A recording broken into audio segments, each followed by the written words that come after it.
Hello? Hey, Wait. all right, I think we should. I'm trying to make sure we should actually be live at this moment. Um, Let me see. What am I? Oh, I forgot. That's what it is. Let me go fix that. Okay. I can't tell which channel you're on. Are you on the second one? Yeah, SEIJIHITO, the second coming. Okay, let me log into that too. Because I think as we technically sit here for a bit, some people should hopefully start rolling in. Let me see.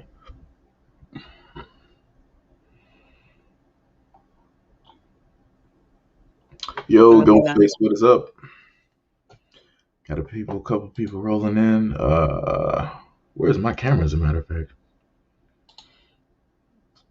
Okay, I don't know why the camera's stuck like that. Let me. Okay, let me fix that. That's just hold on. Deactivate, activate. Okay, there we go. Had to fix that real quick. I think I could put. Trying to set this. All right. We got Black with the notification. Yo, what is up? What is up? What is up? Zaya, what is happening? What is going on? What is up? What is up? Trying to see how many people we can get in here real quick before we just so happen to start. Let me see. On this end, it's still technically. Let me see. Stream settings. Let me see. That's the captions. Just trying to make sure I got everything straight here. Where's the settings at? Let's create a highlight. That's a stream marker. That's share. Analytics. Oh, I think I gotta expand it to find the edit. Yeah. Like it says public, but let me just throw a tag in there just so I can.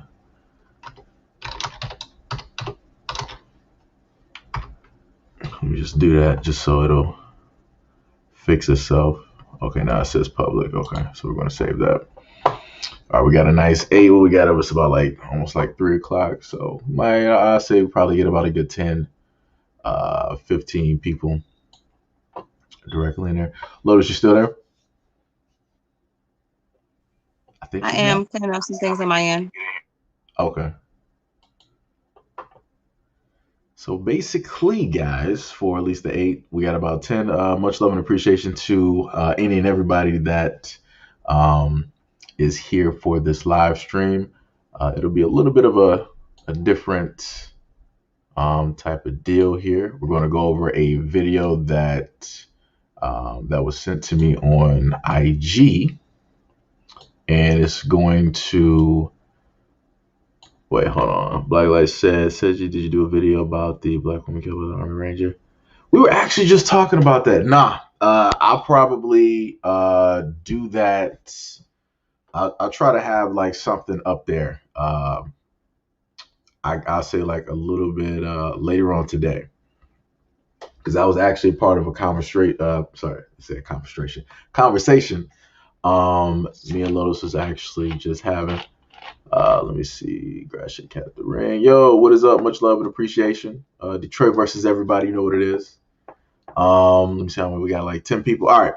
So basically, with my lovely, awesome guest here slash moderator, Lotus the poet, we are going to go over this video where you had a mother basically air out her daughters because they weren't acting accordingly. So, anybody that's a parent and whatnot, feel free, write, comments in the comment section about what you feel about the video. And we're also going to have Lotus give her take directly on the video as well. So we got about nice 13 or whatnot people in here. So we're just going to start up the video here. So let me just find that real quick for you guys. Wait, where did it go? Don't tell me I didn't just close that screen down, did I? Let me see something. I think I might have just messed myself up. Hold on. I think I have to with subbar donation. Okay, so the interaction. Okay, so now I'm going to start up the video. Also, let me know if you guys can hear it as well in the comment section. Hey Instagram, those of you that knows Keandria and that knows Taviana, aka Faith and Kimberly, I am their mother. Now, I done gave them plenty of chances to A, correct their language, B, present themselves like young women, and C, when I'm gone, to take care of my 5 and 6-year-old. So, I leave yesterday to celebrate Father's Day with my husband, and something say, I'm going to leave them the phone, give them a little leadway, let them keep my cell phone, just if they do right, I let them out for punishment because the hoes been fucking up for one. They don't do shit. They don't clean up. They can barely clean their ass, let alone keeping my house clean. They like to chase these little good-for-nothing ass niggas that ain't worth shit, for one. They don't carry themselves properly, those of y'all that really know them. Now, I done gave them a chance. There's no more chances. So now it's time to air their asses out. They like to sit up here and twerk, disrespectful to my 5 and 6-year-olds while they going live, and they supposed to be babysitting. But they shaking they good for nothing nasty fucking asses. Okay? The language. They know I don't condone that shit, but they wait until I leave because neither one of them hoes is stiff enough to use that language in my face because they know I knock their fucking teeth out their goddamn mouth. So, that's 2. 3, the sticking the tongue out, the sticking the fingers, all that shit changing. While you going live, you're standing in front of a window, wide open, changing your clothes. Ain't gonna say, oh, yeah, I'm changing in front of the window, and bitch, you trifling.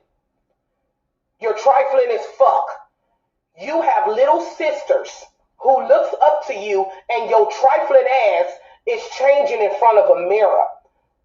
Those that just joined, I'm Faith and Kimberly's mom. That's not even their real name, so I suggest that shit fly out the window. Their real names is Keandria Tanae Washington, Taviana Unique Washington. It ain't no fucking Faith, and it damn sure ain't no fuck Kimberly. It ain't none of that. These hoes, yes, they're my daughters.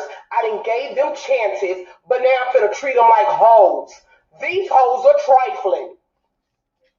Trifling as fuck. So I'm finna walk up the stairs so y'all can see how they trifling asses really live, since they like to twerk, since they like to cuss, since they like to stick the finger out and do all this extracurricular shit. Don't run in the bathroom. Let's go. Bring your ass on out.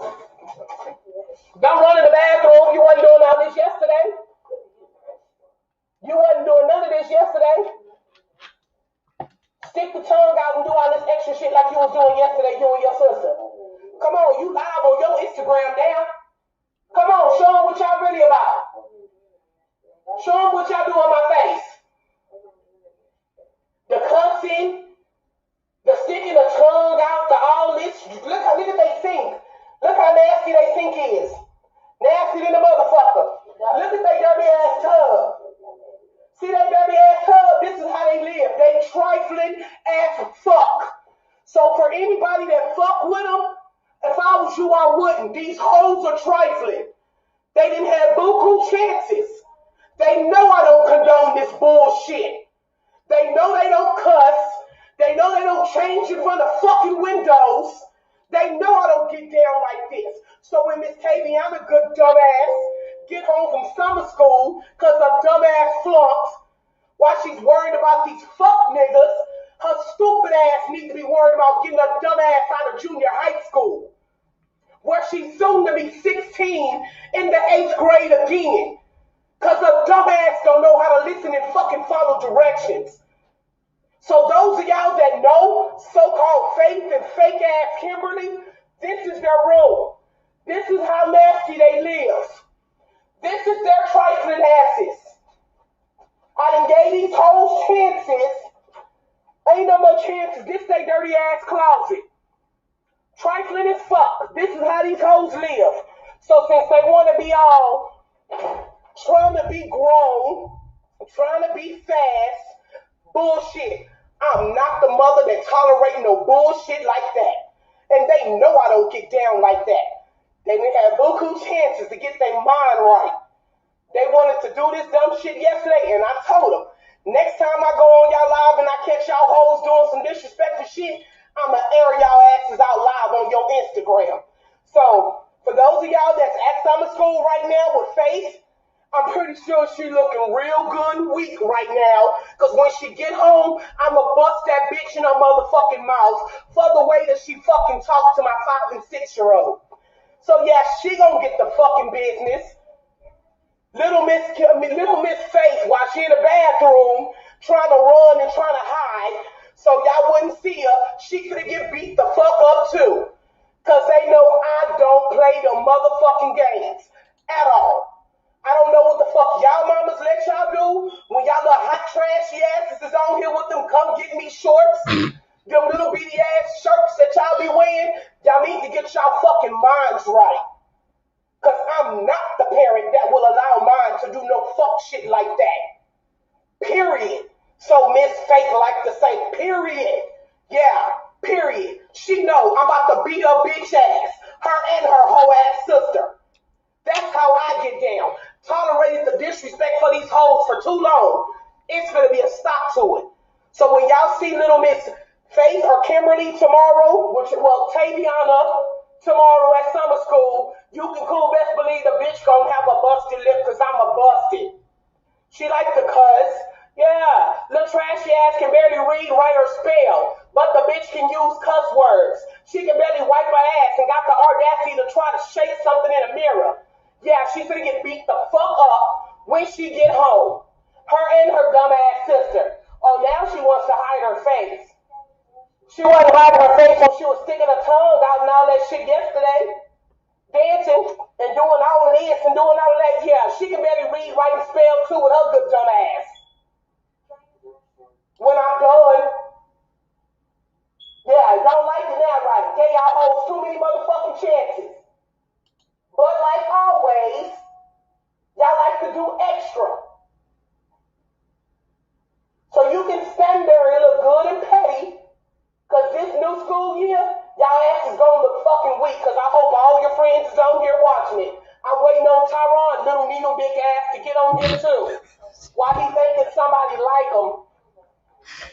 I don't give a fuck. He needs to get his little miserable looking ass on here too. Because while a 16-year-old is dating a 7th grader, you look dumb. You're supposed to be in high school, and you're worried about a little bitty boy who just freshly got out of elementary school a year ago. Get your life. You're dumb. And yeah, I'm talking about Taviana. She's dumb. She's running behind Tyron. Little broke can't get a job. The nigga can't even get an ID. But you're worrying about a 6th grader. Come the fuck on. You look stupid. And I hope all of your friends see this. You look stupid as fuck. Chasing a little 6th grader. And that goes for you too. Oh, that's my best friend. That's my best friend. We have the same birthday. Focus on keeping your ass clean before you can claim somebody as a best friend. Get your mind right. Because y'all sound desperate. Y'all sound dumb. Y'all sound real good and fucking trashy. And you know that shit. Y'all look real good and fucking weak yesterday. That dumbass girl done changed clothes over 6 times for what? She still gonna look the same. She ain't cute.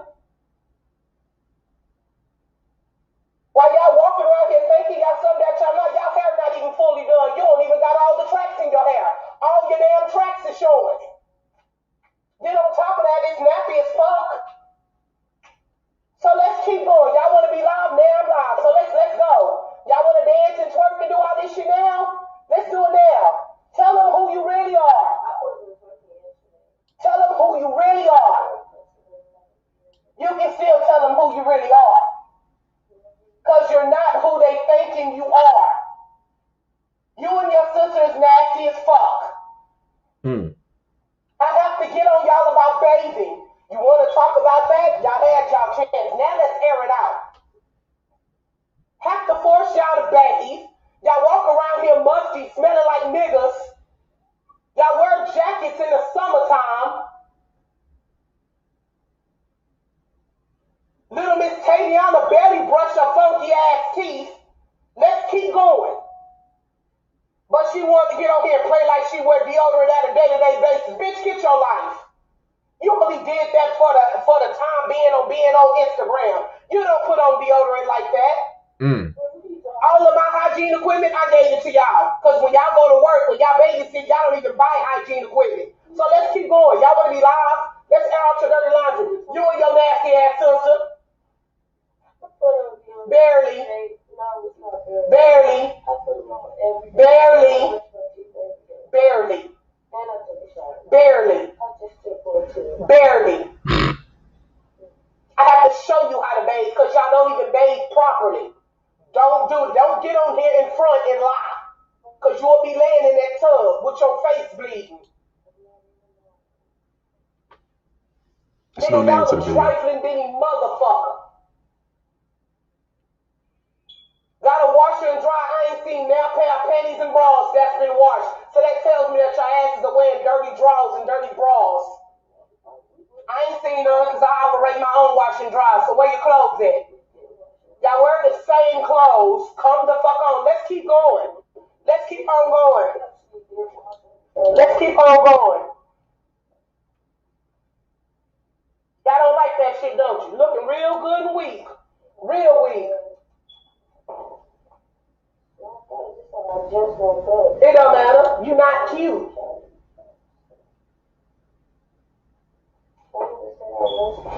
That's the way you acting when you sticking your tongue out all on Instagram yesterday. Lies. So what was you trying to be? You're not yourself? You're still writing on yourself. That's something that little kids do. A boss bitch don't write on themselves.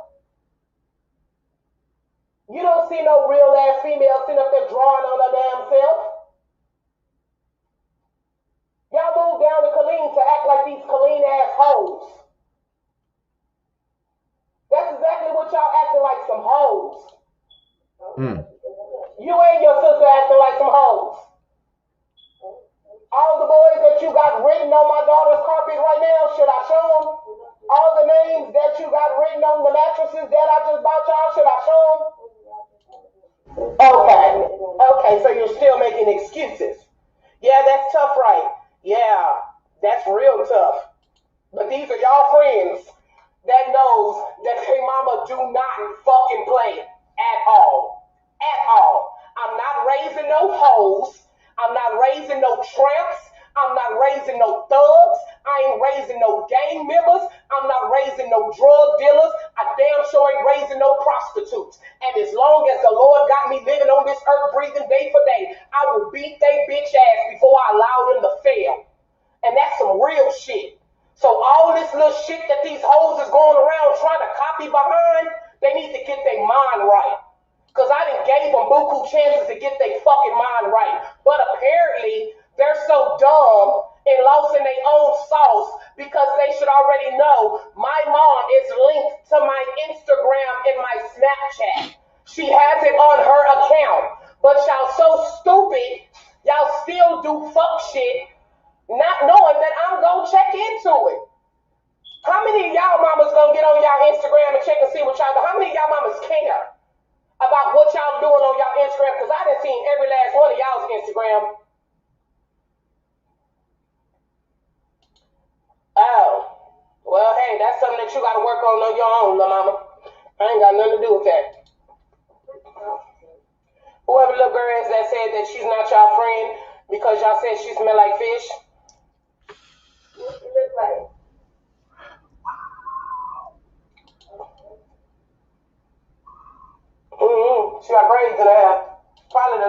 ladies always come over here. So like I said, they need to get their motherfucking mind right. And if they knew better, they will gladly do better, because I'm not raising them to be that way. So this will be the last, when I say the last time y'all will see these hoes on Instagram and Snapchat.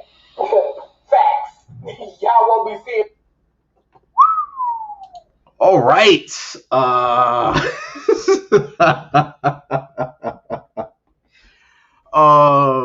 So what we're going to do here today, something a little bit different.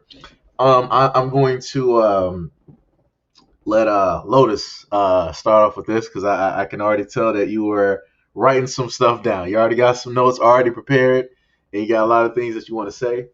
So I will let you have at it.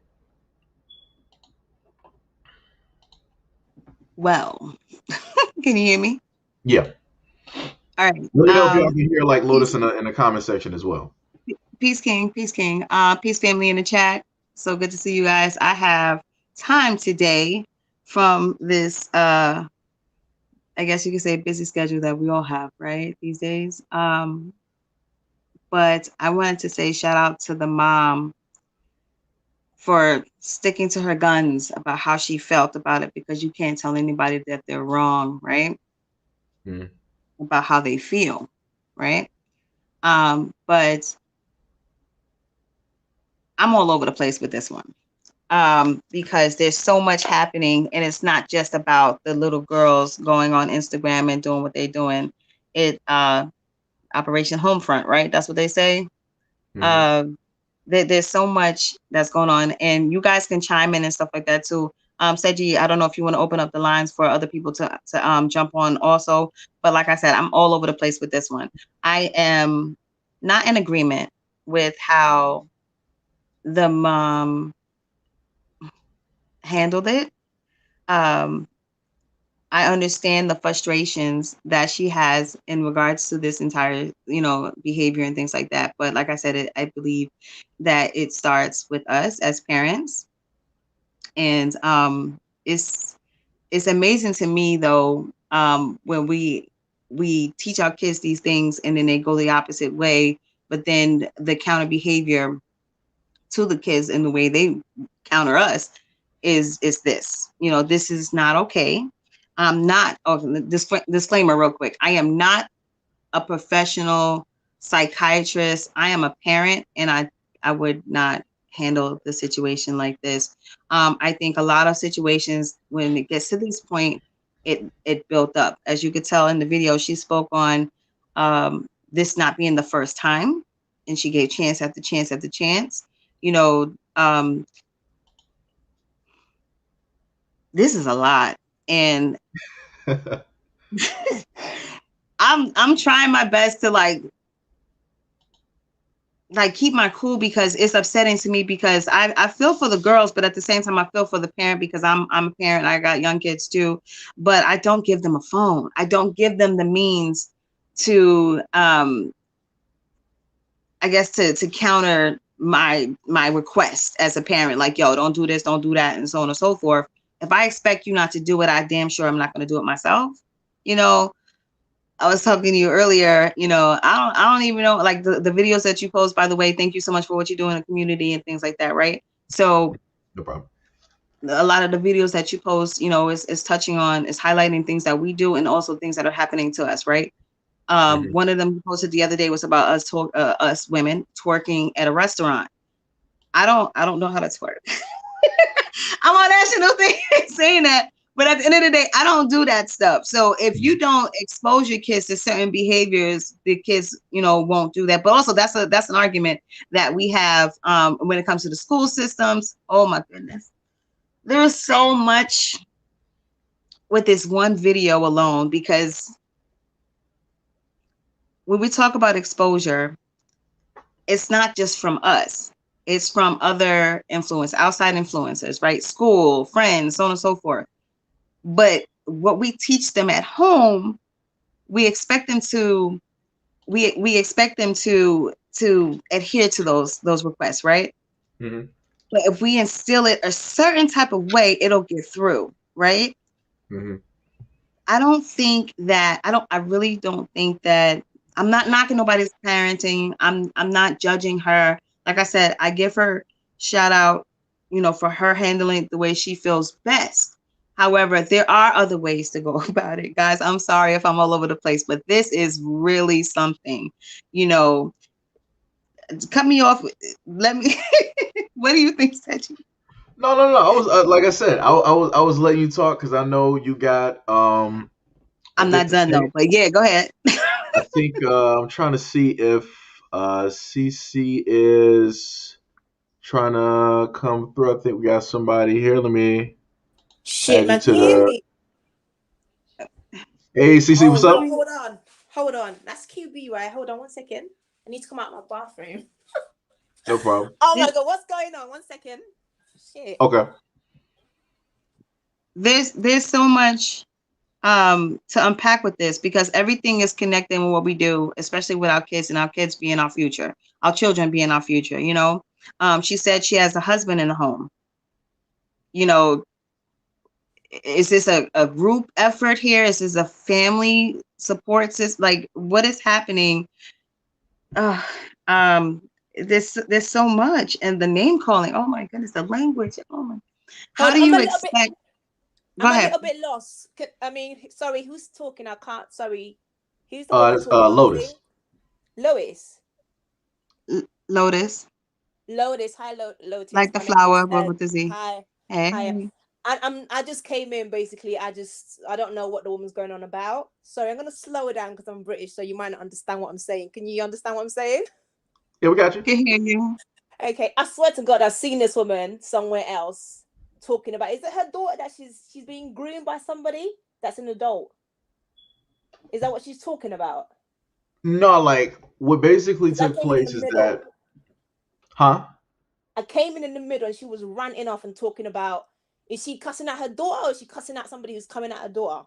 Oh no, no. So she's cussing at her daughter. So basically, what took place is that when she was out, when the mother who was on screen is out with her husband celebrating Father's Day, she had Right. her, her 16, her teenage girls. They're at the house watching, the little ones. She gave them the phone just in case anything happens, so they can get in contact with them, so the parents can, get back to the house.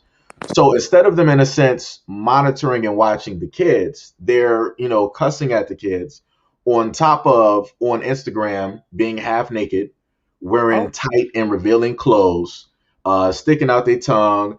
They're twerking for all the world to see. And the mother was saying that she was giving them multiple chances before to basically, get right, to basically shape up, to like stop doing all of this nonsense that she does not condone or allow. So this is pretty much the aftermath, in a sense of, I guess, all of those previous, conversations or whatnot that took place in the house. Okay, so what will be the point of her broadcasting it online? For what's going to happen? It's going to probably make the situation worse, right? For me, that's what I would say. Like, if the government was watching this or the child protective services was watching this, they will come and take her kids away. For you Mm-hmm. broadcasting the bullshit online, it's not going to make it any better, is it? You're going to get probably criticism on top of it if you're trying to think that you're doing something right. And then secondly, people are going to start looking into your private life, and then you're going to try to fire back at them and say, well, you can't tell me what I should be doing. Well, they can, because you're putting your bullshit out on the line for everybody to see. Mm-hmm. Right. That's true. That's stupid as fuck. You can't open up your whole ass for everybody to look and then not expect anybody to say anything about it. She could easily address them in the house without anybody knowing anything else. I don't Mm-hmm. understand what I don't understand. What's the logic between putting out a live for this? I'm True. not getting it. Somebody needs to talk to her. That's her family member, because it's not gonna be. Oh my God, people, man, and it's always black people. It just shows it in a worse light than we're already in. I'm just fucking tired about the bullshit. Mm-hmm. But I swear to God, I've seen the same woman with the same similar rant. I'm not sure if it was her, because the other one was talking. Her daughter recorded her, and she was telling her about her boyfriend abusing her, and then the mum was going off on her and saying, "Oh, this is wrong. He's a good man, rah rah rah," and basically just kicking her daughter out because she told her that her boyfriend was abusing her. I don't know. Have you seen that one? I swear it's the same mom. I did a video on that. I know exactly what you're talking about. Oh Lord, that's crazy. I don't understand this, man. Camera phone is it's a curse, I mean, a gift at the same time. right. So I agree with you. You know, everything is not to be put online and things like that. But the major thing is, like, this is online. You know what's happening behind closed doors. So this is not new. This is not new because if you listen to the video, she's leading up to this is the breaking point. You know, we always got that level like, oh, all right, I'm gonna give you this warning. I'm gonna do you on punishment for a week, and now it's like, bah, everything is open, and this is the floodgates is open, and but then you have know your this is breaking not. point. But then you have your breakdown behind fucking closed doors. It's as simple as that. I have my breakdown, but nobody else is gonna know about it and try to challenge me on my shit. I'm gonna have my breakdown behind my closed doors and come out and look like I'm a normal person. We all have a breakdown. I get that. You have your boiling point, but her going online with bad people, this is gonna be shared to people that you don't know. I'm in England. She's American, I'm guessing from her accent, right? And I can watch this shit. So who else is watching it? Japan, India, whatever else, knowing her business that she could have kept behind her closed doors, nobody else knowing, and she can check her kids. It's as simple as that. I'm not saying don't check your kids. Check your kids behind closed doors. We don't need to know your business. And then when people start fucking firing you, sorry, I know I shouldn't be swearing, but this has just got me boiled up. No, when people cool. start telling you what you should and shouldn't do with your kids, and then she's gonna come back and be like, you shouldn't tell me what I should do. That's my kids. Well, bitch, you the one who put it out there for everybody to hear and see and then criticize you. Whether you're wrong or right, they're not looking at that anymore. They're gonna be laying their judgment, just like I'm doing right now. I might be completely wrong because I don't have the whole full story. Do you get me? So close your doors and do what you need to do behind your closed doors. Like right now, you just see my profile picture. I just come out the shower. You don't need to know that I'm naked in my bedroom right now. But when you put it out there, people are gonna speak on that. Do you get what I'm saying? People are gonna speak on that. When I came in from my power walk, and I said, shit, I just came up from I'm gonna have my shower. Had a shower. Came in long because I thought this is crazy, but I don't need to tell you what I'm doing so you can chime in. Then that will make you have an opinion on what I'm doing, right? And then technically that would be my fault because I've given you the open gates to my business to speak on my business, and then technically I take it away from myself having control over it. Just like they say, if you put anything on the net, technically it's not yours anymore. If you put anything on the net, technically it's not yours anymore. Anybody could take it and run with their narrative or what they want to run with. So that's what people need to understand. Don't put everything on the, there's a lot of smoke and mirrors.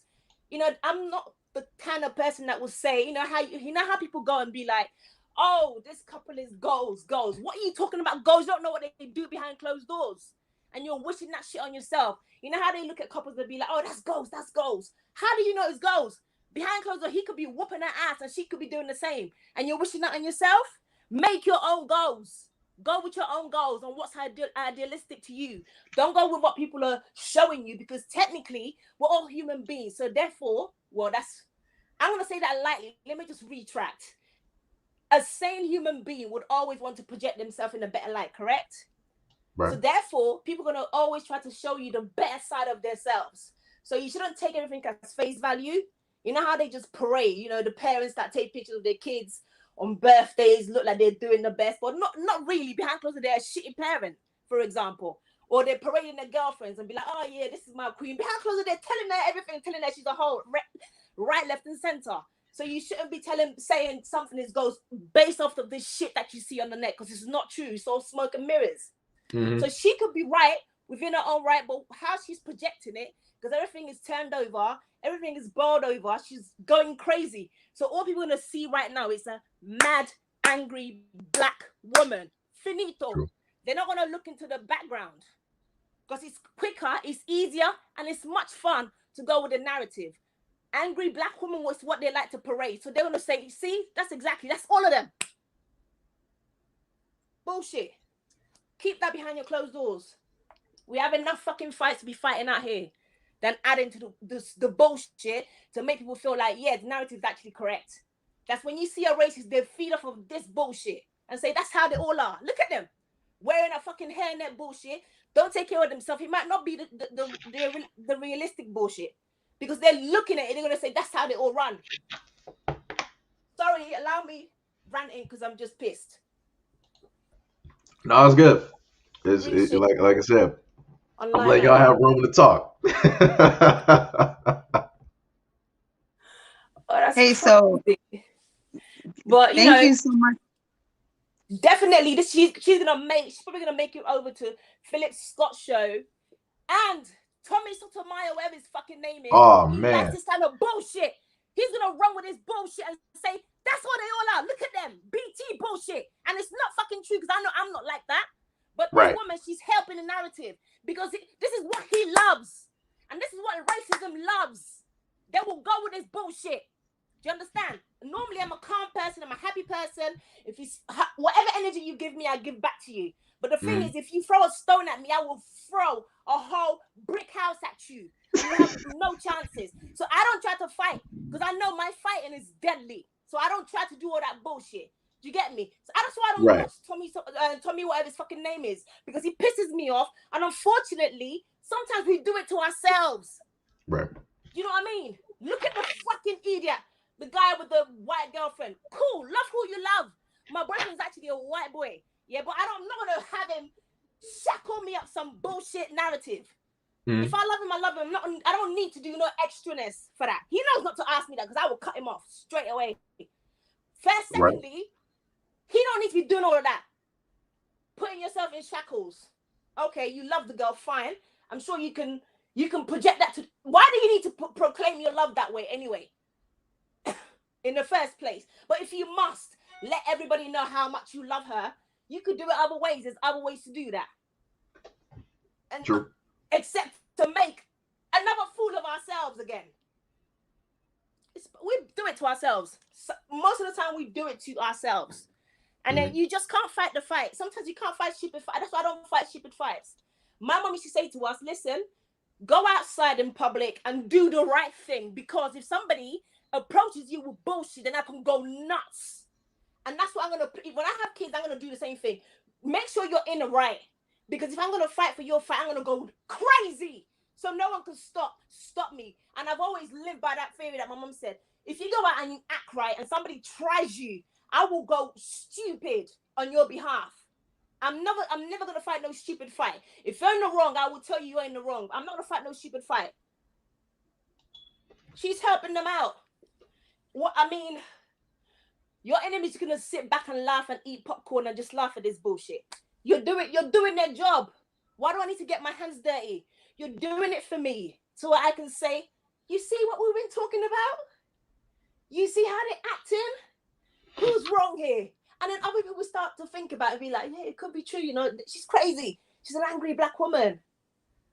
And not knowing the story. Sometimes people don't do the additional research. It's easy to run with whatever that's presented in front of you. I'm not the type to go, okay, let me go and find out. Oh, let me just go with whatever is being shown to me. I want to know, is there something else that's making you go crazy? Because for me, for every reaction, there's a consequence and everything. There must be. So I'm not going to just read and take a face value. A lot of people do that. They will take it as face value and go with whatever the quickest narrative is. And people don't like to ask questions. Why? Because they don't want to be placed and be looked upon like, well, you're the sore thumb, you're sticking out. Why are you asking questions? They don't want to be challenged or whatever they're thinking.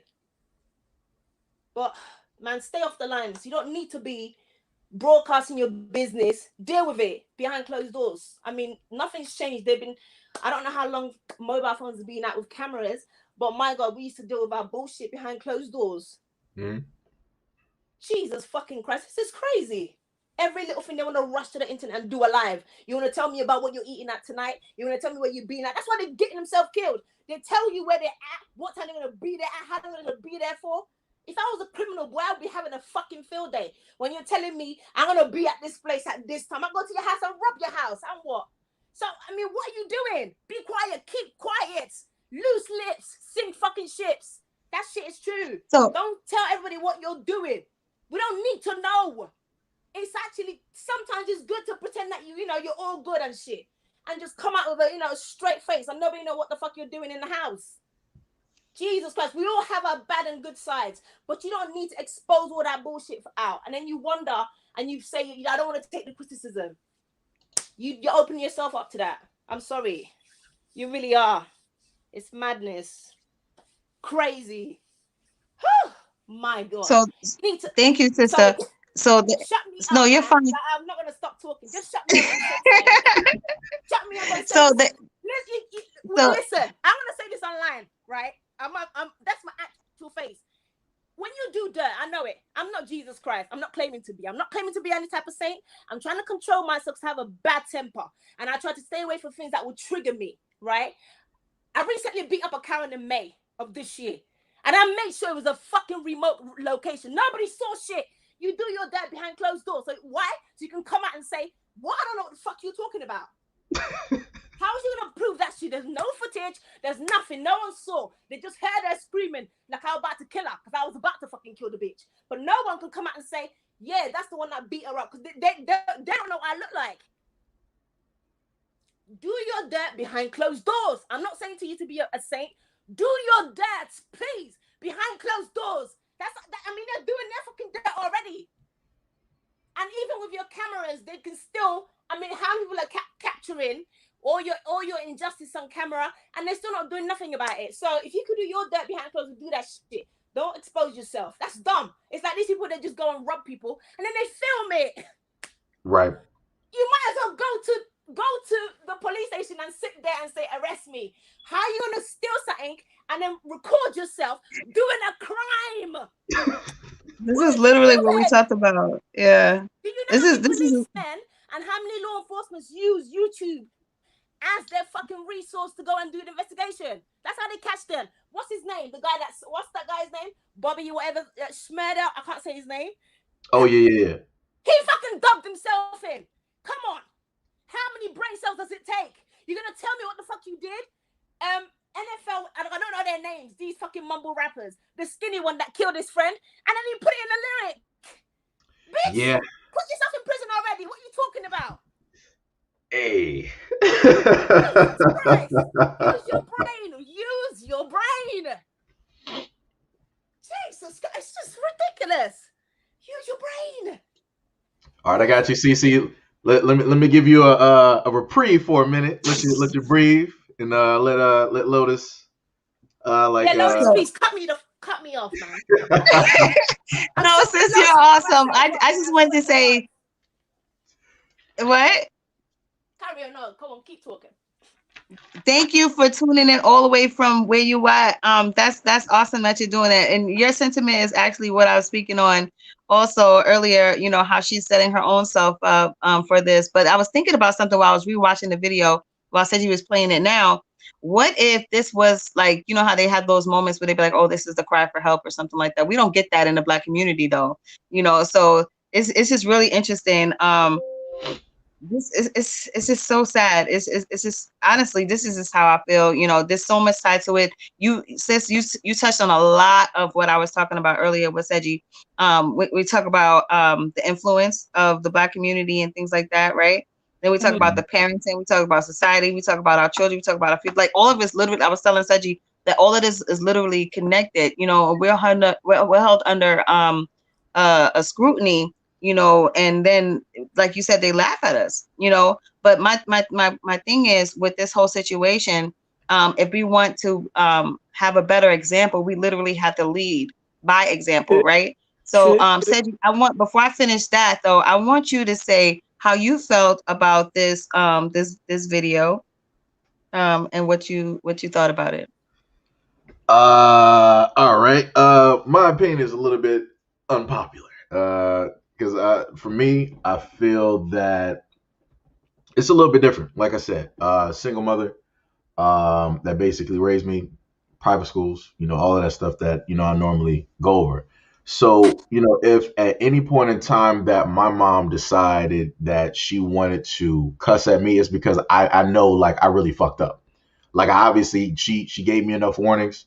She has enough conversations. Like, I can literally go through a lot of the conversations that my mom told me through elementary school, middle school, and high school. all of those conversations and the consistent warnings that she basically told me. So if she decides to blow up on me and start cussing directly at me, I know that's my fault because we didn't have the conversations. She already told me what would happen if I basically keep doing this. And this is her ninth time basically talking to me. And I'm still doing the exact same dumb shit, she told me not to sit up there and do.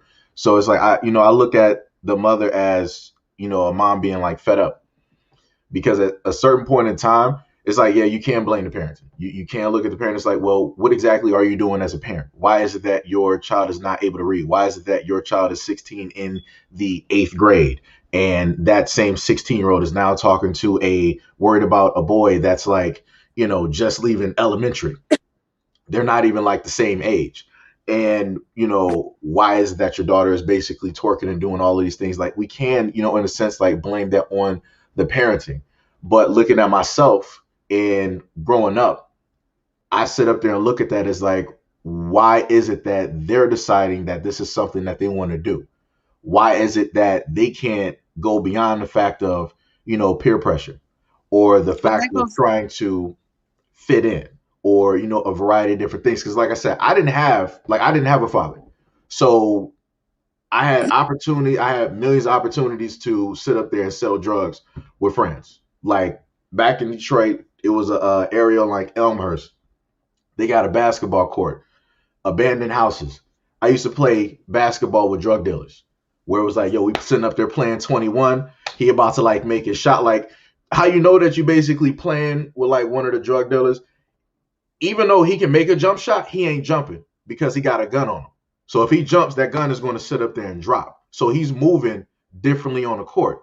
And when it's time for him to make that sell, he will go directly to the house on the side, go underneath, get whatever he needs to go, do the handoff, and then he's back to playing.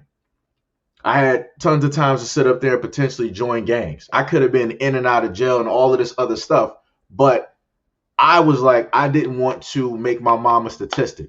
I didn't want to have her on the news talking about, oh, if anybody knows any information about my son, who the killer is, please turn yourself in. We need justice, all of this. Like, those are the things that's consistently playing in my mind. When I was 14, 15, 16, I didn't really have a wish for a video game system or different toys. My main wish was so that I can live to see my next birthday. The same thing when I made it through, 20, 21, 22, 23, 25. I wanted to make sure that my mom was not going to have to ever bury her son. That if I died, like when I made it to 30 or 40, then that is what it is. At least during that time frame of the statistics, when young black men don't sit up there and make it, she didn't have to worry about burying a son. She didn't have to worry about me sitting up there being up in prison, having to do a bid because I caught a body. She didn't have to worry about me having gun charges or bringing charges on, intent to sell narcotics and all this other stuff, or gang banging on the streets, or drinking before my age and doing all of this other. She didn't have to worry about that. So it's like, yeah, we can sit up there and talk about the parents and what it is that they should be doing, but a lot of responsibility also falls on the kids. Case in point, the young girl not knowing how to read, her being back in the 8th grade and she's 16. I messed up in high school. I knew that I was messing up. I knew that I was fucking up. That was my own choice. That had nothing to do with my mom. She was with me through elementary, through middle school. When it gets to like high school, that's pretty much you're getting to the point of basically being an adult. During high school, you can have a job. Your parents can't tell you how to sit up there and work that job when you're there. That's up to you to sit up there and do. It's either you want that money or you don't want that money.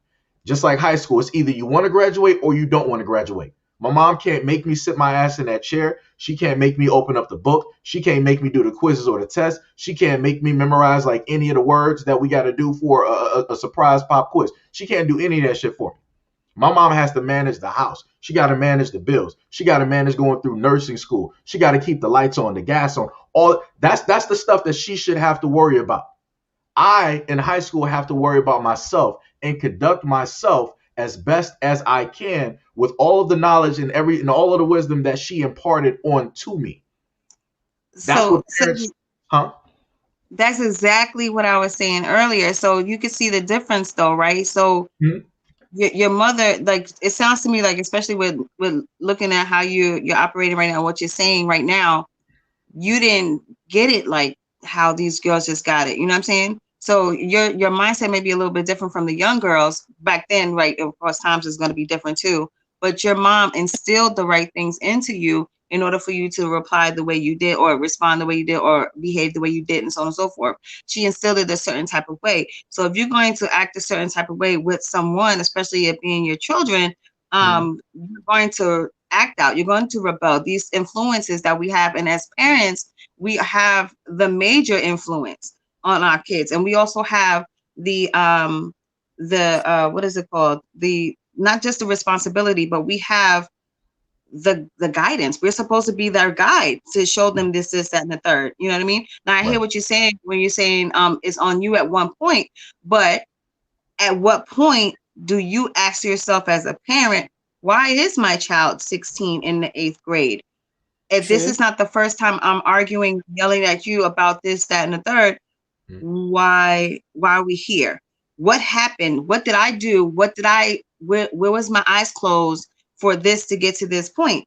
You know, this, oh my goodness, there's so much going on in this video, and it's only 9 minutes. So I can only imagine if they're 16, and the other one they said early in the video was still at school. So I'm just like, um how long has this been happening? What else is happening to get to this point? The mom is literally throwing out all the dirty laundry online. Granted, it's just not the right delivery, of course, right? But Mhm. if we're listening to what she's saying, there's other factors that are playing a part here and why her children are behaving the way they're behaving.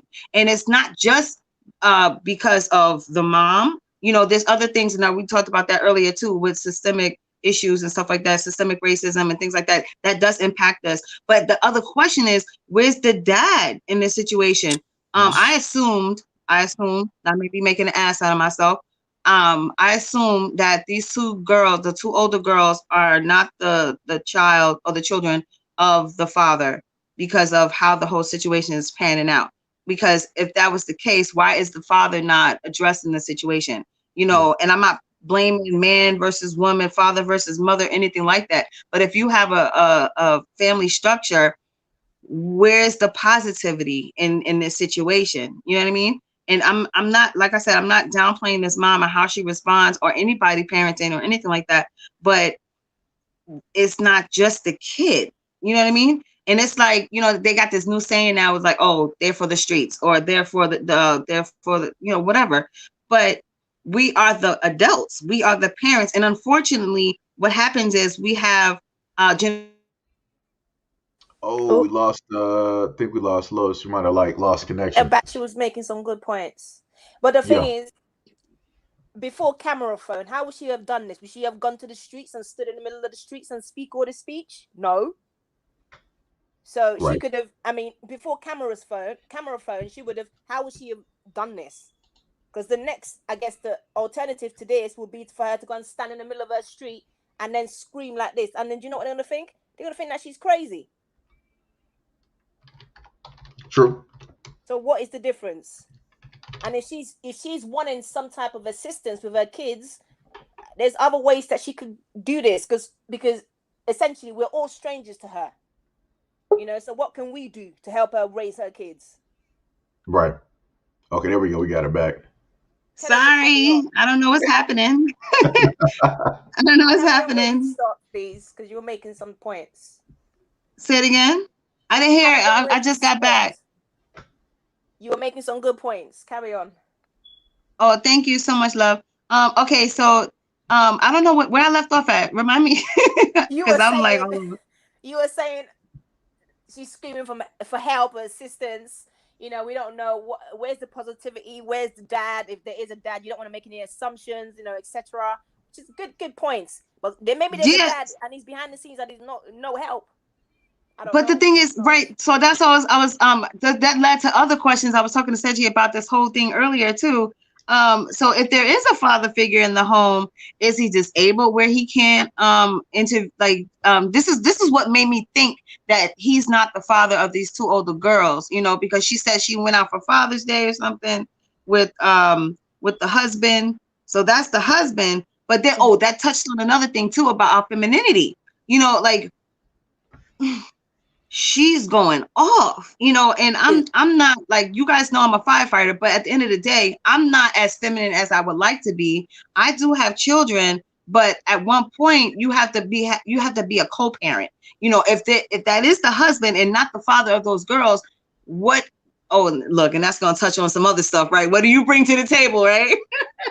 But But at you the end know of the what? day, I get what you're yeah, saying, but some dads or parents, you know, they kind of balance off each other. I'll give you an example. My mom and dad, right? My dad, he don't say nothing, right? My mom is the one that's, you know, putting shit down, the rules and everything. My dad will just look at you and just smile at you. So my mom has to be like the disciplinarian. We didn't need to be disciplined because we just loved our mom to death. So we would do whatever. She says go, we going. So it depends on the kids as well. It depends how you raise your kids. And if you Mhm. put all the grounds you need to put down. And again, if your kids are followers, unfortunately, that has a lot to do with it. You know, that you have kids, you have not kids, I'm gonna say people in general. You have people who are followers who just want to, you know, fall in line with the mass because they don't want to do, you know, they don't want to really kind of think for themselves too tough. And then you have the ones that will just say, no, I'm not doing that. You know, like when I went to school, all my friends were smoking, and for me, it's bullshit. I don't smoke. I don't even like the smell of it. And they were all Right. drinking. They were all fucking. I wasn't doing none of that. Why? Because my mom told us everything up front and said, if you do this, you're gonna get this. If you have sex without protection, you're gonna get pregnant. If you do drugs, you may die. Be clear with your kids. Don't be doing the birds and the bees and stuff. It really helped me out because when I was in year 11, which would be, I don't know what year that would be for you guys in America, but that would be when I was 16 years old, and they were teaching us sex education. 3 girls in my class were already pregnant. Wow. Already pregnant. Too late. Damn. Too late. The boys were there saying, oh, Vaseline, they bust condoms. Really? Oh, and they didn't know this thing. Me, I knew all them things because why? My mom told me up front. Up front. You have to be upfront with your kids. But maybe she has a husband, but he's a, you know, kind of a mellow person. He falls back and lets her do the whole bidding for the kids. Which, you know, if it works, it works. If it doesn't work, it doesn't work. Like my dad, he doesn't. When my dad goes off, you know, something is to his ultimate level. My dad Yeah. I think I've seen my dad go off twice, and he only passed away in 2012. And I've seen him go off twice in my whole years of being. And he doesn't go off unless something is extra. So maybe she has a husband and he doesn't like to, you know, put rules down, and he just lets her be the bad parent per se. Who knows? But if she's looking for help, like you said, there's things that she could do. For example, if my mom, we never got out of control. I had one black sheep brother, but he's got himself kind of right. But we never got out of control. But if we did, my mom has about 10 sisters and brothers. By the time you're passed around the sisters and brothers, you're already right.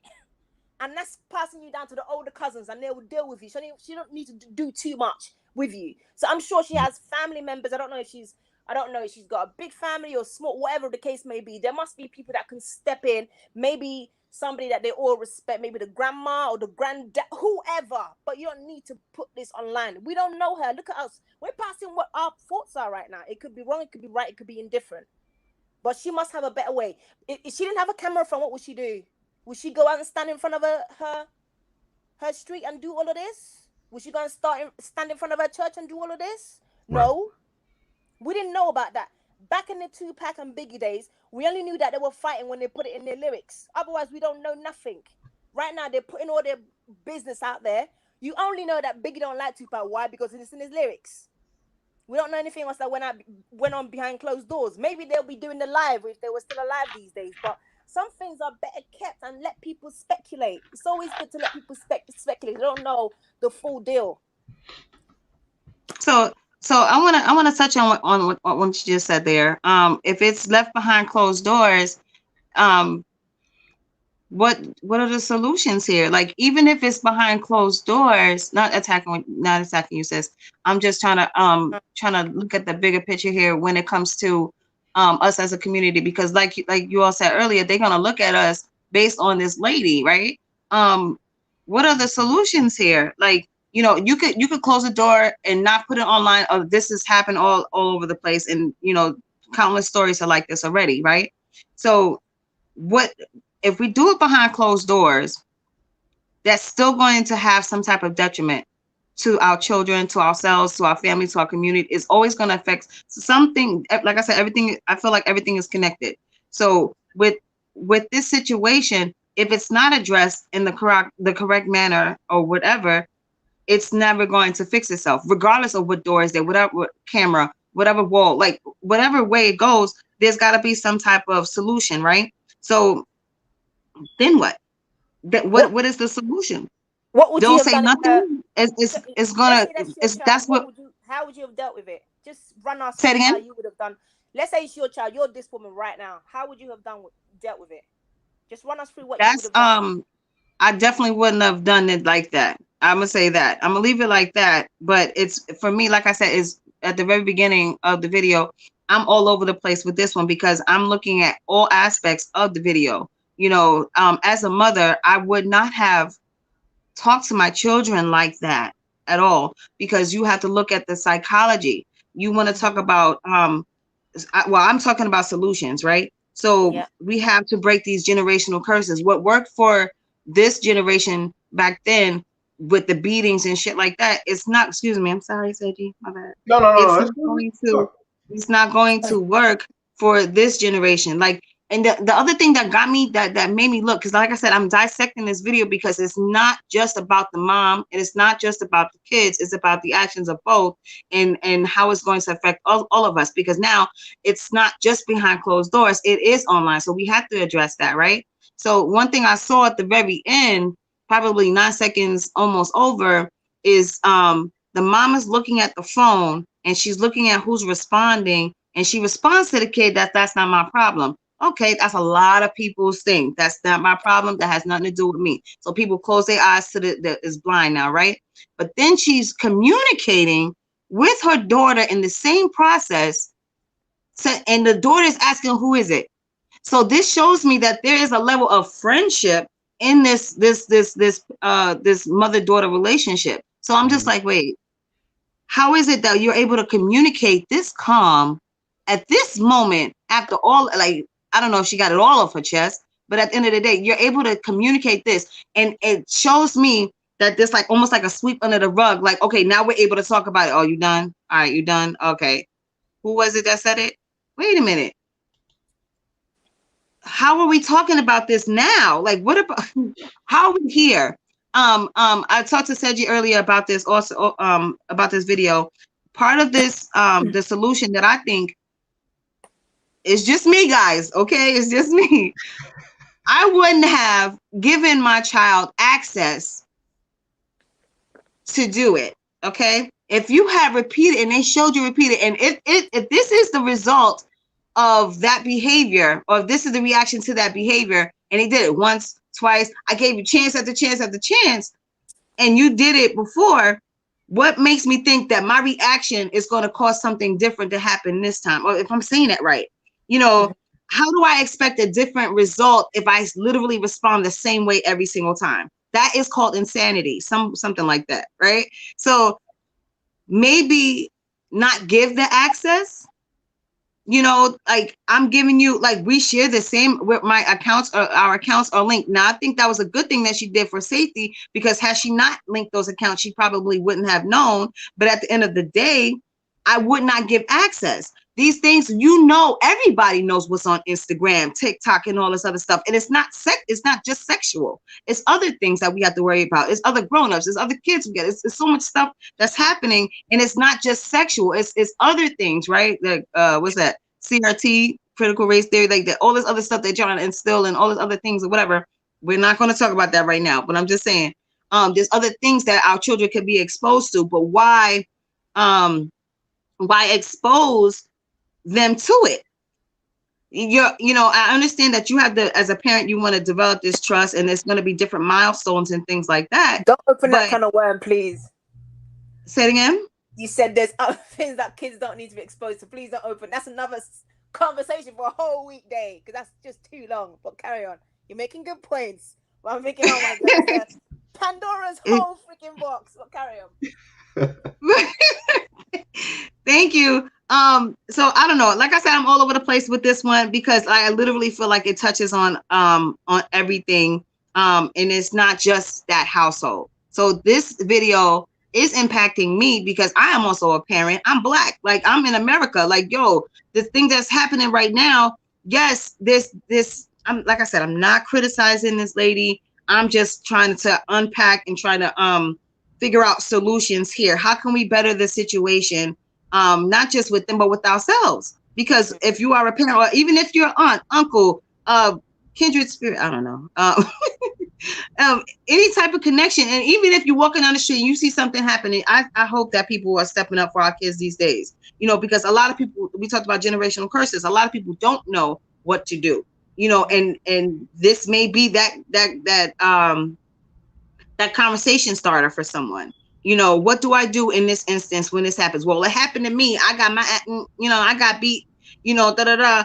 I got sent to the corner, or I got so on and so forth. Like, everybody has a different level of discipline, but what is discipline without responsibility or accountability? How are we as parents being accountable for our children's actions? Now, granted, Seiji, I know what you said about how you were, as a child, and the consideration that you have for your mother. Everybody's not going to be like that, but and vice versa. Right. And vice versa. Like, we literally are the guidance for these kids, and that's why we're parents, and we're adults. A lot of people, like I said, do not have the skills or needs and stuff like that. And this is why I'm doing what I'm doing with this fire department thing, because I'm trying to help instill some things. But side note, visit my page, check me out, buy my album. I was just joking, just playing. But anyway, it's just a lot of I get it. It's a lot of responsibility. But if you put the blame on the child that doesn't know, how can you be? I don't feel okay with that. And I'm not saying that anybody's wrong in their opinion, but I'm not okay with that, because I'm the adult. I'm supposed to know. But at the same time, when you realize something is, I'm gonna say that to everybody, in any situation, if you feel like something is wrong, reach out for help. I'm not saying to do anything wrong. I'm not saying to use what you're going through as an excuse or a cop out or a reason or something to do something wrong. Reach out for help. There is help out there for everything. If anything, y'all add me, I will try to find you resources. I'm doing that now anyway. But at the end of the day, reach out for help if you don't know. And if that person don't know and you still feel stuck, find somebody else. And as a parent, that's literally what we're supposed to do. The name calling, the language, the threats. You touched on that earlier, sister. I'm talking about the threats and things like that. We talked about CPS, ACS, whatever it's called, wherever state this happened. But why would you put yourself and your entire family in that position? Not only did you threaten both of them, you did all of that. You can name call all day. Some states you can't curse or whatever the case may be. But at the end of the day, you just threaten harm on children online. And on top of that, you admitted that you have 4 children in your household.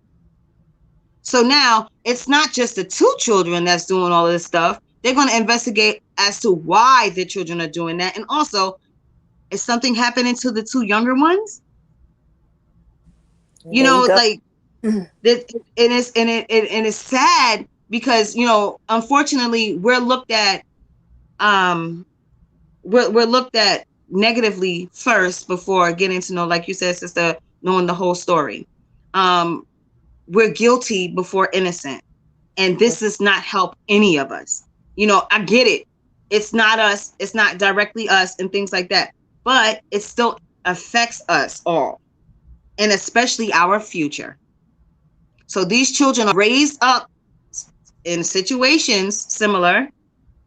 Like I said, I'm not bashing this mother. I'm not criticizing her.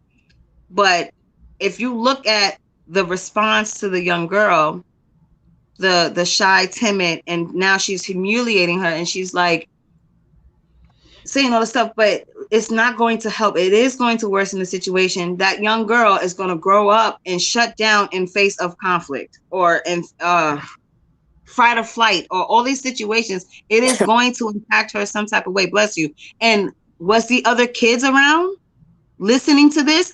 Is this the only time that this conversation has happened this way? I'm gonna say conversation because I don't know what to call that.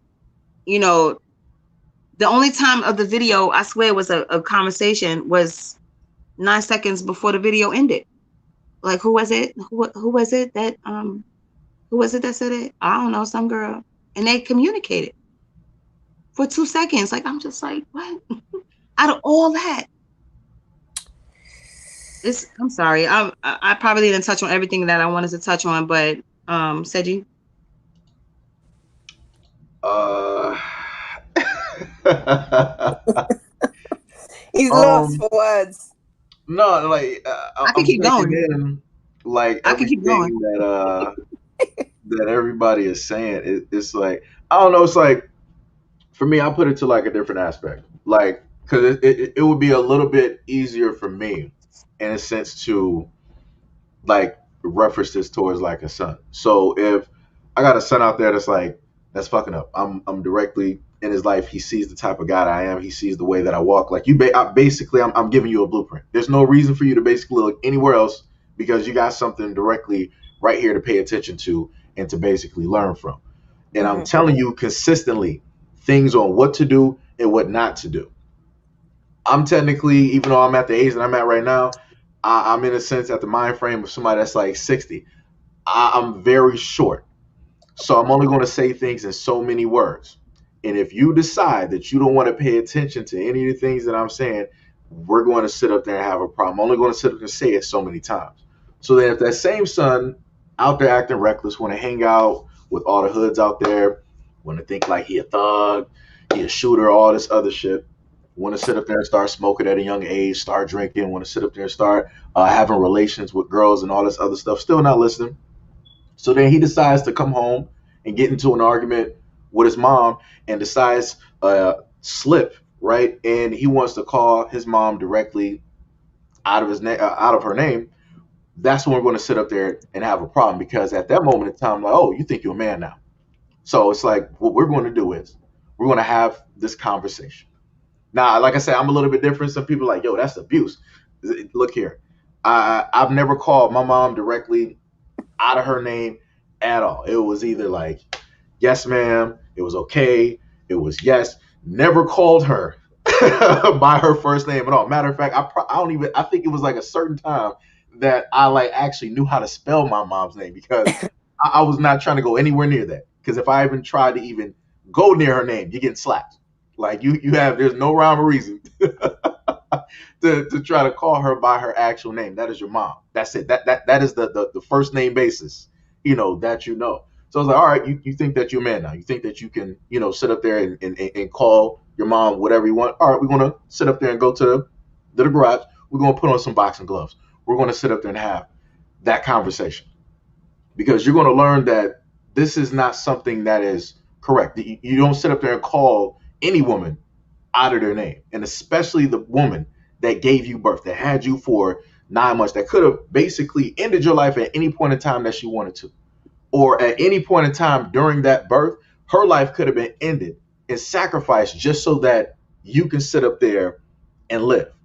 We're not going to have that. I'm not going to tolerate it because that's something that I would not sit up there and do. Because my mentality is whatever I'm doing to him right now, we're sitting up there. He's a man now. He wants to sit up there and act this way with his mom. Fine. I'm going to sit up there and show you what happens. So anything that I'm doing to him right now is nothing compared to what another man would do. Let you roll up and disrespect another man's woman or his wife or his fiance or his mom. Some of these dudes out here, it's like, oh, we ain't having no words. Bow, bow, bow, bow, bow. So it's like, for me, that's how I sit up there and look at it. I'm saving your life before you even get the chance to even have the inkling or the thought that you can go up here and try to buck up and start trying to, act all tough in front of somebody else before you end up 6 feet deep. I'm not in the business to try to bury kids. Like I said, I did what I was supposed to do as a young man to make sure that my mom is not going to be a statistic. So sitting up there having a son, I'm going to do the exact same thing. We're not having none of that type of nonsense. So it's like for me being a guy, I would go at the whole thing a little bit differently if it was a boy. Now, if it was a daughter, like I said, I have only so many words that I can sit up there and say. I'm being like the role model, the positive black role model I'm supposed to be, the influence. If she still wants to be flagrant and deal with all of these other guys, and you know that your guy, that your father is not reflective of that, because for every little girl out here, in a sense, the first man that she loves is her father. So that's basically that whole blueprint, that whole like learning thing there. So usually the good things that she sees or finds like in that positive male role model, she'll try to pick those out in the selection of like guys. She'll try to get as close as possible, not exact, but she'll try to get it as close as possible. But if I have a daughter that wants to go against all of that, even though I'm literally walking this path, you see that I married, your mom or what have you, we got this house and we got, a family and everything. You still want to go past that and deal with all of these like fuck boys and all this other shit. I'm like, I'm done with this. You sit up there and deal with her. I'm handing it. My hands are up because I can't sit up there and put hands on you because obviously you're a girl, you're a woman. I ain't doing that. If you're a boy, whole different story. You're going to get fucked up. But your girl, I'm going to let your mom sit up there and handle that. Because it comes to a point in time that moms can have certain conversations and certain words with their daughters. And there's other times that fathers, black men, need to step in and we're going to sit up there and have this conversation one way or we're going to have this conversation another way. Because if another dude out here catches you, that's the last time. So, I mean, that's just me. So, thank you, Seiji. I think what you're saying about the boxing thing. I honestly feel like we all know about consequences, but I think that with the boxing thing, in reference to that analogy that you use, it's actually healthy. Because you're putting on boxing gloves. That's a sport.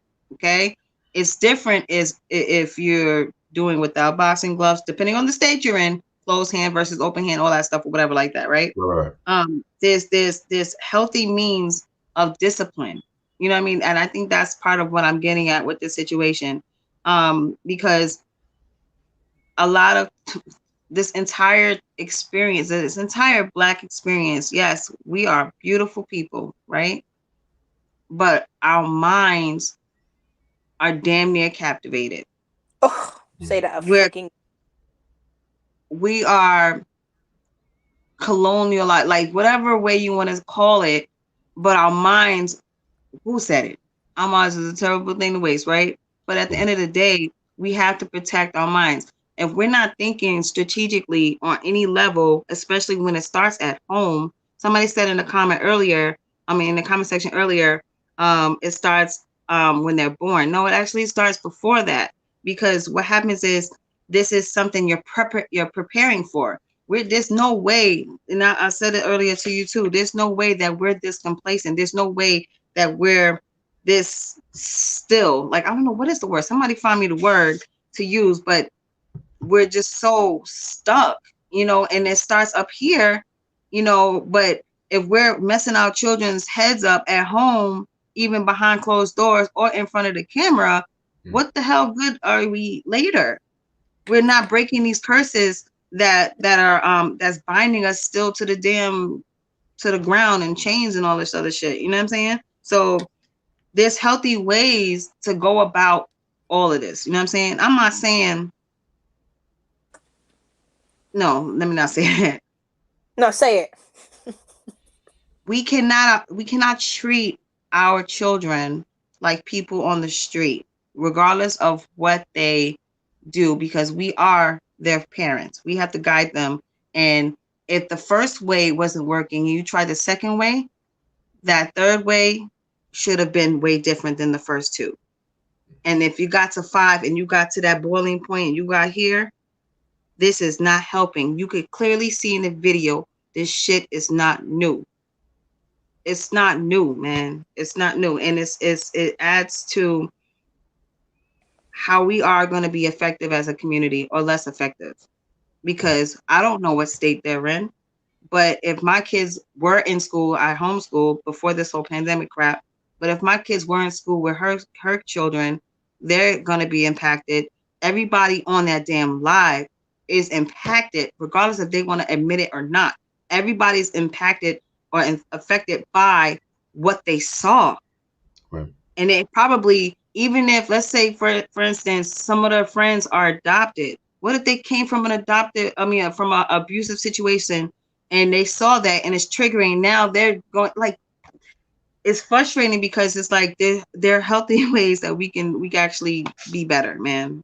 And this it trickles down to all of us, and a lot of people may not want to realize it, but all of us are on social media. Mm-hmm. My kids are not on social media, and they're the same, not in the same age, I'm the same grades, but they're the same ages. Okay.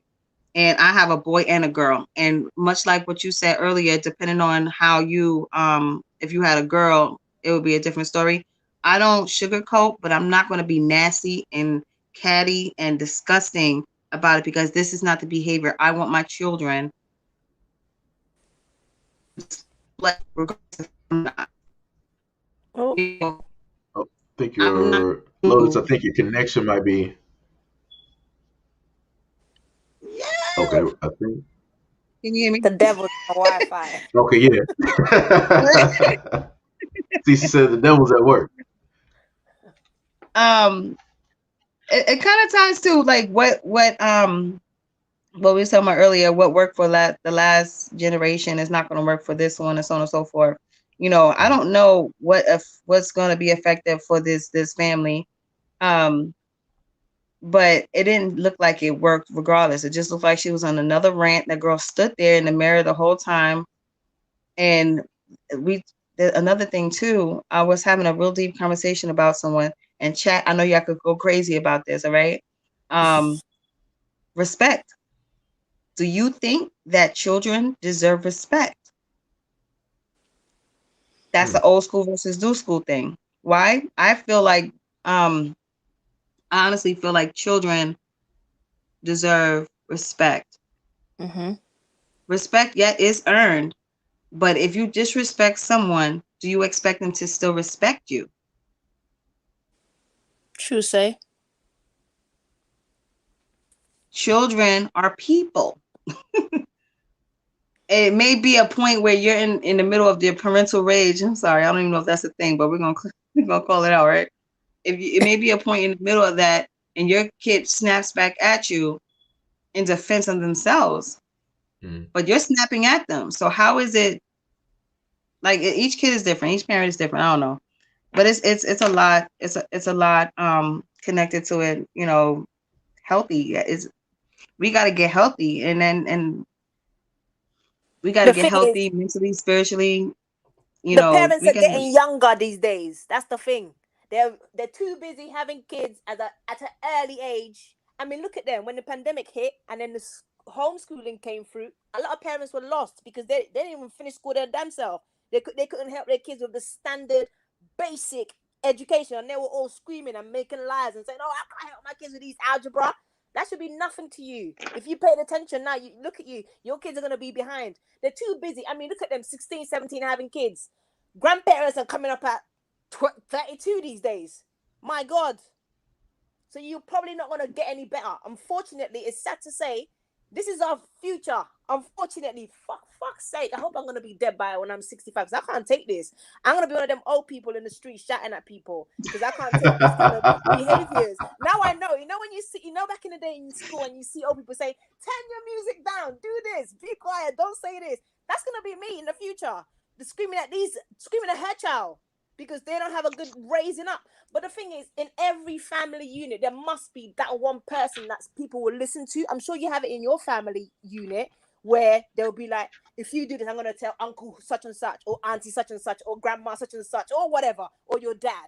And then oh, I'm in big trouble here. Let me Oh calm yeah. down and sit down. Me, I've never been whipped, slapped a day in my life by any of my parents.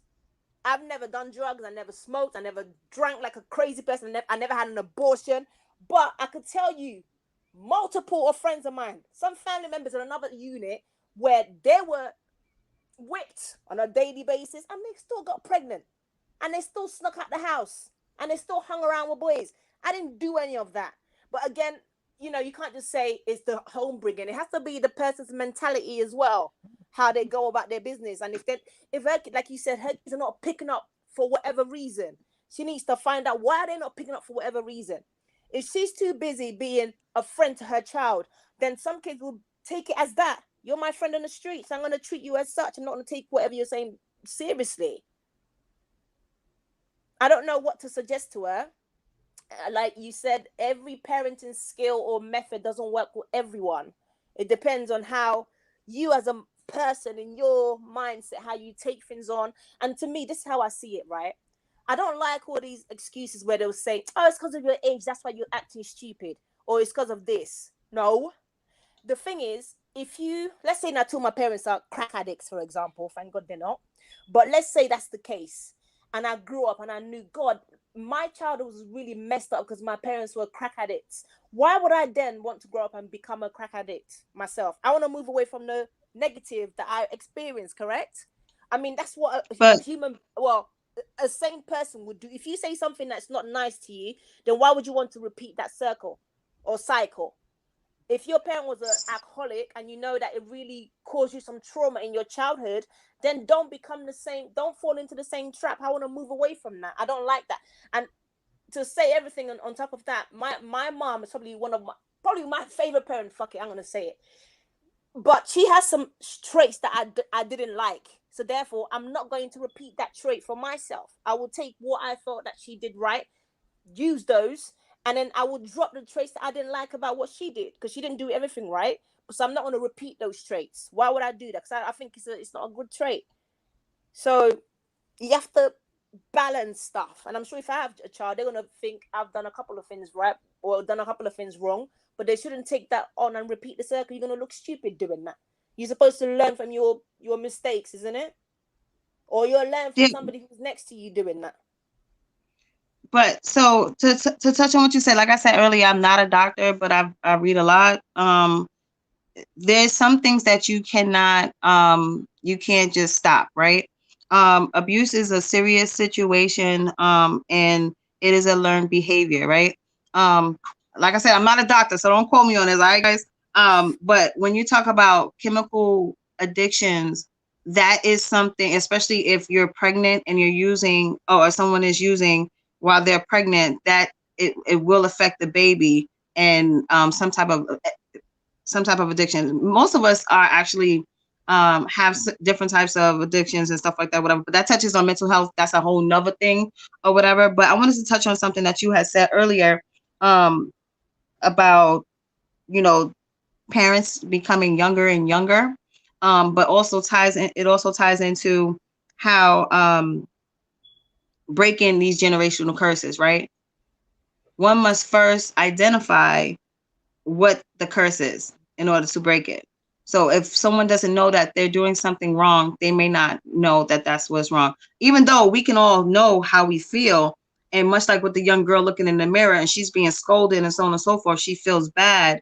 But when she gets older, her reaction is going to be like adverse. You know what I mean? So it just depends on people like Seiji, community efforts, people that hopefully someone in that chat that was watching this video probably told their parent, and then maybe their parent was like, hey, yo, sis, what's good, like, you good? I don't think you should, like, maybe community efforts could make could help, but we have to, granted, somebody said earlier, we got to do better as a people with our kids especially, but we have to be able to identify what these things are. And I'm happy, honestly, I'm happy that it's out there with this situation, because now she's going to be able to question herself now. She may be like, oh, I said what I said, but at the end of the day, deep down, these are your children, and everybody knows if you're a good mom, or if you're a mom, right? Or if you're a parent, or if you're a person, if you're going to feel it some type of way, and then you're going to want to make those changes. If not, you'll be forced to make the changes. How so? Authorities. I'm sorry, I went left field. My bad. I'm back. Hi. I'm back. But I mean, and then another thing too, we didn't touch on, but I like I said, it affects everybody, but it goes back to like psychology. I'm not a psychologist, I promise. I'm not, just read a lot. Societal norms. What's normal? What's good? What's bad? It's so crazy, and it is based on other standards, other people's standards, and not necessarily ours. So it's a lot to it, and then we need help. And I feel like videos like Seiji's would help. Other YouTube, I don't know, I'm not promoting him right now. Seiji, his channel helps a lot. So like, subscribe, share the video, guys. Okay. All right, I'm stopping. Not everybody has the ears to listen. Like, common sense is not common to everybody. The thing is, as far as you're saying, mentally, physically, to be honest, probably a 2-year-old, as soon as you start speaking and you speak to, you can converse with your child. However, let's say it's 2-3 years old, they start speaking and they know how to ask for food, ask for water, say I want to go to the toilet, etc. Right? They know some basic right and wrongs. They know not to, don't take that cookie from that jar. They know. They know you already told them no. So if they go to take it, they're gonna hide it from you. Why? Because they know it's not supposed to be taken at that time. So you do your child, a child or human being knows when they're doing something not supposed to be doing. That's why they keep it hidden in the dark and stuff. I mean, that's why most crimes, see these days, they're doing crime in daylight. They don't even care anymore. Normally, they would do crime. That's because we wear masks. In the darkness. They can't say anything. I'm sorry. But normally, the world is changing so fast. My God. Normally people would do crime in the cover of the night, so you don't see anything. That's how normally they will move. Now they're snatching kids in daylight. Now they're raping girls in daylight. Now they're doing whatever in daylight. They don't even care, but they still know it's wrong. They still know it's wrong. Yeah. So the kids know when they're doing what they're not supposed to be doing. Because if they didn't think it was wrong, if I didn't think something was wrong, then I would do it openly, correct? Until somebody says, hey, listen, that's wrong. And then I will stop. We don't even need the Bible to tell us that, you should not kill somebody. But then don't fucking try me, because if you come for my life, then I'm gonna protect myself. I mean, that's fine. I don't know if you remember that film called A Time to Kill. Yeah. Is it Samuel L? I can't remember. I think it was him, Samuel L. Jackson, where those boys raped his child and he killed him. I would do the same thing. I think that's the time to kill. It was named correctly. But I don't believe in you stalking somebody, waiting at the edge of the road and kill them for nothing because you're just a maniac. But if somebody's coming for your life and threatening your safety, then you could do whatever you need to do to protect yourself. That's fine. I would never. That's why they shouldn't put me in a jury, because if I hear a story like that, then I'm going to set them free. I'm going to be the one to vote against not sending them to prison because you did what you had to do in that moment in time. I will do the same thing. For me, as soon as you start being able to converse with somebody, no matter the age, it's so easy to say, oh, they did a stupid mistake because, they're young. That means nothing. What does that mean? Because of your age, what you did was wrong. It's quite blatant, unless it's such a intricate case. I haven't come across an intricate case I'm thinking, oh yeah, maybe you didn't know. You know how I don't like those parents or family members where they say, oh, what do they hold up the signs and say, oh, set such and such free, set my brother free. But your brother was selling drugs in the street. Now you want him to be free? He was doing something wrong in the first place. I would never be that type of person to look stupid. They say, or I say, if you defend stupidity, you become stupid in the making. I'm never going to stand there and be like, oh, set my brother free. My brother was dealing drugs and selling drugs to kids and whoever else. Why would I want him to be free? Lock him up as long as possible. I'm not there to protest for his innocence. But I will protest for somebody's innocence that deserve to be protested against. I don't know if you guys watch these crappy, I'm guilty of it because I watch it, Love and Hip Hop with Yandy Smith saying, has the freaking mouth to say on camera, oh, the government system really tore my family apart and Mendici went to prison because, oh, the government taught us about. No, shut up. Mendici was dealing drugs. You weren't complaining when you were spending the money. What are you talking about? You're looking stupid and you're making us all look stupid in the making. I don't like stupidity, full stop. And she's trying to compare her case with her husband, who's a drug dealer, a drug kingpin in New York or whatever it was, compared to other people like, what's his name?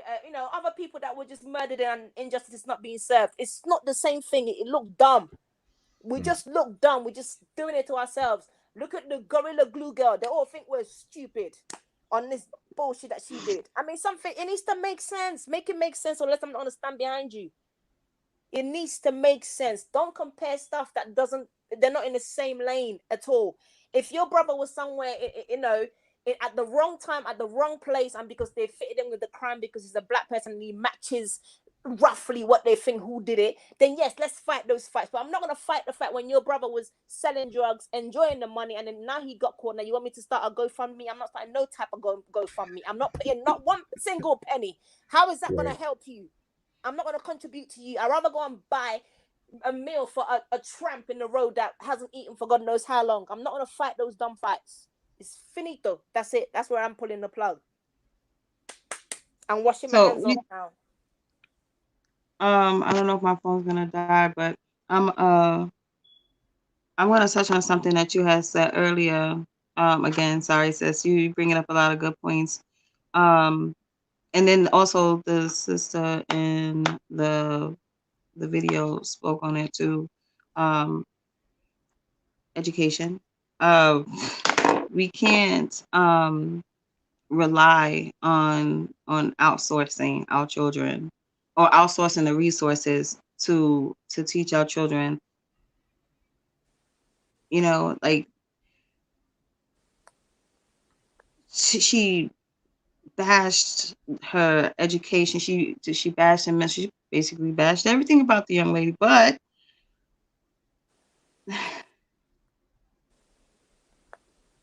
at what point do you reach out? Like, you know, this is happening with your child. Your child is 16 in eighth grade.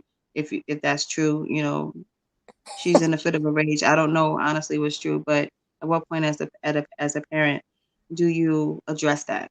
Like, you get PTA calls or meetings and stuff like that or whatever. Last year a lot of people had to go to homeschooling because of this forced, you know, stay at home mandate things and stuff like that or whatever.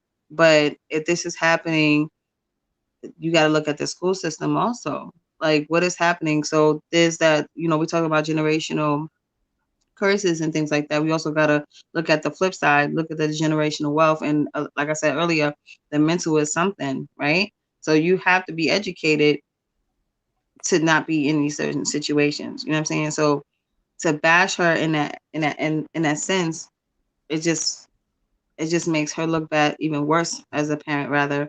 And looking at the statistics, I don't know them. I'm just saying, just thinking about them and all the stuff that they talk about with us, and we being the forefront of the youngest moms and all this other stuff or whatever, teenage moms or whatever. Even though they have a show for teenage kids, like, I don't said you was talking about teenager stuff. Was that net? No, I'm not gonna say it. Um, Even though they have shows, and it's not us that's there, we're not the face of this. You know what I'm saying? So it's just we gotta. Our education is something, and you don't have to go to school to actually be educated. There's books, there's so much research you could do. You could watch some videos that you put up too, you know, but education, safety, security, like, our children need more than just social media to teach them, you know, so we have to be responsible. We have to be accountable as people, as parents, as a people, you know. So if you guys, if you don't have kids, or if you do have kids, why not take up the responsibility of someone else, you know, someone else's kid? Like, yo, I see you like this. Here, here's a book on it, or here, let's talk about, like, just the smallest thing can make the biggest change, you know. And I don't know. It's true. It's this situation is pretty disappointing to me. Like I said, I'm not bashing her as a mother. You know, I don't know. But Seiji, though, real quick, when you talk about the father figure and things like that Mhm. earlier, what if this particular, like, I'm just thinking, you know, what if this particular situation was one of those situations, whereas listening to the video, they were all girls. So what if this particular father, if he's the father of all of them, right? Or even if he's the male figure or the father figure in that household, what if he was the one to let the mom handle it? But then what? Where's the father, the girl's dad, or the father figure? You know what I mean? That you were speaking about earlier. Mhm. Because remember, they're growing up to be women. Mhm. So is this how we are going to? With that touches on the femininity thing too. Are we going to talk to our men this way? Are we going to talk to our like? It's all connected, man, and it's crazy how it's really disappointing. And I think it's really imperative that we do something. And I'm not just talking about this particular video. I'm talking about personally. Let's look at ourselves and make our situations better. Why not, man? Better is better. Get me like, You're right. like yo. Listen, you can only blame the educational system, to an extent. I went to some of the. Well, I live in London, right? I went to one of the worst school in the whole London borough. They had to close the school down. It was that bad. But Wow. you can't always blame your environment. Yes, of course, it has some impacts, of course, where you take it in, and just because you exposed to something doesn't mean you absorb it in. It doesn't mean that. And I get it. Some educational systems are really, really poor and they do the very basic. The very, very basic. But sometimes you got to wake up your own damn self and say to yourself, my God, this is not what I want. When I went to college, which would be an extension of secondary school, I guess that would be for you guys.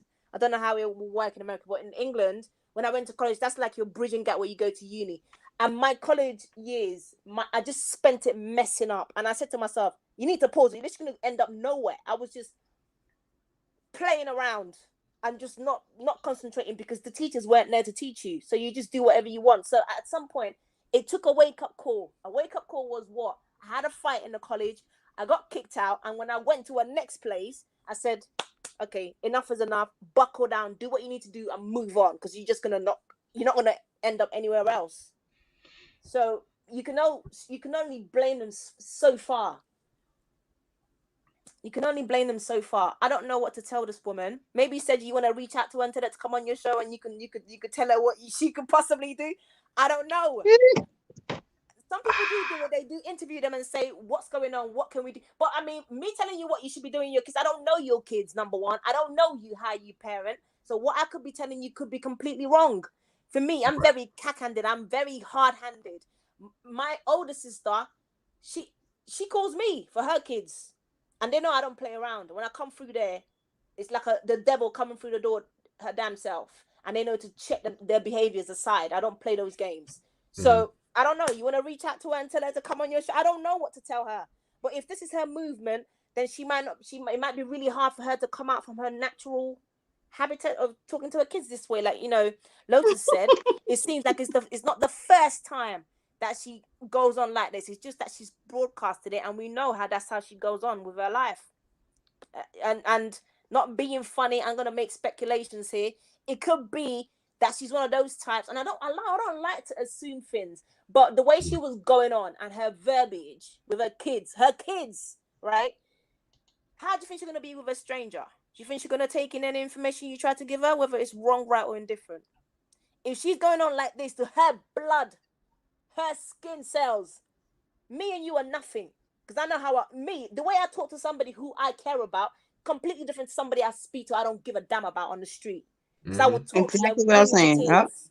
Exactly. So if you might mean well and say, oh, let me help this sister out. What is it? What can we do for you? Look at Monique telling us, listen, bonnets in the street, it looks like you don't care about yourself. Okay, I agree with that. But somebody else should do a video. If I'm in 2 months to do a video for men, our men stepping out outside in the streets wearing their sliders and their socks. I think that's not for the streets, it's for your indoors. So let's speak on that. But that's another topic for another day. So, we're quick. We're so at some extent, we are very sensitive people. Yes and no. It's a gray area because we don't like to hear what other people want to say. I want to say what I want to say. I'm going to leave it at that. And if you disagree with me, I'm going to attack you and bring you down to the floor. So if she's speaking like this about her children, I really doubt that she would sit down and take in somebody she doesn't know from nowhere of advice, whether it's wrong or right. And you know how people do. We pop up. I'm popping off at them. I don't even know the woman from nowhere. So is she going to listen to me? We're going to get into a battle, and it's not going to be good for either of us. Right. And then she's going to say to me, you don't have kids, you don't know what you're talking about. Then, bitch, you have kids, you don't know what the fuck you're doing. Your kids are still misbehaving, so whatever you're doing, it's not working. So it's not going to go well. Right. Good luck to her. And all I can say is probably keep your craziness behind closed doors. I don't care because I don't see any other way forward. She's brought it out in the daylight. So what's the difference? Except that she's got millions of people who know her from nowhere chiming in on her business. Yeah. Like we're doing right now. We don't even know her first name. What is her first name? Except that she's a black woman and she's wearing a little wig cap on. That's all I know about her. And she got a tattoo on her chest. Exactly Oh, the BS that Tommy I think she said her name. Tamaya saying. What is her name? We don't know her name. I just know She's she's she a called terrorist. her name. She said her kid's name and everything. I don't think she said her name though, but she So just the said, kids are gonna "Yeah, go I'm to her mom. I'm their her mom." kids are gonna go to school, and you know how kids are. Kids are sharp in the mouth. Yeah. Her kids are gonna go to school to face this consequence of her video. I mean, she's showing how nasty the house looking as well. So the kids are gonna, in school. Oh my God, the kids were just ruthless. But I'm ruthless back, so it doesn't matter to me. But not everybody could take it. But if the kids are gonna go to school, for people to speak on their mother and say, "Look at your mom is talking to you," so I'm gonna talk to you anyhow. What is the difference? Now they know their whole business. That's true. I don't know what to tell her. I really don't know who to direct her to. I mean, if we directed her to what's his name, Dr. Phil, they might come up with another dumbass bad Barbie type of person, and I can't stand those people. And we create another monster on top of a monster already. So I don't know who to direct her to. Does Dr. Phil even help people? Because it seems to make their whole situation worse. Now we've got this stupid bad Barbie for the God knows how long now. We've Oh got other yeah. people chiming out. He just chimes out idiots, doesn't he? He chimed out bad Barbie. There's stupid girls popping off at the mouth. I don't watch her. The thing is, if I have a trigger, I don't watch those people because it would just trigger me. And I don't like Mm. my triggers. I want it to be subdued because I know how I carry on. But I don't see who he's helping. We've really moved away from helping people. We just kind of gaslight the issue, make it worse. That's what we do. I don't know if you guys used to watch Bad Girls Club, and when in the first seasons they were helping the girls, if you remember. Now Right. they don't help them. They just gave them drinks. They gave them alcohol, and intensifies their bad behavior. Not even the bad behavior because they put them for the cameras. We know that, but they gaslight it even further. Remember, they used to bring in the therapists, and they used to bring, the life planners and the life coaches, which I think is bullshit. But anyway, at least they were trying to Mm. help them. But now they're not trying to do any of that. They're just trying to gaslight it. I mean, that's all these reality shows. They're not even reality anymore. They're writing scripts. They're creating non-existent beefs per se. For Yeah. what? For entertainment. And it's just oh my God, bring back the old days. I want to see the authenticness of things. I don't like to. Oh, I need to go and live on Mars. I think that's what it is. I can't take people. It's crazy. I can't. I just can't. Oh, I just can't. It just wires me up. I don't know. I don't know what to do for our people. Sometimes we make our situations worse, and then we help perpetuate the narrative that's already said about people who are so wrong about a lot of us. But as much as I love our people, I also hate our people. I do. Mhm. I'm in two minds. I could really love a black person down, but then I can really hate a black person down because you come across the wrong ones that would say the wrong thing, do the wrong thing, and just gaslight the bullshit, and it just pisses me off. It really pisses me off. Seriously. Oh my God. Somebody shut me up and just speak, please. I'm gonna go on. I wanted It's to just so really touch on fucking something. wrong with it. I wanted to touch on something. I don't know if I said it or not, but I also wanted to touch on the behaviors of the girls. So I don't approve, of course, of their behavior at all. It's just I was talking to Seiji earlier about this, and you had asked me a question in regards to what would I have done, and I had said that I wouldn't give access, to these things and stuff like that, whatever. But Mhm. I have to say a big part of this is our responsibility. If we are given access to these things like social media, phones, tablets, even hanging out with different people, you have to be on top of your children. You have to be responsible for your children. If not, somebody else will. And it's really unfortunate, that, people only learn via consequences. I'm all about preventative. In the fire service, we do things, safely to not be put into situations. However, if we're in these situations, we have to have a means of egress or a means to get out, right? So, Mm. what are we doing as parents to guide our kids? So if you're gonna give a phone, and she said in the video that she gave the phone, at first I assumed that they had their own phones and they linked the accounts, and then I felt, oh, now, I don't know how these things work, but I assumed that they had their own phones and that they linked the phones like that. But she said that she gave her phone to them and they had linked the accounts or something. That was just, you're gonna have to be on top of your kids, talk to them, Yeah. let them know the dangers, and you can only expect what you give them. So I don't want to say that she shouldn't be surprised by their behavior, and sis, you had said, you don't know what to tell her, but now she's gonna find out like what her weaknesses in a sense are. I'm not gonna say weaknesses, but she's gonna be able to see what areas of improvement she's gonna need to make in order for her to be a more effective parent, or to her kids. And I hope, like, to be honest with you, I hope that whole family gets the help that they need and stuff like that or whatever. I'm not saying that they all messed up, nothing. I don't know their situation. I just know what I saw.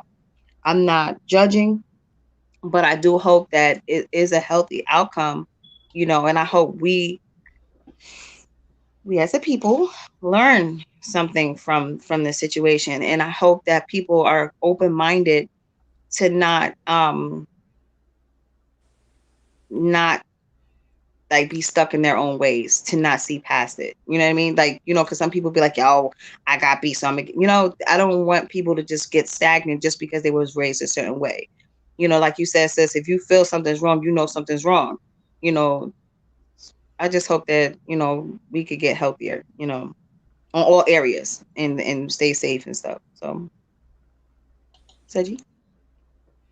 Good. Ah, um, like I said, it's a little bit uh like different for me because it's like as a guy you have to deal with girls differently. I think this is technically one of the reasons why guys in a sense dread having a daughter, in a sense, not that it's like 100% like a bad thing, but you have to manage the situation. You got to manage your emotions, the way that you basically go at it a whole different way, because when you're a man, you know how to sit up there and like talk to boys. You can, straight from the hip, you can, pretty much like say things how you want to sit up there and and say it. But when you're dealing with a young girl, a young woman, it's a little bit different, because if you have, in a sense, a type of aggressive tone, that could in a sense be seen negatively, and she could in a sense somehow internalize that, and a multitude of different situations can in a sense be spawned directly from that. So it's like you have to like really try to almost in a sense like walk on eggshells, because like if I wanted to like talk to, like, let's say my daughter the same way I talk to my son, it's not really going to mesh too well. It's just, I'm trying to figure out how to really put this, because it's like a lot of the conversations that a father could address, it's a little bit difficult because we walk in the space of being a young boy growing into a young man and then finally becoming a man. We don't in a sense like live in the space of like, all right, I fully understand what it is to be a woman, to be a little girl growing up into a young woman, and finally being a full-fledged um, woman. So in a sense, a mom addressing certain things, she can directly tell you like, all right, I know what it is that you're doing. I know specifically the reasons why behind it, because I was your age. I was that girl at that point, and I decided to make this decision instead of that decision. So instead of me twerking on Instagram or whatnot, I was sitting up there, working my mind in the book so that I can, educate myself and, go further with the things that I wanted to do or the goals that I was, in a sense, seeking out. A mom can, in a sense, give that knowledge. Like one of the main things that I mentioned on the platform is, a lot of women lack self knowledge and self love. And those are things that, in a sense, don't get passed down from the mother to the grandmother to the mother before her. Like somewhere in there, that information gets lost. So when you have a lot of the young girls in this new generation, you see them out here say, "Oh, I'm about to twerk. I'm about to sit up here and do all these body modifications. I'm about to do, X, Y, and Z." That's True. because they don't know who they are. They're still trying to, in a sense, figure that out. So within them trying to figure that out, they're going to imitate and emulate other women and try to mirror that image in order to get closer to what they feel they should be versus, having the previous women who went through all of those battles, like mentally and physically, and fighting the world about, like their image of their hair, their body, and stuff like that, and having all of that carry through, and finally making it to that girl and getting that instilled in her, so that she doesn't end up like a lot of these women on Instagram, where or a lot of the other girls doing a multitude of other things, trying to get men's attention. Because if they initially from the get-go had that knowledge of how valuable they are, have the knowledge of that self-love and everything else already instilled in them, they'll be like, I don't have to take off my clothes for this. I don't need to attract a man by using sex or dressing provocatively, because at the end of the day, that's what those little girls are doing. They have a stepfather that's there. I'm at least assuming that he is playing a fatherly, type of role, as CC stated. He might be the laid back type where you got the good guy, the good cop, bad cop. So the mother has to be the bad cop and the father is playing, the good role. So she has to be, in a sense, that enforcer, because you're dealing with, two girls. So after, they're done boohooing, crying and all the other stuff, they come to the dad where he, says, some things. He'll say some corrective things, but it's in a vastly different tone versus the mother. So hopefully with them receiving that negativity there, they'll basically go to the father and they'll get, some of those things there, and they'll be like, all right, you know what, you're right. Maybe, we should have did things differently. Maybe we really should have listened to mom. We'll try to correct our actions to, be better, because we understand that we're not only a representation of ourselves, but we are a representation of the teachings of, our mother and the other women who basically came, before us, and different things like that. I probably went a little bit like all over the place, but yeah. Nah, I don't think can you hear me? Yeah. I don't think you went all over the place because it's actually all connected. Um you talked about self knowledge, right? Self awareness, Yeah. self respect. Some people aren't taught that, and it's real crazy because the times that we're in now. Look, I sound like an old head, but the times that we're in now, where everybody's chasing the bag, or I haven't heard that term in a minute, but there was something else I said earlier when I was talking to you. Uh, they're not even chasing the bag anymore. They're just like chasing the cloud, and nobody's getting nothing from it. Somebody Yeah. actually said in the comments that she posted the video for clout, and it makes me wonder. Like, I wonder what kind of clout she's looking for. Because the dragging that she did of her own kids, and then one of them wasn't even there. And I don't know like the dynamics that they have, but what I would hate to have seen that though. Like if all three of them were there in that whole situation, was going down the way it was. And the crazy thing is, you know how they do the social media videos? They be like, yo, all right, so this is what I'm gonna do. I'm gonna go through it. It's like she let us, like she was all calm and everything at the beginning, and then boom. I'm just like, wait, whoa, what's what Kevin Hart said? Wait, which one of you? Yeah, what I just witnessed murder or something like? It's crazy. It's crazy. If she I'm did still that for stunned. clout, that would be disgraceful. Because some things you just can't. Just clicks and views is not worth it. If she did that to get attention, that's the. Oh my God! I hope not. Hopefully not. That but then some what you said you somebody said something about the tattoo she had. What did you say somebody said? Um, I was saying like earlier, it was like the same thing that CC had pointed out, where when it comes to like social media, a lot of people, won't, in a sense, pay attention to the message, but they'll look at the image. So they'll see her as Mhm. just an angry black woman that's, running off at the mouth, a whole bunch of like cussing, and then they'll just like, see like the tattoo as well. And they'll just basically bottle that, all up and be like, all right, well, I already got the whole story, right? Instead of Mhm.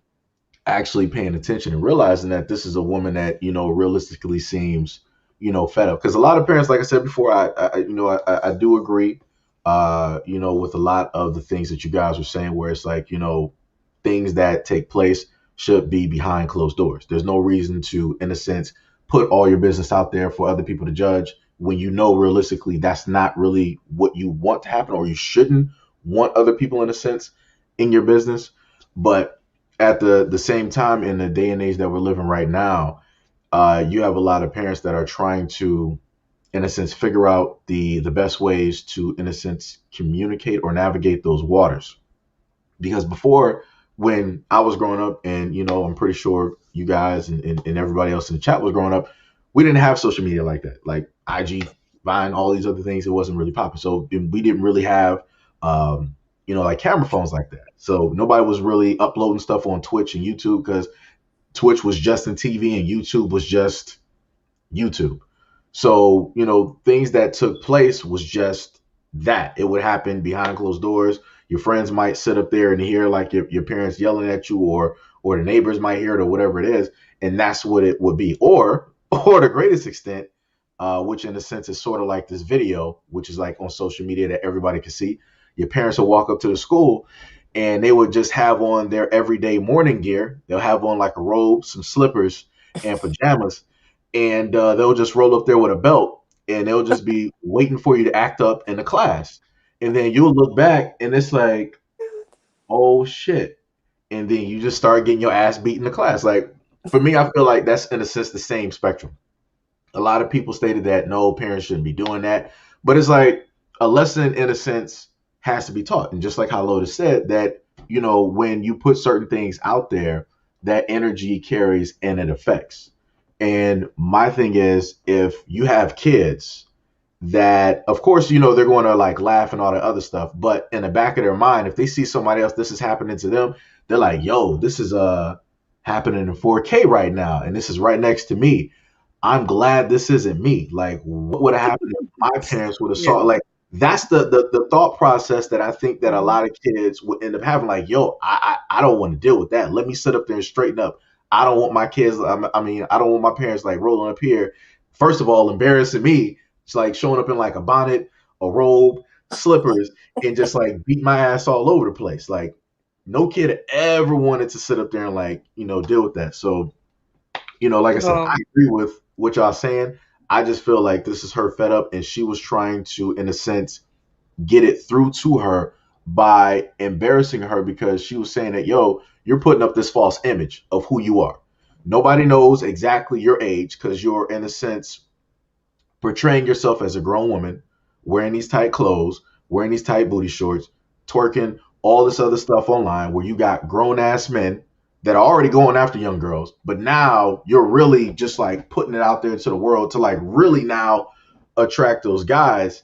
And it's like, yo, we not about to sit up there and do this. So I'm putting everything on front. So any of these guys that's liking any of your photos that's like 32, 23, whatever it is, this is your time to unfollow her, to unlike like a lot of those pictures, and whatnot, or whatever. Because to a certain extent, in certain states, when it comes to certain pictures of minors, that's labeled. I'm not going to say the word here, but pornography, and you can happen to get charged for having any of those images. So, like I said, there's, like Lotus stated, there's a lot of stuff technically going on with this whole thing. My whole thing, because I covered the whole thing with kids being like, abused and all these other things.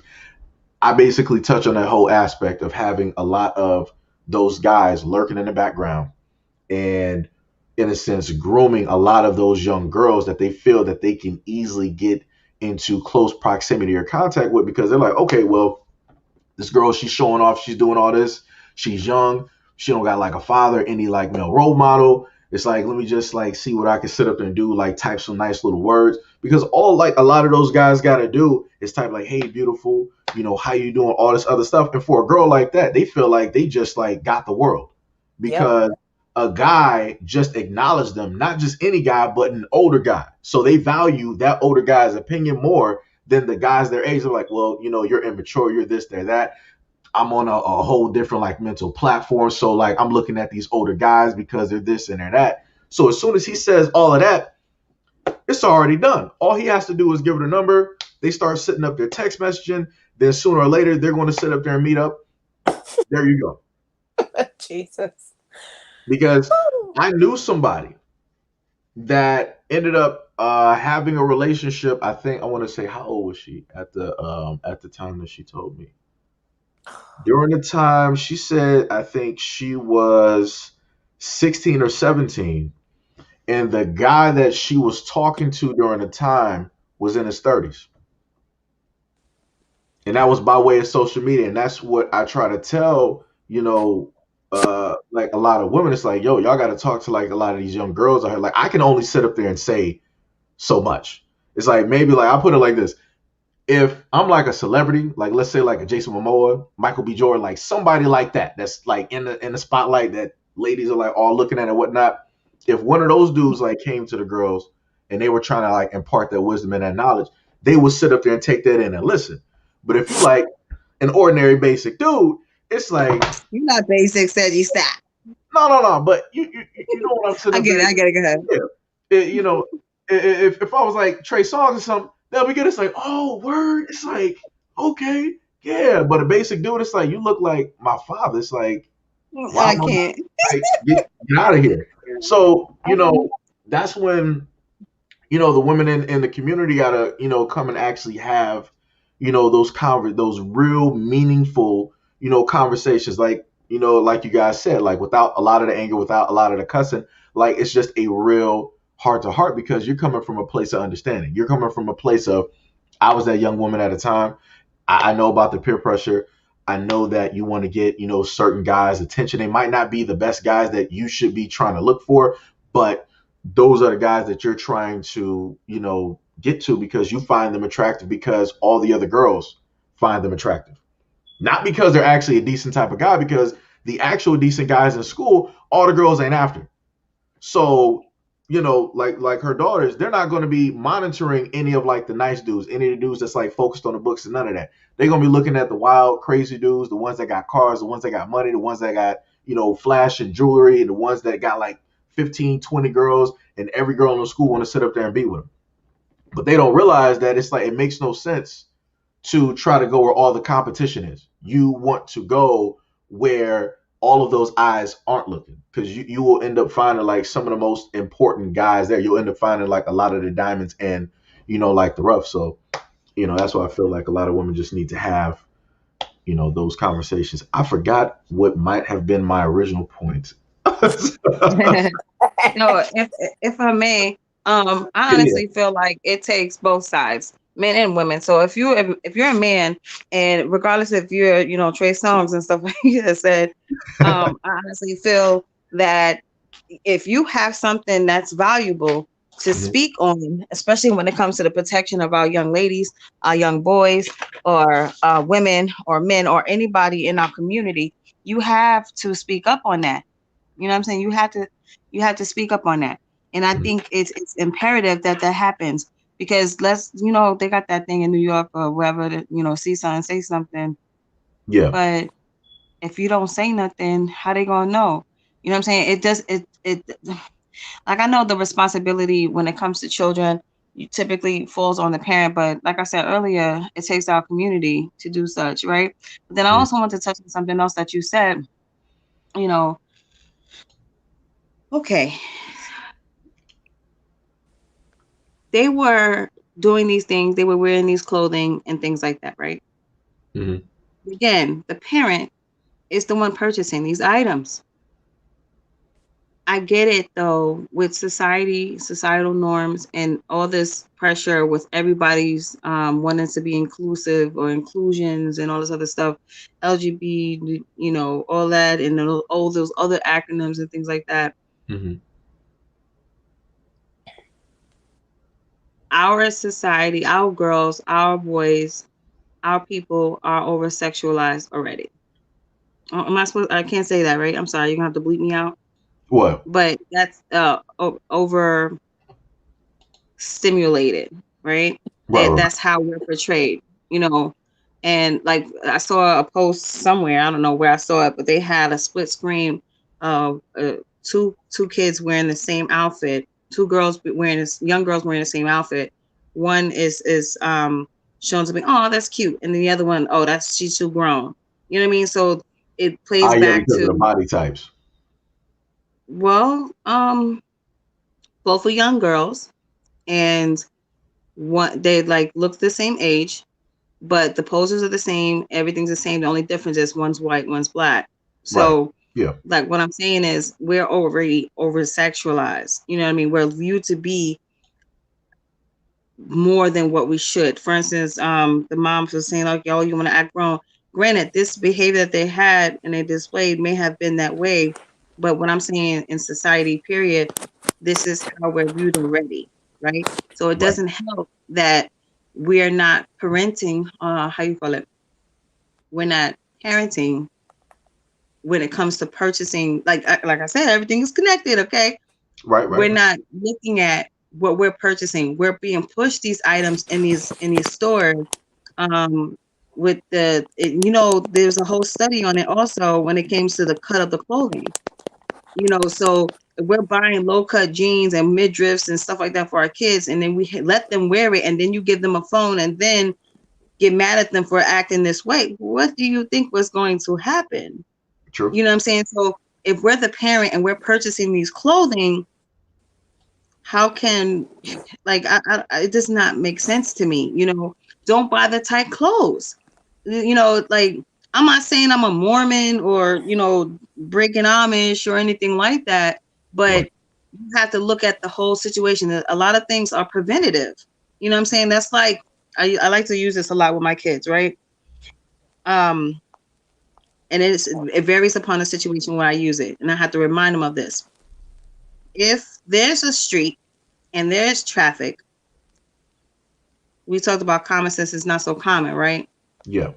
If there's a street and there's traffic, and you walk into that traffic and you get hit by a goddamn car, what did you think was going to happen when you walked into that street?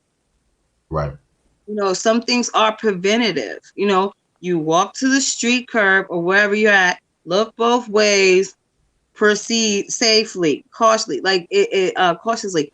It plays into a lot of what we do as a person, as a people, as a person. Like, what, you know, it's interesting, but if I just feel like some things are preventative, yo. Like, Right. I get it. They danced and did this and the third. When? That's yo. I need timelines now. Now I need timelines. Let's know when was the first conversation, the first warning, the second warning, the third. When did these things happen, and why wasn't it like?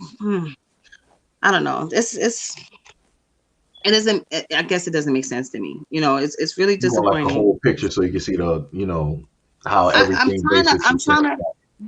Yeah. So I'm trying to understand, because I'm like, I get it. Like, we're all in a lot. Somebody said this the other day too.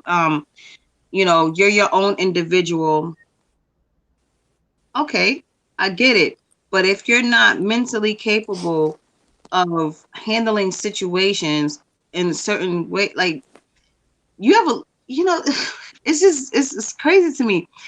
You're not a full grown adult until you're like what, 25. Your mind, your brain isn't fully developed until that age. So how can you expect, even though we're parents and we're guiding our children, how do you expect children to automatically, oh yeah, no, because it's a learned behavior, right? So I'm Mhm. just, I don't know.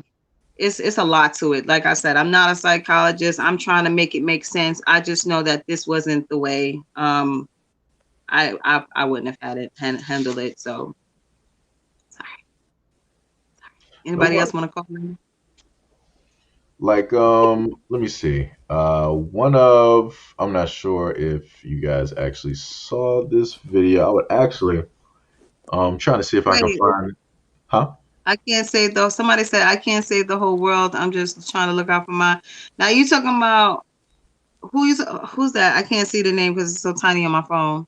Oh, that's Mo. Hi Mo.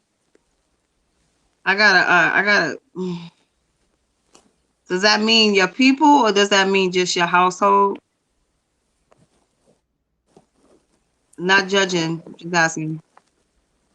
What you was about to say, Seiji, while they responding? Because I can't see what I have a delay on my side on YouTube, and I wish that let me see. Actually, I I might be can't able to make see. the comment section make look a little bit better here. Let me see if I can actually make that a little bit larger so you guys will be able to see it.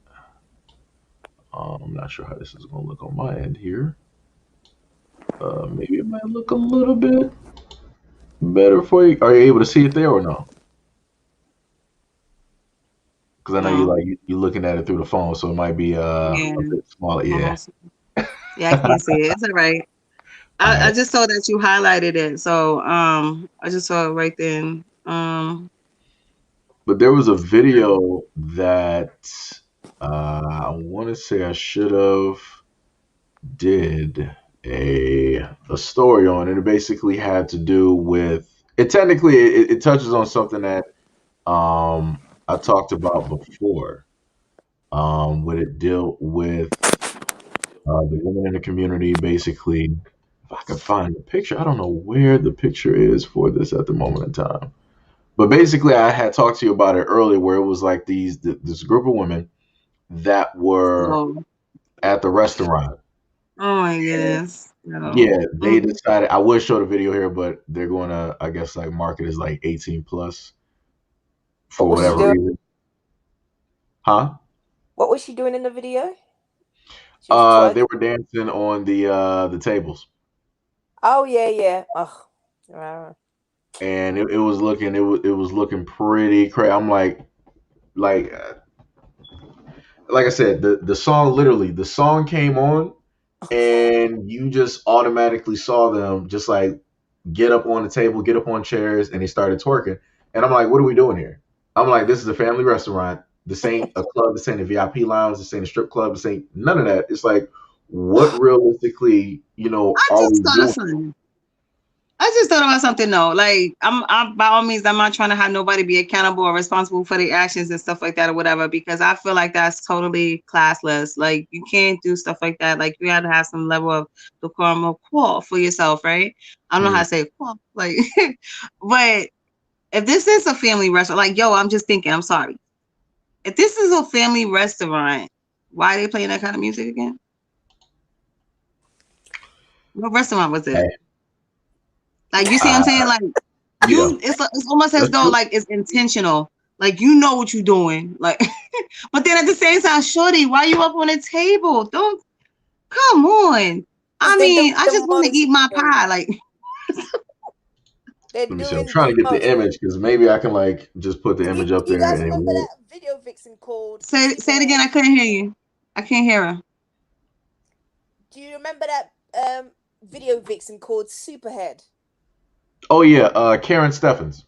Oh my Exactly. goodness. Yeah. Back in the day. But listen, today Kareen or whatever her name is, Kareen Yeah, Stephens is a choir girl. She's going straight to heaven compared to what they're doing these days. Because remember when she had that little goldfish star over her tits and she was dancing in Mystical's music, been so long, and yeah, we were all like shocked and like, oh my god, that's crazy.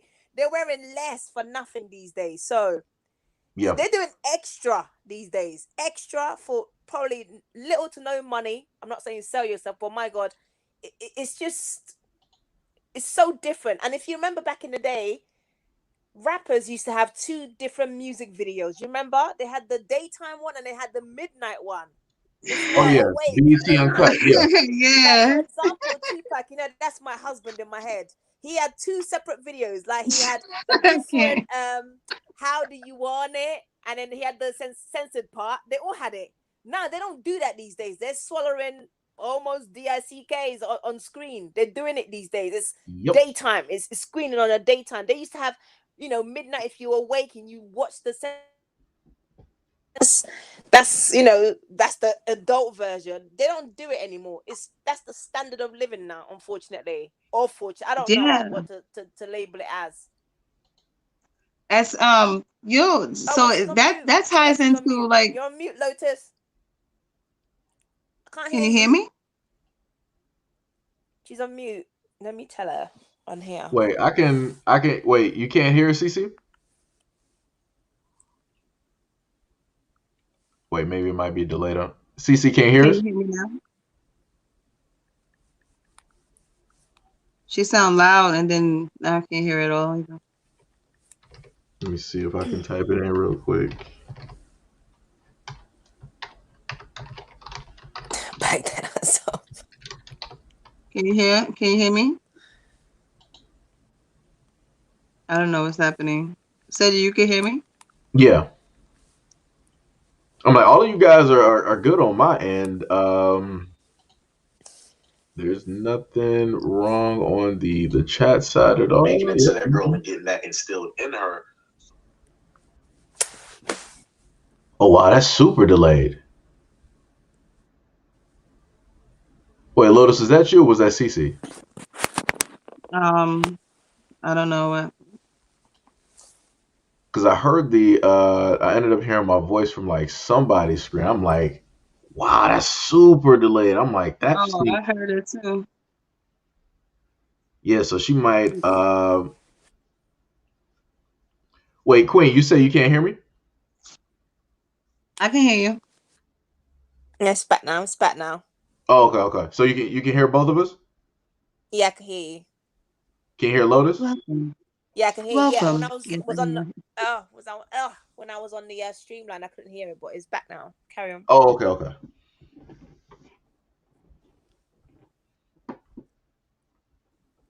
Well, I forgot who was. I think CC, you were talking, making your point. I think, or was it Lotus? I think Lotus was talking.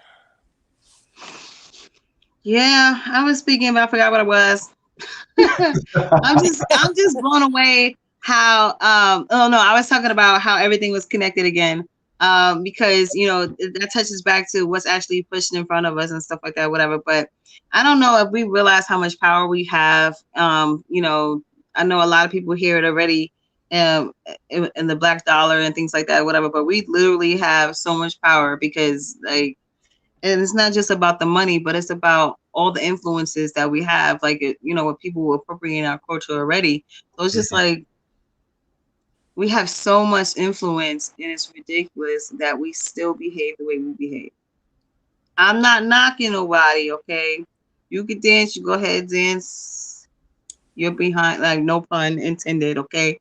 You go ahead and dance, but I guess it ties back to societal norms and stuff like that. Is this normal now? That's a psychology thing. Is this the norms? This is what the times that we're in, where everybody's just twerking, twerking, twerking, twerking, whatever.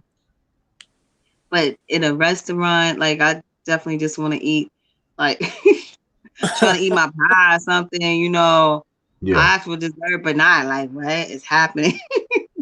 But like, how do you not feel embarrassed for yourself? And it's like almost like everybody, on social, not everybody, but people that are doing these things or I'm sorry, we're getting off topic, right, about the other video, but how are we doing these things? Is this audition videos for bad girls, like you were saying earlier, right? Is this the auditions for these music videos, or are these the auditions for Bad Girls Club? Like this, where do we respect ourselves? You know, this is yeah, what Yeah. You trying to know, get sometimes money. you have to Hmm? knock them. You sometimes, and I get it. I respect you so much, but I'm not gonna carry myself in that way. I'm sorry. Sometimes you have to shame someone away from their bad behavior. You have to sometimes. You have to. Because if you keep saying, "Oh, I don't want to shame you," yes, shame them away from that behavior. Maybe that's what's gonna snap out of it. Because if they carry on as they are, it's not gonna get any better. So we need to shame some people.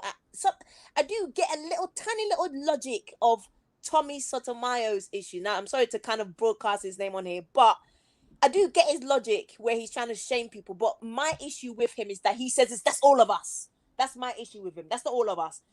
I Right. don't have no problem for him to say, right, Shaniqua, you're doing this. That's wrong, Shaniqua. Stop that BS. Don't say, you see, that's all of them. That's wrong because I know I don't do that. So just shame Shaniqua for her behavior. And perhaps Shaniqua will stop that behavior. So sometimes, yeah, I get his logic a little bit, except that he's saying it's me, you, and everybody else that's doing it. Because you're black, that you're doing all of that. According Mhm. to Tommy, you, Lotus, you're the one who's dancing on that table, shaking what your mama gave you on that table while I'm trying to eat my pie on the next table. He's saying it's you.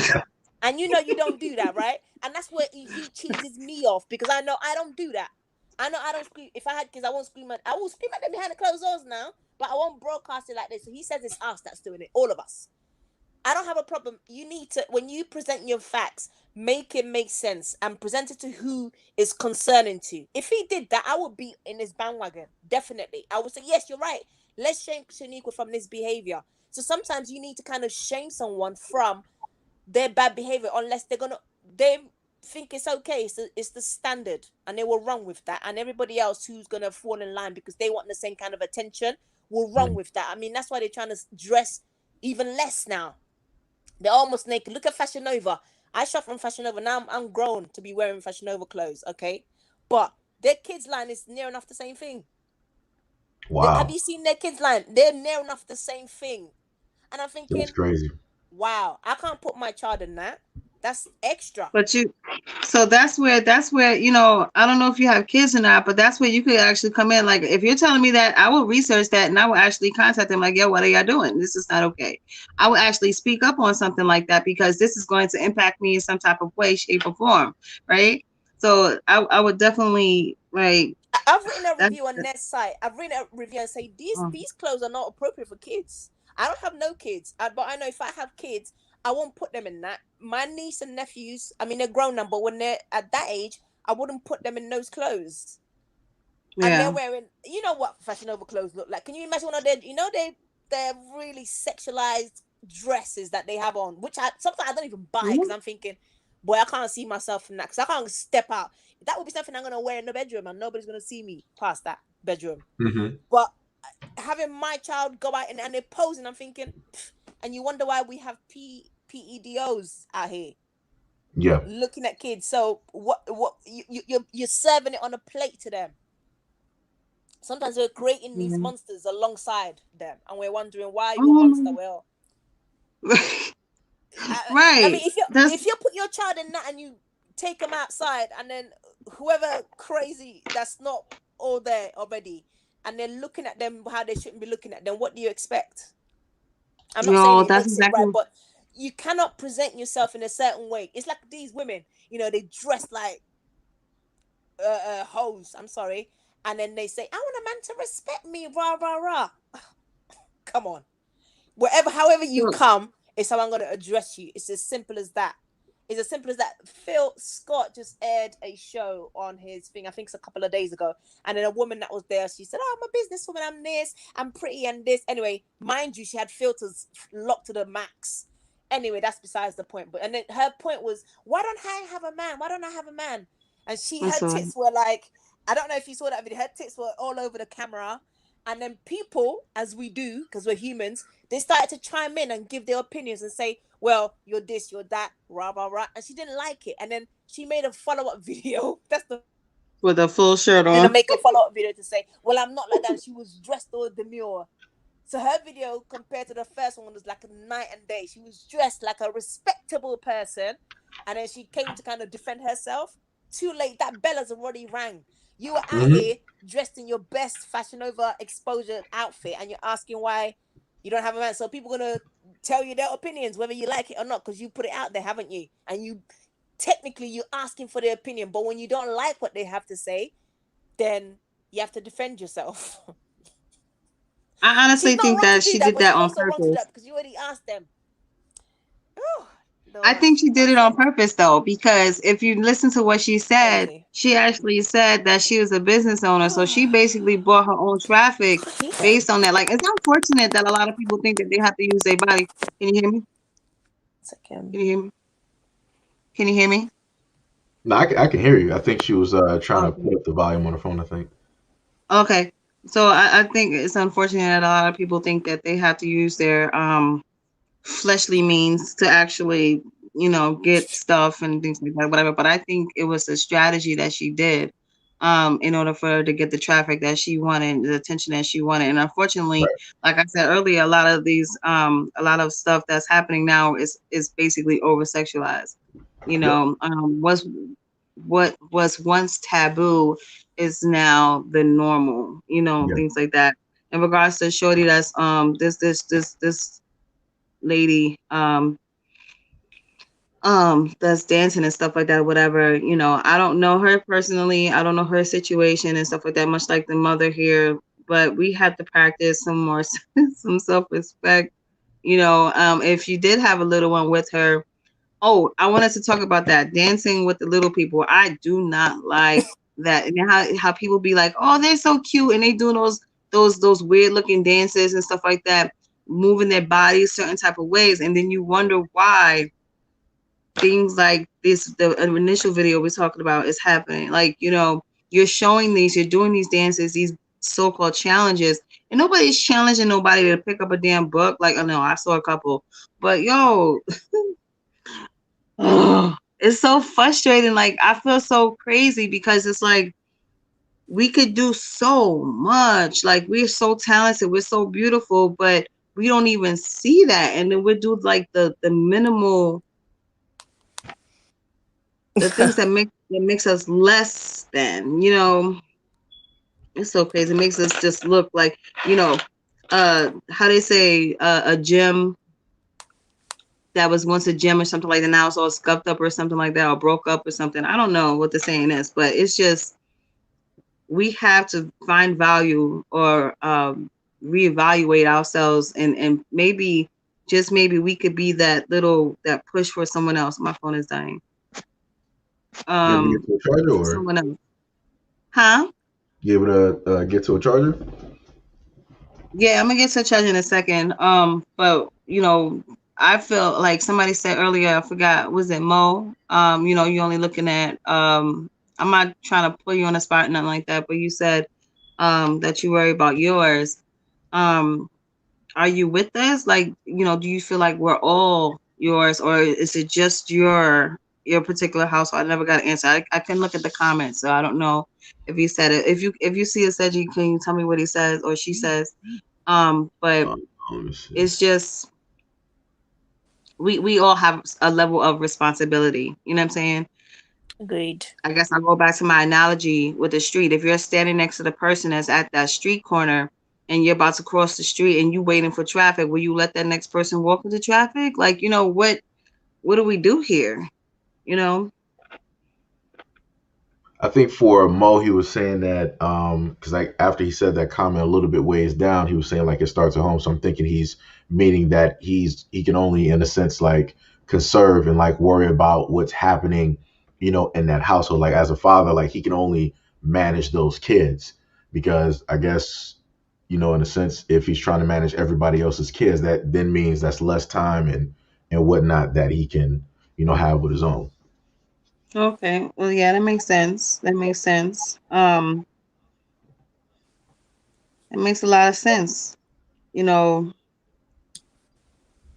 I feel like we're all connected. I feel like a lot of things is connected, and what may happen at home, much like the situation, may impact the next person, or vice versa. So, you know, yes, we have to have a great foundation, Hmm. in order for us to, to step off into this world and things like that. But, we got to do it healthy. I'm not saying that you're not Mo. Nah, I'm not saying that you're not Mo. I'm just saying, like, period. With everything. Oh my God. And I'm like saying that because y'all know where period came from, though, right? Period. Right? Y'all know where that came from, right? Does Yes. anybody know? Tell me where it came from. I'm not offering no money. I just need to know if anybody know where it came from. Well, definitely Where it it's not came. from the City Girls. I've heard that before, but I guess they kind of perpetuated and took it forward and So near enough patented it to be theirs, but not quite because I've heard that from before Adam and Eve and them.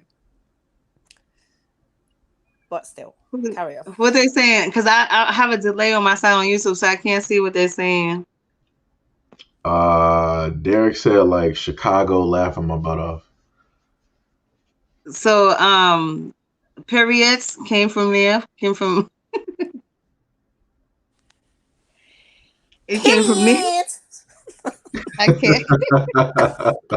So I I was introduced to that via. Now I'm gonna go back to that in a second. Where I got introduced. So the reason why I'm bringing that up is because like much like we all have this responsibility, right? Yeah. And then what we see on TV, movies, what we introduce to our children, and things like that, right? And how they're trying to over sexualize us and do these new laws and stuff like that to basically have these different identities, um, or try not to claim certain identities or ages, right? Quote unquote ages, right? Yeah. Um, there's these influences and influencers that we have that's in that's really profitable, that's in our community, but they're not of how you Yes. say, huh? No, no, it's that carry on. Sorry, I was reading what said. Carry on. Sorry. Well, and the I don't have any look. I have to put disclaimers on this. I don't have anything against anyone of any other. Group. Yes, Yeah, thank I you. know. But You can say like unicorns or special individuals. Unicorns. yes, Like I don't have as anything soon as I against heard that. you But struggling, I'm like, I know who you're talking about. so yes, so like we had the man in the dress. That's where it came from. I'm not going to mention names because I don't want Seji's video to be flagged or nothing like that. I don't want to like hashtag anything like that either. But it came from a man in a dress, and that's where that came from. And so now it's not just the factor of what's being said; it's the behavior with it. Okay, and this whole thing that we have, so this is what we're being shown. This is what people think is the new norm, so we have to have the audacity to take the power back and flip the script. You know what I'm saying? I Mhm. would challenge people to play chess, strategize chess, pick up a dictionary. You know what I'm saying? Challenge. Okay, get fit. And I'm not just talking about physically fit. Seji goes over videos on financial literacy. Just get better. That's what I'm gonna say. I'm gonna stop now. Get better. But yeah, I'm sorry. Seji, you want to go over the video, right? My bad. I can't exactly. Well, you talking about the image that's up there right now? Yeah. Oh well, I can't technically do it because they'll flag it like they did before because they were like, oh, we're gonna have to like make this 18 plus. Even though the funniest thing is, I can look at WAP and it's technically quite a bit of stuff, directly in there, and I'm like, the video that I'm showing is tame compared to like that video, looking at the statues, the paintings, and Well, everything that's in the lyrics. But it's like it's it's 100% crazy. Seeing some of the stuff like some of the other guys have stated, like Mo, Jay, and I think like somebody else. It's like I said, love black women. I like certain movements. Seeing things take place, but there is a time and a place for everything.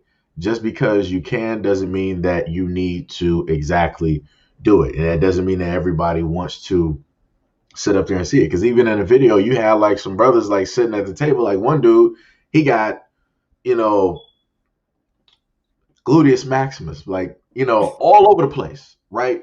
And he's just sitting up there on his phone. He's like, yeah, I ain't even about this life right now. It's like I don't even know why I'm here. I should have went to McDonald's. Like he's literally just trying like not to give or feed into like any of that at all. And it was like at one point in the video, you had one of the women that was wearing like a dress, and the dress was like rising up. And if it was in 4K, you more than likely could make out a lot of stuff that is there. Because I can tell you, even with it not being in 4K, the area was dark, which means that more than likely she wasn't wearing any underwear at all. So it's like, what are we doing here? And it's like at the end of the day, it's like I know for me that this is not every single black woman out here. But at the same time, when it deals with a world point of view, they're going to be like, this is a representation of black women. Because whenever like men from other countries like envision black women, they're going to be thinking about Cardi B, Meg Thee Stallion. They're going to be thinking about like all of these other caricatures, right? Because these are all acts. Because how the women portray themselves in the music videos, that's not how they portray themselves and how they act. And well, Cardi B is a little bit different, but for the greater majority, that's not how they portray themselves in everyday life when they're with men out there in public. They're not always wearing like something like super provocative, skimpy, and showing like everything out there, to the world.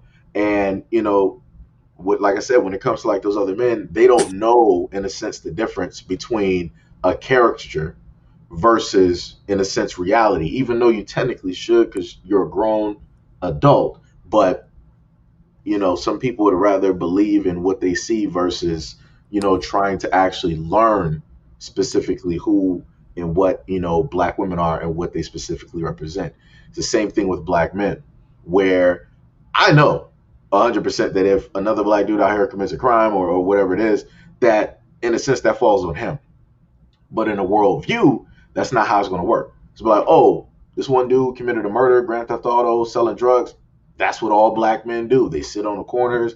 They be getting like 40s or like Hennessy. They be doing drive-bys and, and all of this, other type of stuff versus actually sitting down and paying attention to a lot of the positive black men out here. But at the end of the day, negativity sells. So this is why you got a lot of these women, which this touches on those women, and then it also touches back to the video with the young girl. If I can actually like pull that down real quick, which is whoops, it's not that one.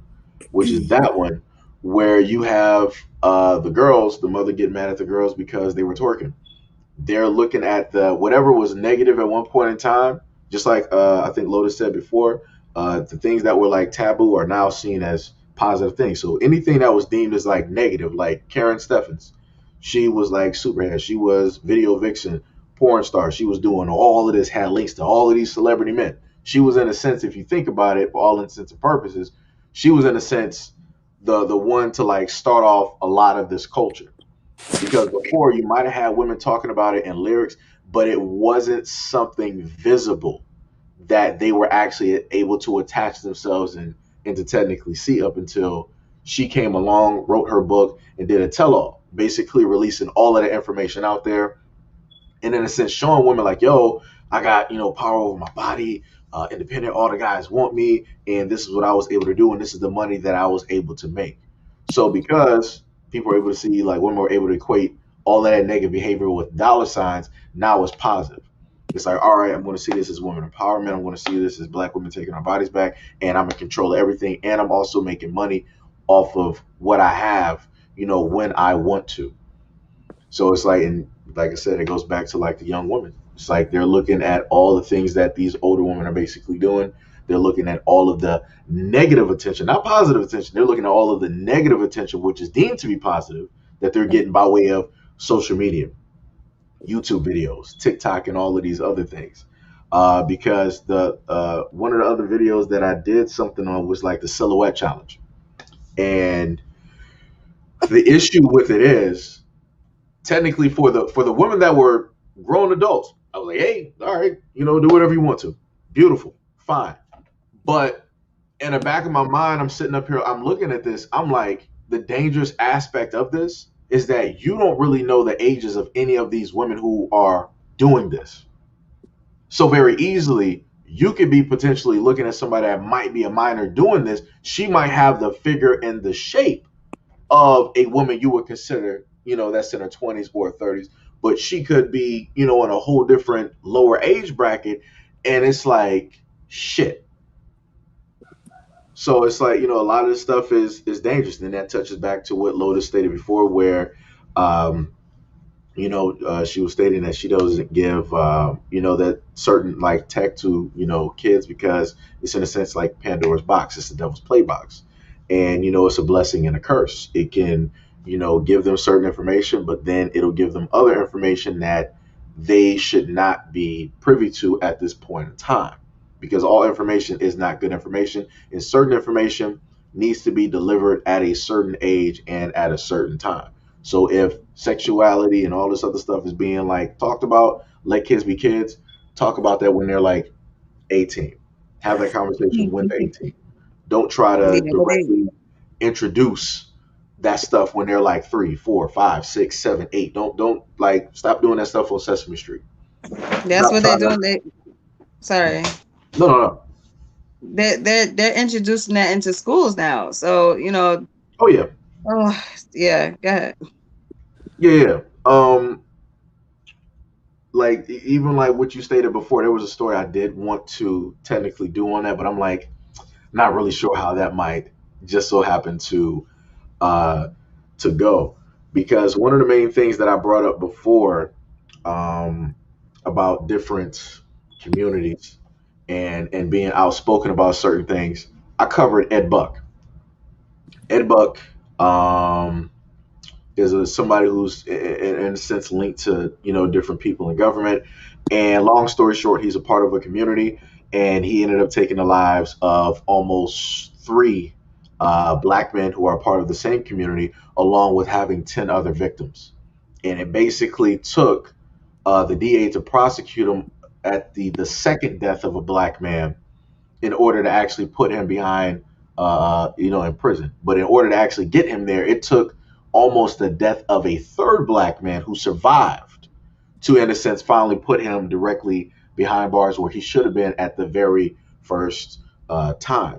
Because if you look at his story, Ed Buck directly targeted and specifically targeted homeless and black men that were drug addicts.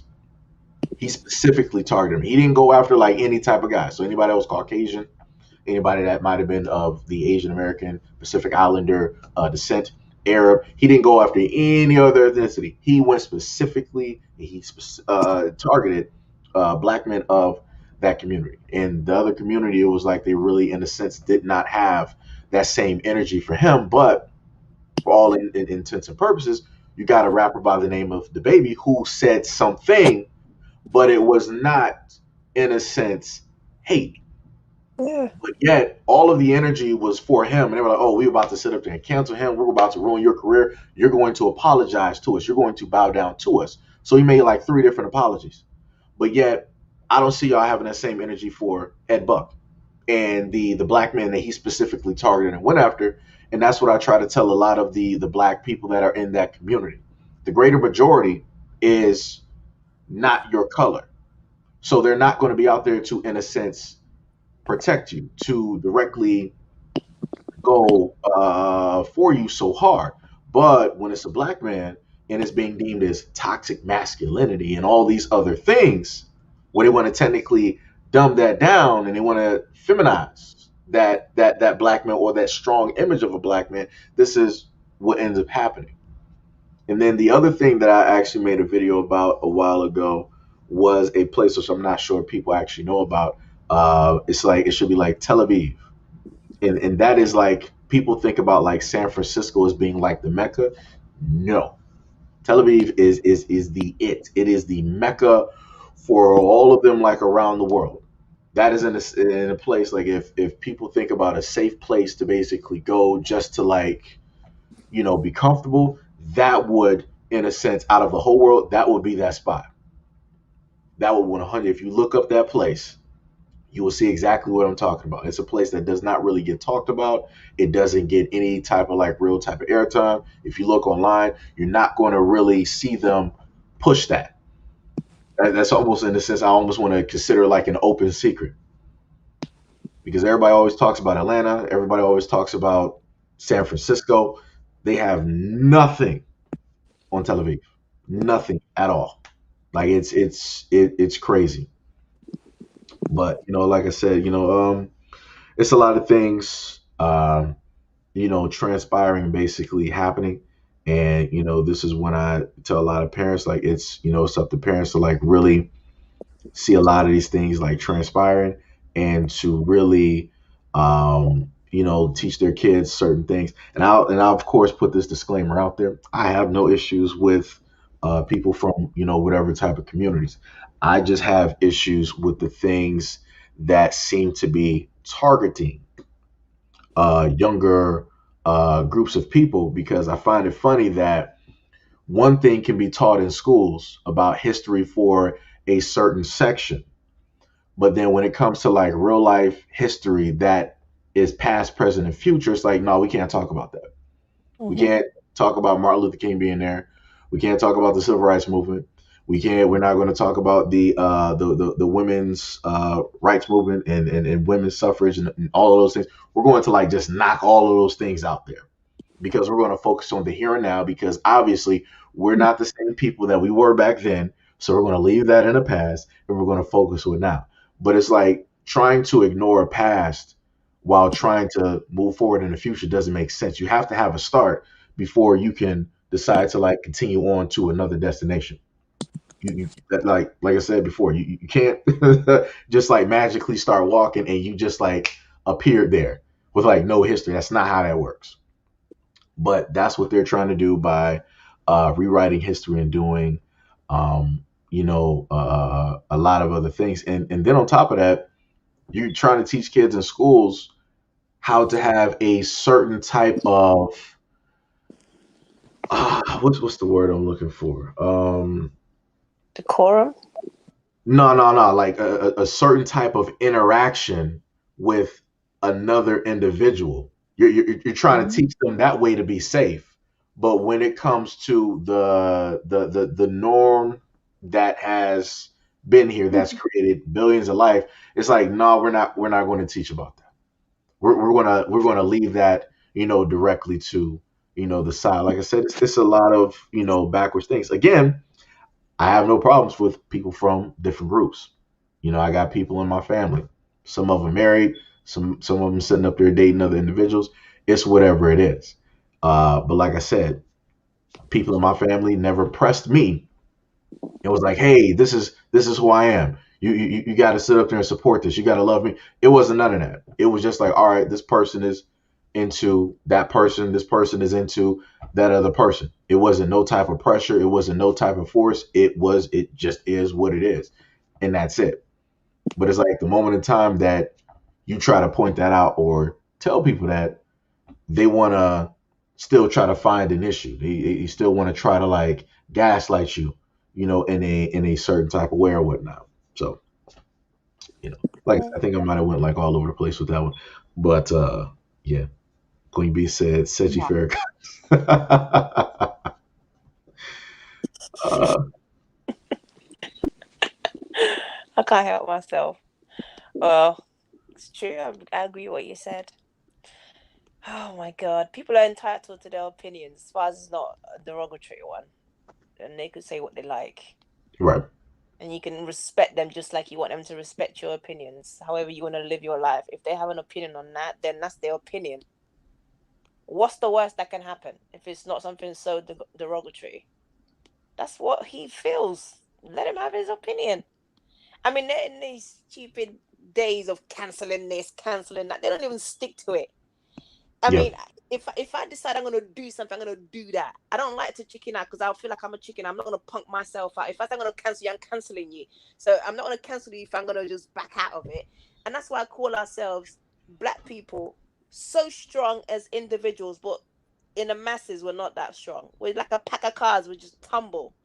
Look at remember the Ti situation with the sushi place where he went and tried to become our spokesperson. I don't know who gave him that freaking. Anyway, let's not talk about Tia. But in terms of that sushi place, we all said, "Oh, we're Yeah. gonna cancel, we're gonna cancel," and then suddenly it all melted away. And that's why I like to battle my own fights by myself. I don't want anybody to stand behind me. I'm gonna fight my own fights and win it or lose it, however it happens. Because I feel like we always back out really quickly. It takes nothing. You just say something, and everybody just, "Oh yeah, that's true," and they just scatter like a pack of cards, a house of cards, and it just comes tumbling down. I swear to God, we just haven't learned how to move as a unit. That's one of our biggest issues. Look at the Jewish community. They have Hmm. everything except to have their own money printed. I'm sure they have some money type of money printed, but they have their own schools, they have their Yep. own churches, they have their own sleep, everything. I mean, I can't tell. I don't know a Jewish person outside of their community. I really don't, except for when I was in school, and I had one Jewish girl that I'm friends with, but they just go back to their community and just everything flows through their community. Seriously, why haven't we got to that stage yet? What is keeping us back? Why? Because we tumble like a pack of cards. That's what we Hmm. do. We come out, in the droves and scream and shout, and then we don't really convict what we say we're gonna do. We really don't. And sometimes we use the wrong devices to kind of prove a point. For example, look at the George Floyd thing. We all went out and start looting. You can't fix wrong with wrong, because they're going to say, okay, you're trying to fight for justice, but you're using a crime to prove your point. You see, they're all criminals. That's what they Hmm. said. Did they not say that in the news? They said, Yeah. okay, fine. Of course, one of our people have done you wrong because the way they killed this man, despite him having a criminal background. But the way you're trying to demonstrate what we should get right is by you committing crime. And then their masses came out and said, you see, that's what all these black people are. They're criminals. They're looting our stores. They're destroying their own communities. How stupid are they? Hmm. And Wow. what can we say to that? Because it's all there documented on footage. Well, that's a whole nother conversation in itself, though, because that's it's what was portrayed to No, but be. you It's saw not necessarily. it could be portrayed, but it's there in footage. You could see it. Most of them Yeah. is us doing it. I'm not saying there's other race. I could care less about what the other race were doing in that moment, because what a white person is doing in that moment, if they're looting stores, I'm not white, so they're not going to relate it to me. Our race is something that they always tar us with the same brush and say, because you're doing this, you must be guilty of that. You must Mm. probably might do the same. They're going to see me as a threat because they might think that I'm going to go in and loot stores. But I want to protest in peace and, and demonstrate the right way, not use. You can't use crime to demonstrate something to be done right to you. That makes no kind of sense. That Right. makes no kind of sense. Then who's going to listen to you? And in England, you know what they said about those footages? They said, you see, Black Lives Matter are using intimidation. God, it's really tainted that whole thing. Some channels I don't watch because it kind of provokes me and I get angry, and I'm thinking I'm gonna start fighting the whole world, and is it even worth it? There's a channel on here on YouTube called Police Activity, something along those lines, and to me, it's a breeding ground for racism, because you should see how BLM is tarnished when they quote it, and then the statement. George is not even the first one to say I can't breathe, because there's people past him Yeah. that was saying that. It's just happened that his one was captured on camera. That's all. He was not the first one to chant that. A lot of people couldn't breathe, but now they're using it, and I don't want to place blame, but I will. A lot of white people and other races are saying, "Oh, they didn't use their patented phrase, I can't breathe," and it becomes a joke, and it's not a joke for some people. Yeah. Everything is tainted, unfortunately. I don't like, and then they will say things along the lines of, or they're gonna throw the black card race thing that they like to throw out and say it's because I'm black. Yes, I do agree. Sometimes when people throw it out, it might not even be anything to do with that at all. And I like to call BS when I see it. And sometimes, yes, it can be to do with that, but it's all tainted because you do have people who are misusing it when it's not the case. For example, if they catch maybe a drug dealer and they have like a 20 kilo of cocaine in their trunk and they say it's because I'm black. No, it's not. I mean, come on now. You're tainting it for the rest of us. And then you have somebody who actually is because they are black. And then when they Right. say it gets watered down, you have people who are misusing it as well. So it's not making us come across any better. It really isn't. And then I think when we see that, we should call that out. We shouldn't stand behind them and say, "Oh yeah, it's because you look stupid doing that." You look really stupid doing that. There was a footage. Maybe Seiji, you covered it. There was a young girl. This you might have had it in your channel. I'm sure you did. I think she was 16, very young, 16, 17, and she was running up to stab some other girl in their neighborhood, and then the Oh police yeah. guy came out. He had, to me, I really agree with him. He had no other option but to shoot her because she would have stabbed the other young girl. So he shot her, and it all came out. It's that she's black. No, it's not. She had a freaking knife there. There is no other way for him. You guys know how the taser works. He has to charge the thing up before he shoots it. So it's either one life or the other. He's gonna look at the direct danger. The direct danger there. What's this girl that was coming up with a knife to go and stab the next girl? So what is he supposed to do? Let her stab the girl, and then what? 2 lives gone Shoot in because the he leg. somebody. I put it like this. Shoot in the leg. Like, I mean, there's definitely other ways, but they're not trained to de-escalate though. That's the issue Yeah, with but that. what But could he yeah, have go ahead, done in sis. that I'm moment? sorry. What could he have done in that moment? He came out the car, Shoot and her then in the leg. Shoot her in the arm. Shoot her in the hand and with he the may knife. not have Like, immobilized her. And that if you were the mother I, of this girl that was about to be stabbed, and would you be there but saying, okay, "Okay, that's fine, you shot her that in was the a leg"? grown up though. No, it's another Um, child. It's another age group person. The same. They were the same age group. The girl was there leaning against the car and she was talking, popping up at the mouth, and then the girl was charging her with a knife. So if I was her mom and this girl was rushing at her with a knife, and then the policeman thinking, I don't want to kill her. Of course, I don't want to kill her. I'm gonna shoot her in the leg, and she shot her in the leg. Because you know what? When I was a child, in a child's mind, I thought if you get shot with a gun, you die immediately. It's only in my adult years that I'm like, oh, you stay on the ground and you wiggle for a minute and then you die. Because I used to think, you're watching films and they shoot you, you die. And I was thinking that's how it was, and it was not. They wiggle on the ground and they're in pain and then they pass away. So him shooting her in the leg is, you're not sure it's gonna demobilize her straight away. She could still get to the girl. She was right there. I don't know if you know the video I'm talking about. She was right there to charge the girl. The girl had a dog in her hand and she dropped her dog and she ran away after the girl was shot. Because you cannot estimate that. If that was my child, I would be 100% shoot the girl dead on the freaking track. I don't care. Shoot her dead. I could care less what race she was with. Because if you shot her in the arm or whatever, she dropped, now she picked up and then she killed my child, then I'm going to be facing the policeman saying, well, you should have taken her out. I'm sorry. We need to be completely sensible and take away all that stuff and say, right, what could you have done in this thingy? In his taser has to be charged for him to even bust it at her, first of all. Before he's doing all of that, it's a matter of minutes, seconds, not even minutes, seconds for him to react. I didn't see anything he did wrong there. I'm sorry, I'm going to disagree. I don't care what anyone said. I've watched that video time and time again and say, I don't see what he could have done here any different. I would have done the same damn thing in that moment in time. I would have done You the get same that? thing. In that moment, a grown-up man was kicking another woman in her head. I don't know if you saw that either.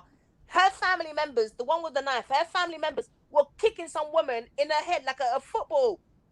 A football.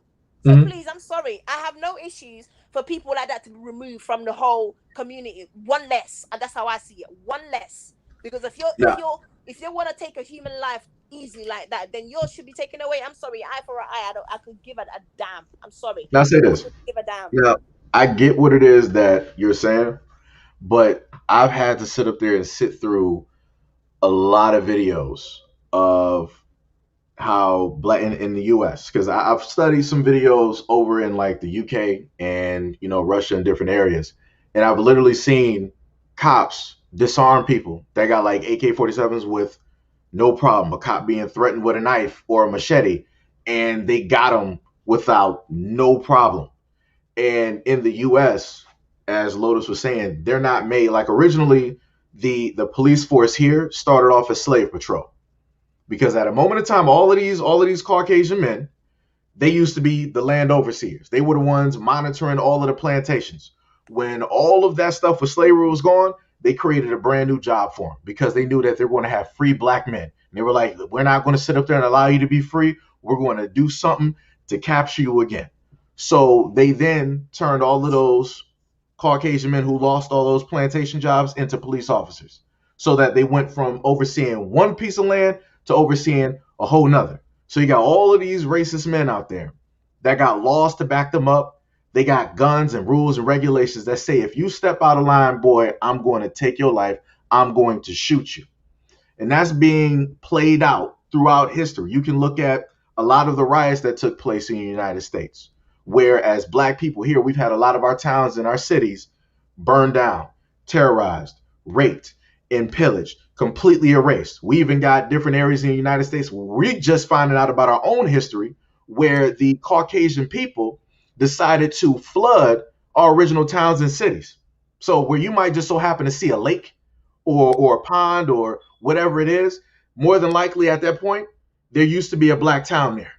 There's more than likely black bodies that are still there that have never been buried, that have never been found by their original family members. There's a lot of bloodlines that were completely decimated because that's what those people wanted to sit up there and do. That's the type of history that they want to sit up there and hide. That's why you don't have critical race theory here because they don't want to, in a sense, have that quote unquote guilt and still have that directly, over their heads. So it's like I do comparison videos from time to time. And I understand what you're saying. It's like, yo, if that was my child, I would want that person directly out of the way because it's either my child or I'm going to sit up there and do it for him. I'm going to sit up there and take that person's life. If something happened to mine, I completely 100% understand that. But looking at how the police decided to deal with that and then looking at how they decide to manage their own people is two different spectrums. I've literally seen the exact same thing where you've had a Caucasian woman or Caucasian man coming up directly attacking an officer with a knife, and they're sitting up there. I don't want to sit up there and do it. They're trying to de-escalate the situation. Matter of fact, two Caucasian kids broke into a mansion, magically got a hold of some guns, and they started shooting with the cops.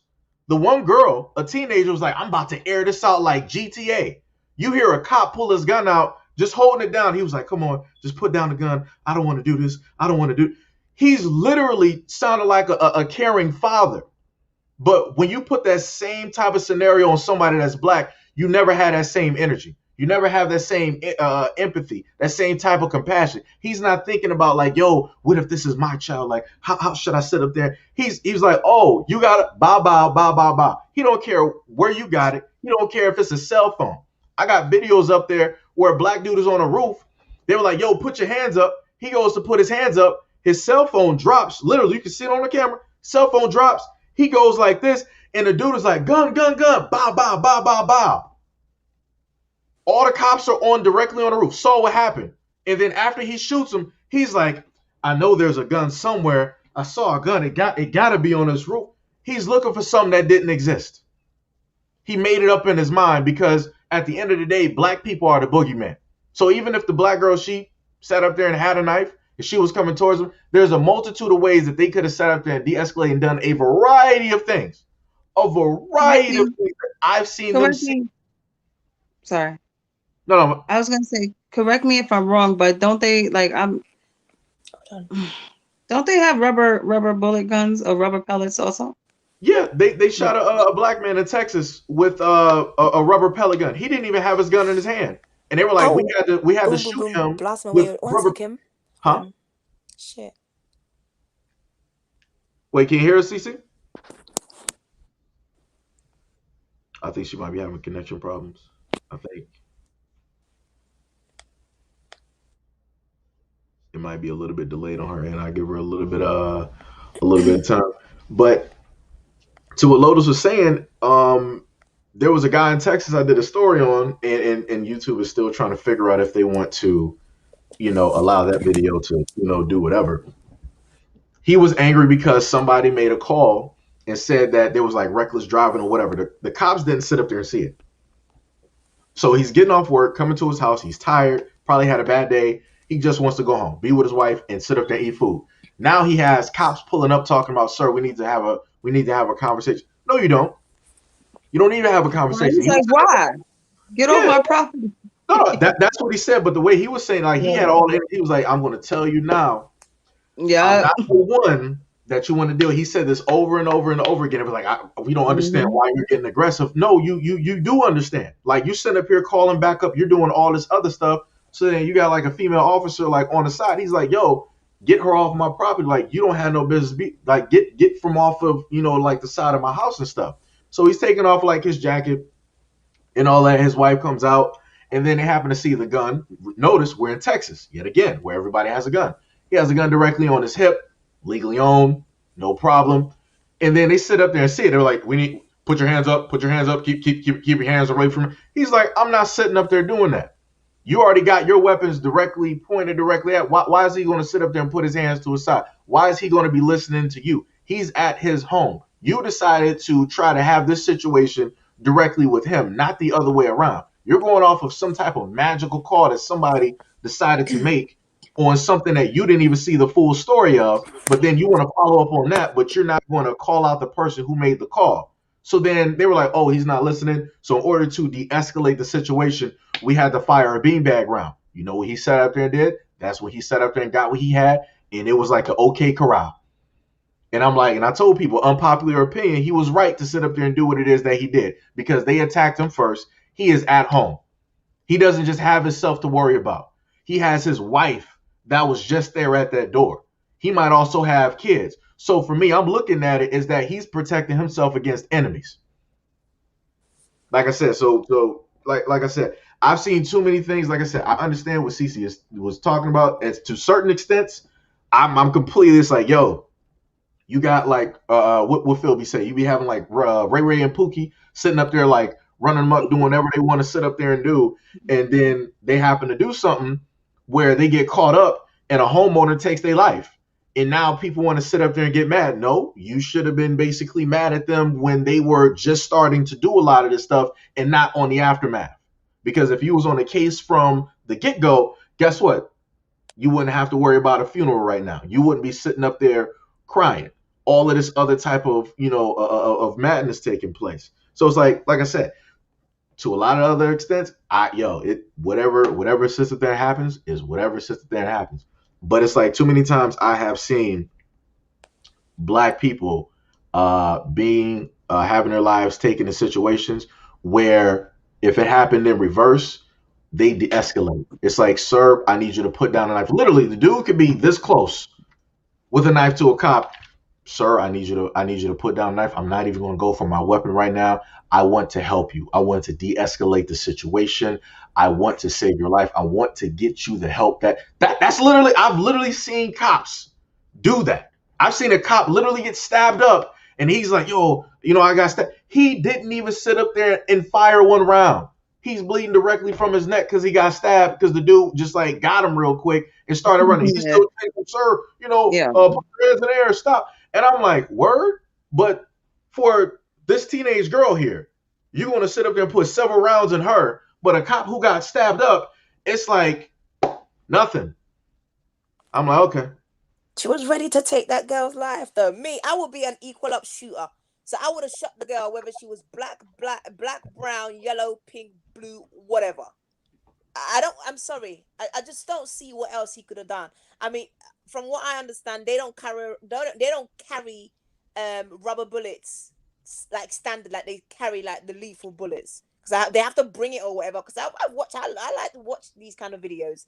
And I remember this one video on police activity where this black guy and his girlfriend who was white, and they were in the car. I don't know. I think it was driving with no license, whatever. Long story short, they had to send for the rubber bullets to come through.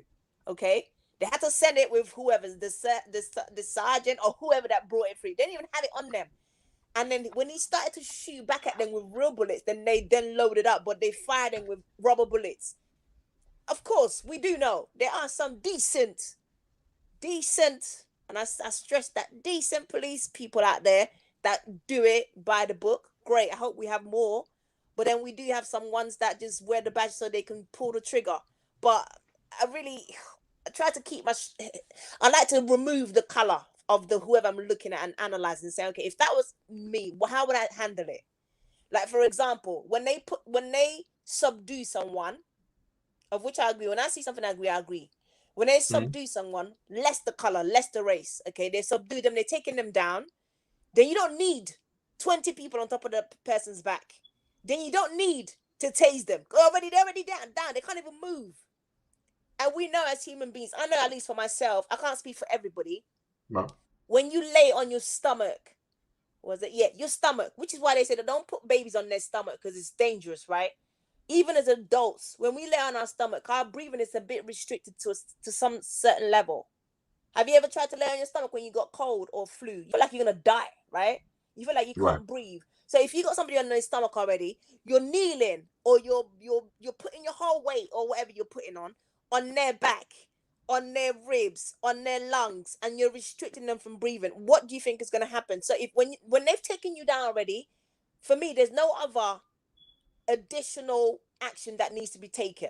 They've taken you down already. Just need to cuff you and then go about their business and do what they need to do. Yeah, that I would disagree with. I really cannot see what this guy could have done to disarm this girl. Because he was like, put the knife down. She wasn't even listening. She was in a rage already. And I know how I would be. When I'm in a rage, I can't hear nothing. I can't see nothing except for what I'm trying to do at that moment in time. Now, I don't know what this girl did to her that she wanted to kill her and take her life. Maybe, I don't know.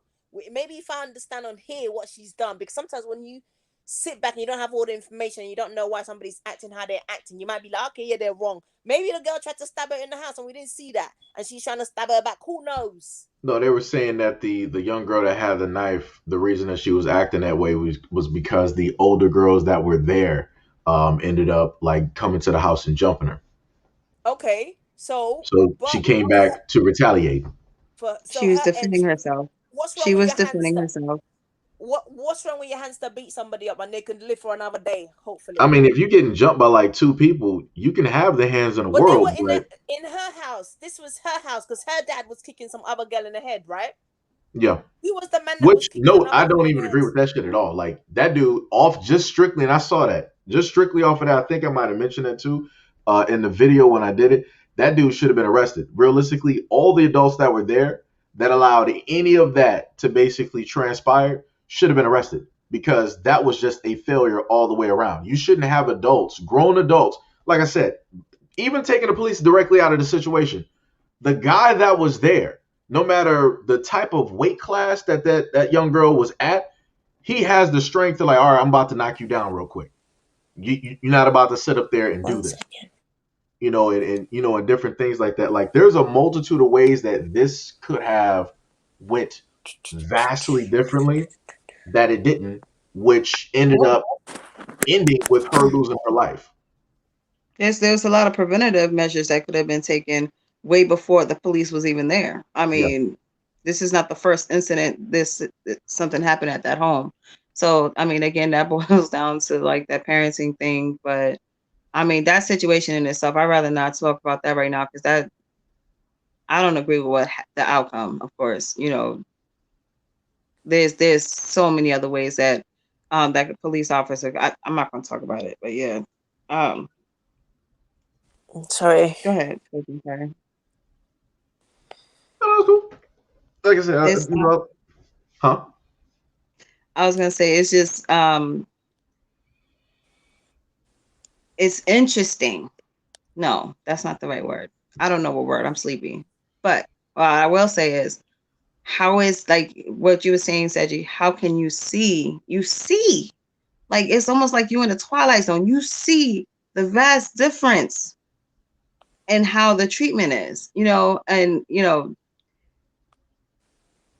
a whole AK-47. Oh, look, guy, man, I know you're having a bad day, and then bang, bang, bang when it comes to a different race altogether, our race, it's this is what it is. This is the reality, but this is why I stress, preventative, be prepared type stuff, be safe, use your mind, like, yo, get physically fit, get mentally fit, like all these things, because it plays a part in our every day. We talk about this young lady, I'm sorry, this lady on the table, I want to pose a question, right? Because everybody's getting their butts done and all this other stuff, right? Mm, What is this doing for you? Like, how is this bettering you, your community, your household? right. How is this helping any situation? Can those gluteus maximus muscles help you save your life if you need to save your life? And I'm thinking, firefighter terms here. How can you save yourself to save someone else? By twerking. Because majority of the time, like, I mean, our bodies are beautiful, okay? Us Black women, yes. Okay, yeah, no, it's not. But we're beautiful. But how, no pun intended, I'm sorry. How can we save ourselves from falling if all of our muscle is down below? Are we doing any pull-ups? Like, I hate to go like left field with this, but are we able to hold ourselves up? Are we able to hold our children up with our asses? Like, like Don't there's challenge them, this please. Don't. They're New gonna take it TikTok personal. Say, challenge. New oh, TikTok the challenge. ass hold up muscle challenge now, and it's gonna be on oh you. my god. The ass muscle challenge. Everything's a Hey, challenge these days. Please don't, please. oh my god. You said it though. You but I mean, just like Oh speaking just like seriously though, like how, like what is, man, it's just like the mindsets is like it's not even there. Like, I'm not saying that this lady is not smart. Nah, I'm not saying that. It's just like we're not thinking critically. We're not, what is, come on, man. This got to be more to us than this. I know most of us don't do this, but at the end of the day, the most of us that don't do this, we need to step in and be like, yo, come on, B, like, what are you doing? Well, No, I, that's not I it. give you a Stop. quick route. Huh? I give you a quick one there, Lotus. I did a video before. I think it was about the black restaurant that was down. I want to say was it in Atlanta or Texas? It was one of those. It was the one the black guy basically like owned it, and he was telling the women there like not to twerk and all this other stuff.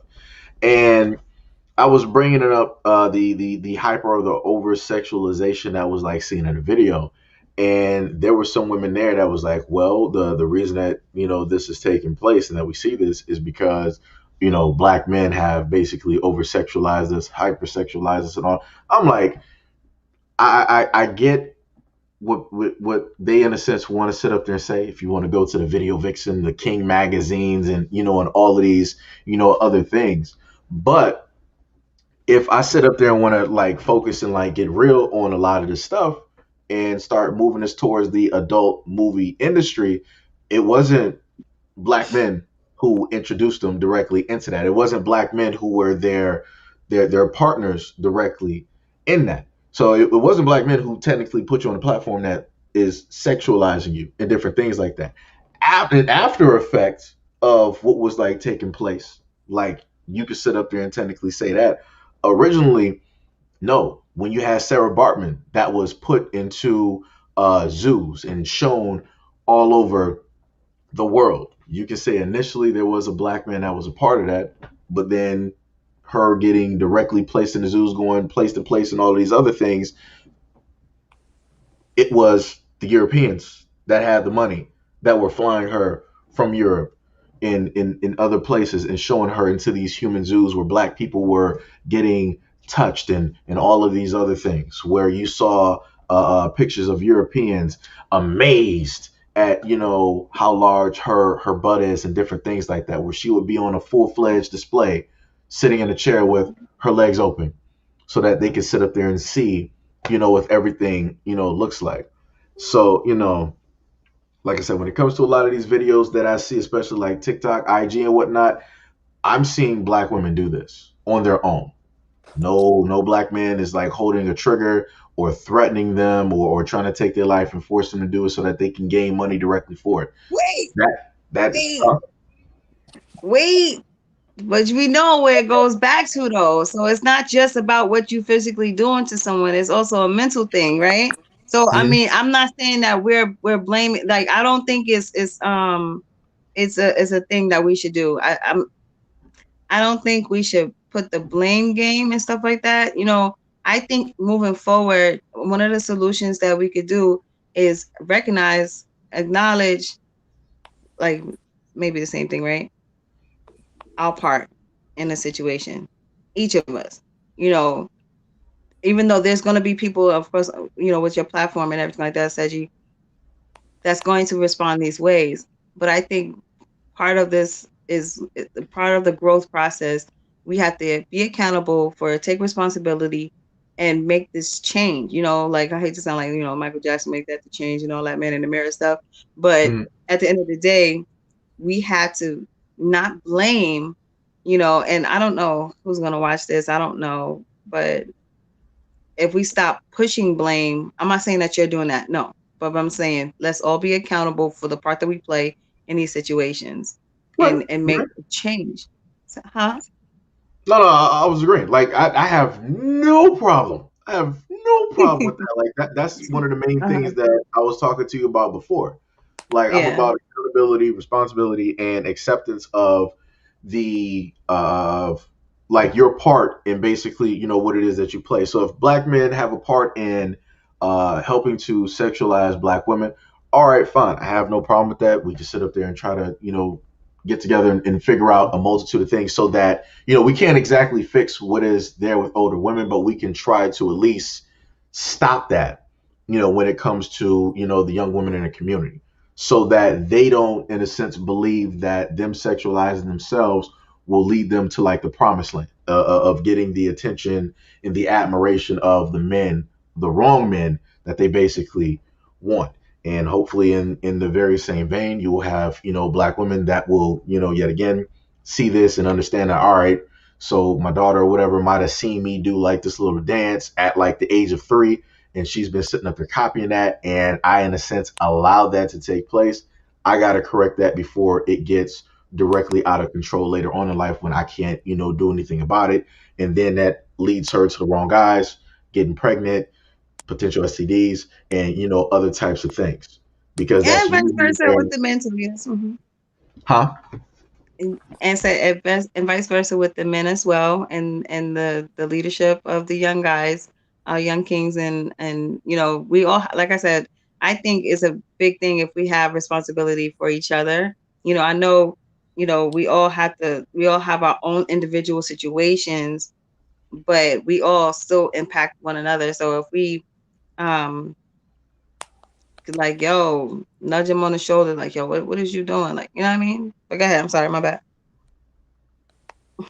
Oh, I swear to um, God, Seiji, I swear to God, your chat is pissing me the fuck off. I swear to God, I will go off Wait, on what? some What, dickheads. sis? I swear to What's God, I will go off on happening? some dickheads on your chat. I'm not the one. Do you understand? What These is stupid happening? dumb I can't bitches see. I in can't your chat, moderate I right will go now. off What's on them. happening? I'm not the hold one. on. I will tell them about themselves. I swear to God. This Everall Gordon, or whatever her fucking name is, and this tier 2, whatever her fucking name, bitch. Don't speak on me, bitch. I'm not the one. Do you understand? Because you ain't come across a Wait, British person like me. I will tell you about yourselves. Don't piss me off already. I already charged up, and I will deliver you some fucking telling off if you want it. If you want it. Do you understand? Don't speak about me on that fucking shit. You don't know me from nowhere. Carry on, Seiji. Your motherfucking dickhead people on these chat, I will tell them about themselves. I'm not the one. Carry on. All right. Well, I'm not exactly sure technically what I is. can't even see what's happening. I I'm didn't Um, keep seeing it. track but of I'm it. seeing I'm it. gonna And these Um, say, people don't know me from nowhere. I will tell them about themselves. the thing I'll sit up there and like tell people is that cordial, and don't talk sideways about people, because it's pretty easy to talk sideways when people are visible versus not directly being there. Because like I said before, even when it comes to people that disrespect me in the chat, I tell y'all before, I'm just going to be cordial. I'm going to sit up there and have like the conversation. We can sit up there and agree to disagree. Like, I wouldn't sit up there and allow people to like disrespect y'all in the chat, and vice versa. I don't want y'all sitting up there disrespecting, people that directly come, onto the platform, unless people happen to say something, right? But that wasn't the case. And, obviously, as CC has pointed out, people are sitting up there saying like a whole bunch of like sideways shit, which should not realistically be I'm happening. sorry, I'm speaking on your one of your. If they don't know, I'm QB, right? I will tell you about yourself. Tier 2, you to yourself. This bitch, I swear to God, I don't speak to her even when I come on your chats. Okay, I wait. avoid that bitch because she comes off like a fucking retard. So I don't speak to the girl, and she don't speak on me either because I will tell her about herself. This Tier 2, you, whatever her name is, she's one of your mods. I swear to God, I will fire that bitch. Yeah, I always come with respect. If I don't agree with somebody, I just keep it moving. But if you speak on me, bitch, I'm not the fucking one. Do you understand? If you want that angry black woman, I'm the best at it. Don't bring me out of my fucking element because I enjoy that shit and I excel in it. Do you understand me? TR2, you, I'm speaking to you, and not Everall Gordon, bitch. Bitch, I'm in London. If you want to come see me, let's see each other, bitch. I'm not playing with these fuckers. I swear to God. I swear to God. If you want to have your own say, call in and let's hear what the bullshit that you got to say. If I disagree with somebody, I disagree with respect, of which I've already disagreed with Lotus. She's speaking and she said, I don't agree. I said, okay, fine, I don't agree. But if you come at me wrong, I will bulldoze you down. I don't play those games.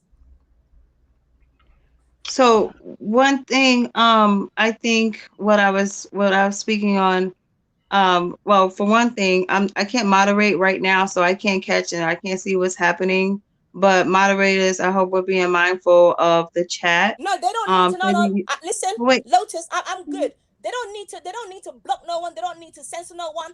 But what I'm telling no. them, when I come like thunder, I will come and I will give you a freaking heads up, so you be ready. I do fair ones. So when you try me, I want you to speak your mind, and I will take you down with ease. I don't want the So moderators in the chat. Please don't block these fools because I'm ready for them. I'm just letting them know when I come down, they better not come and scream victim because I'm not the type. If you're gonna take something, I will take you down. They don't need to block them. They don't need to time them out or nothing because I can handle them with ease. That's part of my freaking skills.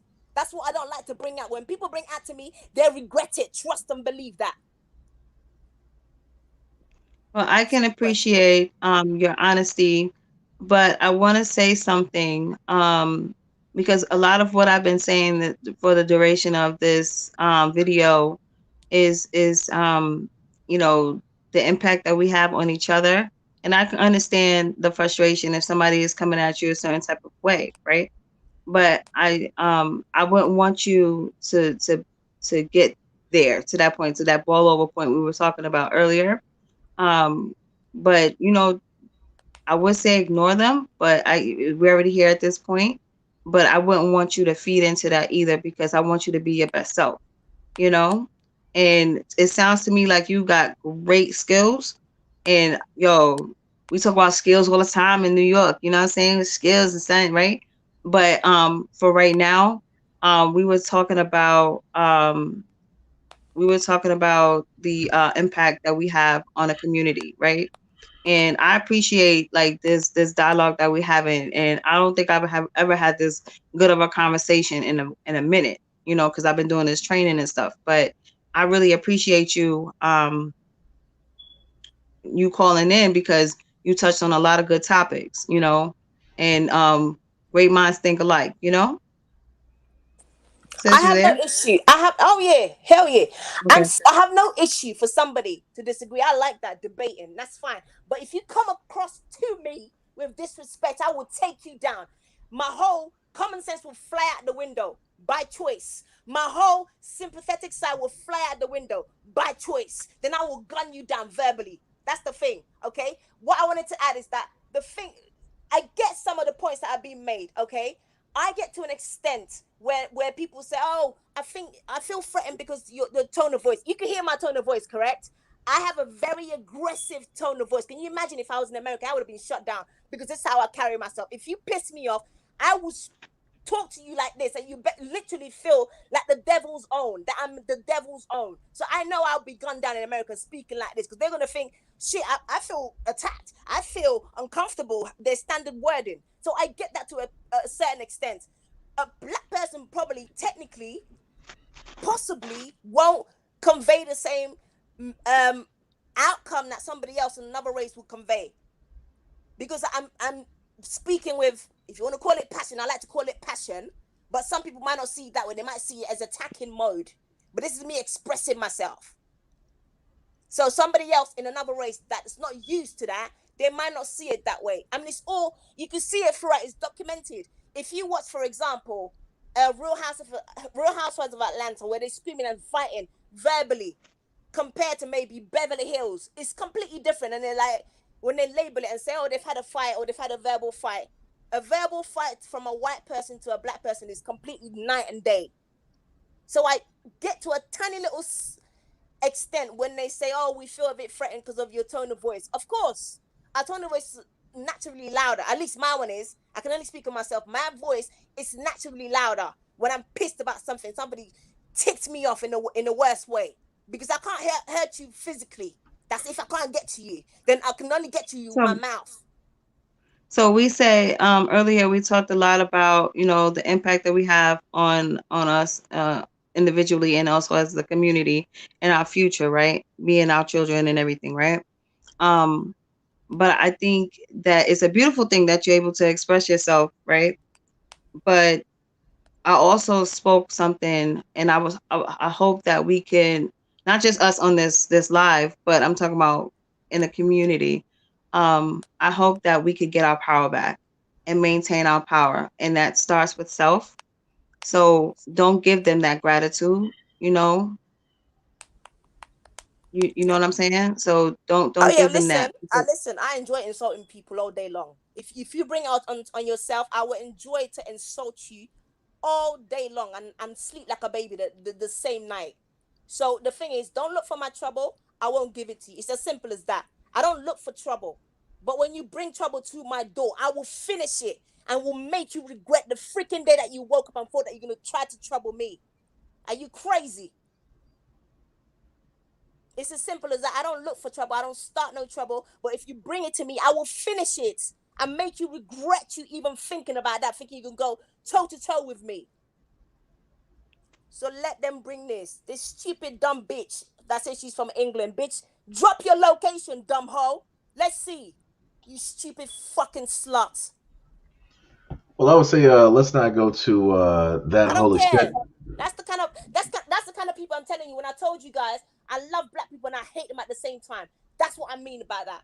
That's what I mean about that. You don't know how to come across and present yourself with some decorum. If you don't want to take it there, then I will take it to the fucking. If you go low, I will go straight to fucking Lucifer himself. So if you want to start that, let's do that. You know, like I said, I'm letting you air out your frustrations because I 100% get it. Because I've had people show up in the comment sections and they wanted to say a lot of, stuff to me and whatnot. So, like I said, I'm giving you room to basically talk because, I get it. I've had a lot of instances where people have said shit and the whole chat just like went from us trying to like talk about like important stuff to me for about like an hour and 30 minutes just going off of like one person in the in the comment section or whatnot. Like I told people before, my whole main thing is to bring people together and to have a dialogue so that we can have certain understanding so that we can fix things in the community. And as I told people before on this platform, everybody don't have to agree with me. Like it is what it is. We're going to agree to disagree, disagree to agree, whatever it is. But at no point in time should it come to a disrespectful moment like we have at this moment in time. Because you already know that's not how I roll. I'm not doing it. Now, if somebody does come at me sideways, yeah, I'm going to, sit up there and do that. But it's like, yo, people should just be able to talk. If y'all disagree with any of the things that, she's sitting up there saying, then so be it. It is what it is. At the end of the day, we'll just sit up there and like continue on with, whatever it is.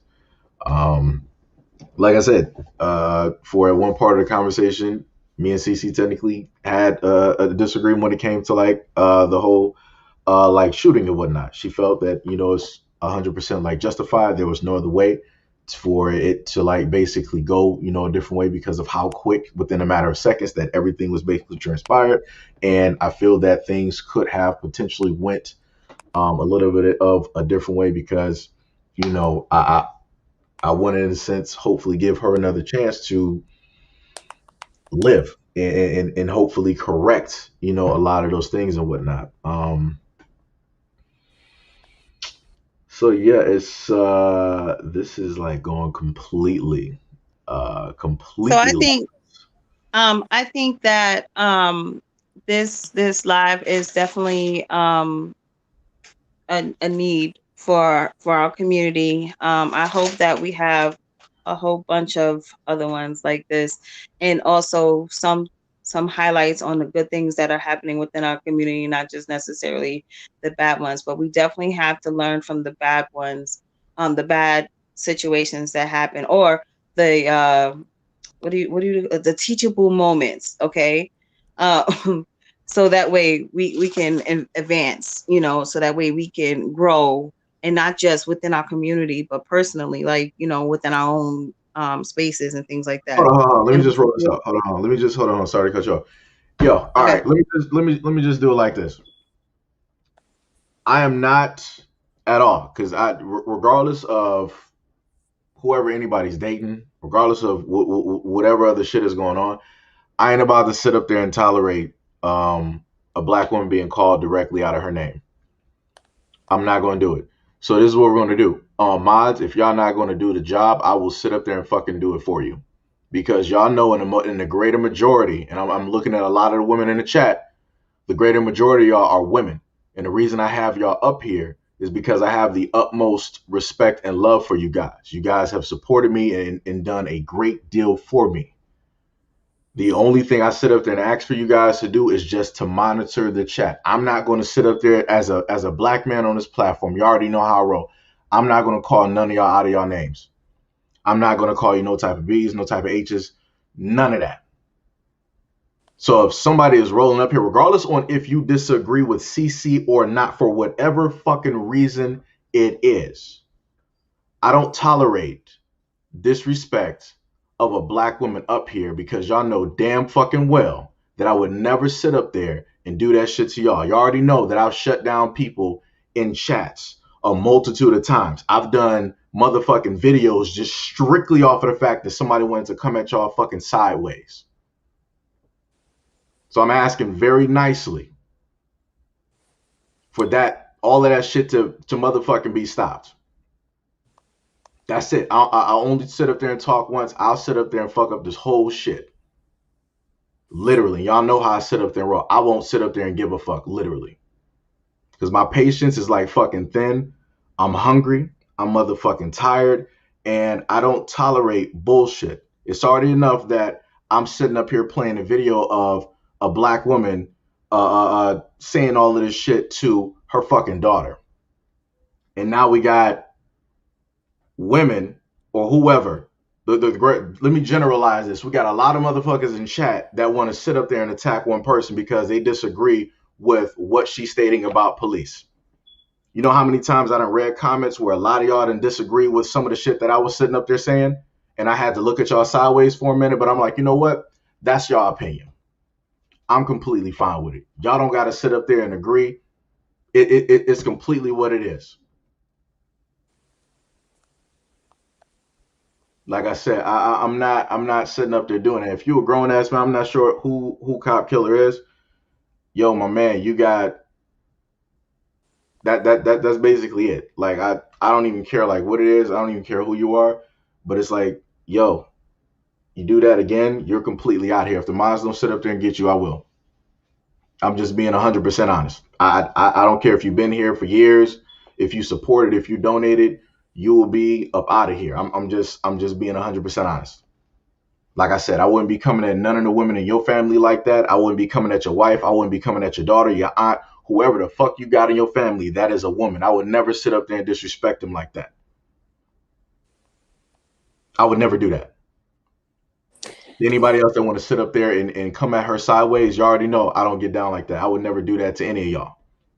Seiji, I appreciate you saying that, but trust and believe me, I can handle myself. But I really appreciate you, my brother, to No, say that. no. But What if I'm I'm a saying is, bulldog, listen. If I'm a bulldog, then I will bite down on his ass. I have no problem to do that. So he can say what he wants to say. It's his mom who's a fucking bulldog. He needs to go and address his mother, the one that didn't swallow him in a cum form, to address her that way. That's what he should be doing. He should go and address his sisters, the fucking nappy-headed bitches that they are. So I can handle myself. Please trust and believe. Please don't censor them. Please, I beg you. Okay? Please don't censor them. Please don't time them out. I'm begging the mods. I'm a mod myself. I haven't timed anybody out. Let them speak their mind. Let them come with their BS, because that's what it is.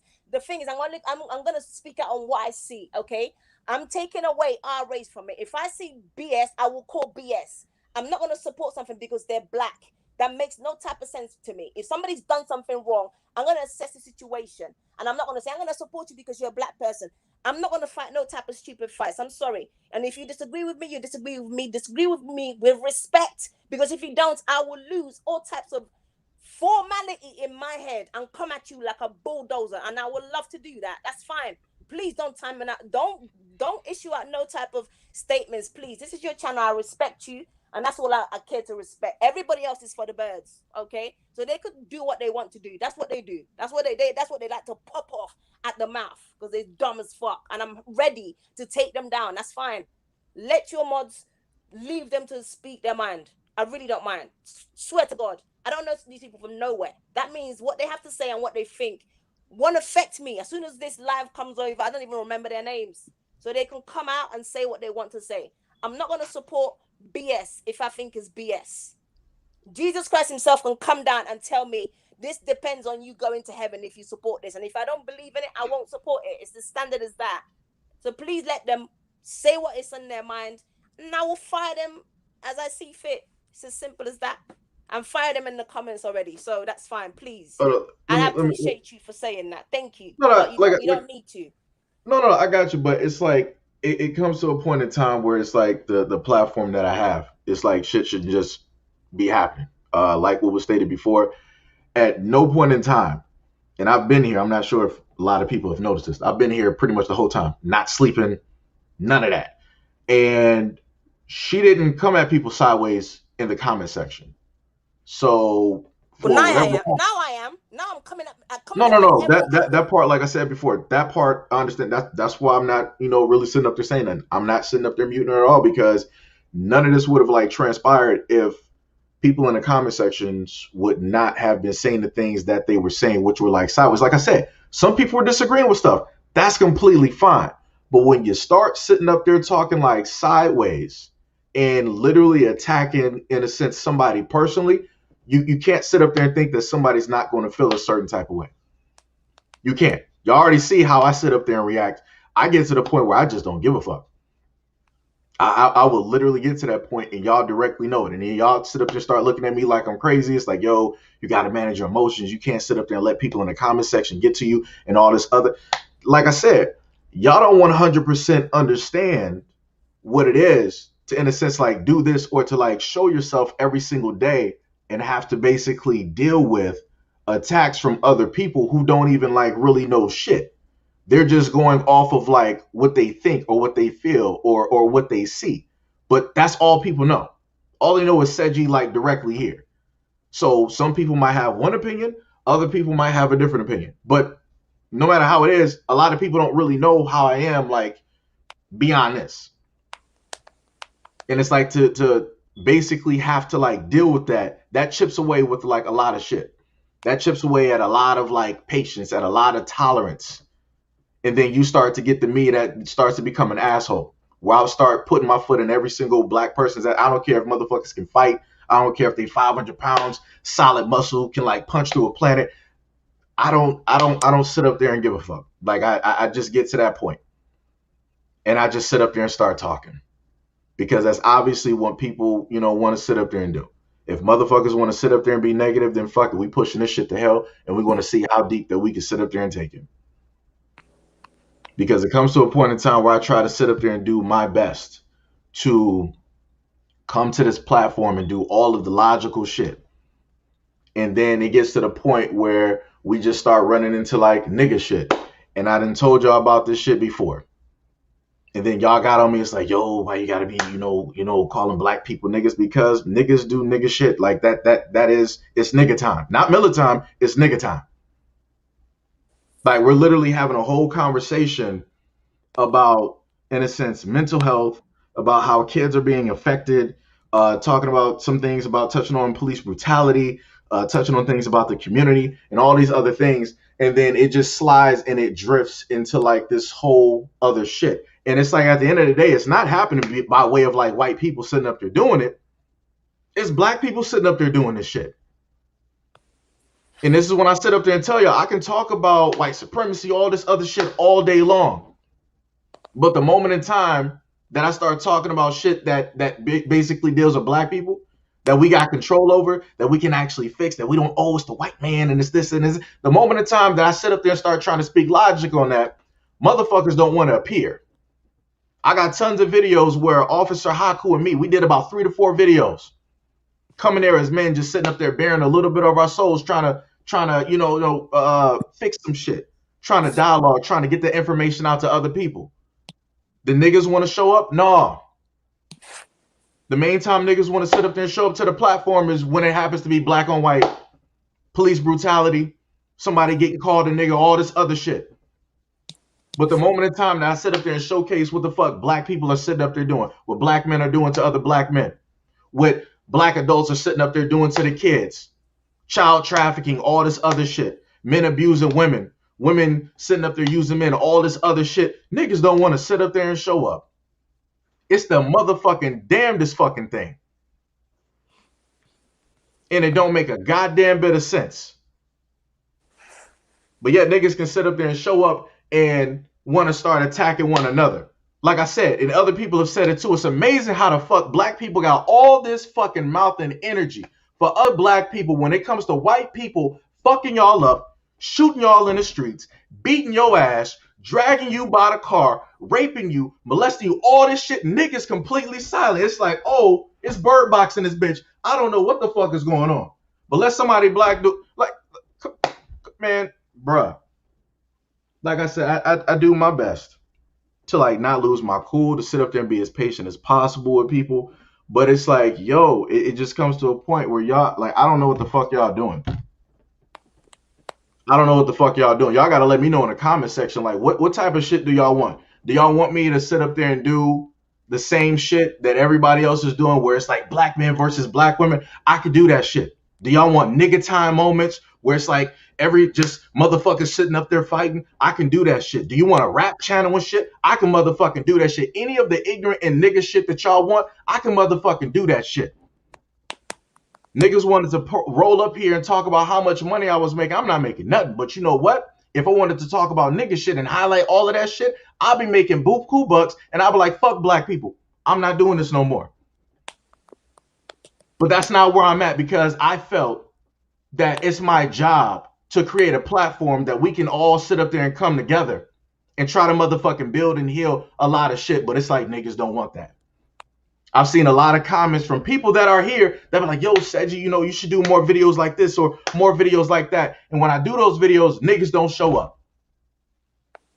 But when I sit up there and showcase a white cop sitting up there shooting down somebody black, all the niggas got something to say. It's like, yo, this is wrong. Police brutality. We got to sit up there and do something. Fuck the police. All this other shit. It's like, what are we doing? What the fuck are we doing? I can talk about all the same shit every single day, which I do. And yet nothing is like transpiring. Proof of which, the whole shit that we've been sitting up here doing right now. Then deviated from the whole fucking topic to nigga moment shit. Honestly, Seiji, can you hear me? Yep. I don't think I don't have a attitude with you. It's Don't be yelling at me. No, I'm just joking. I'm playing. Look, I don't think we got off topic at all. Like I said earlier, everything is actually quite connected. One thing I will say is energy begets energy, right? I don't know if that's really like a saying or whatever like that, but I know whatever energy is out there is the energy that you're going to receive. Also, the energy you put out is the energy that you are going to receive. I'm not saying anybody's at fault in anywhere in this situation and stuff like that or whatever, but we No, have to fuck be that. able No, to I'm sorry. I'm maintain. not cussing at you. I'm sorry. We I we gotta. have I mean, to. I'm not coming at you. It's. Oh, Mhm. like I said, my apologies. I'm not trying to come at you sideways. For me, I have to sit up there and, like I said, my again, I have to apologize because I wasn't trying to like do that whole thing because I'm not giving people like any type of excuses. If I've ever, like for instance, Mo has come directly to me. He's like, "Yo, Seiji, you was a little bit wrong on this information. Da da da da." I'm like, "Yo, much love and appreciation. I got you. Thanks for the lookout." Like that was a correction that needs to be done. And they've seen me a multitude of times. Like if I was wrong in a video, I'm like, fuck it. Most people don't even do a follow-up sitting up there saying, like, you know what? I fucked up on this video. I gave you the wrong fucking information. Let me take out the time, get the right information, and put another video out for you and leave the other video where I made the mistake so you can clearly see that. That's me owning up to my shit. That's me taking responsibility. That's the same shit that I preach on this bitch every fucking time. But the moment in time I sit up there and tell black people like, yo, acceptance of responsibility and acknowledgement of the errors of your ways, motherfuckers want to throw their hands up. They want to sit up there and motherfucking ain't like they ain't throwing no motherfucking rocks. So how the fuck does that make me look if in a sense I'm a leader or I'm supposed to be this or that and I'm trying to sit up there and do this a certain type of way, but then you got other people that are a part of the platform, they want to sit up there and do whatever the fuck they want. That's chaos. So that's sitting up there telling me that you don't really, in a sense, want somebody to speak for you. It just looks and sounds nice. It's like, oh yeah, we got this dude over here on YouTube. He's doing this, but you're just gonna be doing whatever fuck shit you want to sit up there and do. It's like, what the fuck are we doing here? What type of messages are we sitting up here sending? Do you actually want to correct some shit as black people, or you just want to sit up there and be like, yo, fuck it, it's the white man's fault. Let me throw my hands up. But yeah, it's the white man's fault, but everybody's waiting for a goddamn stimulus check though, right? Right? It's the white man's fault, but yet we could create businesses, but yet we're still sitting up here like doing unemployment and shit, right? When, like I told y'all before, if motherfuckers really wanted to be away from the system and shit, wanted to not really worry about race and all this other shit, then you could sit up there and support a black business. You could sit up there and start up your own black business. You could do a multitude of things that would alleviate a lot of situations, which I've used my own experiences. I've used my own faults and a multitude of other things, taking ownership for the shit that I have caused and done to myself. Nobody else. Shit that I've done. And I've used my own motherfucking life experiences so that y'all motherfuckers wouldn't have to sit up there and go through the exact same troubles and shit that I went through. And this is what the fuck I'm sitting up here dealing with here in the chat. This is what we're doing. This is like a certain type of like thanks. Like what the fuck are we doing here? This is frustration. This is anger. This is what I have to fucking deal with every fucking day. You think I want to sit up there and focus on all of this like negative shit and giving this to y'all? I would love to be like Officer Haku and sit up there and be like, you know what? Let me sit up there and start Black Family Time. Let me do something positive, show black love and black unity and all this other shit. But guess what? Niggas ain't show up to a shit. How I know? Because I can sit up there and look at the subscriptions. The channel been up there for almost 2 years. Niggas ain't show up because niggas don't want to see positive shit. They want to sit up there and still focus on BET and all this other dumb shit. And BET is owned by white people now. But niggas still, oh yeah, BET, you saw the awards. And then the same niggas that got a problem here are the same niggas that had a problem with motherfucking Ice Cube when he came up with the plan for motherfucking black people. Black people wanted to be like, oh, look, he's a sellout. He's a coon. He sat up there and went to Trump. Look at all the shit that he's sitting up there doing. But motherfucker, he's the person in office that can actually get some shit done. Because when he went to the Democrats and he went to Biden, you know what they fucking told him? Oh, that's none of our concern right now. We're going to sit up there and wait until after we get in office. And guess what? Biden has been in here for a while. It's now July, August. What happened to that plan that Ice Cube had? They didn't give a fuck. But you know what did happen? They did stuff for the LGBT. You know what did happen? They signed some laws in place to protect the Asian American and Pacific Islanders. You know what didn't happen? Shit for black people. Because why? Niggas wanted to sit up there and worry about who was going to be the leader or the person that's going to enact the plan. Y'all arguing over two motherfucking slave masters. Which one is better? Good job. Because ain't shit get done, and now we're still dealing with the same fuck shit right now. Black people got trillions of dollars that they can sit up there and motherfucking spend in the black community. You know what niggas doing? Gucci, Louis, iPhone, like all this other fuck shit that costs thousands of dollars. That literally you go to China costs $1,200 or $1,300 iPhone costs $200 something dollars in China to make. Niggas still buying Jordans for like $600, $700, but motherfuckers building them shits for like $12, $13. Nigga shit. Black starter pack, motherfucking Henny and motherfucking Chinese food. That's what the fuck we dealing with right now. That's where the fuck we at. I'm literally dealing with nigga shit when I'm trying to sit up there and have a conversation and trying to get information or some shit fixed. But it's like motherfuckers didn't want to focus on that. Short attention spans. Some shit motherfucking happened. A plane crash. And motherfuckers like, oh, she said something about the police I don't disagree with, so let me attack her personally. How come motherfuckers don't be attacking white people personally? America's the most racist and discriminatory place on the face of this earth, but the same interactions that I saw in this comment section, I don't be seeing niggas do that daily at their jobs. Whatever white boss, master, supervisor, slave owner that you motherfucking got, and yes, every black person here in America is a slave because there's a white man signing your goddamn check. I don't see you having that same motherfucking interaction. I don't. And you know you're not going to sit up there and do it because you're not going to have a house. You're not going to have a car. You're not going to be able to feed your kids. Whatever girl you sitting up there dating, she ain't going to be motherfucking there. Whatever man you with, he's going to be like, fuck this shit. I'm out. Like I said, this shit is ridiculous. Like, what the fuck? This is a fucking circus right now. This is a goddamn fucking circus right now. And like what CC stated earlier, basically doing the white man's job right now. All of this discourse, all of this back and forth, you attacking her and all this other shit. Exactly what she said earlier. So you can disagree with whatever the fuck she sat up there and stated. She was right about that. And you motherfucking proved it. Good fucking job. Like I said, the amount of I'm not even disappointed. I'm just angry. I'm so sorry, Seiji. I've never seen you this wired up, and I apologize. But I don't apologize for firing back. I'm sorry. My character's never been to stand down. It's never been that. And I know that it can be my positive and also my negative side. But I will never stand down. I'm sorry. I can't. It's just not in my character. And I won't have no one that knows me from nowhere telling me anything. If you disagree with what I said, you state that and keep it moving. You know what I'm not gonna have you is call me an oppressor. If anything, I support black people more than anybody, but I don't support stupid black people, and I will never start to support stupid black people. I'm sorry, it's never gonna happen because that's gonna make me stupid in the making.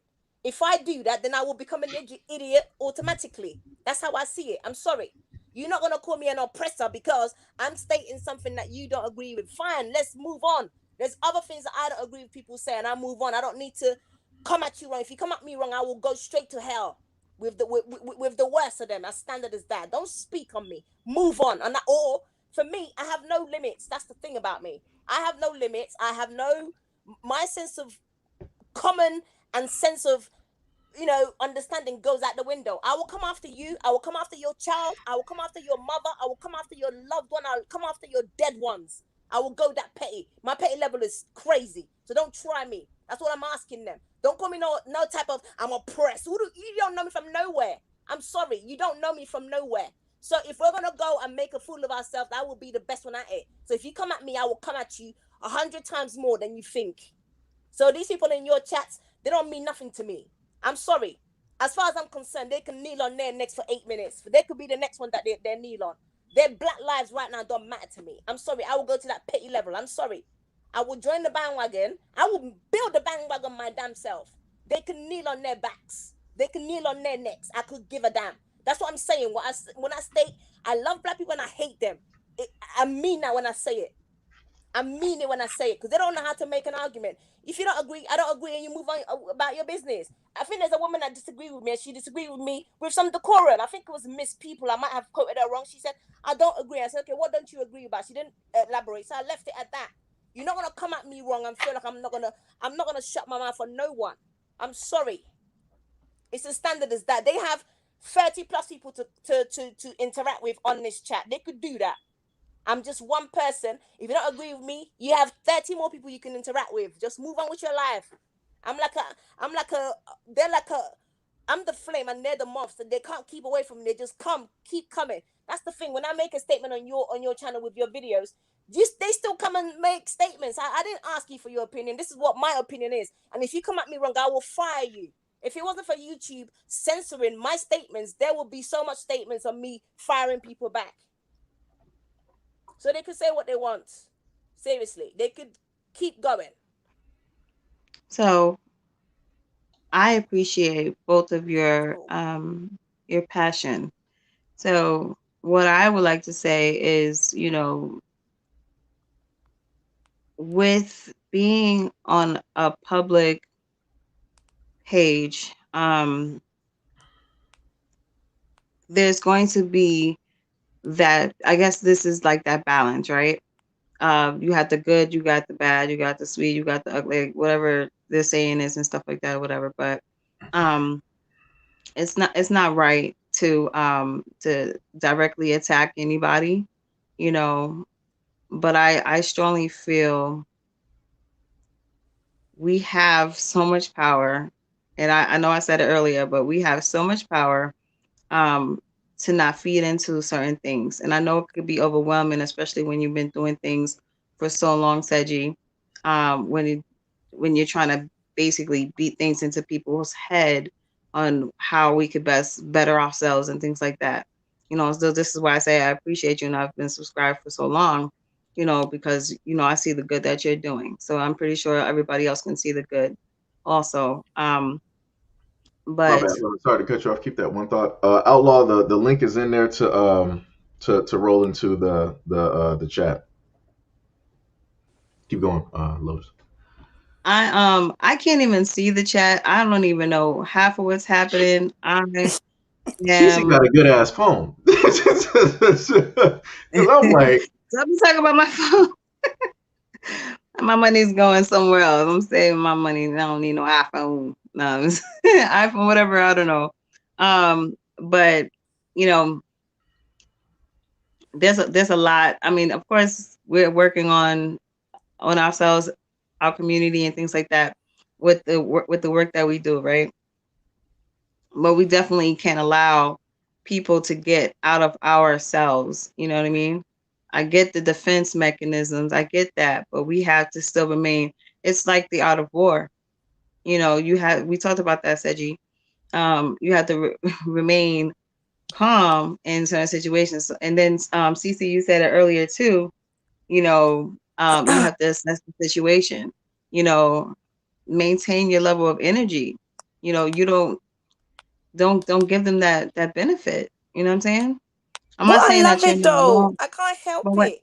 I can't help it. I love you. I can't help it. I I keep know. us. That's the I thing. know. Listen, It's I it's don't look for trouble. Listen, I no, no, never. no. Not saying that. I Not saying promise that. you, What I'm on saying my is, mother's it's grave, I it's don't start trouble. one single trouble that comes my way, but I will finish it. It's as simple as that. I never look for trouble. I never I start it. I told you don't you got throw the first skills. stone. I never You got throw the first. I skills. told you guys when I came and I said I don't throw the first stone. When you throw a stone at me, I will throw a whole brick house at you. Then I will become the one who's aggressive. I'm sorry. If you don't want me to throw a brick house, don't throw no stones. Keep going. Keep moving. Go about your business. Come at me the right way, or I'm gonna come at you completely senseless. And I'm not looking at, oh, let me tone it down. Let me do this. Let me do that. It was too much. It will be extra. As simple and short. I'm sorry. Fuck your lives. Fuck these people on your lives. They mean nothing to me. They could be the next casualties on the streets of America. They could be the next one that they kneel on for 8 minutes. They could be the next one that they choke out for the next casualties. I could care less. I'm sorry.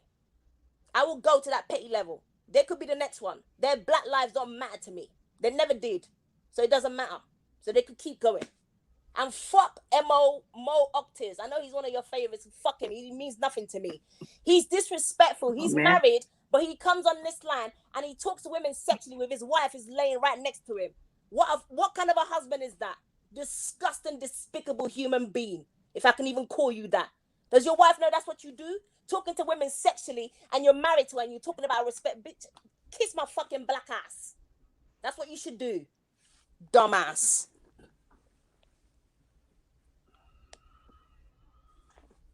I'm sorry. I didn't want to fuck up this live, but I'm sorry. They gave me no option. Can only work with what I'm given. If you gave me lemonades, I would try to make lemons out of it. But I'm sorry. I just can't help myself. This is how I'm built. You come at me, I'm coming back at you. It's as simple as that. Simple as that. Let them keep roll up, line up, and I can just knock you down like a freaking pinballs. That's easy. Keep talking, sorry. I saw this video about a young girl, and she won this I know you probably covered the story, Seiji, but I'm pretty sure everybody heard about her now. She won the spelling bee, and I didn't know that this young girl was multi-talented, and she's just been going everywhere, just showing off her talents and stuff like that. And she dribbles the ball. She's on, do all these great things, and she's got both parents in her home. I just wanted to highlight something great. I'm just saying. Like the video, guys. Share the video, subscribe. Since I can't type it in on my phone, okay? I'm just saying. Red, black, and green. I'll tell you this: a great moderation that has taken place here was by way of Lotus. Complete calm. Because let me tell you something. This is mild for me right now. We're at like a 4 hour mark. If this was about 7 to like 10, I would probably be like way. I probably wouldn't even have a channel right now. And I would just be like, fuck it. I just would be like, fuck it. Because it's like, it doesn't even like really, it's like, this shit is crazy to me. Like, I'm literally trying to like fucking make sense of all of this. Like at this moment in time. Can I say something? Can I say something? Yeah, we got Officer Hakun here, Brother Outlaw. Can you hear me? Ozzy, what's up, everybody? How y'all Oh, doing? hey. Just King, to anger, screaming, and yelling. When y'all though. What's going on? Y'all doing all right? I'm done right now. That's where the fuck I'm at. I'm pretty much done. I feel like I'm on Xbox Live right now, and I'm like, this is just like Modern Warfare 2 days. Like this shit is just like stupid. I'm like, what the fuck am I dealing with right now? Like, if I wanted to deal with this shit, I might as well be playing Call of Duty. Like, this is ridiculous.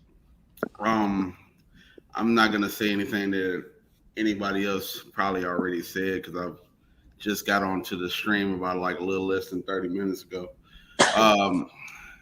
Just wanted to say, man, like, there are going to be disagreements, but like I guess what we naturally assume is that everybody's going to be adult and everybody's going to be reasonable about it, and everybody's going to act accordingly. But like there are unfortunately going to be some people that want to take it to the extreme, say some things that they probably shouldn't say, or just trying to get a little, clout chasing in, trying to make themselves known or whatever like that, or however they're trying to do it. There's not, out of the years I've known this man Seiji here, like there has been countless disagreements we had when it came to certain topics. We argued for hours, but I never would ever disrespect that man or say anything crazy or or do anything that's out of line. Same thing for I don't want to mess up her name, Cece. I mean, I can hear the passion coming from your voice and everything. There had if there was ever a disagreement or whatever like that, that it like my disagreement would only come from like respect or to say, well, this is how I see it from that perspective. But like if like anybody else on here that would come and just be malice and mean for no fucking reason, there's no time for that. Absolutely no time for that. But it's all love, y'all. I actually come on here to try to cheer y'all up, man. Say you look like you about to throw a brick at the computer. No, like I'm at the point in time where it's like I'm almost like ready to say like just like fuck all this shit because like I said before, and I had this conversation with you before. I'm like there's a certain point in time that yeah we can sit up there and be like all right white people laws regulations and like all of this shit, but it comes to a point in time it's like what role do we play? Yeah. What responsibility do More we have? When responsibility, are we yeah. going to acknowledge the wrongdoings that we are either doing or we're allowing to take place within the community that we don't want to speak on, that we're just going to allow to run rampant? And then we're just going to be, if anything goes wrong, up white people. I'm like I said, people don't understand like how tiring like a lot of this shit is. You got to deal with shit in the background with YouTube. You got to get motherfucking strikes on your channel. You got to sit up there and worry about that. You got to worry about motherfucking paying bills. Like I told all of y'all, I literally do this for a living. This is, like I said, lost my job a while ago. Told y'all about that shit. I literally do this shit for a living. The main channel is motherfucking demonetized. Not making not a goddamn thing from that shit. And then this channel really not motherfucking making shit from this at all. But I'm still sitting up there doing it, knowing the fact that sooner or later, I'm going to sit up there and have to pay bills. Rent is going to sit up there and have to be due. So it's going to be like, what is it going to come down to? Am I going to keep doing this, knowing the fact that I am, from what some people told me, have educated them or done a variety of things? Or am I just going to sit up there and forego that and be like, all right, I need to pay my bills. I got to sit up there and find something else to sit up there and do. Because like I told y'all before, I didn't start doing this for money.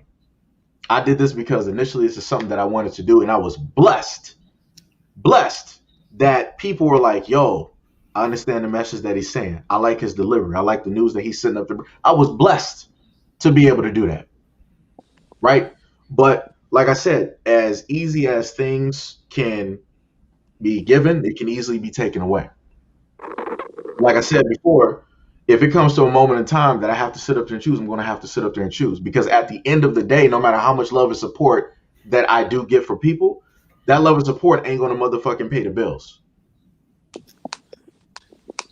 So it's like, a lot of times, like I said, I don't be trying to sit up there and beg and do like none of that shit at all. But I'm like, I told people the situations. So it's like, if you start to see less and less comment, that means that Seiji has to sit up there and start paying bills. Like I said, my mom depends on me and all this other shit. I don't have like I said, much love and appreciation to those who are on Patreon. I don't have a lot of people on Patreon that are literally like trying to push the channel forward. Because if I'll put it to you like this, if I had a percentage of the channel actually supporting me on Patreon, I wouldn't care about getting demonetized on YouTube because it wouldn't matter. Because it will be the community actually supporting me. Whatever YouTube is paying, that will be like extra. It wouldn't even be nothing. With that money, I can sit up there and be like, all right, I don't have to worry about bills with that money. I can sit up there and do something nice for y'all, like stuff that I actually wanted to do. That I talked to Officer Haku about sitting up there doing, about actually like trying to give back. I can't do any of the shit that I actually want to do because I'm trying to sit up there and pay bills just like everybody else.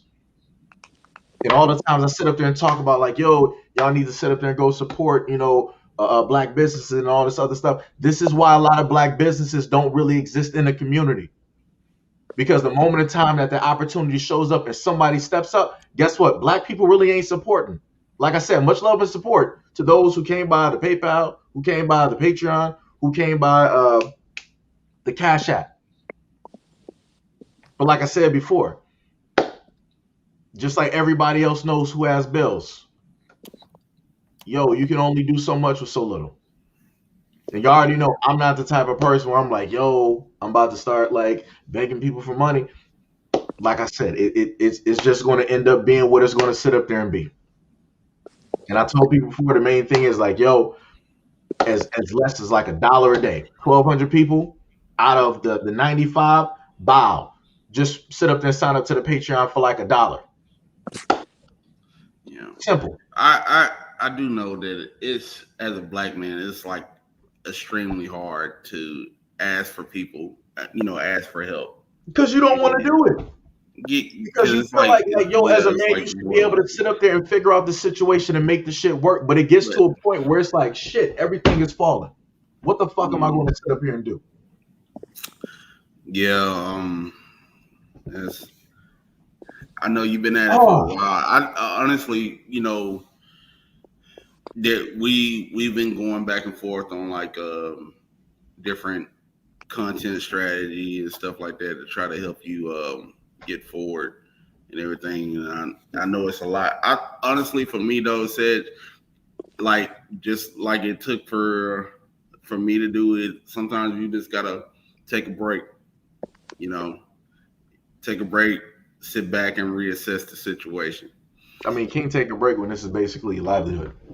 Yeah, I know, but I mean, But like I said, taking responsibility on it, that's something that I sat up there and did. yeah, So this is why I sat up there and told y'all in a multitude of videos using my own experience of only in a sense having technically one source of like income. This is why I would sit up there and tell y'all dealing with the situation that I have. This is why you have a multiple streams of like income. I actually even touched on that earlier on within this whole thing. And like I said, you but know, yeah, but I got you, man. 10 toes down. The fried foot. Nah, I was playing. But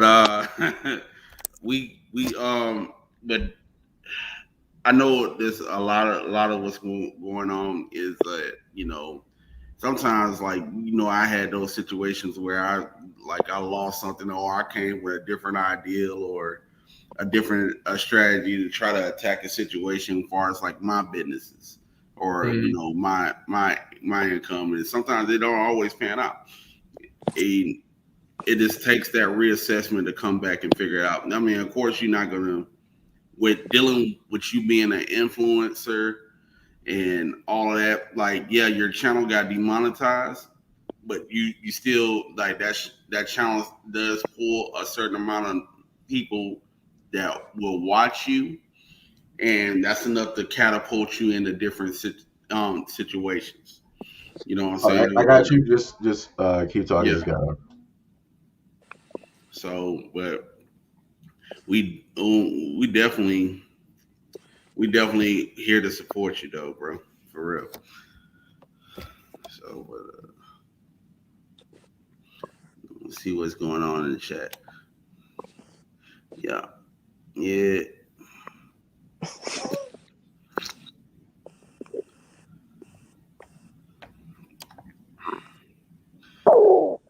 Y'all have made that man hungry and ran away. Nah, what's going on? Who else is in here?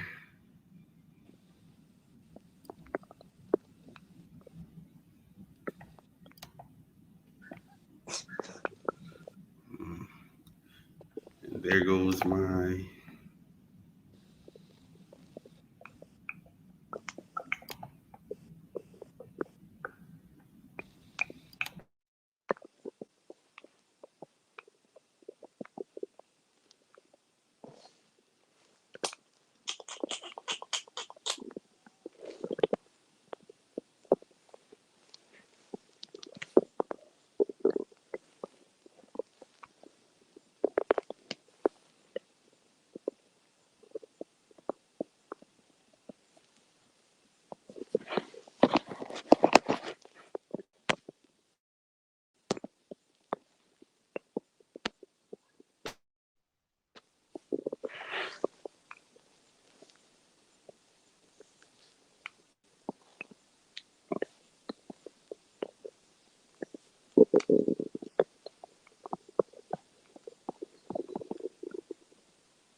Hito. There you go. Sorry, I lost my mic. Um, yeah, Jay Black, y'all made that man hangry, man.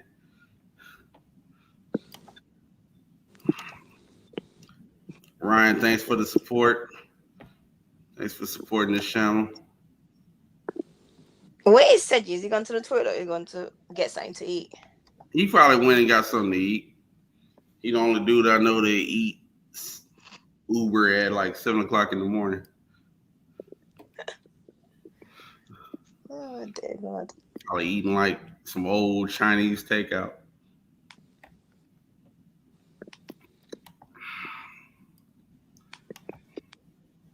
But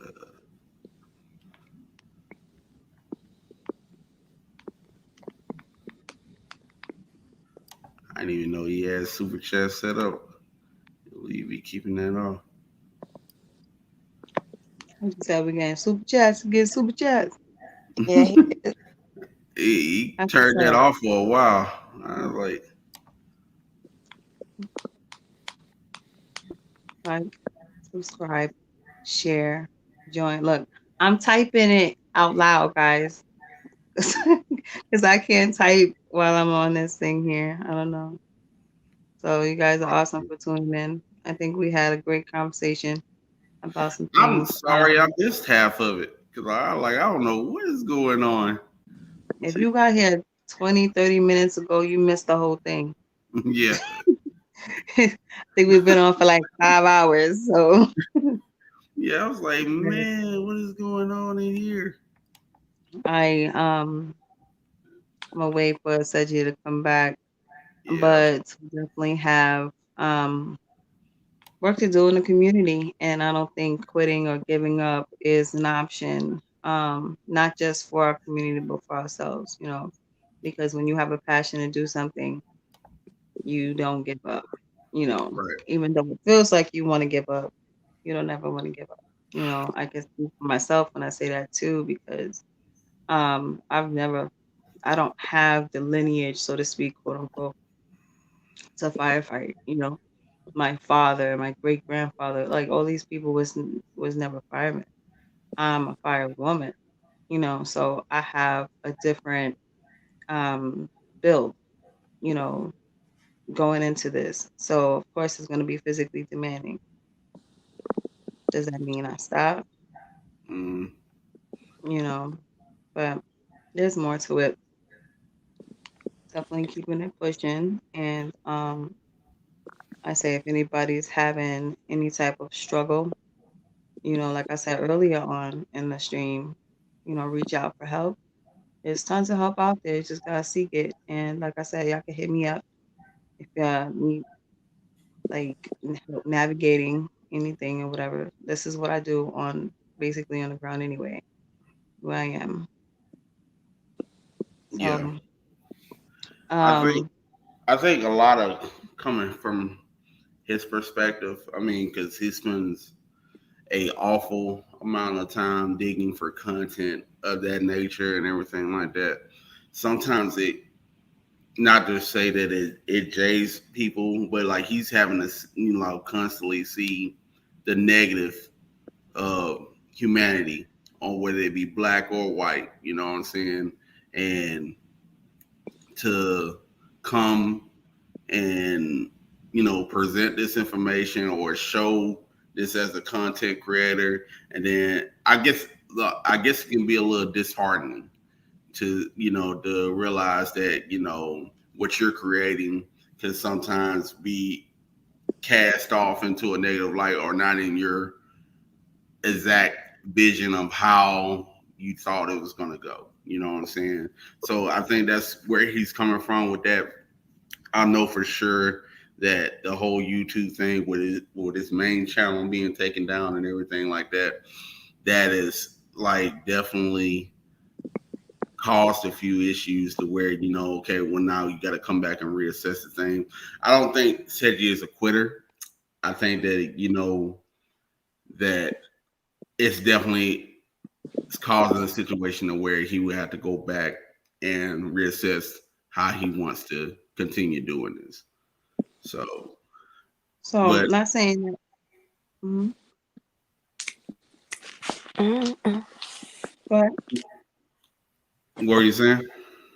um, not necessarily saying that he's a quitter or anything like that. Not at all. Um, he did mention a couple of times in response to whatever was going on in the comments that I wish I can see.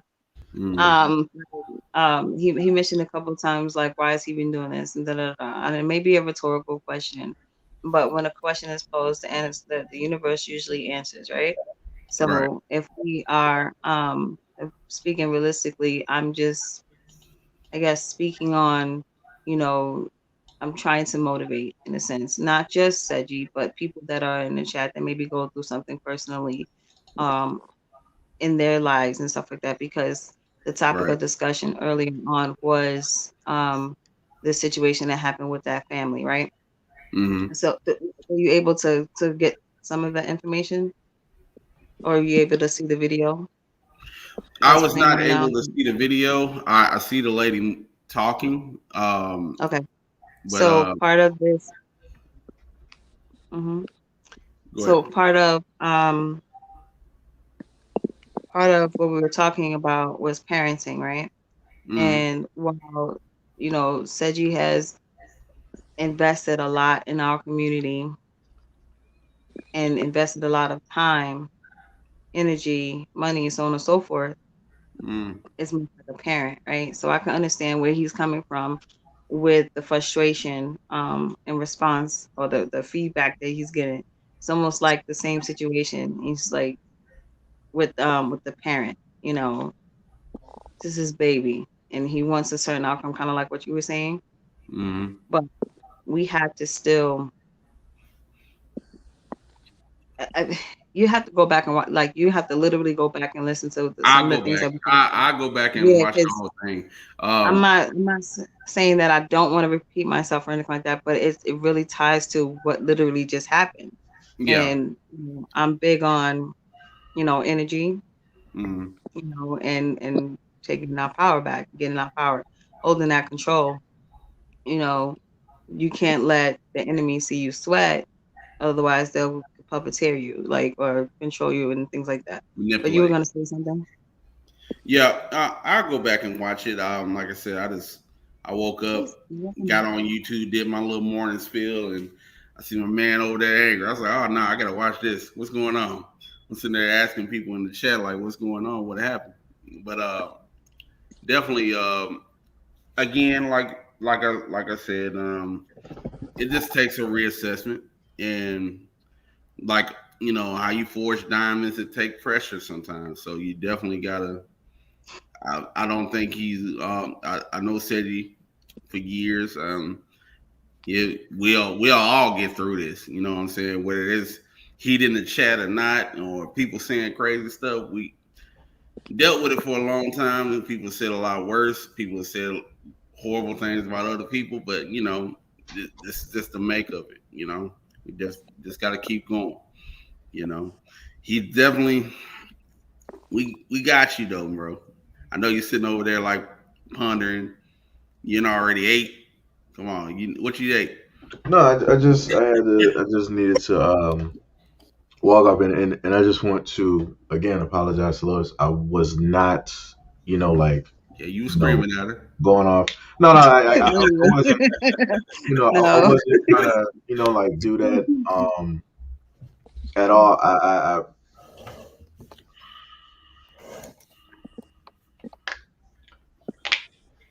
Oh, Woosah.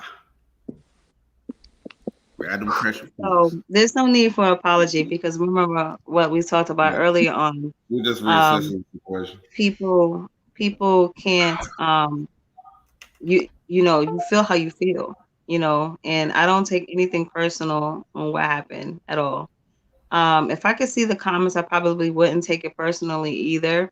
This is where, we have to have that level of control over us, you know what I mean? And I understand the frustrations that you face, because people, they're not getting it. Kind of like how I was like stumped, like, how is this a thing? How is this happening? But the beautiful thing about this entire situation is you're here, you're doing this, like this is literally you, this is your platform, this is what you're doing, you're raising awareness to these situations that are happening. And yes, you're going to get that pushback. While you were away, I don't know if you were able to hear, but we talked about this platform. Well, I said this platform was much like the baby, and you're like the parent and stuff like that or whatever. So he had mentioned the outcome of, it's not coming out the way you want it to be and stuff like that, whatever. You guys have a longer relationship, friendship or whatever, you know what I mean, right? Yeah, um I just got here, I've been following for years and things like that, but either way, you're reaching someone. There's always going to be. And I think when I sent some videos to you, I would say things like somebody's got to get left behind, because there's got to be, like, we talked about responsibility and accountability, and brother, you're going to have to go back and watch it. I think we were talking about that about 10 minutes in. So, you got a few hours yeah, to go back. Okay. videos on that. A few But hours to go back. So yeah, we talk yeah. about, I catch up after this is all over. But like, um, definitely, you said accountability and all that stuff. I mhm, literally remember doing a video on that not too mhm, long ago. But definitely, um, just wanted to say that even with life and everything, there's gonna be. I look at it like it's a train. You got people they're gonna come in your life and they're gonna exit from your life at the same time. You know what I'm saying? So it's just a moving thing. But Sedge, what you're doing has a purpose. You know what I'm saying?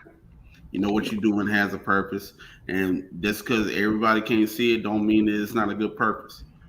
You know, it's just what it is. And I understand there's other factors. We understand that there's other factors that's going on that's moving against this and everything like that. But it's all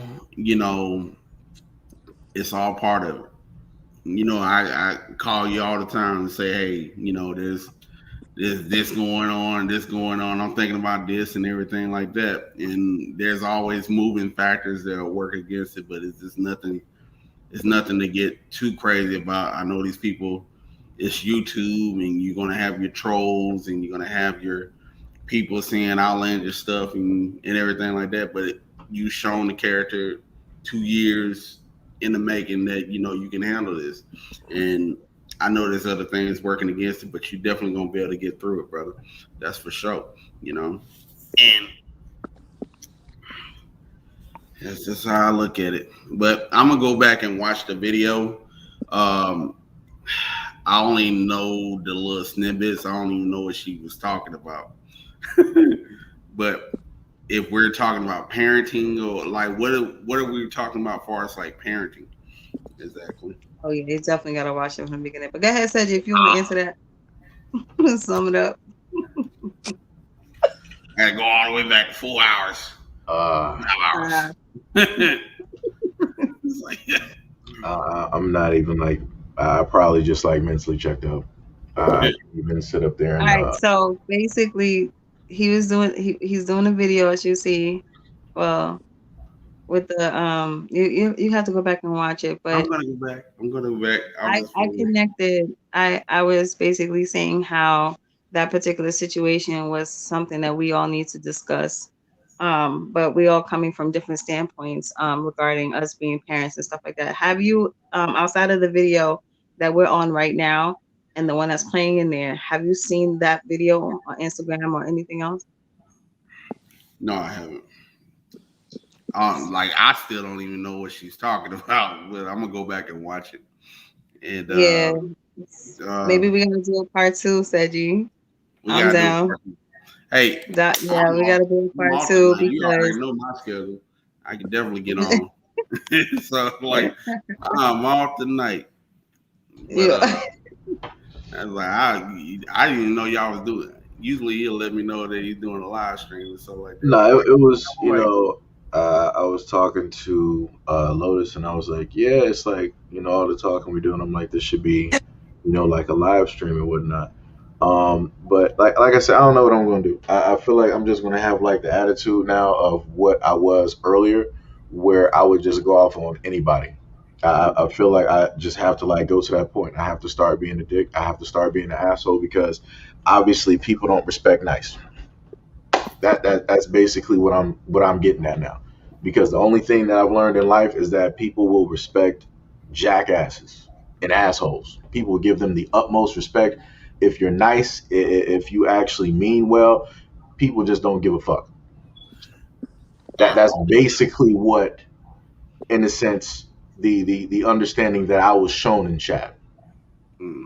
Well, I don't think that they will jackasses get respect.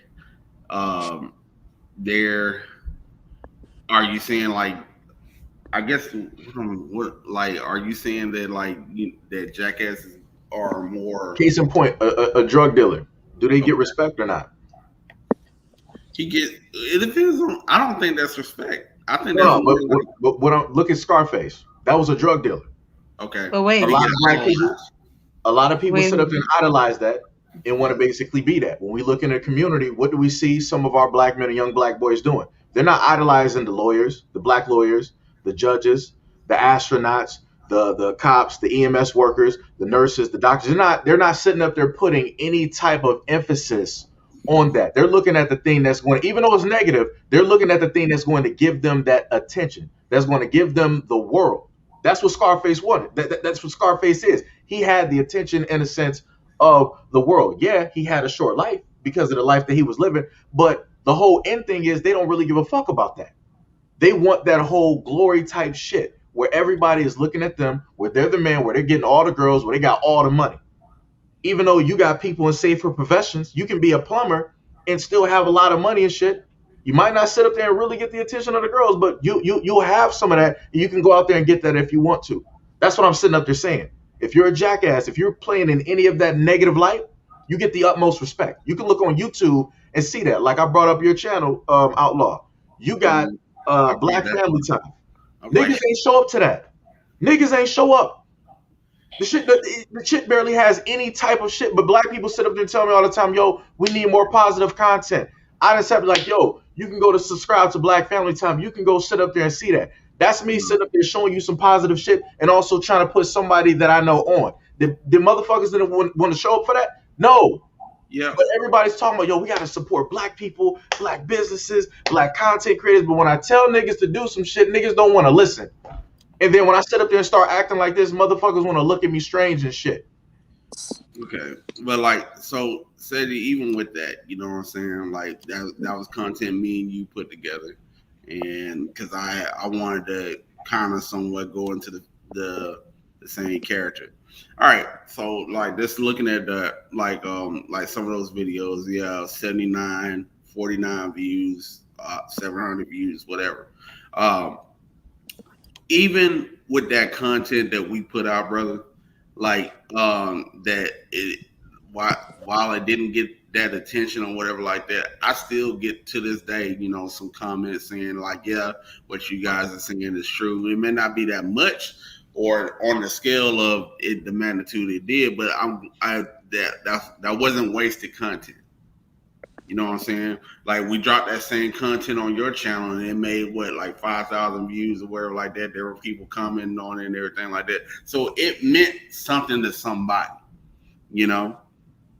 So and that's just how I gotta look at it. I wouldn't deviate from you. I wouldn't let people let you, you know, give them the satisfaction of changing your character. It's not worth it.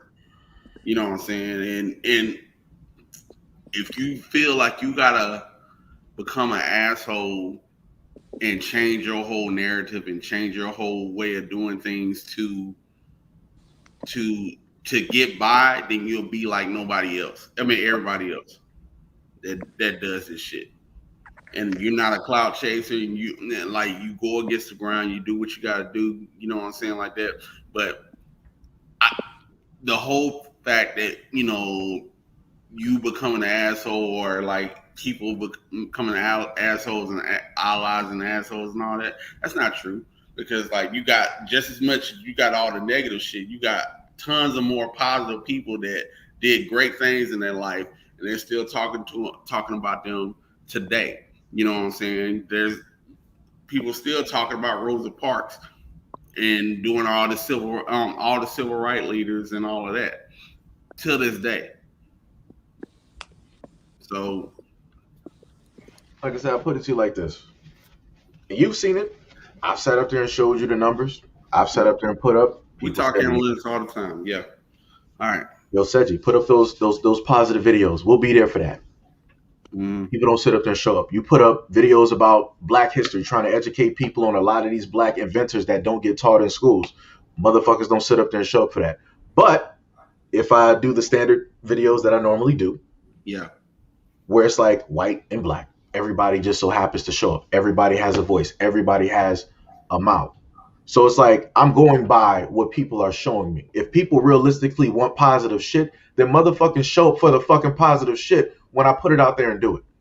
If you're tired of me literally doing negative shit all the time, that's emotionally draining, not only to me on a daily basis, but also to you as well, because you're viewing the content and you're taking that in and it's fucking up with your energy and shit. Like I said, I understand that. We got to sit up there and maintain energy. You got to do all of this other shit. But if you realistically, right, you want me to do a lot of positive videos, then fucking show up for it. That's as blunt as I can sit up there and say it. Because the moment in time that y'all keep showing up for, like, you know, all of the what did Rizza Islam basically say, the what is it, murder porn or whatever it is, the moment in time that y'all want to keep showing up for that, guess you know what a content creator is going to do? Whatever y'all show up for, that's what we're going to sit up there and do. We want to sit up there and, of course, branch out. We want to sit up there and do other things, like you guys have sat up there and seen me doing live streams. Just like, yo, we could just relax on this live stream, just sit up there and talk. I'll just be like playing the game, and we'll just be having cool conversations. I would love to sit up there and do different things with you guys, but it comes to a point in time of which one do people really want to sit up there and see? Do people want to sit up there and see, like, you know, negative shit where, you know, it gets like a lot of views? Or do people want to see the positive shit, which barely gets any type of views at all? 9 times out of 10, just like the comment down below by Millennial Black, negativity sells, don't matter in the market. And that's facts. I've seen it on both channels. No matter how I've tried to sit up there and do the content, I've tried to even make some stuff like funny for you guys, like adding in, trying to, you know, do something a little bit different to try to like uplift spirits and make people laugh and, you know, and different stuff like that. And it's like nothing. But it's like people always tell me, yo, do different content, do this, do that. But where are the people showing up? Nowhere. So this is what it looks like. And I heard, you know, what Lotus was saying, where it's like, you know, don't, in a sense, let the enemy see you break and different stuff like that. It's like, yo, at certain times, like, the shit just happens. It's like you don't technically, you know, in a sense, want to exactly do that. But it's like, fuck it. It's like, if the whole thing is getting pushed to hell, then fuck it. This is the goddamn Titanic, and I'm driving us into another iceberg. Fuck it. Outlaw already knows me. Like, once it starts getting to a certain point, my patience is thin and everything else is going, I will push this goddamn thing to hell. I will. For those who don't know who Outlaw is, that's more likely me. I got many names here. But said, I get it, bro. Like, but I really believe that this comes from, like, you being tired right now, or basically being like, because I really believe, like, with a little bit of rest or whatever, like that, you'll come back at this at a different perspective, you know, or different. No, I'm still gonna be angry because I know the same, like I said before, history repeats itself. So the moment in time, like critical race theory and all this other shit, the moment in time to get rid of that history, the same exact thing is going to sit up there and happen. Like, we already got the prison, the jail to the school, the jail to prison pipeline and all that other shit, which is stemming from slavery and all these other like shits that they basically had. So they're going to eradicate all that and act like it didn't exist. So the newer generation coming up is not going to know any of that history. So it's going to be a lot easier for them to fall into those exact same pitfalls and not know what the fuck to even do about it. Yeah. So I already know that what happened in this comment section again is going to sit up there and fucking happen again. If it happened once, it'll happen again. It'll happen again. It'll happen again. but you control it though. So with what you're talking about, that's a whole nother conversation with the prison to school pipeline, or school to prison pipeline, rather. Um, when it comes to critical race theory and things like that, they actually, they're trying to do all that, right?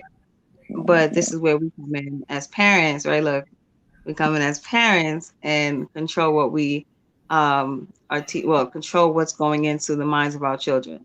Hence, we talked about access and things like that, and what we're giving them, and speaking truths into them instead of the negative and things like that.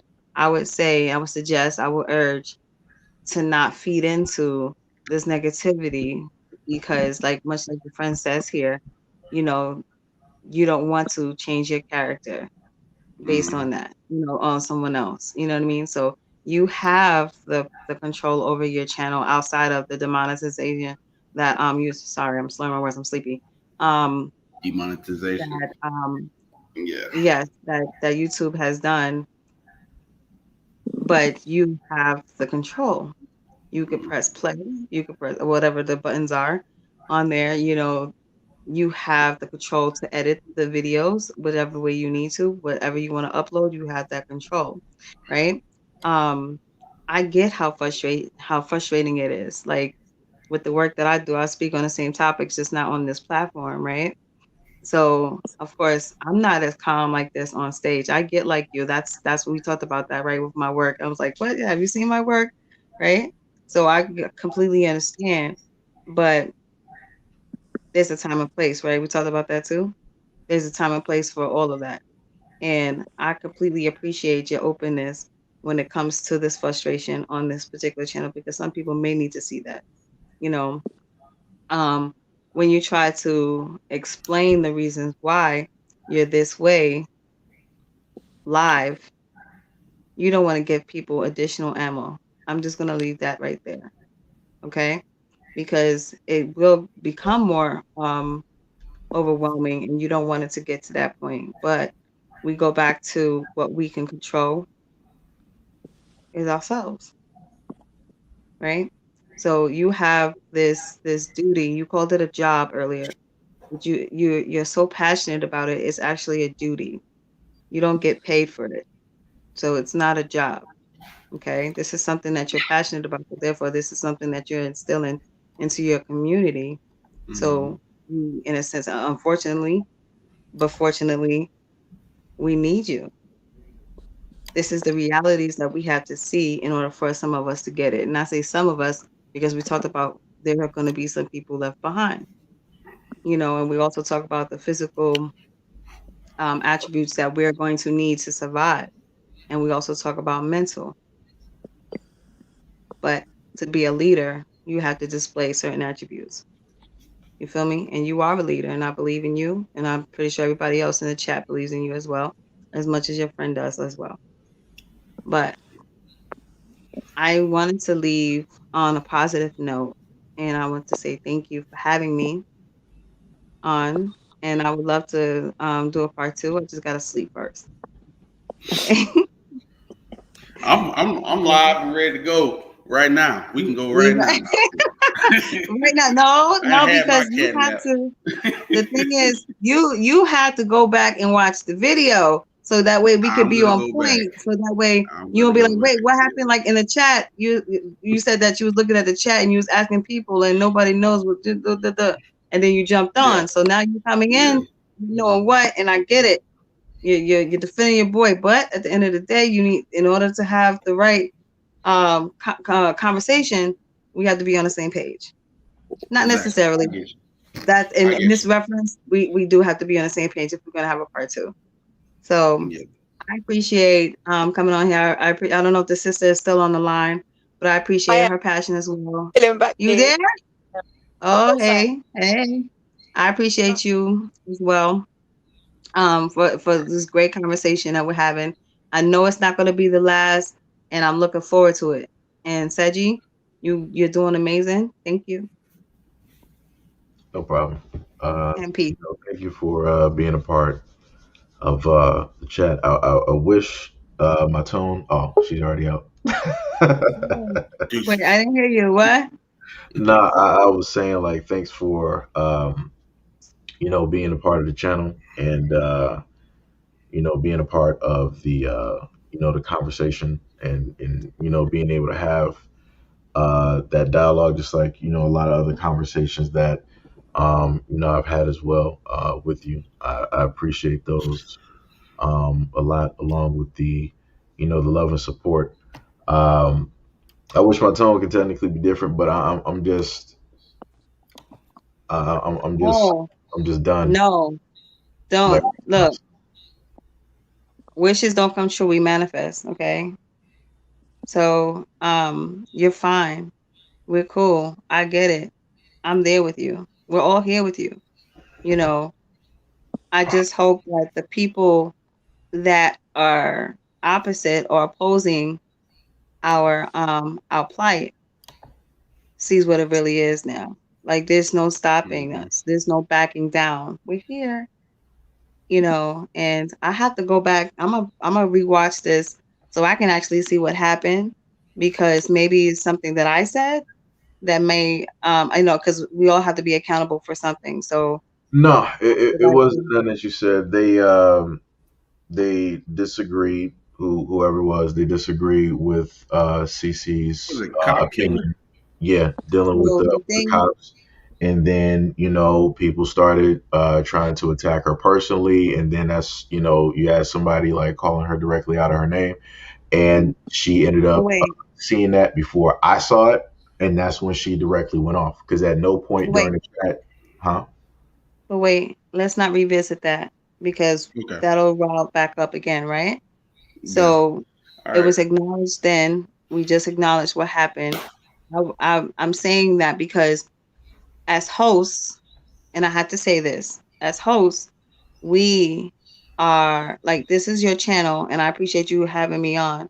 But as a moderator and also as a host, and doing the different things that I do as leadership in my community, in my community out here where I am, um, you have a certain leverage, right?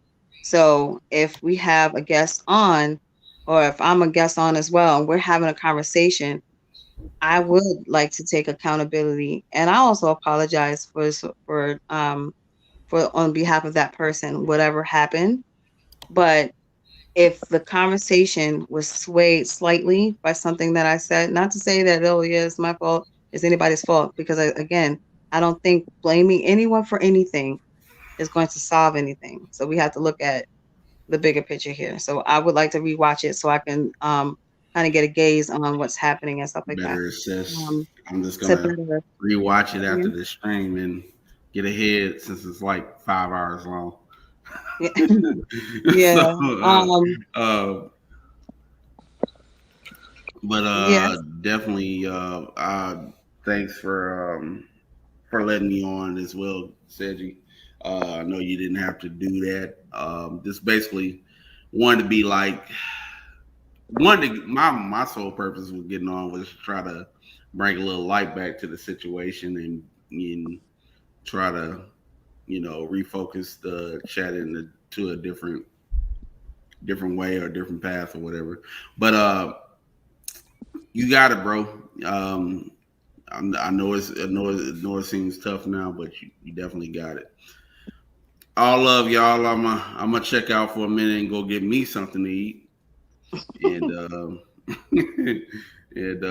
we I hit you up later, Sedge. All right, man. So before I leave, um, what's good? What's good? I need to know what's good so I can vibe out. You get me? So everything's good, right? We're all good. Red, black, and green. Can I get a red, black, and green in the chat though? Can I get a fist bump real quick? Can I Yeah, get some fire? Can I get that fire for the Seiji channel? Like, let's go. I can't see. I You know. gotta let me know if they're I'm doing a, I'm a, I'm gonna do it. my little. You gotta let me know if they're doing it. I gotta do my little. What they call that? That dab. I My got a little question. dab. I have to know the answer to this. I've been asking in like several videos, chats, lives. Can you please tell me, Seiji? You hear me, King? Hmm. Is there a size 6 in kids in the red, black, and green sneakers, yo? I just need to know. Cause see this hat right here, it'll match. Like, cause I got the red, black, and green on the back is red, black, and green. I just need to be coordinated, okay? Do you have a size 6? Um, I'm not even. I'm not even sure right now. Like, All I'm just. right, so I'm gonna look on the All right, website. You guys. guys check out the website. Um, you got moderators put the information in the chat. Y'all share the video. Peace and love. Peace and love. Okay. All I guess I just did. Yeah, yeah. Seiji, thank you for having me on. I'm gonna sign off now. Later. No problem. Peace, King. Thank you. Thank you. How do I leave? I don't know. I don't want Um, to leave. I, Yeah, on the bottom of the thing. Peace, all. all right. Uh, Again, CC, I just want to like apologize. Because like I said, I don't condone or tolerate attack. Like if I happen, this is technically one of the reasons why um I didn't want to do, things like this, where if I technically did it, it would just be a setup like this and I'm just talking. So if anybody says anything about me, it is what it is. I can sit up there and handle that, take control of that situation, whatever. But when it's, happening to somebody else, it's a completely um, a different story. And then to have a black woman being attacked, it's like that everything that I've basically stated, on the platform, dealing with trying to, uplift, I can't say inspire because I can't really inspire black women, but trying to like, uplift and put some like positive there. For me, it just feels like that just goes to shit. The moment in time that you have somebody that wants to, directly do something like that negative for like just clearly because of like a disagreement. And that, in a sense, the way that I feel about it, because this is my platform, that makes me look like a piece of shit because it's happening here. It's not like it's out, on the streets, some random dude sitting up there saying it. They're saying it in basically my home, like the platform that is here. And I take that personal, even though I know that was 100%, somebody, coming at you like that. It's like, so, again, I apologize, um, for that happening because it just shouldn't have.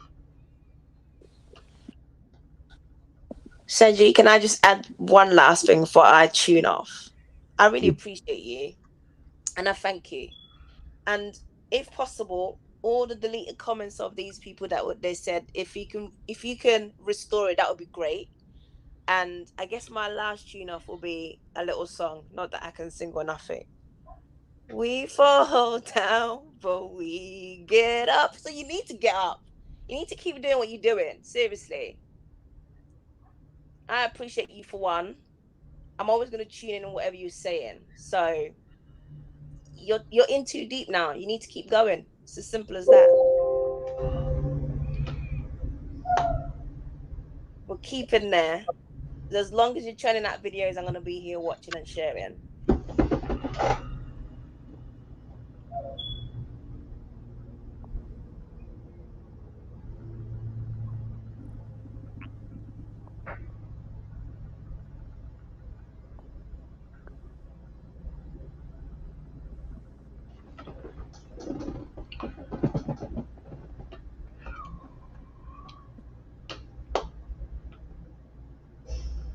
Keep going. You need to. There is literally no other channel that I watch religiously like I watch yours.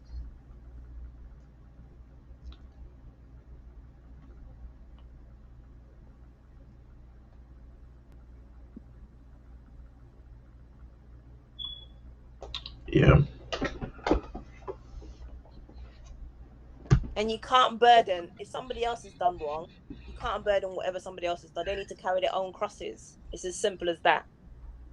I'm not gonna go around carrying around other black people's crosses because simply because they're black. And I get it.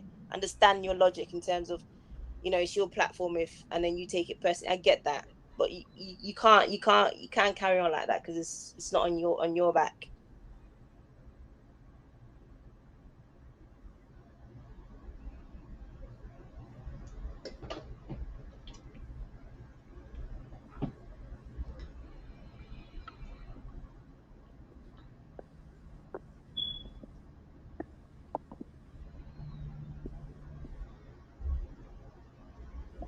Get your rest, eat some junk food, and put out your next video because I'll be waiting for it.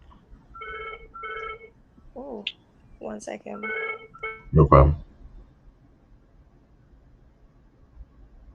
So to what Jay was saying, where he said like, "Am I giving up?"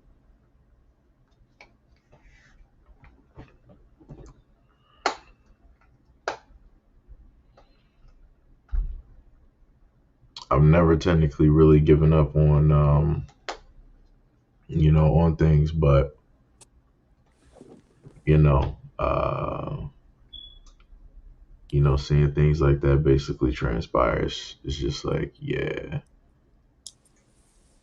Like I said, a lot of things I can get over. It's like sitting up there being called out of my name by white people, all this other shit, death threats, all that other shit. I can sit up there and tolerate that, right?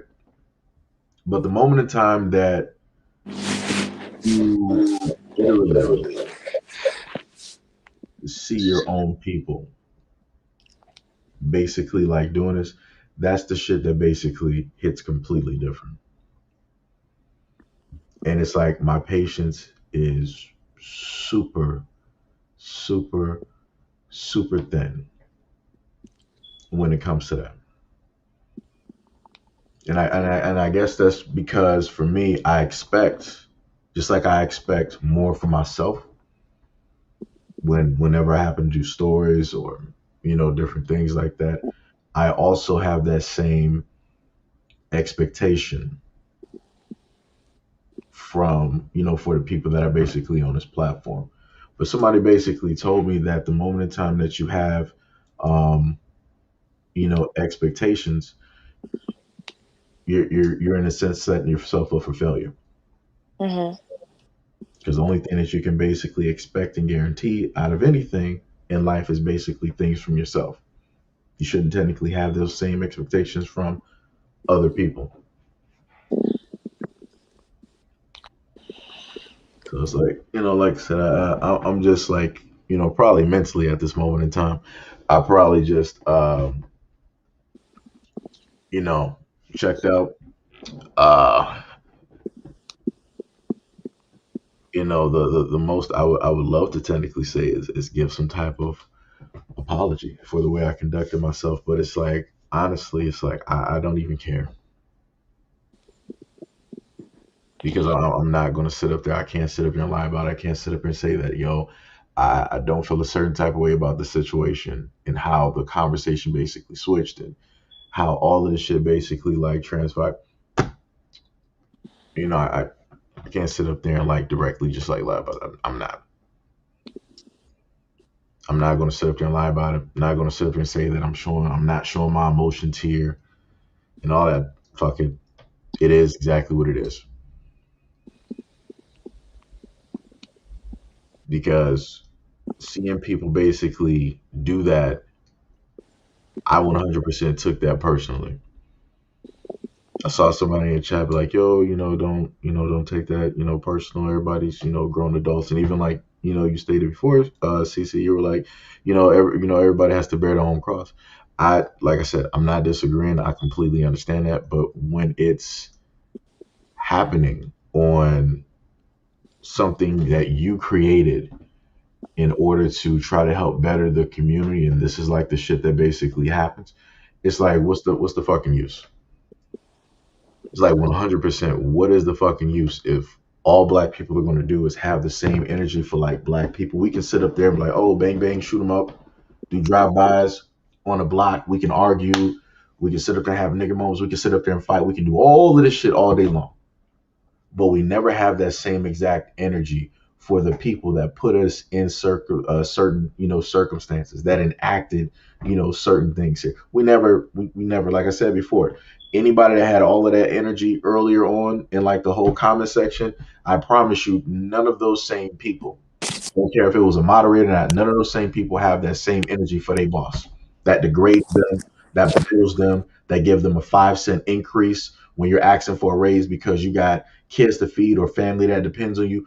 Nobody has that same energy. I know I had that energy, and I know that ended up helping get me fired. But like I said, that got me fired. So, like I said, I know the reason that you're not going to have that exact same energy for the white man that is basically above you, putting his name directly on that check, handing you money to put in your bank account. I know you're not going to do it because you know at the end of the day, no matter how much you disagree with that white man, you know he might be racist and all these other things, you still need his money at the end of the day. So I understand that. So you got to sit up there and play the game. The same thing that a lot of black people did in the 60s, 50s, and so on and so on and so on. Getting degraded, getting belittled, getting beaten, getting kicked in the street, getting tripped on purpose, getting their houses set on fire. But they still had to play the game in order to maintain their survival and to maintain the lives of their families. Getting tripped on purpose, getting their houses set on fire. We're in a whole different timeline now where we can literally have control over certain things. But we still don't want to do that because it's too much. In a whole different timeline where we can literally have control over certain like I said, this is ridiculous.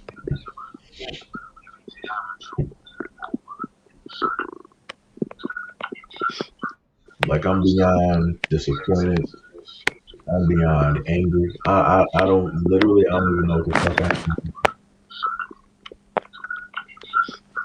Like I'm beyond disappointed. Don't even know.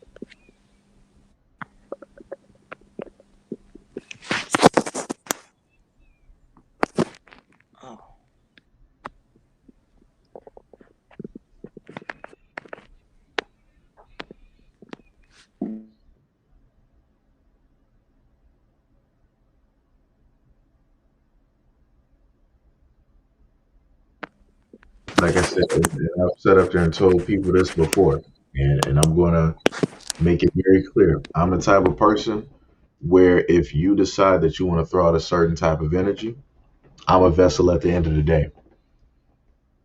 I'm not going to monitor, I'm not going to regulate none of that shit. So the moment in time that you decide that you want to throw negative energy, you don't realistically have to worry about that person responding because you don't have to sit up and respond to all of that shit. And if people can't understand that, fuck it. People can't understand if they actually can understand it, fuck it. And if people can't understand that, fuck it. Like I said, like I don't know what to really tell people. Fuck it. Like I said, I keep telling people time and time again, be careful of the energy and the stuff that you put out because it will be delivered right back. And I do that shit indiscriminately. I don't care if you weren't a part of the whole thing or if you were a part of the whole thing or if it was like a Navy type of situation. If you were just here in the chat, everybody's getting hit with something. Indiscriminately. I don't care if you weren't a part of the whole thing or if you were a part of the whole thing or if it was like a Navy type of situation. If you were just here in the chat, everybody's getting hit with something indiscriminately. I don't care if you weren't a part of the whole thing or if you were a part of the whole thing or if it was like a Navy type of situation. You were just here in the chat. So, I don't know. I don't know. So, I don't know.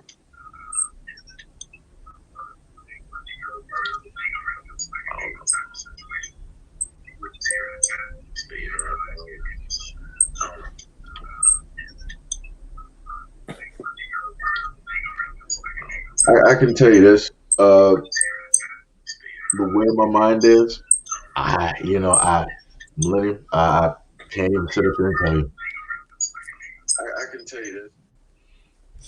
because it's like doesn't even really matter anymore. Like just a simple, honest question: do Black people really care about their own lives?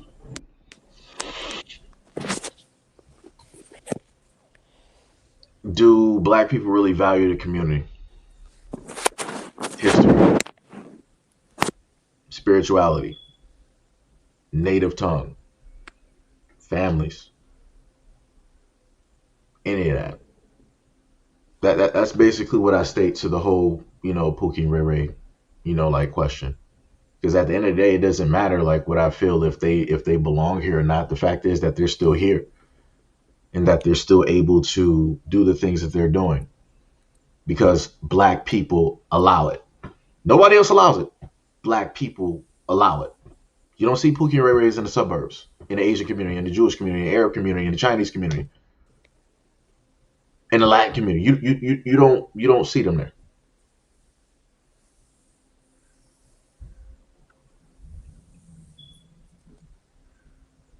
Like I said, there's a lot of stuff that we allow. There's a lot of stuff that we allow, and that's one of the situations there.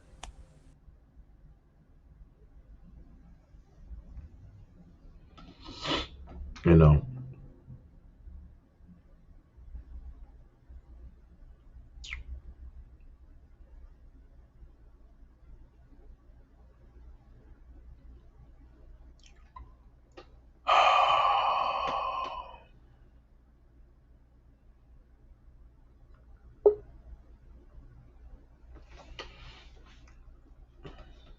like this is just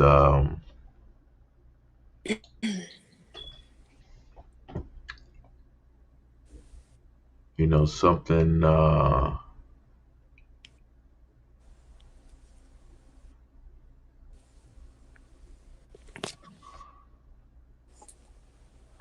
not even understand what that question is. Are you too light and friendly on? Are you Black? I'm trying to figure out before I sit up there and like go off. And I'm this is me actually trying to be like cordial. This is me trying to be nice. This is me trying to give you a shot. Um, are you even Black? Asking this question. Just going by the name doesn't mean that you're Black. You could be any color out here. Just trying to portray yourself and just being in here.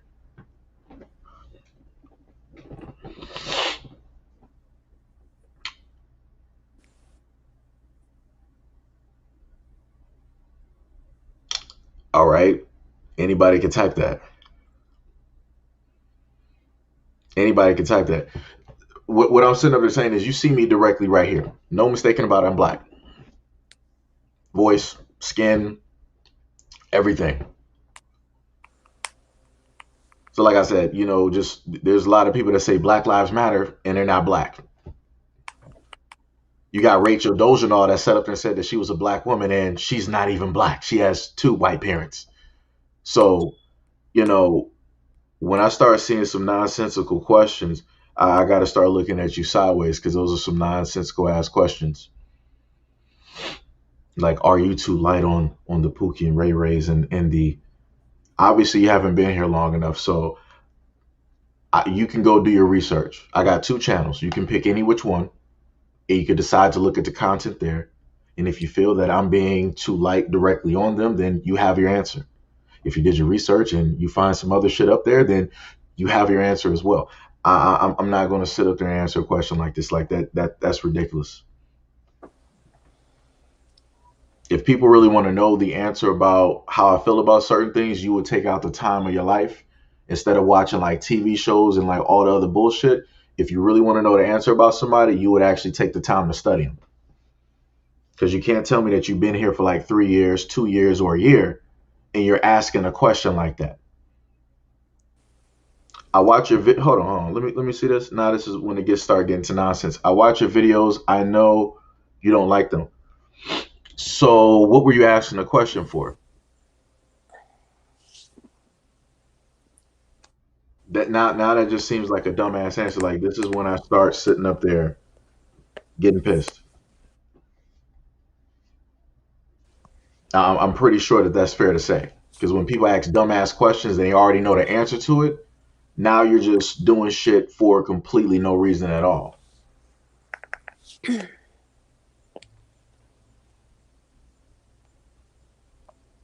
How was that a conversation?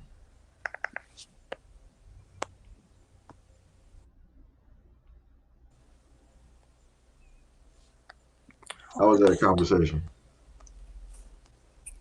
You just literally asked a rhetorical question. You asked a question that you already had the answer to. You was like, "Oh, I'll watch your content," but yet you just asked me the question.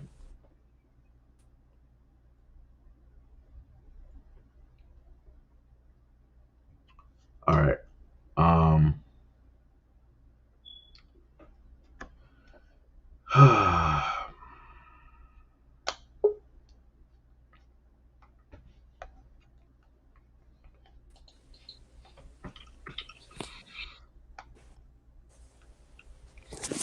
like if this was like a normal day, I would probably actually have like the whole like back and forth and and everything like that. But it's like it's whatever at this point.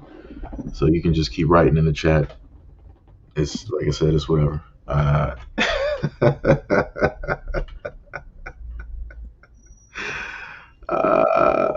Man, this is a funny day. This is a funny day.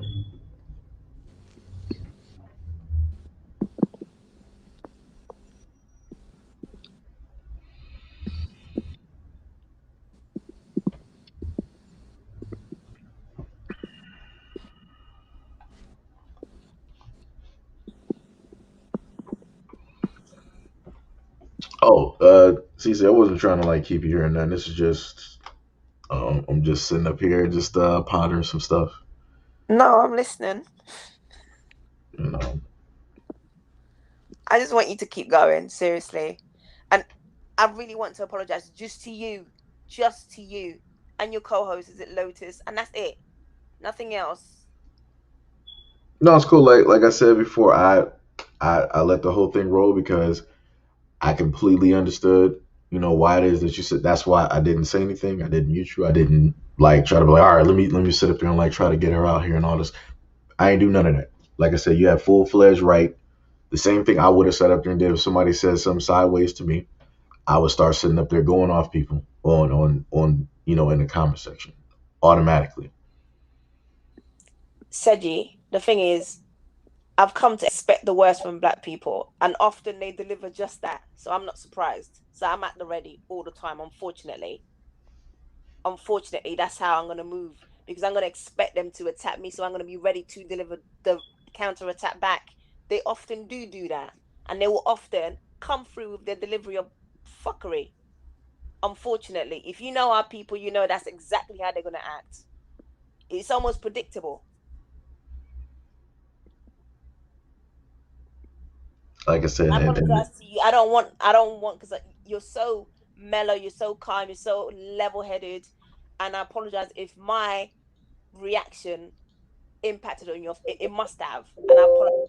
I just want you to keep yourself how it is, which is why I love your channel. I love you as a person, as a human being, as a black man, all in general. So I apologize if that's affected you, and I apologize. That was my intention. But I'm not gonna allow somebody to come at me sideways. You can argue me down all day long, as far as you do it respectfully. You don't call me that I'm taught by the oppressor. You don't know me from nowhere. I could care less what they're saying in the chat. If you come at me wrong, then I'm going to deliver back to you. And if you don't like it, then don't say anything. It's as simple as that. If you have nothing nice to say, you say nothing. But I apologize to you because I respect you and your platforms. I rarely follow anyone, to be honest. Your channel is something that I watch religiously.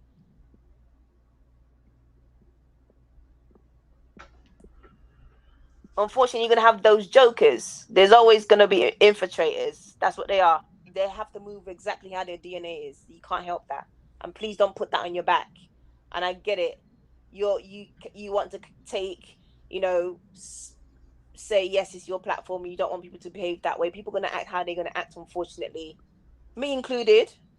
So don't take on anybody else don't be accountable for anybody else's actions, me included as well. So I apologize. I don't want to take you out of character. I'm more than capable of defending myself, and I appreciate you.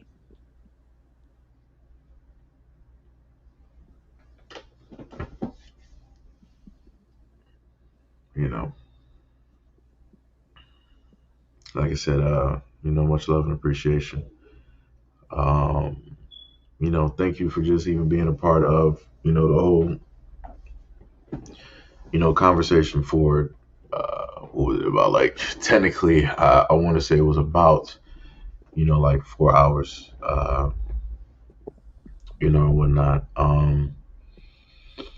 Like I was telling, people here, this is one of the reasons why I technically don't, do things like this, because I'm not trying to have like somebody that's like, all right, I'm going to give like my opinion. I want to have a dialogue, I want to have a conversation and see where it goes. And then for people to get personally attacked, like I'm not with that shit. Like I don't like I don't have a tolerance or time for that. So it like realistically it wasn't um it was just you know I guess I don't even know how to basically put it, but like I said, I'm not blaming you for that, like at all.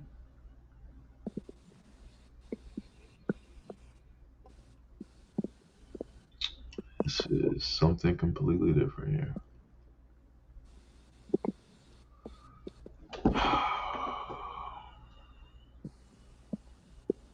There's way too much news for you to report to, for you to just close down. It's too much for you to shine a light on, and you need to continue doing that. And you know people are listening, don't you?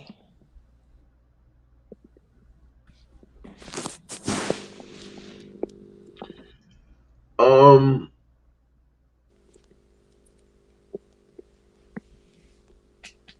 I mean, sometimes it's uh, like I said, like a lot of stuff is just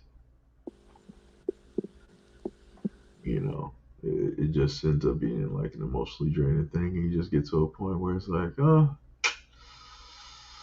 yeah, and it's just like, oh, I'm just gonna like mentally check out. That's why I don't really, like I said, even know what to, um, say. Like I said, no disrespect to you, Lotus or Outlaw, for my like response. I'm just,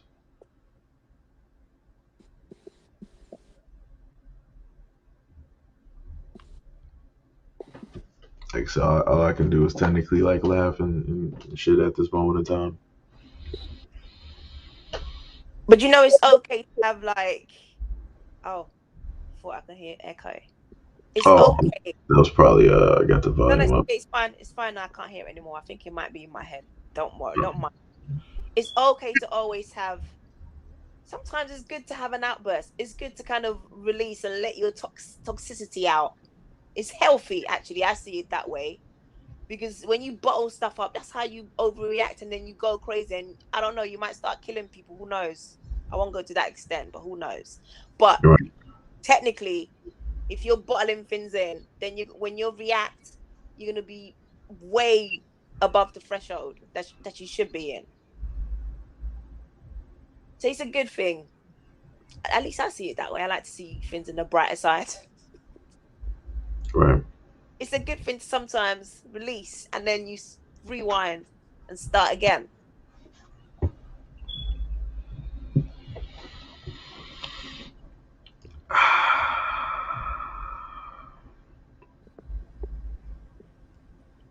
Gail said, "What do you want to eat?" Was she's ready to make you something to eat?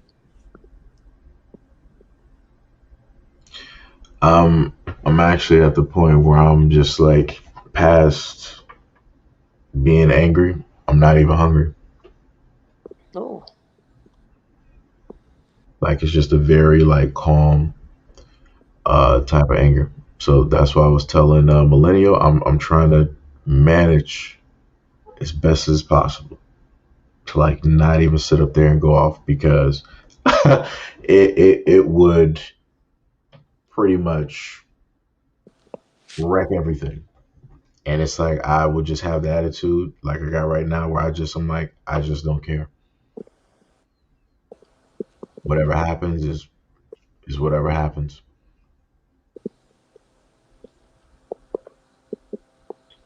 You do care, Seiji. No, like honestly, like I get to points where like right now, when things start, getting to a certain point, you're like, fuck it all. It's like whatever.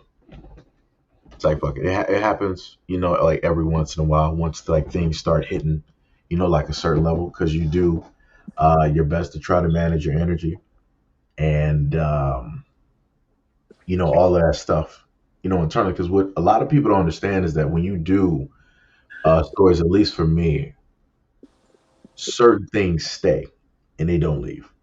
So if I watch a lot of videos where I'm seeing like black man after black man getting killed, getting slaughtered, getting beat, all of that shit stays. Those are memories. When I close my eyes, those are memories. I might not specifically, no disrespect to them, I might not specifically remember the name every single time, but I remember what happens. And that shit stays. When I cover stories about kids getting abused or molested, different things like that, those stories stay. Yeah. That doesn't just like walk off. So that's when I tell people it's a little bit different me doing the stories and having to carry and live with that, even though it was not any of my experience. I didn't sit up there and get shot, didn't go through any of those things. But those experiences were still lived experiences for somebody else that I was able to view. And now that's with me. And it's going to be with me up until I leave this earth, just like a lot of the other stories that I carry. Versus the viewer that comes directly here to this channel, y'all get to just take it in, be mad for a minute, leave a comment, and then y'all can walk off Mm-hmm. and just live life, be completely fine. So, it's a combination of, a lot of things through uh, 3 years dealing with shit with YouTube, like the two videos. Like I genuinely, like I said before, had the video where I wanted to cover a story about a black woman who was basically wrong working at Wendy's, and the white manager wanted to do, call her all types of bees and all this other stuff. She ended up losing her job. She was the one being wrong. She was the one being belittled, being harassed and verbally assaulted, but she was the one that sat up there and like lost her job. While that white man got to keep his. So I did that video. I edited all the cussing out. What did YouTube want to sit up there and do? They wanted to play with the comment section. They turned the comment section off. I Oh, turned really? I didn't know that. Yep, on both channels they did that. So if you happen to go through the Didn't know comment that. section, yep, if you go through the comment section on both videos, I basically wrote down the times where I had to come back up, woke up like out of my sleep or whatever, and I'm like, how do we got this many views, but the comments are at 50? I'm like, this doesn't equate. Let me go check this out. And I check it, and they're like, the comment section is off for this video. I'm like, how? Children are not a part of this video. But oh, I get it. You wanted to turn this off because it's a white man literally doing this and saying this to a black woman. So you don't really want that conversation to, in a sense, be had. But once it got to the point where I started making comments saying like, oh, at this time y'all turned off the comments, I had to turn it back on. Oh, y'all did it again, so I had to do this. Oh, y'all did it again, so I had to do this. Then y'all like, oh, magically the comment section stayed up there. I'm like, oh, okay. So that's what we're sitting up there doing. Just like some of the stories I might do on kids, where it deals with abuse and all these other things. If it has the image of a child speaking, YouTube is like, oh, we're cutting off the comment section. I'm like, huh? Like, what are we doing here? I'm like, that doesn't make any sense. Like, why wouldn't you want people to specifically make comments? Like I said, it's a lot of stuff. Like the good and the positive things that I think that I'm doing, where I'm trying to, inform parents about individuals specifically going after kids.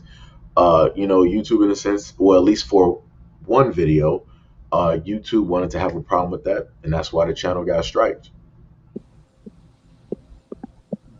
They sat up there and stated that, cyber bullying, cyber harassing, I'm targeting a specific group, and I'm targeting a protected group. I'm like, oh, I didn't know people who do this is a part of a. I kid you not. I have it up on. I couldn't put the video back on YouTube because they would just shut everything down. It's on IG, on my SEIJIHITO IG.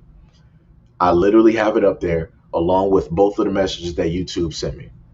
And in one of those messages, it said that the video was also taken down because it is targeting a protected group in yada yada yada. I'm like, okay. And like I said, I didn't say anything in the video, which is the funny part. I stated a little bit of something, and I was showcasing exactly who one of the individuals, like the head of that organization, is. And then everything else I took from documentaries that they produced about themselves and what they're specifically doing and targeting. I allowed them to sit up there and talk. And YouTube was like, oh, we can't have this. So, like I said, this is why, like, I'm tired when it comes to a lot of stuff. This is where a lot of that frustration, a lot of that anger, and a lot of that stuff goes on, because a lot of people don't understand the amount of things that content creators that do this in this black space, the new black media, whatever you want to call it, what we actually have to sit up there and deal with. A lot of people actually technically, in a sense, depend on it. It's like me. Like I said, this is my job. So I get up every single day, and this is, what I sit up there and do, regardless of me not even wanting to do it. Because I have days where I'm like, yo, I'm tired. I emotionally can't sit up there and do it. But I'm like, I can't sit up there and do that. I have to sit up there and push through, and I have to sit up there and do this every single day. There's been a multitude of times I don't even really, in a sense, celebrate my birthday like that. And I've put in videos up on my birthday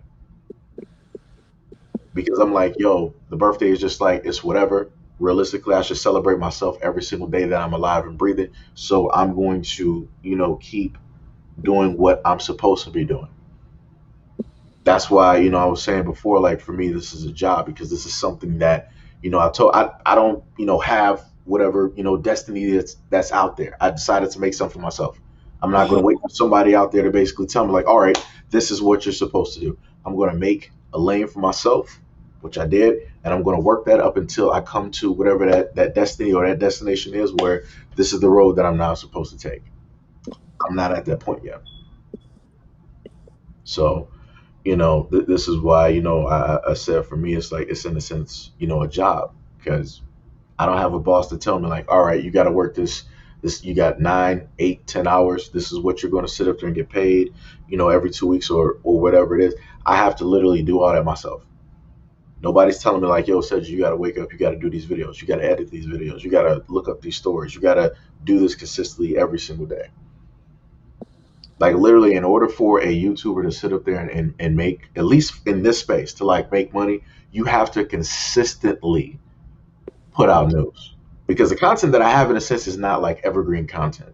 Evergreen content is like, if I had a video game channel and I'm going over a video game, people can look at that like 5 to 10 years from now and be in like a game bin. It's like, oh, I saw such and such talk about this. Let me just pick this up for $5 and, sit up there and play it.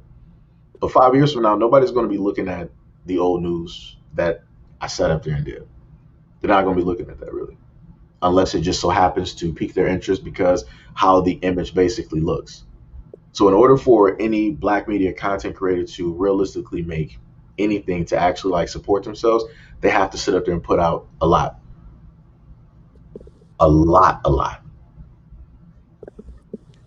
So this is why Phil, he has a field of videos that, that he has up there, versus some other YouTubers that only have about 400 videos, but they're making, let's say, they might, with the videos that they got, they might just be bringing on like 30K, depending on, the type of content that they're doing. Because there's also different types of content that will, do a lot better. If you're like a lawyer or you got financial information, different stuff like that, you can literally make buku bucks. That was one of the things I talked about on the channel. Whatever you're able to do, if you're able to paint, draw, whatever it is, fix a car, put together like wood in a certain type of like configuration, You could literally make a YouTube channel for yourself, have green content, and you don't have to worry about YouTube saying nothing to you because you're not doing anything that's going to go against the community guidelines. You're just doing woodworking. You're going to have a lot of people that's going to be into that, and your channel is going to grow, and you're going to, be able to start a whole brand new life for yourself. So So what do you need to make this channel monetized? no, like I was saying before, this one is like I said, and the only reason that happened is because this channel is a little bit older than the previous channel, but the whole thing is this channel ain't really pulling in nothing. It's not really like pulling in like anything um like at all. So it's But the 90K need to migrate from the flagship channel of yours over here. yeah, the issue with that is like even some of the people in the comment section. I think you might have even noticed it before that anytime I happen to put out videos, like I said, on this channel I got about seven K people that are subscribed. We literally have consistently held in between like 50 to like 34 people. When I've seen on other live streams, like people have had like 140. Mm-hmm. So it's like this channel notifications really don't go out. If they do, it's only to like a few people. But other channels, it is what it is. People are able to get that. Like I said, much love. Keep doing that hard work, and I'm hoping that you get everything that you deserve. From that platform, from the hard work that you're putting in there. Because, like I said, you deserve it. But How long is the bar for in the primary channel? Huh? How long is the bar for? Which the one? strike, the strike that they put on the primary channel. How long is it for?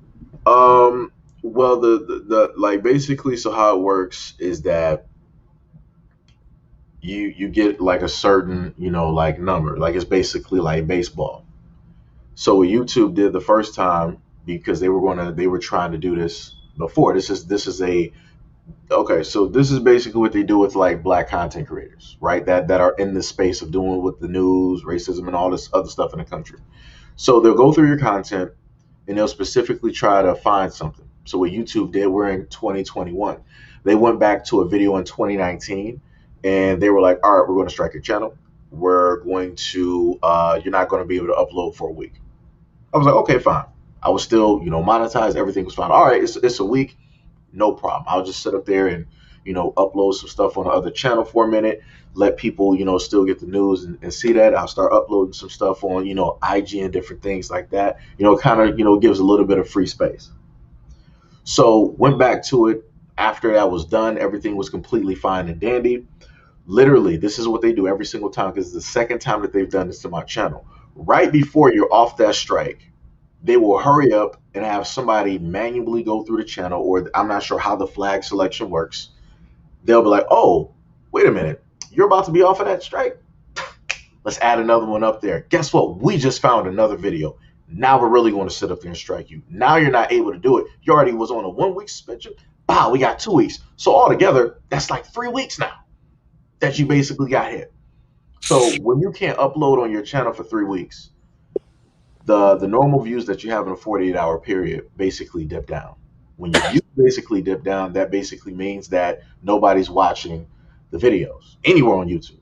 When that basically happens, that means that any ads that are basically running on that channel, it's not making any money. When those ads aren't making any money, that means that you're not going to sit up there and get anything at all. So in a sense, at this moment in time, because I haven't, in a sense, been able to upload, and then I was like, oh, you fully just like demonetized the channel. Let me just, work over here for a bit. So almost for intents and purposes, that's almost, even if it has like 90 some K, that's almost like a dead channel. Like me looking at the analytics for it. A channel has like 90 some K. Ain't no movement really sitting up there transpiring. And the funny part is I have quite a bit of content up there that I know that only a few people have, fully just like went through. That I know for a fact that YouTube has not fully sent out the notifications for, because I even still have videos when I first began that have a couple hundred views from when I first started. And I'm like, all right, like I said, I've seen like YouTube has certain days YouTube will take 100 subscribers, take another 100 subscribers, and they'll be like, "Oh, the reason that we have to like reduce these subscribers is because we're getting rid of a lot of the copy accounts and all these other things." No, you're not. No, you're not. You're just playing. You're playing with numbers now. Because the thing that I've noticed is that the moment in time that I started getting into like the 90K, Mm-hmm. it was like, oh, magically nobody's subscribing anymore. But mind you, I can see in the background I have an influx of maybe let's say like 200K brand new people to the platform. So you mean to tell me out of 200K, not even 100 wanted to sit up there and subscribe? I'm like, that doesn't make any type of sense to me. Because when I originally started this platform and I did previous videos like Fourth Floor, Becky, and a couple of other ones, just off of those videos by themselves, my subscribers was skyrocketing. It was on some crazy stuff that I've never seen before. But the moment in time that I start having that upwards thing start happening, YouTube was like, oh snap, you're actually like fluctuating that high. No, no, no, no, not with this content, bro. We're gonna cut that real quick. Bow. We're gonna hit you with a strike. And then I'm like, all right, whatever. I'll get it. And mind you, and this is the funny part, two of the issues that I've had came from, in a sense, black people. I had one guy that I literally did a video on. I'm showing love and support, pointing people directly to his IG, his Twitter, every social media, that he got. Mm-hmm. But because he was getting attention from celebrities, he was like, oh no, I want all of that attention on me. So he was like, I'm going to sit up there and just like have the video automatically taken down. Didn't try to contact me, didn't sit up there and do the whole thing, which they can do. They were like, all right, this ain't a strike, but somebody claimed the video. If he wanted to claim the video and just like, all right, I just want the money from the video or something like that, whatever, fine, so be it. Whatever it is, I would sit up there and be mad about it because I did sit up there and put it together, and I did what I felt that I should sit up there and do in order to give credit to the person, since I know that, yo, this is who you are, this is the video. Let me give you all the credit in the world, and put all of your social media links down there, so if the video does blow up, everybody knows where to go. I even specifically told people like, yo, go to his Facebook, show him some love and support, all this other stuff. None of that mattered. He was like, yep, I'm just getting the video ripped. Had another dude who was black, quote unquote, an artist, and he was like, he sat up there and put a strike on the channel, and he was like, I had a conversation with him like back and forth. He was like, yo, I saw you use the video because you just put some credits in there for me and whatnot, whatever. I'm like, all right, I got you. Let me just sit up there and get your social media. Let me put those down there. I thought everything was good, and then I get a strike. The video basically gets ripped down. I talk to him. It takes him. I write him 3 times. He was like, "Oh, I knew something had to be wrong." When I sat up there and kept seeing your name pop up a few times. So you mean to tell me that you saw it the first time, you ignored it. You saw it the second time, you ignored it, and then the third time, you were like, "Okay, let me just sit up there and look into it." And then you couldn't even be man enough to just sit up there and say that you just wanted the money from the video and different stuff like that. You were like, oh no, I don't have control over the stuff. It was my manager that did it. Yeah, right. All right, bro. All right. Like I said, you can have that. And this is exactly why, like, I looked at his channel and I'm like, this is exactly why your stuff is still stagnant. I looked at his IG, looked at his YouTube channel. That's why it's still stagnant. I'm the type of person where it's like, I got you. It's like, all right, I know where your social media is. I'm going to try to drive people over to what it is that you're doing so they can see you. But it's like, you didn't sit up there and see that whole thing. You just were looking at dollar signs because I guess you thought that the video was making buku bucks. It wasn't. It wasn't. It really wasn't even making anything at all. But I'm like I said, people just feel like, everything is money and all this other stuff, and a whole bunch of like I said, it's funny how it's your own people that sit up and do this. I have any other group out here literally try to do this to me, just my own people, and I'm like, Okay. I'm like, okay. Because I had, and the funny thing is, there was a, now, nope, I didn't know where the video came from. I just knew it was on Facebook, and I wanted to do a video talking about colorism. And there was this one clip, which I didn't know was from a YouTube channel, because there's millions of like YouTube channels up there. It was just a clip floating around on Facebook that didn't have where the clip came from. So I used a portion of the clip that was there in order to basically give like the narrative so that people understand what I'm speaking on. The woman basically came up. She was like, "Oh, this is in a sense like a cease and desist. If you don't like take this down, you know, I'm gonna have to like strike your channel and like all this other stuff because you're using content that's mine and yada yada yada. So I'm just letting you know." I'm like, "Fuck it." You basically just want that. I would have just sat up there and be like, yo, let me just get all your social, let me just put it down there and pin the comment so people will know, the original video that it came from, and different stuff like that. I'm like, Yeah. fuck, I'm not going through the shit again. I'm just going to, in a sense, just cut that whole intro out, and then it's just going to be a video, in a sense, probably looking stupid, where I'm talking, but people don't know exactly like what I'm basing it from. You can probably get it if you go along in a conversation long enough, but it's like, yeah. So, like I said, so me going off and everything that people see on every once in a blue moon when I just so happen to go off on black people, that's where all that's from. It comes from a lot of the stuff that I have to deal with in the background. Because at the end of the day, I got people that, in a sense, depend on me to, do certain things. And it's like, well, guess what? It's coming to that time where you just might not be able to do that, sir. So now you got to make a decision.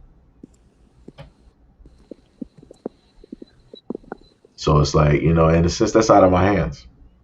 But Seiji, what about Twitter? Because what I No, Twitter's gotten me on that too. Any platform. no.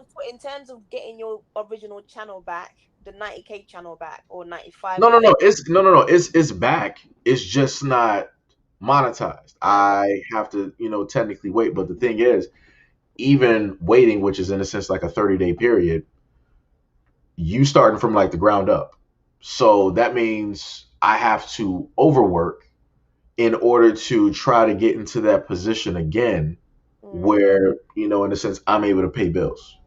Right. And still consistently wake up and just come to the computer, do these videos, and try to go through Instagrams, try to go through emails, and all of these other things. Because that's what I was saying before. It's like all the love, all the love and like respect. It's like, yo, it's dope. It is awesome and it's great. But it's like at the end of the day, that's not going to sit up there and pay the bills at all. At all. And everybody knows you can sit up there and like love and respect your job, but at the end of the day, you're doing your job because what? It's paying the bills. It's bringing in money. Yeah. Because I know if everybody could do something else that they actually like love to do, they would sit up there and do it. And if it helps them make money, then they would sit up there and even do it even more. But, Hear me out one moment, please. Yeah. YouTube has their section where they kind of close down channels, rah, rah, rah, on Twitter. But it seems to make a lot of difference when the creators go in there and then say, you've done X, Y, and Z to my channel. I need my channel back. And because nobody likes negative publicity, they tend to quicken, and it kind of fast tracks them getting their channels back to the order that they want it to. We could try that, because it's worked for a lot of people. I mean, I'm always on there reading and stuff, and they're saying, oh yeah, your channel's back, and it's actually back, and you go and check and their channel's back. They did that, I want to say to Phil at one point. But this is the difference though. And this is the main thing that I talk to black people about. It's like we literally have the power to, in a sense, alleviate a lot of the difficulties in the black community. Like if you got 1 million black people, it's like, all right, we're going to deal with this black neighborhood and we're going to each, like donate $1 to like these black families in this neighborhood. We could literally do that and make all those people in the neighborhood like a millionaire, and it won't even break our pockets. Yeah. But it's like when you try to explain that to black people, it's like, yo, why should I sit up there and give you this dollar, whatnot. I'm like, realistically, you're gonna fuck off that dollar. You're gonna be going to McDonald's. You're gonna buy Arizona, or you're gonna get some Cheetos. You might lose that dollar. That dollar might sit up there and rip. So it's like that dollar is gonna end up going to waste. It's gonna go to something that ain't going to, in a sense, give anything back.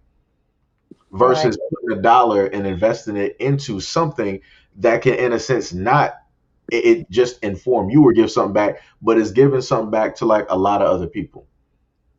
And it's like, even still, when you explain that to black people, they're still like hesitant. But yet we're not hesitant to spend our money with white people. How many times I've been like gyps or whatever at a McDonald's or whatever it is, guess what? We still sit up there and go back. No matter how many times like our orders have been like messed up at these restaurants, guess what? We still go back. No matter how many times that they might have like upped the price on an item when it was really lower so they can just get a few extra bucks, guess what? We still go back. But the moment in time that it comes to actually supporting black people, we don't go back. We don't really do the things that we should, in a sense, be doing. And the main thing I told black people before is like the moment in time, like if other groups of people were basically like doing all of that support, that's the moment in time that we'll start sitting up there like rolling through. But realistically, we are the trendsetters. We're the ones that have like the Midas touch. We're the main ones that make everything pop. In case in fact, look at TikTok. That we're not dancing strike. You got just people. You got everybody else just doing like anything. They're just doing like some stupid stuff now. They still got the white girls doing the small waist, big bank like challenge. I'm like, what are we even doing here? I'm like, y'all doing the exact same stuff, wearing the exact same leggings, doing the exact same thing. And I'm like, this is looking crazy right now. Like, I'm not seeing no creativity. You know why? Because that creativity left. Yeah. Black content creator was like, you know what? TikTok is racist. TikTok ain't sitting up there doing what's supposed to be doing for black content creators. We're going to sit up there and go elsewhere. So now there's no more dance challenges. You got just a whole bunch of like random stuff that's directly up there. I mean, it's still sitting up there generating views because their people are supporting their content. But when it comes to black people, case in point, the greater majority of people that actually ingest and like buy rap is white America. It ain't black people. It's white people. Like I said, anybody that's black and that's old enough, go back and look at some Public Enemy and all these other like rap concerts that are out wherever. You see a sea of white folks out there. White folks out there. It's true. So it's like,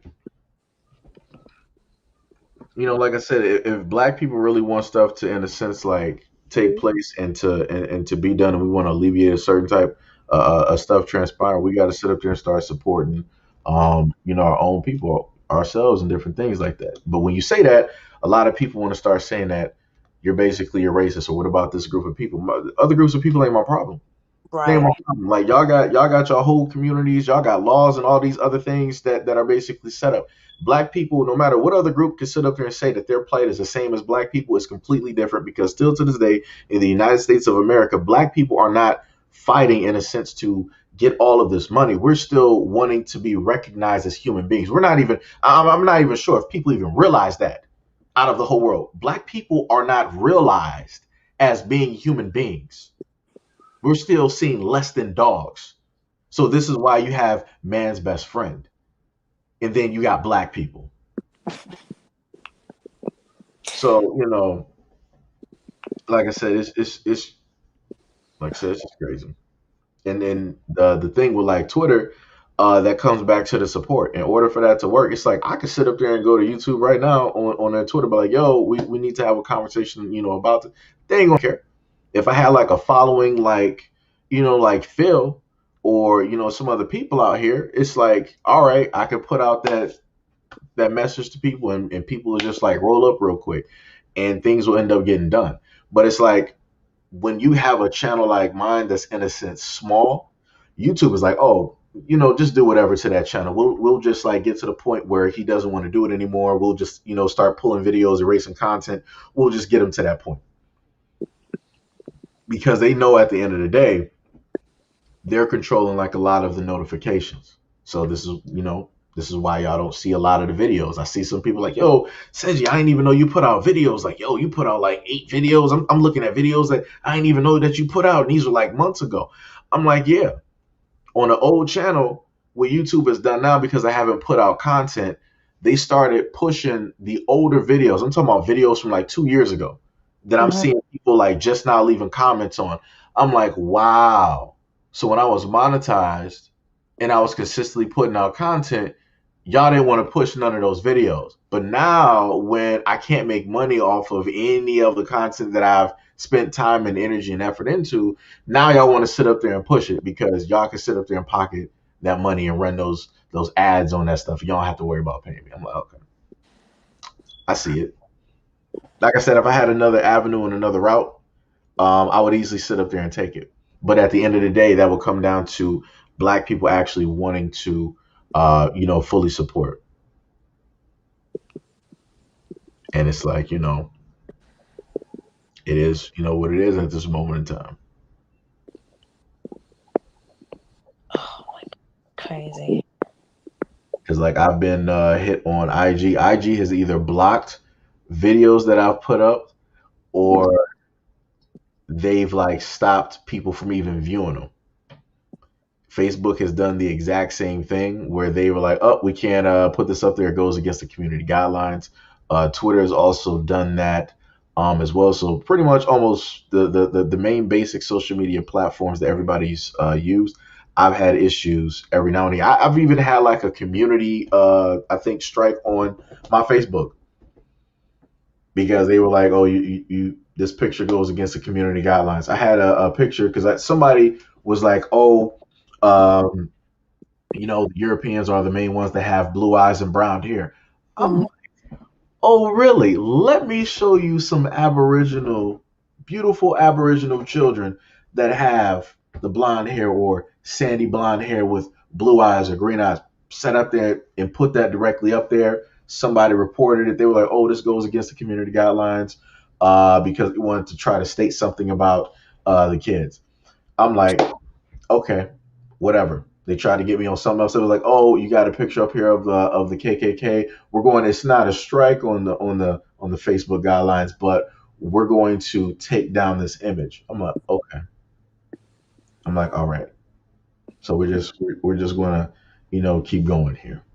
So no matter where you sit up there and turn, you'll always have, something. Yeah, you'll have something that'll basically transpire. So like I said, my frustration runs deep with dealing with a lot of stuff. Like a lot of people don't even understand, in a sense, how much money you have to like pour into a channel when you want to like actually get things to start going. Because when you initially start like a YouTube channel, it's like you might get a view.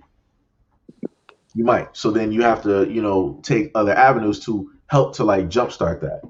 And you, in a sense, have to do it consistently up until it gets automated where it's like YouTube will click. It's like, oh, you're getting views, you're getting comments. All right, you're getting likes. Okay, we got you. We're going to sit up there and start running some of your content, and we're going to show it to people who like, certain content like this and other things like that.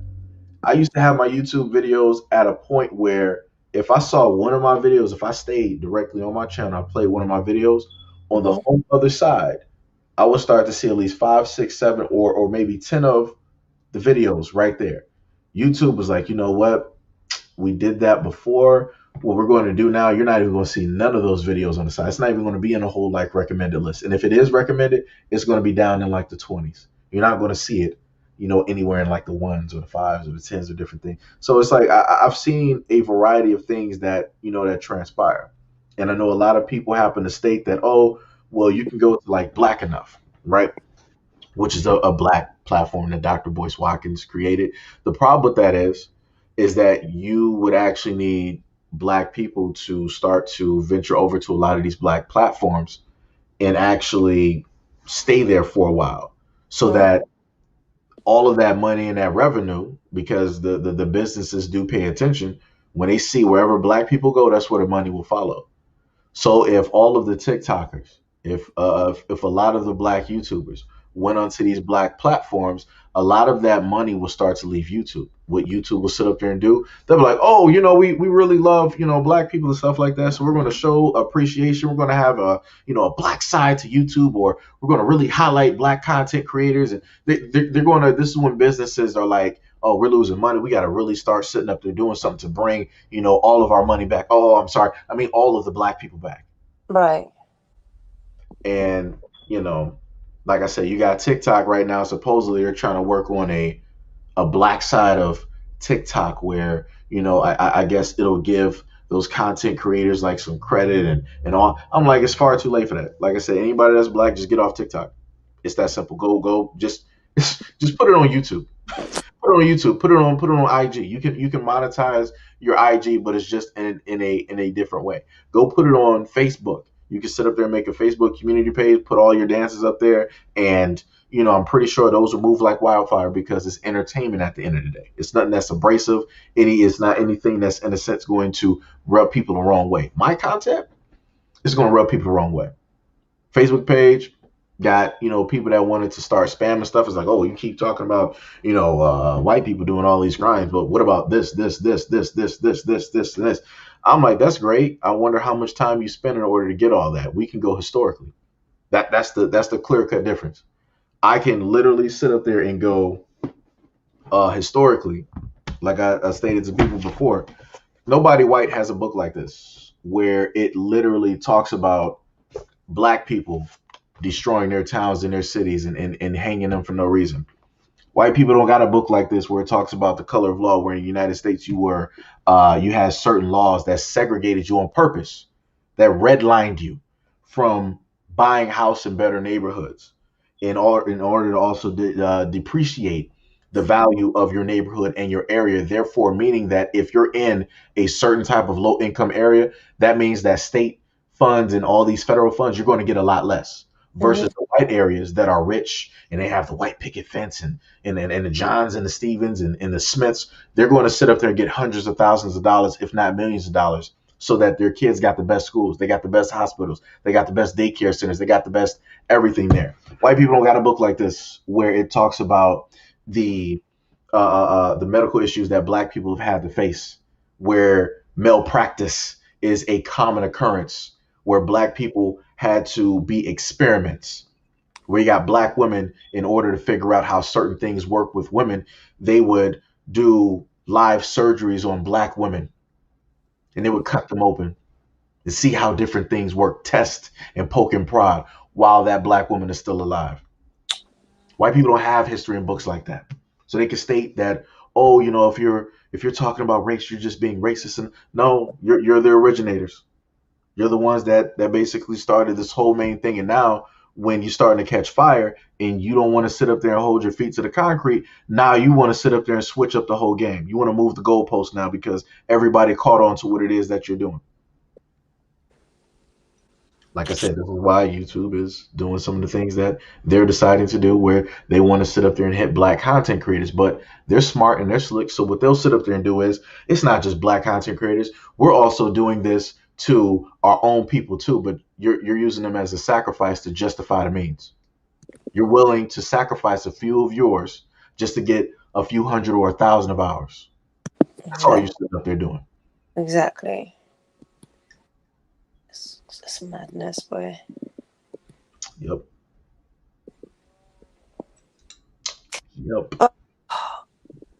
Listen, like I said, don't hold your breath on black people moving as a unit. I can't see it in this lifetime, at least. They're only going to do that when it's affecting them directly. And as soon as that stops affecting them, then they will just check out on you. That's how most of us move. Unfortunately, I can't stand that. Because it's not affecting you, then they would move along, because affecting them at that moment in time. And if it stops, they will check out, and then they'll start singing from a complete different hymn book. I mean, for example, I don't want to mention names, but in Real Housewives, one of the women that's left, one of the biggest characters, she was there, she was enjoying it, she was getting paid the highest money. Mm-hmm. And when she was forced out, suddenly now the chief execs are all racist. I swear to God, people don't become racist overnight. So if that was the case, then you are a hypocrite your damn self, because you were there enjoying it for 10 plus years. And now because this is not in your favor, you're screaming and shouting. You should be screaming and shouting from the gate if you see that. But because they don't want to, hurt. I get it. We all have bills to pay. They don't want to hurt their pocket. As soon as it affects them, then they suddenly realize, oh my God, that is the issue. For me, that's BS. If you see something, call it out. But the big black YouTubers, they will only join the bandwagon once it starts affecting them directly. Because for now, it's not their business. If you recall, somebody made a statement here, and I don't want to put them, I'm not putting them on blast, but I'm just saying, they just said, if it's not in my household, I could care less. I get that point, and I also don't get that point. Because technically, it's going to affect you at some point. It's just, we're all in a queue, to be honest. When it gets to your turn, you will feel that wrath. And then when you start to scream and shout for people to help you out, no. When it wasn't your turn, you was enjoying it. You will have no issues. So I'm sorry. I like to be real with people. I like to be 100%. I don't like to sugarcoat stuff. But for me, I'm not holding my breath on us uniting as a unit. We won't do that. At least not in my lifetime. Okay? I can't see it. I can't see it. We're the fastest ones to crumble when it comes to it, when it's not affecting us. Asian people, they move as a unit. Jewish people, they move as a unit. Yep. You can't deny that. They move as a unit. They will boycott you quicker than you cut. Yep. Straight up. They don't play those games. We don't do that. I don't think we're going to start doing that anytime soon. So if anyone is kidding themselves, saying, oh yeah, we're going to do this. Yeah, okay. Go to La La Land, because that's where you need to be residing until further notice.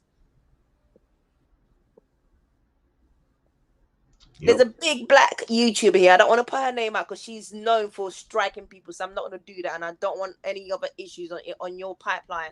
A big black female YouTuber. I don't mean in terms of her stature. Yeah, you mean like the subscriber base. Yes. She will, and if anybody's hearing me saying, they probably know who she is. She tends to strike the smaller black tubers. However, when people like the networks, the big networks that do the Real Housewives use her content, she's over the moon. When the other smaller YouTubers use her content, where they say, like you did, giving credit where it's due, she will strike them quicker than anything. And then she'll take their channels down. For what reason? These people are not even close to your pipeline. What is the point? And that person saying to you, oh, I didn't know it was my manager. Your manager, shut up, please. At least if you're going to do something, take ownership of what you've done. He can reach out to you easily and say, okay, I'm not happy with X, Y, and Z. Please take it down. And I know exactly how striking works when you're claiming content as yours. You need to put the details of the person that you claim that took your content so that they know you're putting your name. Your name is the only SEIJIHITO that pops up when you put it in. Oh, no. See, this is the other thing that I try to tell people that's pretty dangerous with that, right? So when that basically takes place, when it's a back and forth, it's not YouTube that basically looks at it. Whoever basically, said, okay, well, I'm going to do this, with this video, waiting for a response. That other person who did it sees all the information. So they ask you, like, if you want to, like, literally fight that strike, it's like, all right, you got to put your real name down there.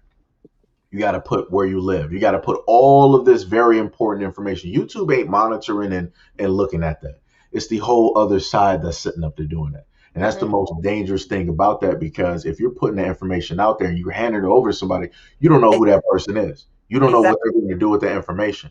So it's like, realistically, if which I happen to more than likely know, if YouTube or any of you or the YouTube moderators that they got is listening, y'all going to be playing a very dangerous game. And it's going to come to the point in time where somebody's going to try to fight that strike, and they got to fill out all that information, and something detrimental is going to sit up there and happen that you can't sit up there and take back. You're going to 100% be at fault and to blame.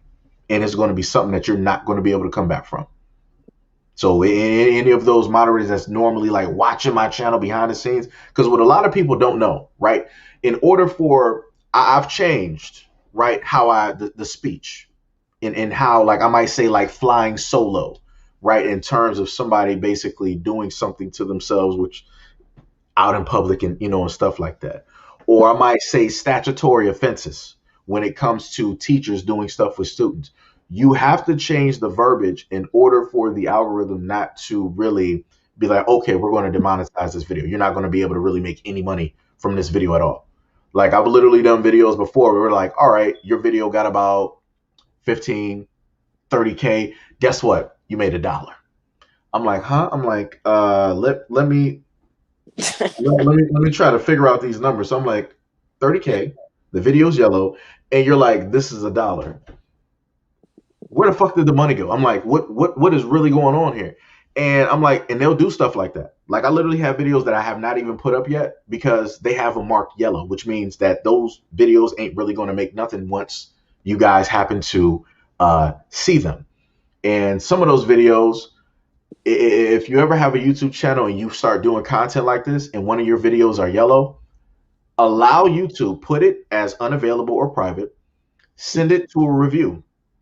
You will literally see, at least for my content, at certain points, depending on the video, I've had 8 people from YouTube view that video just to try to figure out if it should be monetized or not monetized. I didn't know that you really need that many people to really go over a video to fucking figure that out.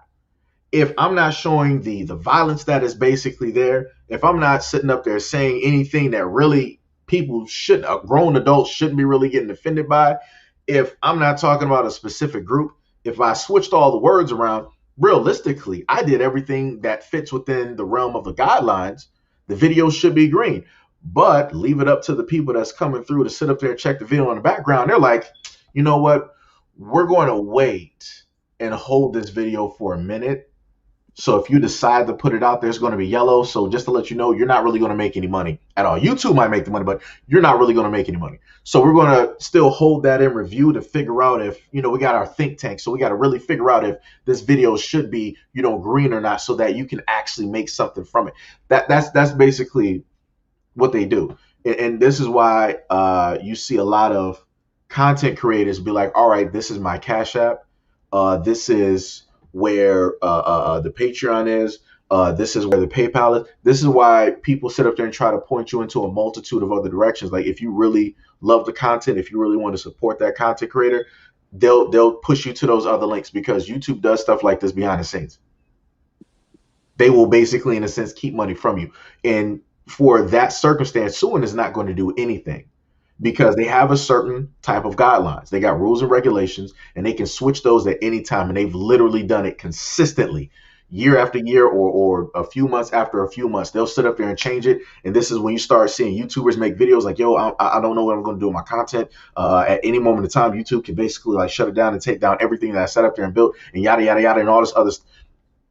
That's why you, at certain points, have a lot of content creators basically freaking out, because this is what they literally do for a living. They enjoy actually doing this. They enjoy having these interactions. But it's like, if you don't, in a sense, really have people supporting you, you're done. Like you're just 100% done. Oh, this is dire times. Yeah, it sucks. The thing is, Seiji, you know what? I hate to say their name. No, you don't have to say. I mean, I guess you can abbreviate oh, no, it. no. UTYT. I'll call them that. They don't actually do a I can't even speak and say due diligence or due diligence, exactly, to check things. Like if you put out a video today, right, I can go and say, oh, I'm claiming contents to that video. Oh They yeah. don't actually check. They just, automatically take it down. Somebody's claiming it because they said, because I can't remember the form or whatever you submit to claim it's yours, and it might not even be mine. Okay, they don't even check that. I'll give you an example, right? Because I'm not even a content creator. I know that, right? I don't know if you know a program called Little Women, and I believe it belongs to A&E Network. Oh, their okay. show. I think I know what you're talking about. Yeah. Thank you. So I posted one of my favorite scene of Little Women. I think they were fighting or something. Long story short. Oh, they claim that. Huh? Oh yeah, they claim that. Oh yeah, no. Some random person, I don't know, said it was theirs.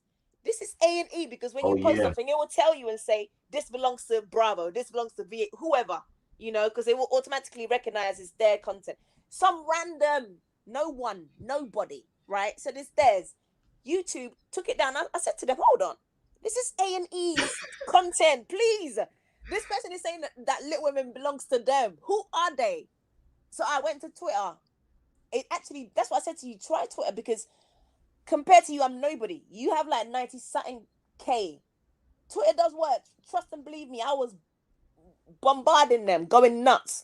And they gave me my stuff back. Well, reposted stuff. If anything, if anyone's gonna lay claim to your thing, will be the news people, and they don't care. Nope. So if Well, anybody's I didn't mean to cut you off. I'll say this. The news people won't exactly care. Like, I've had certain. Okay, I'm trying to figure out how to do this. All right, so behind the scenes on my channel, I have over 50 plus videos that have been claimed by a multitude of different entities that are not even the related to companies that own like the videos. I've had a video blocked by Dr. Phil for about a year plus, and I think it's still blocked to this day. I've had another video that was blocked worldwide, globally, by ABC, and a variety of like other things as well. Like and I'll sit up there and tell people this. This is another thing that they also got behind the scenes on YouTube, which I didn't even know, that the people who claim the videos that they could sit up there and do. Somebody was like dope enough. They were like, you know what? I see you set up there and like use like the music or whatnot, whatever. This is what I'm going to sit up there and do. The video is green, no problem. Like the way that you set up and did it, no problem. We could just sit up there and share. We could just sit up there and split the money. Mm-hmm. That is the first time ever out of any content that I've ever done have seen somebody do that. I didn't even know that was an option that people can sit up there and do, where you can just like split whatever it is. The video did, in a sense, it was a Seiji Zone video, Mm-hmm. but it didn't technically really make anything. But it's the fact that they were like, you know what? I ain't even trying to sit up there and like take anything from you like that. We could just sit up there and split it. I'm like, wow. I'm like, I didn't know this was an option. I'm like, how come, like, the larger companies, like I've had MG, I think Warner Brothers, they've come through and either blocked or taken down one of my videos that I had of like Bootsy. And this was like from like his IG or whatever it is. And they were like, yeah, Warner Brothers like music group, we're going to sit up there and strike down this or take down like this. I'm like, this ain't a music video. This ain't anything that you produce. This is off of social media, but you're able to claim this? I'm like, that's what we're doing now. So you just 100% own the image of a physical person, not the rapper name. You completely own the body and the image of a black man now. I'm like, okay, this is what we're doing now. So it's like I'm sitting and I got like 50 plus videos back there that a multitude of entities They're claimed and everything like that. I'm like, I'm not even gonna sit up there and deal with this right now. I'm like, whatever. I'm like, because other YouTubers have also stated before that YouTube has a broken system where you got people that run around and just do this. I've seen one company that has literally come after like my videos like a multitude of times, and I'm like, what are you doing? I'm like, you literally just claimed a snippet of a video. Like, what they'll do is this: they'll sit up there and make an audio. They'll do it under a music group, and then they'll take a snippet of the audio of a very like popular video. So let's say if it was like a racist and it was like a rant, they'll take the snippet of that and they'll know it'll be like everybody on YouTube will want to do the video. They'll sit up there and upload it underneath that music group. And because it's protected by that music group and they're meant to protect actual music artists from their stuff getting stolen, it'll register on YouTube and it'll make a hit, and it'll basically either strike that channel or they'll just like claim the full video. You could have probably used like 3 seconds, but because that 3 seconds is a part of the little setup that they got, you're automatically caught. So that means that any money that you were getting from that, they're automatically going to get. So just think if they did that to 1,000 channels, they're getting all of that money and they didn't even work for anything. On top of the fact that they're claiming your voice and your image as well. So they can just do this to this live stream right now if they wanted to. And I'm like, what are you doing? Like I'm talking on this live stream like the whole time. So like you don't have the rights to my image and my voice. Like what are we really doing? here at this moment in time. But continue. You were sitting up and saying like the stuff that you had like from A&E, because I also did have a video too, which A&E was like, oh, you used the foot. Well, they actually came and like just like claimed it. It's still, I think it was like it's still up there, or I might have had to do whatever with it, but they claimed it. They didn't take it down though. But it's just like, It yo, wasn't even A&E. It was a random person, a random individual that has nothing to do yeah, with A&E. Just random person, some random person. But it is quite frustrating. So I get it. It's very frustrating. hmm And it's demoralizing. But you need to keep going. It's just, you're too in. You're too deep in now to come out. But, oh my God. To be honest, I would say give the Twitter stuff a try because it worked for me. And I'm not even on it like you are. You're like on a million% going.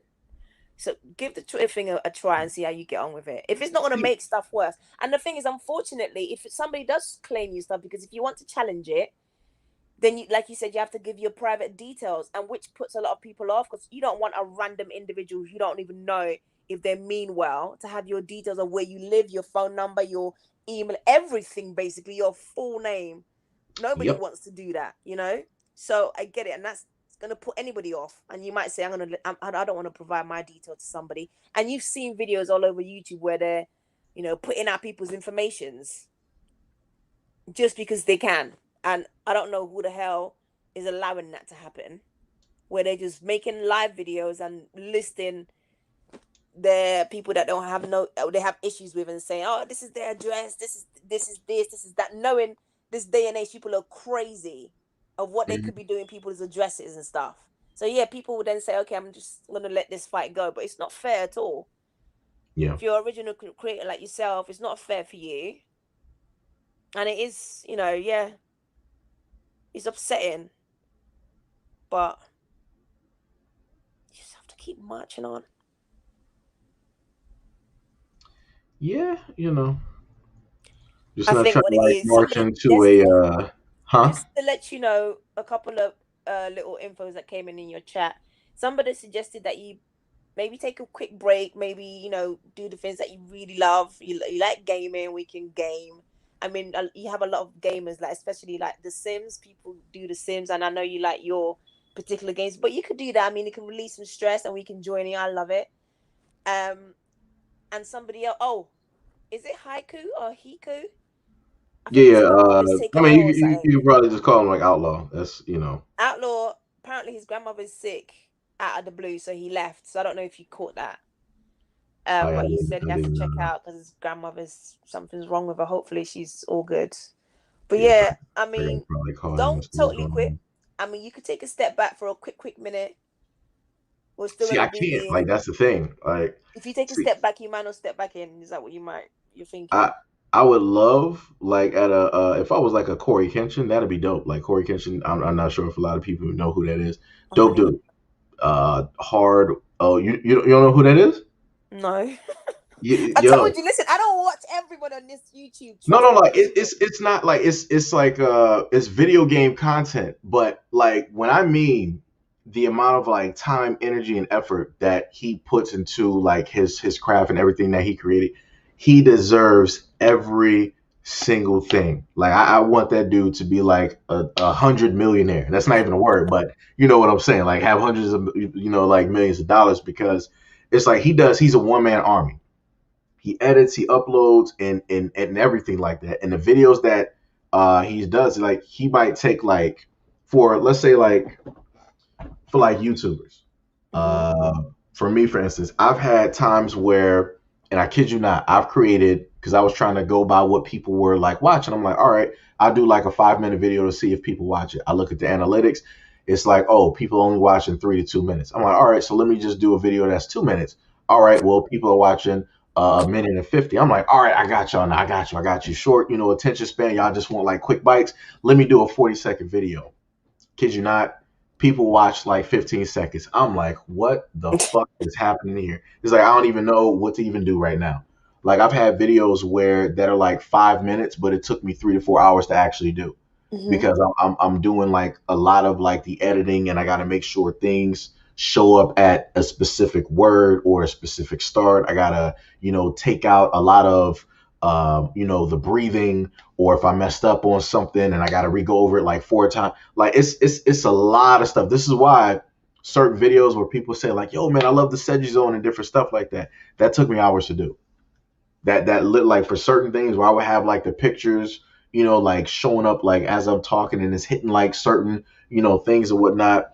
Like I'm literally going through as I'm writing in my mind and I'm like mapping out how I want this to basically show. And it's like if I want a certain picture, I don't have it on me. I got to go on Google and I got to try to find that right picture. That might take me an hour or two just for that one picture. And that's not even to mention, that's just probably like the first minute of like the video. So now I got to deal with the other, 4 to 5 minutes or whatever it is to try to like, get that cut. And then I got to, figure out, something that I want to, write. Like I said, it's a long process for certain videos. That's why I don't do certain videos anymore. Super informative videos that I used to do, I stopped doing those because it was like people wasn't really responsive. People really didn't in a sense care. Nobody was really watching it. So I'm like, I'm not going to spend my time and energy and going over like different laws and whatnot on states when it deals with certain policing and topics and whatnot if people ain't going to sit up there and watch it. I'm not going to keep continuously trying to do like super informative other videos where it might deal with like food or other stuff if people really ain't sitting up there watching it. So it's like I'm just going to save my energy and just put it where I know that people are going to be paying attention. Oh my God. That's crazy. That's crazy.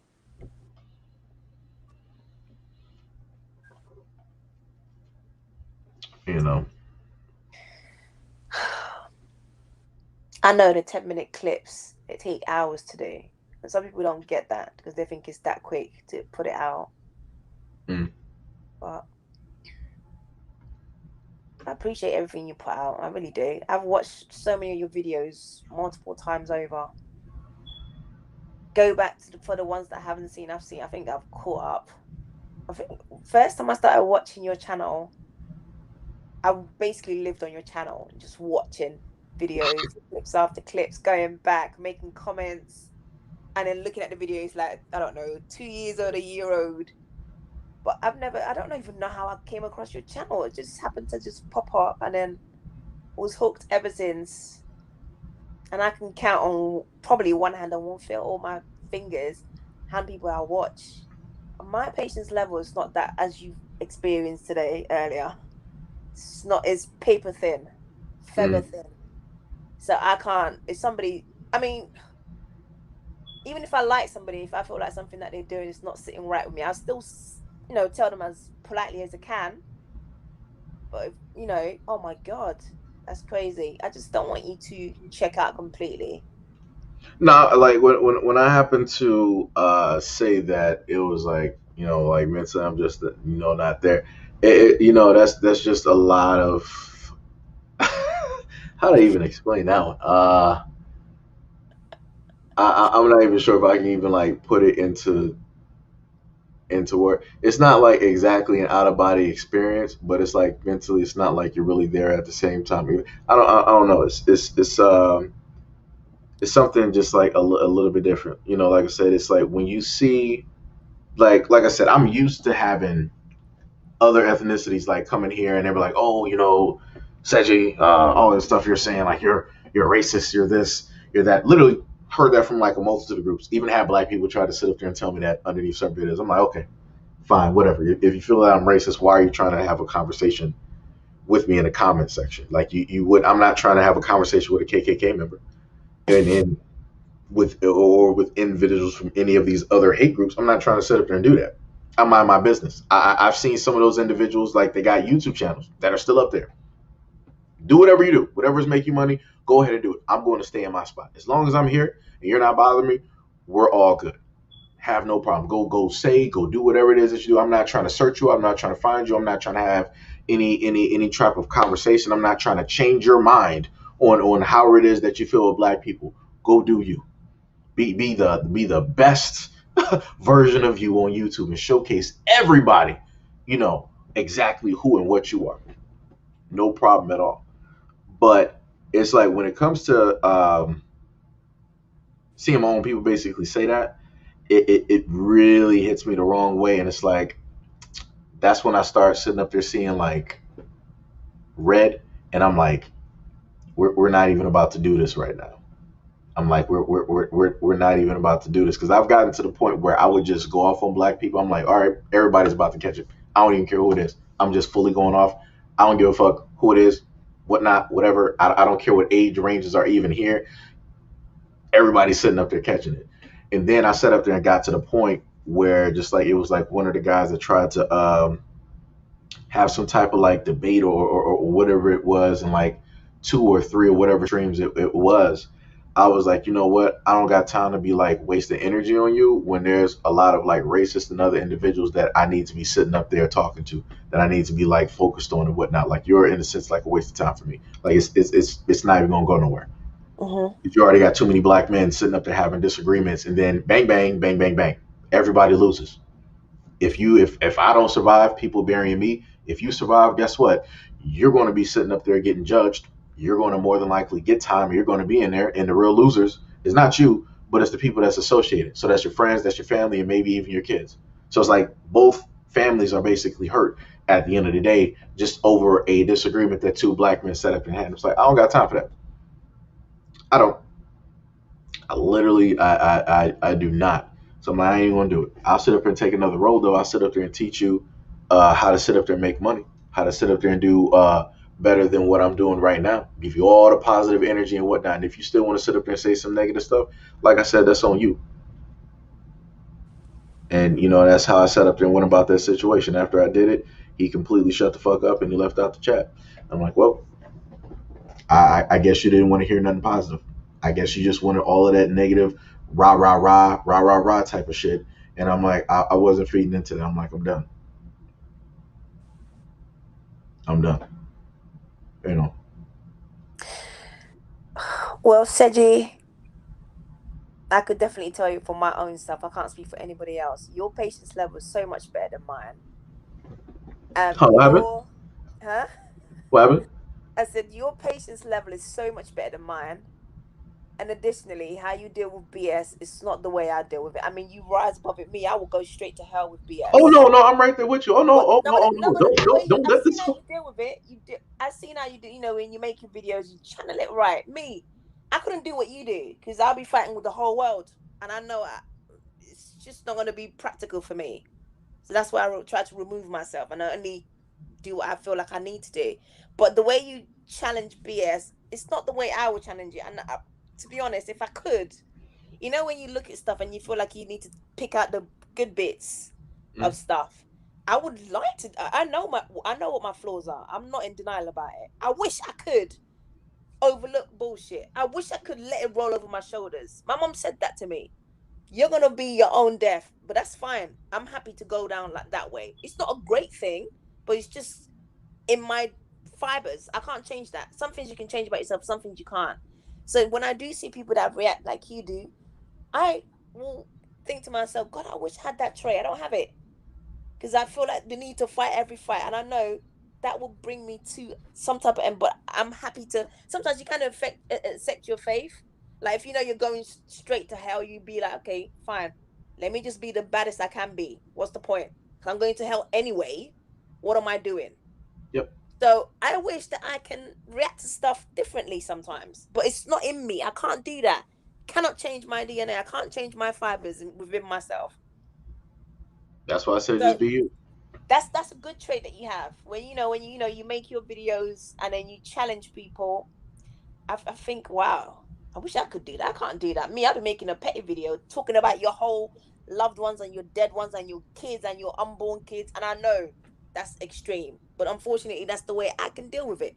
Oh, you ain't seen some of the other videos on the other channel where when people would leave like dumbass comments, I would literally start going off on those damn comments, and then those same people would sit up there and like return and have issues with what the fuck I said. I'm like, well, you should have said dumbass shit. I would not have said. I'll put it to you like this: there was a family. I kid you not. There was a family I covered a story on. For however, whatever reason, it was a Caucasian or a interracial family, whatever you want to sit up there and call it. But they decided that their daughter was missing, and they specifically went to a black family's home and they tried to basically get into the house. They Yes, had for guns and that. everything. Yep.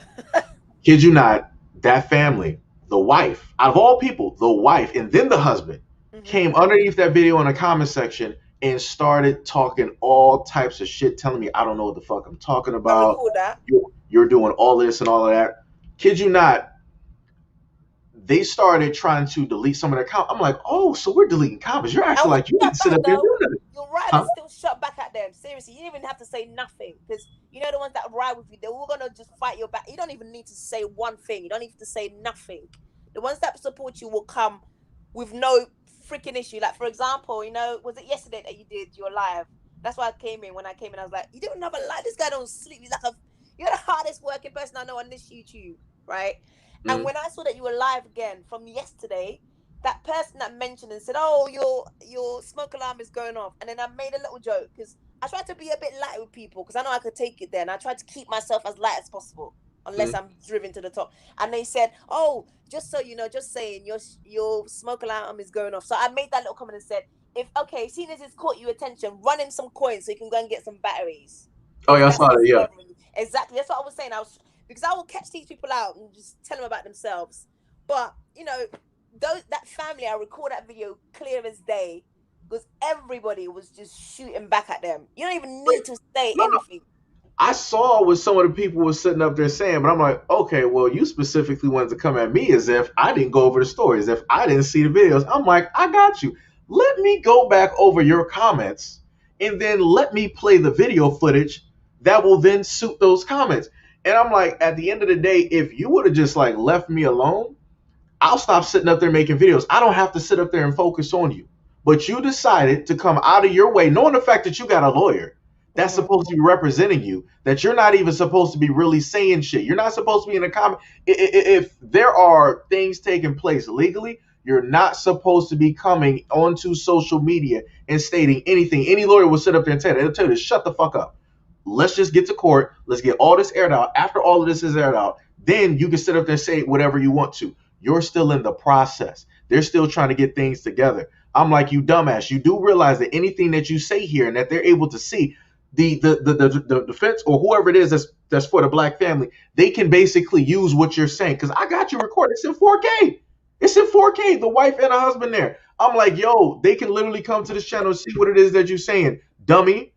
So now you just jeopardize whatever countersuit or whatever you were trying to sit up there and fucking do because you felt that it was a smart idea to not talk to your lawyer first before you wanted to come on here and start trying to argue with people and trying to say that I was wrong. As if I didn't know what the fuck was happening. Like I said, that was the last time they decided to sit up there and say that shit. Hit dogs hollering, that's what that is. But the thing is, even if they deleted their comments, you still have it on your studio, number one, and you still have it. You should hopefully have it on your notifications, so you can still screen grab those. Oh no, those are on the. I put all those the comments that I can capture. I put all of those on the. I made a full-fledged video. I got the comments that I can grab. That's in a full-fledged video. That's up there forever. But when you're guilty of something, then you feel the need to defend yourself and try to show people that you're not guilty. If they feel like everything their actions were correct, they don't need to be chasing after that because you're not the only person who showcased that video. You're not. Yep. So why do they feel the need to come to this one to come and tell you X, Y, and Z? I like I said, I have no clue. People, want to, in a sense, sometimes act stupid. The moment in time that you decide that you want to call me a liar and I'm using literally your own words and you're making it seem like I don't know what the fuck I'm talking about, that's when I'm going to start doing like some way different content than what I normally do. And I'm going to get your ass. Like, it's just going to, like I said, I have all the time in the world to, in a sense, do this because this is what I do. If I really want to sit up there and take time and energy and effort to work a day on a video or whatever, I can literally do that. Just order my food and I'll sit right here from sun up to sundown just to sit up there and put your ass down. Like I have literally no problem. I have the time. I have the energy because obviously you're coming to me.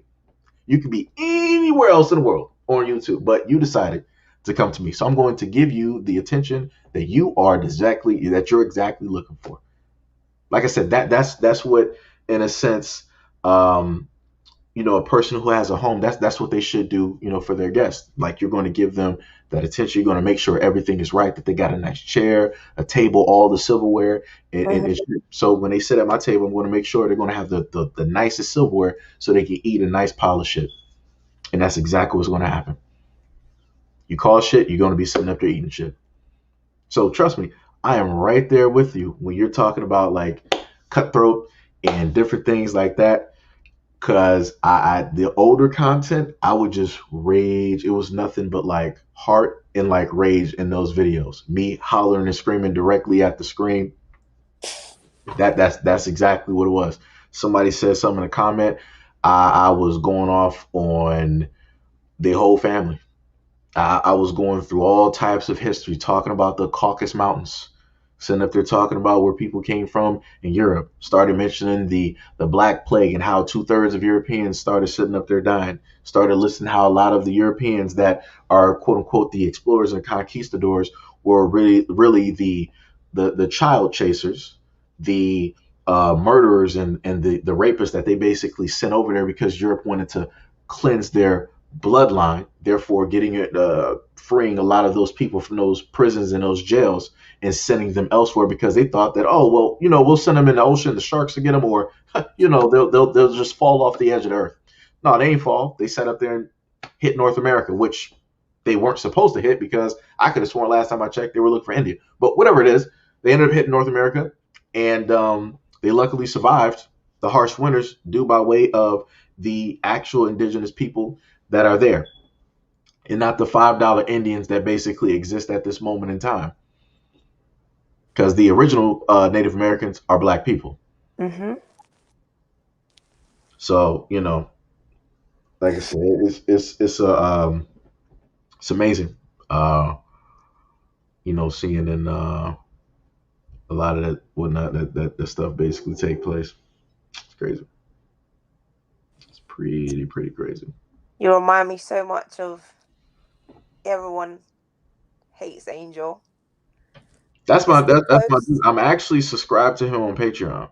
It's quite a few content creators that like I said, before I started doing this, there's a lot of people that I watched. Everybody Hates Angel. I would sit up there and watch like some of his stuff like religiously. Lisa, watch her stuff religiously. Brother Terrain, I can't get his name right. Brother Rains, watch stuff religiously. You got True Royal, watch stuff religiously. You got Brother Phil and maybe like a few other people. So I forgot I actually like had a point. it left. Tell you that you remind him of Angel? Oh yeah. And then it's like to see what happened with his channel where it's like YouTube was like, oh, we're just going to end it. I'm like, hold on, son. Crazy, man. He in a sense technically does that not. That was a witch hunt as far as I'm concerned. That was a witch hunt with him. Yeah. That was crazy. But he still posts. I guess he posts seconds. Basically, it doesn't even last like a minute or two. But so he does. Yeah, because he puts all his content now on on Patreon and whatnot. So like I said, I completely understand that. I just, for a lot of the people that might be on the Patreon, I haven't done that because like I told y'all before, and that's the last one I left out. Every place that I went to, I've gotten hit with something. So magically on Patreon, out of all places, I had a video up there where I think it was the video talking about the Muslim family that was getting harassed in Texas and their house got shot. It was one of those stories, but magically that video was, I guess, reported, or Patreon was like, yo, this goes against the guidelines and all this other stuff. So I'm like, you know what, let me just not put videos up here, because if that happens again, then they're just gonna take down like the whole thing, and then it's like I'm really screwed. So I'm like, let me just not really put videos up there. So it's like, wherever I realistically try to upload and put videos, the only place that's technically fine right now is basically Instagram, at least for this time being. But like I said before, I've had certain videos basically either blocked, which means that Instagram is like, oh, you put this up, no views, or shadow banned, or the video, whatever, it basically is. So not even the people that are subscribed to me are able to, in a sense, I guess, like view it or what have you, or they just don't get the notifications. So, like I said, it's, some crazy stuff. So you got to try to figure out, some different ways for, things to happen and whatnot to transpire. You know, even if you reach one ear, that's doing something Hmm. still. But you know what? I will tell you something. The one person that probably would take the championship title of being shut down, both on here and IG, has to be the woman that did the. I don't want to say her name because I don't, Hmm. the woman that sang "My Neck, My Back." Do you know who Oh that yeah, yeah, is? She's yeah. been shut down. I've lost count. I've lost count. But she just keeps going. Whatever tea that she's sipping on, you need to sip on that because she just keeps coming back, and you just have to. But see, the thing about that, for at least like, cause she for all intents and purposes, she's still like a celebrity, so she's still like in a whole nother, like level. Like if she wanted to, like for a lot of the celebrities out here, if they wanted to like really get like people to notice like whatever they're doing, like okay, I'm putting content on his OnlyFans or his Patreon or whatever it is, they could just like, all right, I'm about to do a quick like music video. It'll get a couple million views, and wow, they can convert all those people over to where their actual content is. I don't really have that same thing to, in a sense, try to get people like, all right, I'm about to do this music video real quick.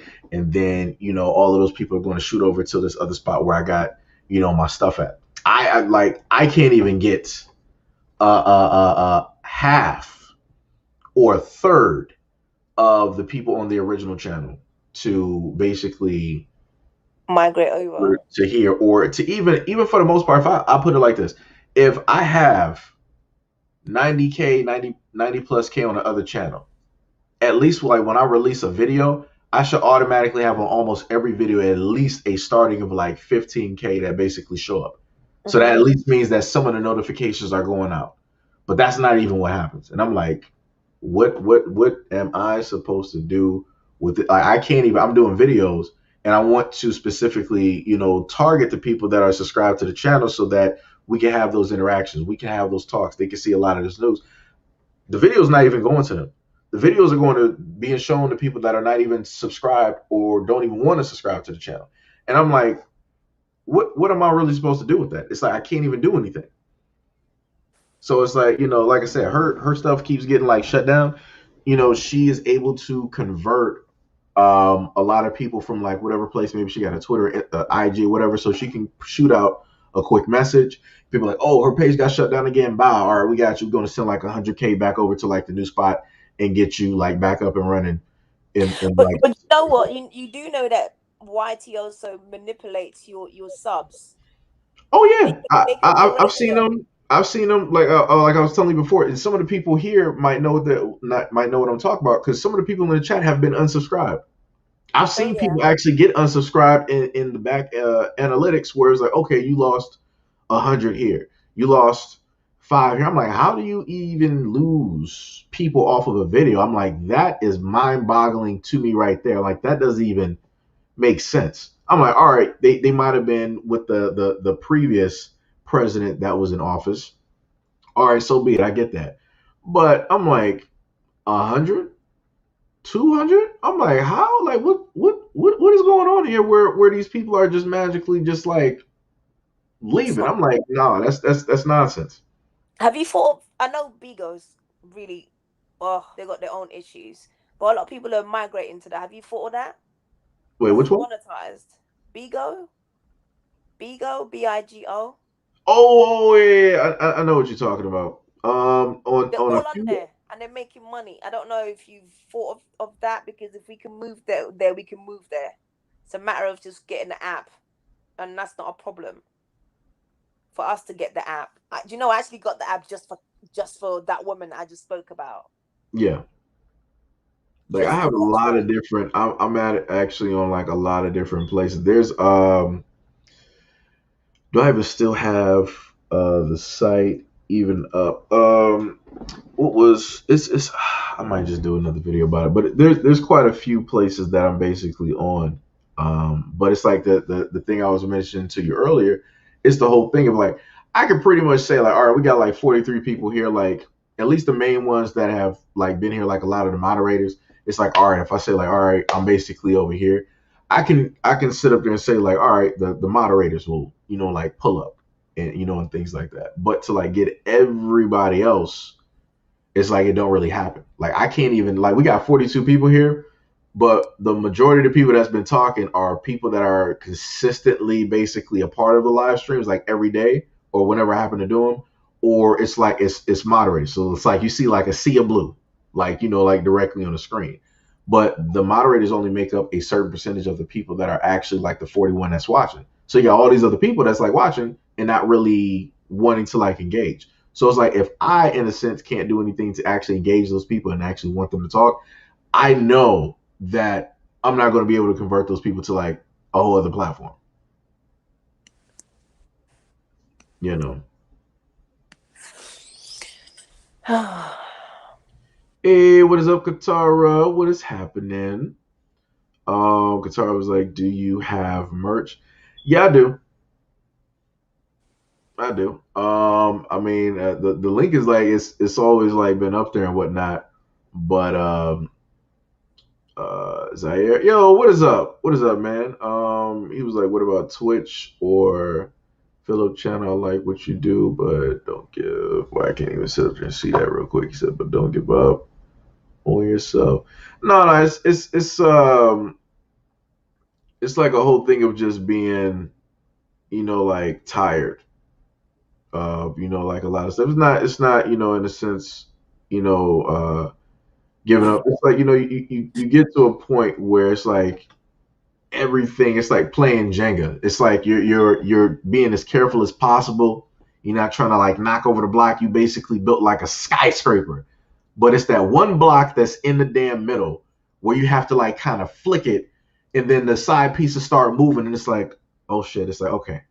So I can either flick it again and end up making it crash, or I could try to pull it from the other side and snatch it and hope that the whole table doesn't fall. And it's like no matter what you sit up there and do, it's still going to sit up there and fall. So it's just like, it's at that moment in a sense where like all of that stuff, basically falls. This is another reason why I've sat up there and told people before, just take very good care of, mental health, stuff like that. Go out there, breathe, go see the birds, spend time with family, go do a lot of things. And this is when I sit up there and use the experiences that I have so that, of course, you guys don't have to basically go through it. So y'all seeing me in all of my glory, sitting up there going off on people having like lack of patience and, and different things like that. Like I said, regardless of whatever your job is, I don't, in a sense, want you to lose. I don't want you to have to worry about evictions or your car lease or your kid's private school, like whatever it is. Like I said, you gotta be able to manage certain things, no matter how difficult it is, up until you can alleviate yourself from that situation. So this is why if you have a side, you got a main job and then you got a side hustle, start putting money directly into that side hustle so that side hustle can become your main and you can fire your job.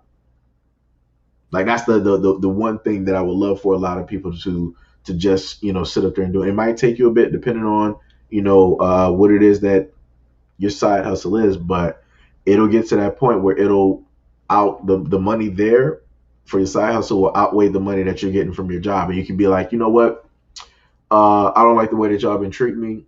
I can pretty much work from home, do whatever I'm doing in my pajamas. I don't need y'all anymore. Like that right there, that'd be something that would make me.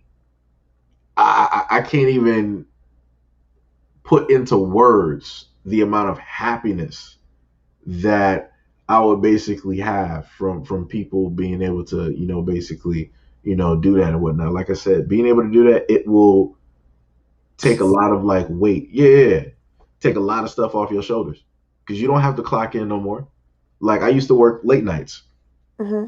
And I used to have to sit up there and like clock in.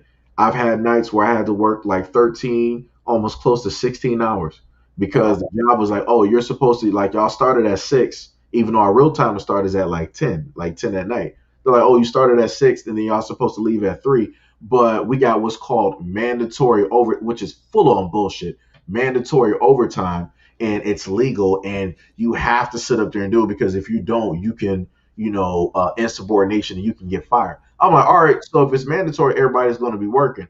They're like, no, we're about to, go home, get some sleep, and we'll be back. And those are the managers doing it. I'm like, ain't this a bitch? So you mean to tell me that I have to fucking stay here and I'm gonna see your ass come home fresh and wide awake in the morning with a fucking Starbucks coffee while I'm still here sitting in clothes that I've been sweating and smelling in for about 13 plus hours, and then I have to turn my ass right back around and take a 2 hour trip back and forth just to come back to this bitch to sit up there and clock in for a normal 8 hour shift. You have to be fucking kidding me. Like I said, the shit that I've had to sit up there and do, I do not want people to have to continue to keep dealing with bullshit ass managers, with bullshit ass bosses, and all of this other shit. Because those motherfuckers will literally, you'll be late 2 times, and they'll be like, oh, we need to have a conversation with you. We see that out of a year you've been late 2 times, and you don't really have an excuse for this. So we're going to allow you to take a break for about a week. We're going to put you on like a little bit of a probation, and you're not going to be able to work for this week. And that's the point in time where people will start just like beating people's ass at their job. It's like, oh, so you're going to take away money? I can't work for a week. I got to sit up there and try to manage my bills. If this is going to happen, I'm just going to fuck you up. But in my case, I got to the point like how you guys see me here, like the whole attitude that I have on going off on people. I didn't just sit up there. This is not just something that takes place just for a quote unquote YouTube purpose. This is shit that I did at my job. I went off on my supervisor, had that motherfucker call me a liar multiple times. And I try to refrain from like calling him a nigga. I'm like, bruh, we not about to sit up here and do this right here. I'm like, we got cameras. Like, you sitting up here saying I'm not working, I'm not doing my job, then motherfucker, what the fuck am I doing then? Like, let me motherfucking know, am I sleeping? Am I sitting on the toilet taking an invisible shit all day? Like, what the fuck am I really doing for like 8 hours that you're saying that I'm really not fucking doing my job? You, my man, you're not really doing your job. How about those raises that you're supposed to be getting? We can't really do those raises, right now, Seiji. We don't really have it in the budget. All right, so you don't have it in the budget, but you allow the buyer that's been fucking up $18,000 or whatever the fucking money is. You've been allowing him to like overorder or underorder and fuck up shit, but yet we're responsible for his fuck up, and we got to manage that somehow. Like, I literally had days working at Whole Foods where the motherfucker who orders in the morning would overorder.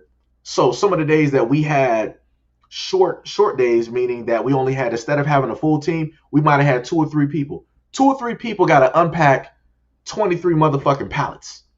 Put all of that shit on the floor within 8 hours. Mind you, the truck that is supposed to be there like 8 to 9 o'clock before I sit up there and get to my goddamn job, the truck is motherfucking late coming at 3 motherfucking a.m. And then the supervisors want to fucking roll the fuck in here fresh after getting 8 hours of sleep talking about, oh, guys, what's happening here? Why are these pallets still sitting here? And we explain this to them, and they're like, oh, okay, but that's still technically, not an excuse. Like, y'all, that's the shit I'm sitting up there talking about. Motherfuckers want to sit up there and like work you with slaves. That's why I don't like motherfucking managers, because motherfuckers don't do shit. All y'all do is like manage shit. Y'all ain't even really pushing papers. I didn't come to a multitude of times downstairs in Whole Foods, and you got all the managers down. Everybody else is working like a slave because corporate is in the motherfucking building. All the managers, what they doing? Oh, yeah, acting like they motherfucking typing on the keyboard and shit. I'm like, so this is what the fuck y'all do? Y'all run downstairs so y'all can sit up there and get like a reprieve, get a break, but we up there working like slaves, and we got to sit up there and take our break at about like 12 or 1 o'clock when we got here at about 6:30. The fuck is this? Like I said, this is why I would love for people to, in a sense, be their own managers and their own bosses, because it's a very freeing experience. Because, the amount of work that you put in on whatever it does, don't matter if it's like an Etsy or if it's like a Shopify or whatever it is, it relies on you. You are the one that basically manages and bosses you. So it's like, you're not going to fight you at the end of the day. It's like, fuck it, I got to get up and do this. Let me sit up there and do this. And guess what? The rest of your day, depending on what you're doing, the rest of your day is free. If you're like a not a video editor, if you're like somebody that does artwork or whatever, you can spend like 4 to 5 hours, if you're good, sitting up there drawing something. Bow, I got that out there. I just made like 50, 100, whatever money. Now I got the rest of my day free. Instead of sitting up there slaving away. Like I said, some people might like working a 9 to 5. Everybody ain't meant to be, their own boss. I completely understand that. So, but what I'm sitting up there saying is, what I've learned is that at the moment in time that I got fired, I already knew that they had somebody set up. They already had my what's the name? Probably like a week prior. They already knew they was going to fire me. They just waited. They fired me on my day off. And I'm the type of person where I come in there, I try to be, like on the platform, I come in with like a smile. I try to greet people, all this other type of shit. But then you got to sit up there and try to manage your supervisor's attitude. So they had a fucked up day because they didn't get their dick sucked or whatever shit is basically going on. So they coming in and they want to sit up there and start trying to like shit on you and all this other shit. And I'm like, you know what? We're not doing it. So if you're going to go off on me, then fuck it. I'm returning that same energy because I ain't about to sit up there and keep all this shit. Because I got to a point where I was like, yo, I'm going to be like mad at you for like a fucking week. But then it got to the point where I saw my supervisor come in and this motherfucker was just coming in with a Starbucks coffee. Hey, Seiji, how you doing? Everything's great? All right, heading downstairs. I'm like, so you do realize that I'm angry at you, right? You do realize that we had some issues that really didn't sit up there and get solved. But like I said, they don't really give a fuck because whatever happens at work, they leave that shit at work. And they're just like, it ain't even, whatever it is whatever it is. I'll just deal with it the next day during the 8-hour period. And it's going to be whatever it is. But the employees are the ones that end up carrying a lot of that emotional weight. And that's the thing that destroys people's bodies, that destroys their heart, and that destroys their minds. And that ends up fracturing and breaking their spirits. And that's what started happening to me. And I'm like, fuck it. If I'm going to sit up to lose my job, y'all going to sit up there and fire me. Y'all want to write me up for shit. I'm going to give you shit to sit up there and write up on. I'm going to do my job. And I'm going to sit up there and start going off on every fucking body. So if you sit up there and you're hounding me, it's like, yo, Seiji, you got to sit up there. You got to stock this faster. Back the fuck up off me. Like I'm just gonna be sitting up there going off. I'm like, you see me fucking doing my job. Everybody else can sit up there and talk and have all this key. But the moment in time that I start sitting up there talking, oh, now you want to sit up there and start getting on Seiji. Now you want to sit up there and start saying that I'm working slow and all this other shit. Nigga, I've been sitting there, I broke down motherfucking 4 pallets by myself and put items up there, but I guess that's not fast enough. But y'all still working on a pallet each. While I broke down motherfucking 4. Like, what are we talking here? The numbers ain't motherfucking adding up. Like, I was working myself to death. I'm stressing myself out. I'm overworking myself because I'm in a sense trying to work for somebody else's dream and for their vacations. So the bosses that were there, the supervisors that were there, they got to sit up to have nice vacations, going to all these other motherfucking lavish places and shit. I can't do that. I'm not sitting up there making those buku bucks. I'm not sitting up there making that money. I'm just making barely enough money just to afford transportation. I would have days where my bank account is red, continuously red, because I got to sit up there and take transportation. And I got to take another piece of transportation just to make it to the motherfucking job on time. And not to mention, I might not even sit up there and have food to eat because it came to the point where it's like, all right, man, you got to sit up there and pay bills. So you put all your money towards that. Now you only got a little bit of money. Are you going to stay home and potentially get fired off of that? Or are you going to go to work hungry and have your account in the red? I'm like, fuck it. I'm going to sit up there and have to man up. And I'm just going to have to, my account is going to be in the red. I'll fix it whenever it fixes. How many times that, $48 basically ends up out, and that's going to eat up the other check. And I'm just going to be hungry. So you got a man that basically worked a full-time job that still ended up going to work hungry because you got to sit up there and manage your money. And you got to sit up there and figure out where the fuck you're going to sit up there and put shit. And then you got to deal with supervisors and bosses like, oh, man. And they'll sit up there and tell us like, yo, you're a good worker. You're a good worker. It's like it's much time because I used to have to travel 2 hours and 45 minutes to my fucking job every fucking day.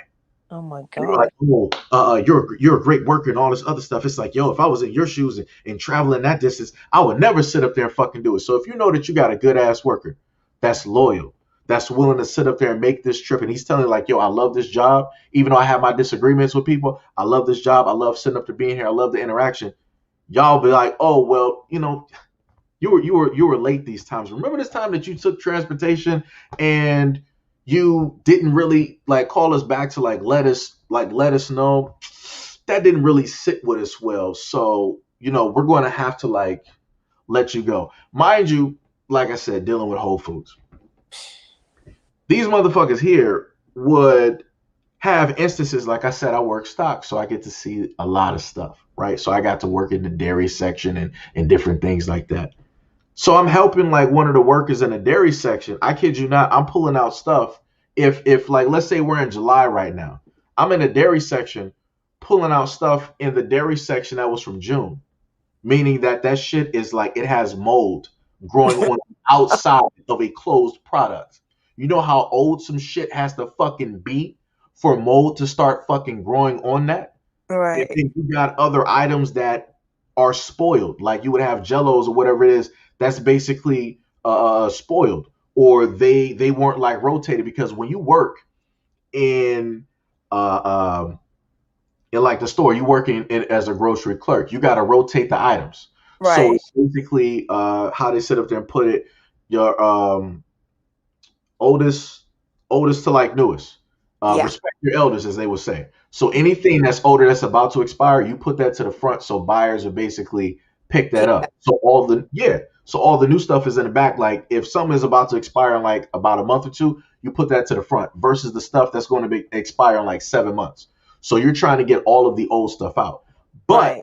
because the people are basically overworked and you only have one person working this big ass dairy section and it's not really getting managed by the people during like the morning team, guess what? The customers are going to be getting old ass shit. So that means a lot of milk was old and spoiled, a lot of eggs was the exact same way, a lot of cheeses, jellos, anything that you can basically name that was dairy, that's what happened.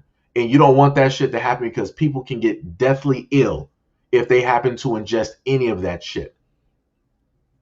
And I've seen that countless times. I've seen times I've had, let's say, like bottles of water that were, I guess, delivered somewhere during the week. They would have white sediments directly at the bottom.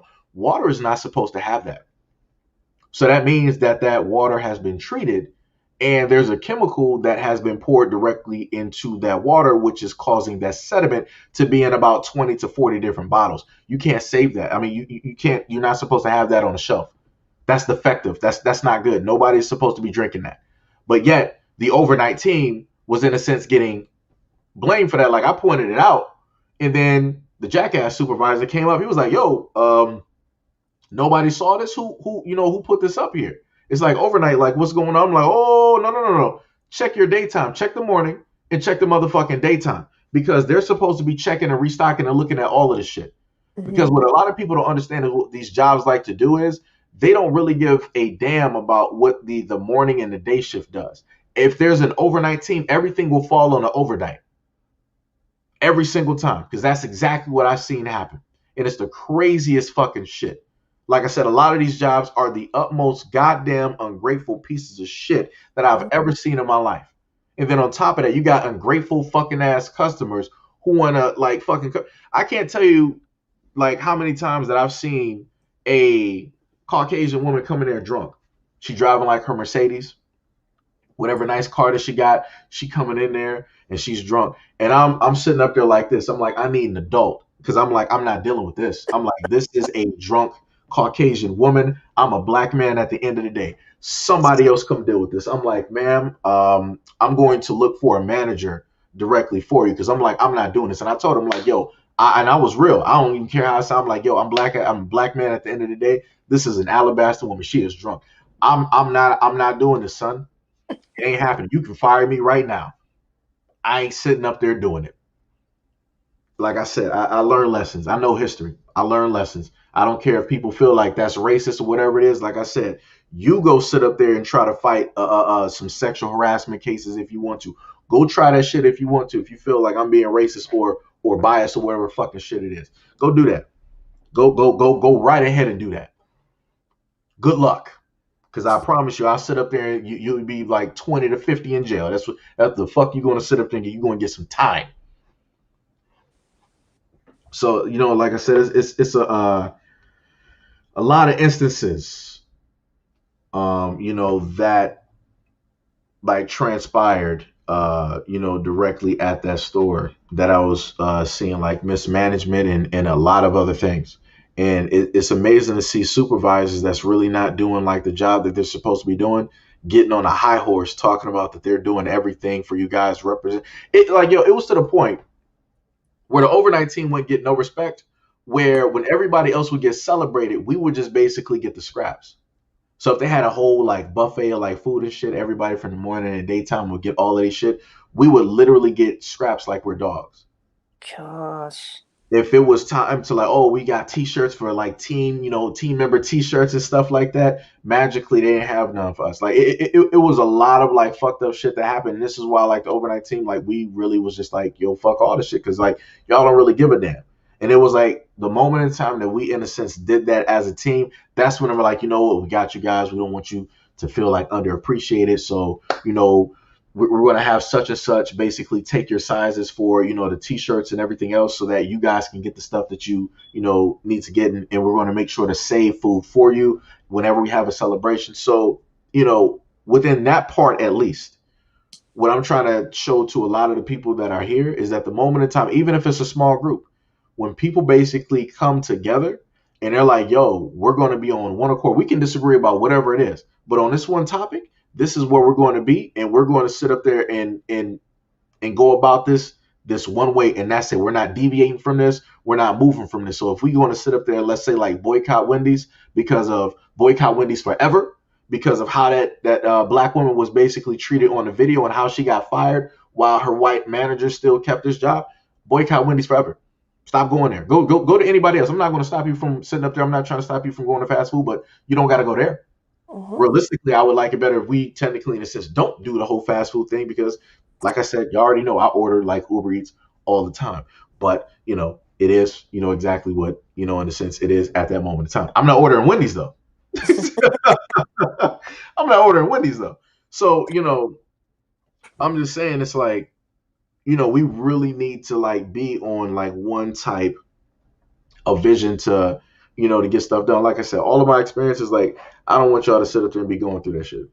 Like I don't. Like I went through too much shit, and I realized that I gave and spent too much of my life trying to benefit and make other people happy versus trying to do that for myself. And that's the wrong thing to do. Never sacrifice your own spirit and your happiness for like somebody else's fucking job. Whatever like you got to do from like 9 to 5, let that shit be it and walk off from that shit. It don't matter what a supervisor say. It's like, yo, I need you to stay. No, no, no, no, no. If you want me to stay extra, pay me extra time. And when you tell them that, they're like, all right, I'll see you tomorrow. I know you fucking will. I know you fucking will, because you don't want to do that. Like I said, Whole Foods didn't even really want to sit up there and give us overtime. That's the craziest part. So it's like if we worked over, it was a problem. We started getting in trouble. It's like, oh, you're working over. We don't really got this like in the budget. Motherfucker, y'all make millions of dollars at that location. How the fuck don't y'all have shit in the budget? You got shit in the budget to pay for your fat ass. You got shit in the budget to pay for the other person over the store. Like, what we really doing here? So the people that actually make the store run, y'all don't really got that money for it. But you got money for yourselves though. Okay, I got you. No problem, guy. I see what it is. And then I'm not even going to talk about the nepotism. Not even going to sit up and go there. Not even going to do it, because legally you ain't supposed to be doing that. You can sit up there and get sued if it's proven. I know that it happened, but to really have like video evidence and different stuff like that, it's like, I don't really have it. So it would just be like word of mouth. It'll be, their word versus mine. And, probably just ain't going to sit up there and work out. But like I said, that nepotism shit does exist. And it's a damn shame. It's a very damn shame. Crazy. I agree with what you're saying. Seriously, sometimes you can't just put the extra in because some people don't appreciate it. And to be honest, I kind of appreciate Corona because I don't need to go into the office to see people that I don't care for most of the time. And secondly, if you stay 1 second longer, it's going to become your norm and they're not going to appreciate you for it. And when you leave at the time you're supposed to leave and they look at you like, where is she going? Well, it's home time. I'm going home. What are you talking about? And I said to them, when it's 4, because I finished, in the office, I finished at 4:30. And I said, I don't care if your CEO is on this ground on fire. I'm going to step over him and go home. I'm not going to put any extra in because no one's going to notice that. What's the point? Do what you pay for and go home. Because they're not going to call you. Like you said, they will pull you and say, well, you were late twice in a year. What the hell are you talking about? Yeah. Have you asked me why I was late? We can start from there. Whereas somebody else, Tom, Dick, and Harry are late every freaking time, and nothing is done with them. And unfortunately, there's a lot of incompetent people in positions that they have no business being in at all. Yeah. So, oh my God, it is frustrating. Seriously. Boy, I don't even know. I think that your employment law in America is probably so much. Our one is not too bad, but from what I've read up, and in the acquisitions that some of the companies that I work for, Hmm. we have a bit more leeway employment law wise here than you guys seem to have over there. Some of the things you're telling me probably won't fly in England. Yeah, it's like y'all guys, like certain things, like over there, but then it's like other stuff that be like happening to y'all over there. I'm like, Jesus Christ. I'm like, yo. I'm Now, we like, definitely have our problems. We do. For example, your racist people over there are so, what's the word? They're so out there. They can just expose themselves, and they're happy and proud to expose themselves. It's not mhm. like here. We have racism, of course, here, but they done, slightly. They do it on a low, on a sly. Oh, so basically, like, okay, so what we got here is like we got two different types of like races. Up north, it's more of a no, I'm sorry, like up north is in a sense it's a mixture. Like so technically like up north it's a little bit of it's supposed to be a little bit quieter to, make it seem like it doesn't like really exist when realistically it's there. Down south, they're like, oh, we're about to show you what it is. We still you know what a sundown town is? Mm-mm. Basically a sundown town is where all Caucasian people live. If you are basically a African American male family, whatever it is, if you're caught in that town at sundown, you're not going to make it. They're going to take your life. You're not going to be found. You're not going to make it home. You're not going to see another daylight. You're going to take a permanent dirt nap wherever they happen to leave your body. If they happen to leave your body, because they can just do a multitude of things with your body if they want to. And the police there are not going to come looking for you. They're not going to. It's going to be a cold case, and they're going to body block for all of the people there. There's been a multitude of stories that dealt with deep racism like that, where black men have had crimes pinned on them and they've been locked up for 30, 40, 50 years. And because of the new technology that we have, they were exonerated of that crime because the evidence, the DNA evidence does not match with the person who actually did the crime. So you got black men that were literally taken out of the community on purpose, and they were put behind bars in these privatized systems where the rich and all these elites and all these other individuals can freely make money off of slave labor. Because in the United States, the legal slavery that they have is by way of the prisons. We still got chain gangs and everything else. You can still have legal slavery, which is by the jail and the prison system. And this is what I sit up and still say about other groups. Your plight or whatever it is cannot compare to black people because we still are not even seen or deemed as human beings. You already have that because people are like, okay, we're going to pass these laws for you. Oh, you're human. In order for them to like actually pass laws, you have to be, seen as something greater than black people. So that's why all of these other communities are able to get laws passed. And not even just because of that. This also stems back from black people during the civil rights era, taking the bumps, the bruises, having their houses firebombed and all these other things where they had to sacrifice in order to get the stuff that is happening now, which other groups of people are now benefiting off of. Because no other group of people out there were sitting up there really working during the civil rights era. They weren't. What black people were sitting up there going through, other groups of people weren't really sitting up there going through that. They were being mum. They didn't really care. It's like, oh, it's not happening to us, so we're just going to mind our business and we're going to sit up there and play the game. And that's exactly what they set up there and did. Some people will be like, oh, but you had Caucasian people that were there. That's great. That's great. But look at all of the actual racists that are there. So when I sit up there and generalize the police, I say it like this. If you got a few bad apples, from my understanding about fruit, and apples have a very thin skin. So if an apple starts to get a white or black mold, you can pretty much expect a little spore of that mold to have traveled to each and every healthy apple that is in that basket. So True. realistically, every apple in there is basically bad, including the basket also has the mold spores as well. So you're not just going to get rid of one apple, you're going to get rid of all of them because you don't want to eat a potentially healthy apple and then ingest that spore and then you end up getting ill because you ingested that. And then you don't want to just get rid of all of the apples and just leave the basket empty so you can put new ones in there because the spores from that bad apple have spread to that whole surrounding basket. So now you want to get rid of the basket, the bad apples, and also the quote unquote good apples. So the same thing with the police. If there are good cops, then why are they not speaking out on the bad cops? That's right. They're not going to speak out because they're going to be damned. Because there's a lot of good cops that I have actually showcased, men who are a part of the military, where they're like, yo, I'm going to sit up there and try to like straighten this up because they're actually about something. So when they go to the higher ups, they start getting a target on their back because you're not supposed to go against your brothers and sisters in the blue. Because it don't matter what race you are, you all bleed blue, which is actually complete bullshit. Because I think the last thing that I know on this planet that really bleeds blue is a horseshoe crab because of the way that the blood basically like runs. I forgot that should be the right animal, but Yeah, it is. I know what you mean. the main thing I'm saying is blue is not even a race. So they're like, blue lives matter, thin blue. Are you Smurfs? Like what exactly are we fucking doing right now? Like that the shit that you're saying doesn't exist. They even have something called the blue wall of silence.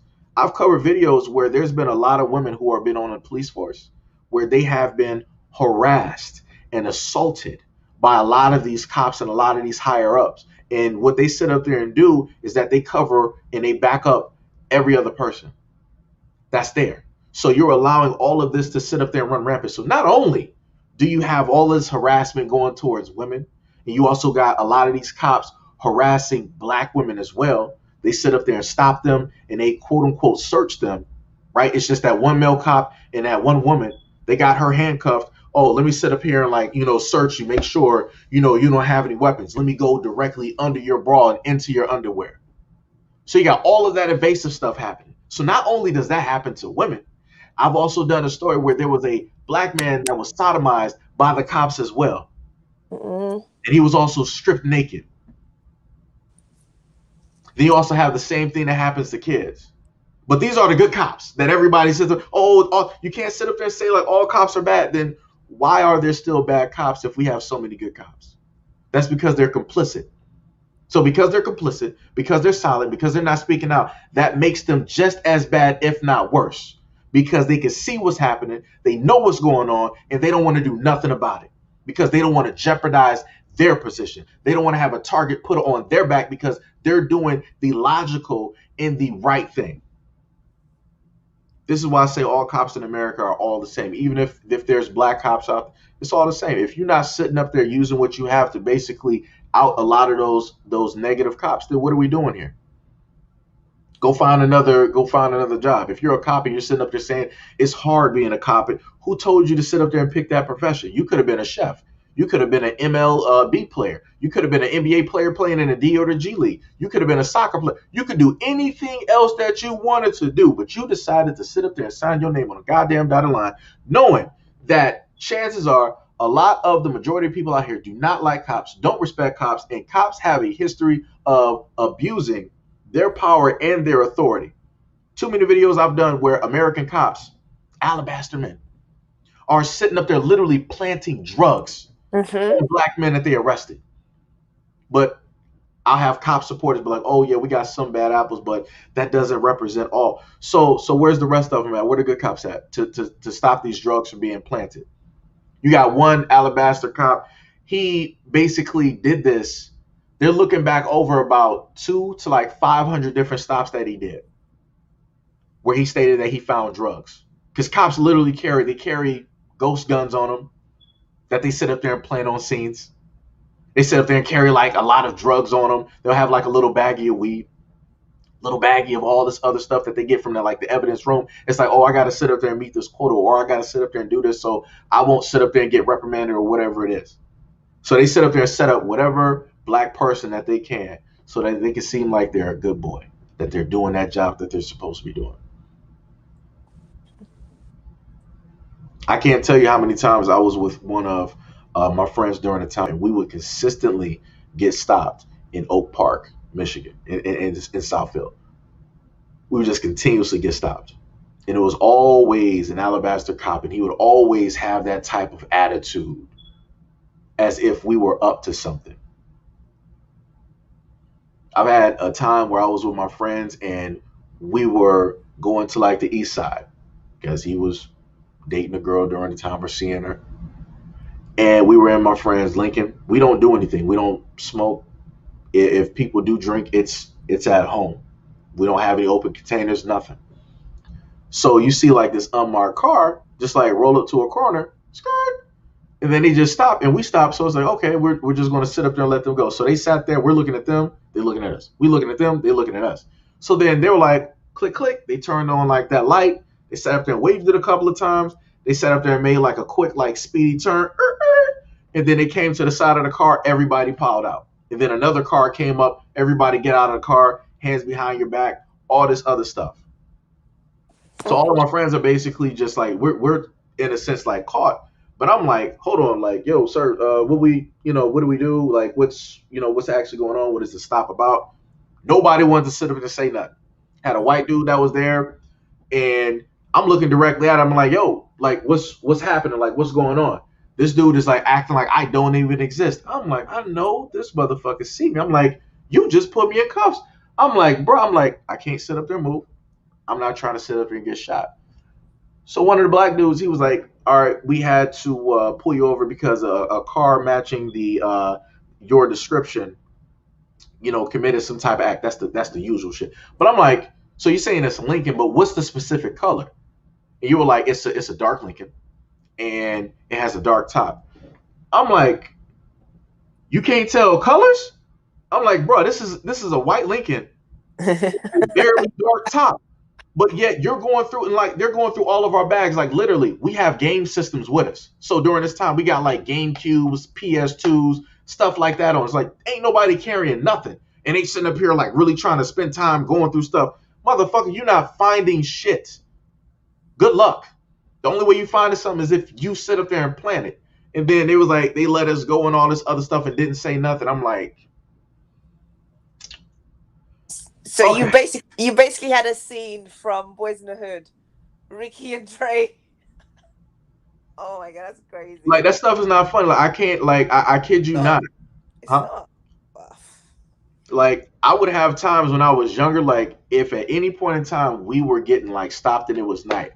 Some black men might know what it is that I'm talking about, where you'll see like those lights. It's nighttime, you're minding your own business, you hear that sound, and you see those lights, your heart stops.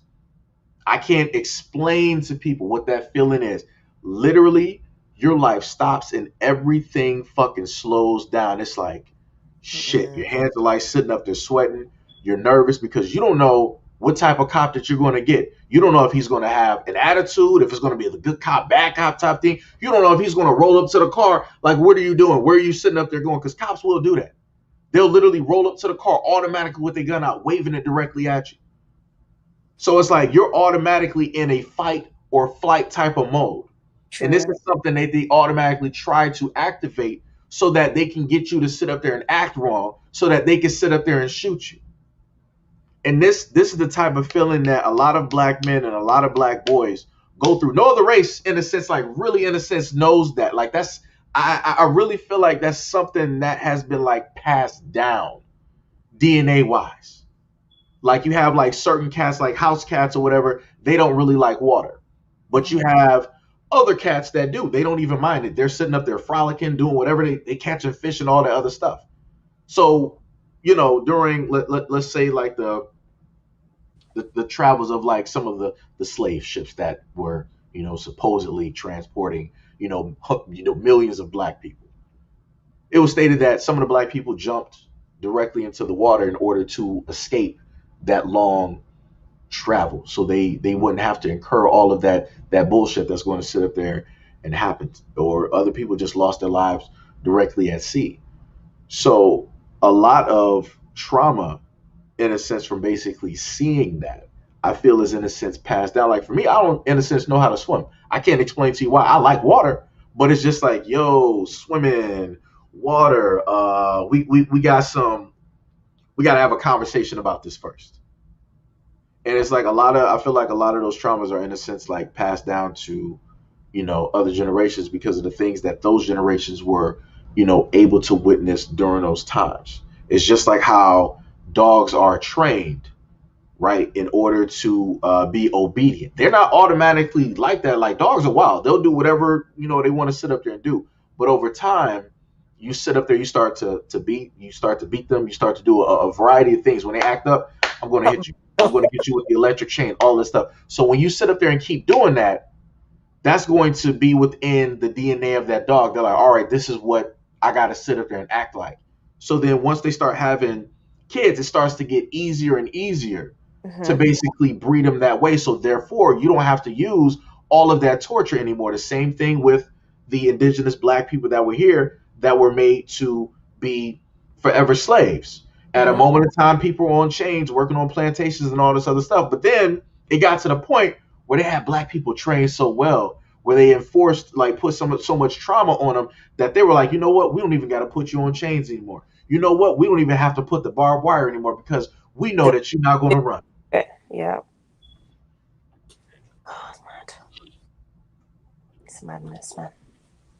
Did you see the video of the policeman that was undercover and his own counterparts, the white counterparts, found him and beat him nearly to death somewhere? Yep. I did. That should have been a story that happened in New Jersey, and some of the text messages basically stated that, oh, they can't, I can't wait to sit up there and beat down somebody black or these black protesters. I'm just sitting up there with. But see, this is the funny part.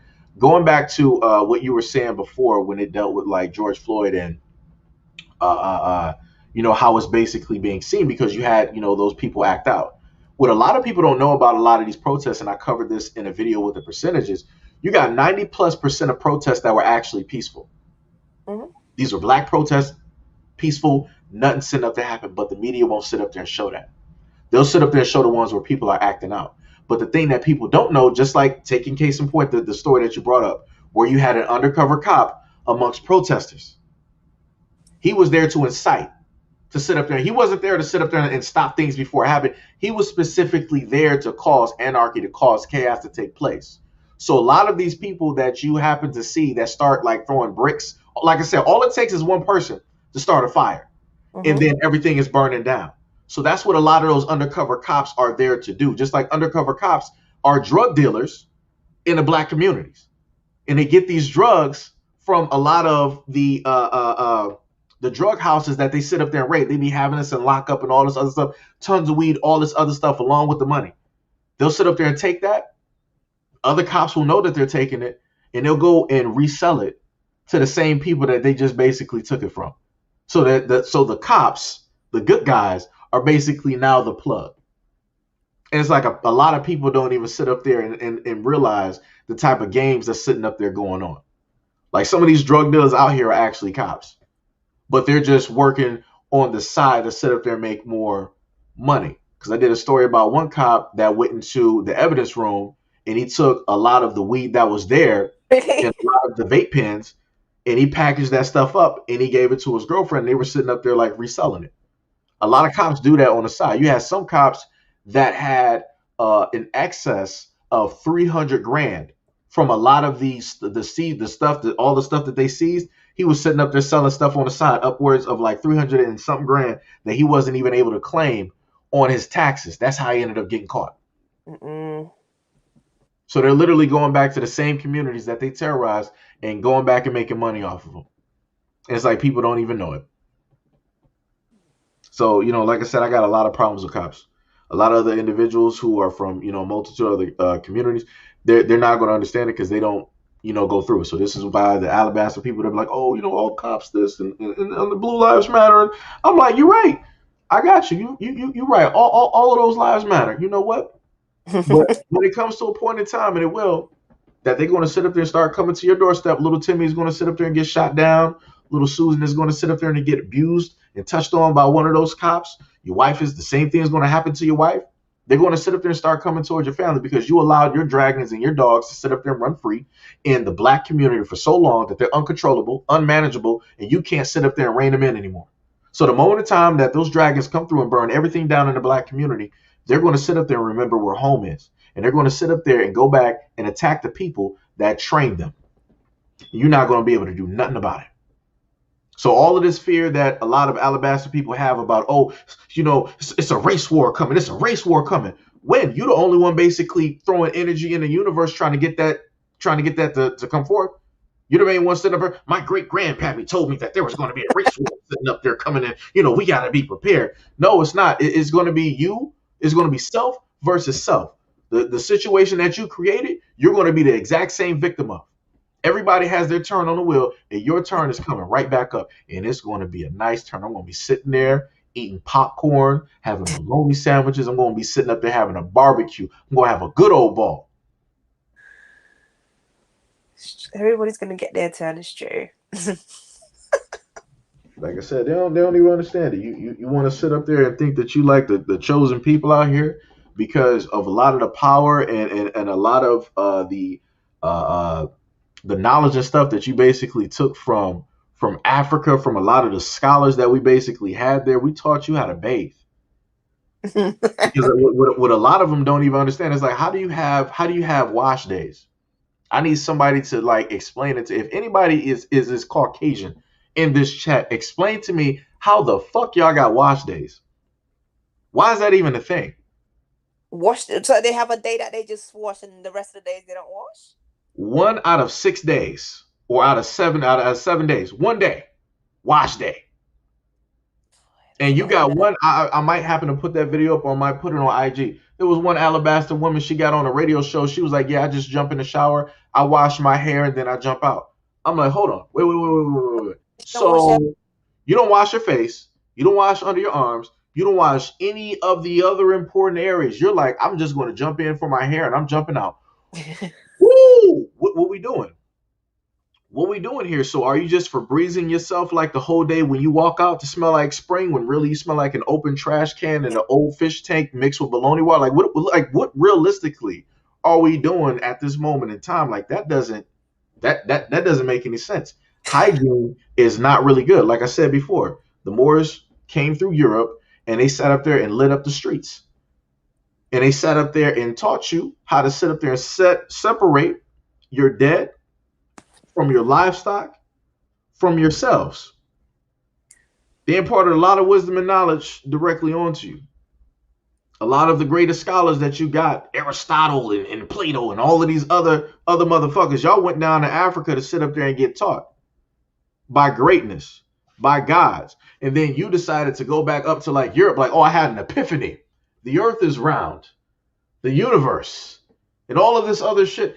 Like I said before, y'all learn that from black people, but it's like y'all don't even want to sit up there and like give like credit to like any of that. You just want to make it seem like you invented like every single thing. Like I said, it's the most bewildering and the craziest thing. Like I said, Sorry. Huh? No, if I don't have a shower in the morning, I'm not even awake. I need to have a shower because it wakes me up. I don't know. I can't speak for everyone, but you just wake up when you have a shower. Do you know what I mean? Mm-hmm. But well, each to their own. That's why it's not in my. Oh well. That's crazy. Like I said, it's a lot of crazy stuff. Then I sit up there, I even do videos. I'm like, let me sit up there and let you know the people that are basically out there who are specifically going after kids. So you might have some teachers, police officers, doctors, pretty much almost every profession that is out there. I probably have done a video on one of them going after kids, especially cops. And people are like, oh, but what about what black people? We're not talking about black people. Because if you want to hear what black people are doing, there's a lot of even black YouTubers that cover that. There's a lot of mainstream media news that cover that. I don't need to sit up there and cover the same news that has been going since before I was born. I don't need to sit up there and realistically put that out. If I'm trying to make a point to the black community, I might sit up there and do that as an example. But in general, no. I'm going to do it vastly different. I'm going to do the stuff that you don't even get a chance to see, that you don't even want to see, that you don't even want to acknowledge, that a lot of your own people are basically going and picking out your kids. It ain't black people. It ain't the big black boogeyman hiding in a closet or under your kid's bed or lifting up the window with giant red lips. Hey, I'm here. No, it's not them sitting up there doing that. It's their uncles, it's their brothers, it's their fathers, it's their grandfathers. It's all of those individuals that you hold dear and hold close that are coming directly after your kids, and you're allowing this repeated trauma to take place in your communities by way of the same broken system that locks up black people, but then in turn frees your people that's doing wrong, thereby reinforcing and putting that trauma right back into the community with those kids so that those kids can grow up with that trauma and commit the exact same acts to other kids, having a vicious cycle time and time and time and time again. So many stories that I've sat up there and done on alabaster men getting caught on their first, second, third, fourth, eighth time going after a kid. I'm like, who's the judge here? Who are the lawyers? Like, who do you really know that you're getting let out this many times? But like I said before, that's up to that community to sit up there and fix, because they want to complain and all this other stuff about, oh, black people, why don't you fix your community? Why don't you do this? Why don't you know how to manage stuff? Y'all don't know how to manage a goddamn thing. You can't even manage your kids, because when at one point in time when I was in high school, y'all had y'all kids on leashes. I ain't never seen that. I'm like, is that a new dog? I'm like, what's happening here? We got human dogs out here. Look at this. I almost wanted to throw a can just to sit up there and see him fetch. Like, that was the craziest shit I ever seen in my life. You got your kids on a leash. They sitting up there like all on the floor like this, having a fit. Johnny, if you don't get up, I'm going to tell your father. I'm going to let him know after he gets off work. Guess what? Dad doesn't care, because he's sitting up there knocking down Sarah down the street when he was supposed to be at work. He don't care. Little Johnny's going to sit up there and have a stepbrother, an illegitimate brother. That's what's about to sit up there and happen. And you ain't going to know it up until he's about 7, 8, or 12. When he divorces your ass and then moves like 3 doors down. But I thought that was your best friend, though. Guess not. Y'all best friends is sharing. Ain't it shit else?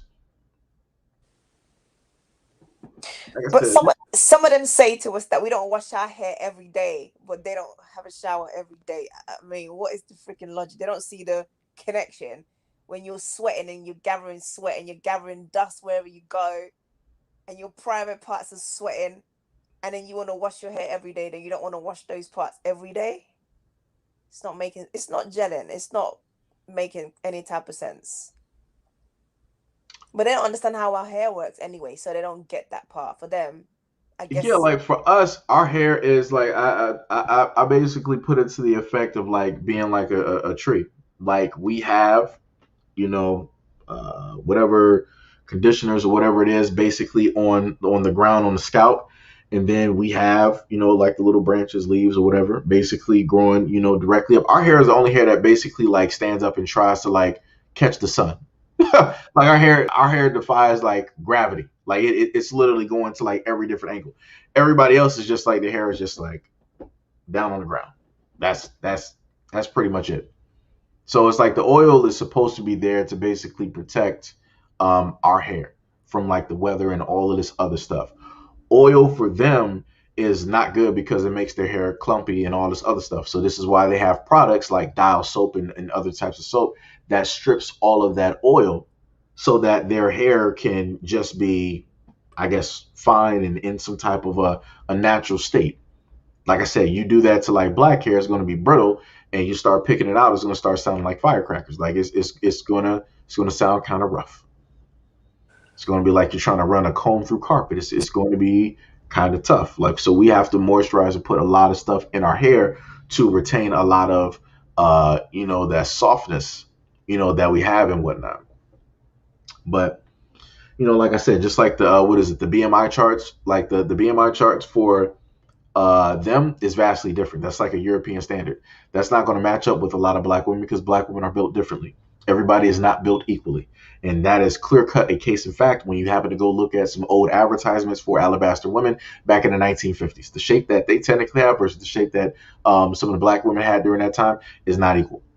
The only time that it, in a sense, started becoming reflective and equal is up until the times of modern day medical science, where you got women that can sit up there and start injecting stuff into their butts, Brazilian butt lifts, and they can start getting breast augmentations and all these other things. That's now when you're starting to see a lot of those women trying to, in a sense, match up with black women. But like I told black women before, they're doing that to compete for the same men that you got, because alabaster men, the real ones that are honest about it, they don't like their women looking like that. It's an No. either or type of deal. It's like, all right, she has like a nice butt, but then she's like, a little bit up top, or she has a nice heavy up top, but she has nothing on the bottom. It's an either or type of thing. Black women usually come with like a balance, even if it's like small up top or small on the bottom. It's still like a type of a balance there, and it's nothing that they had to sit up there and cheat in order to get. It's something that is within the DNA. You don't have to sit up there and just like, oh, I gotta inject silicone. I have to sit up there and do this and all of that other stuff.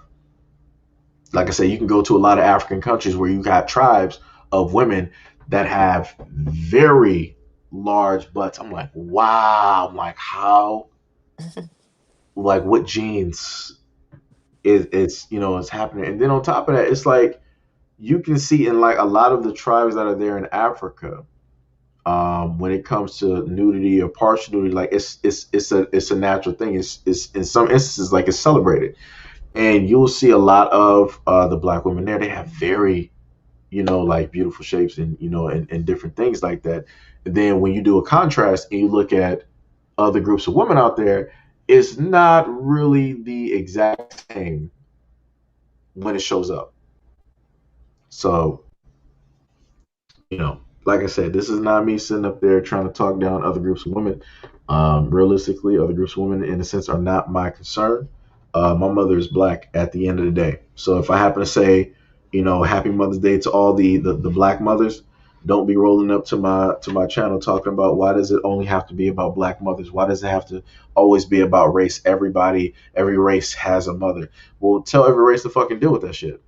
Tell the men of your race to sit up there and appreciate you the same way that I am appreciating black women.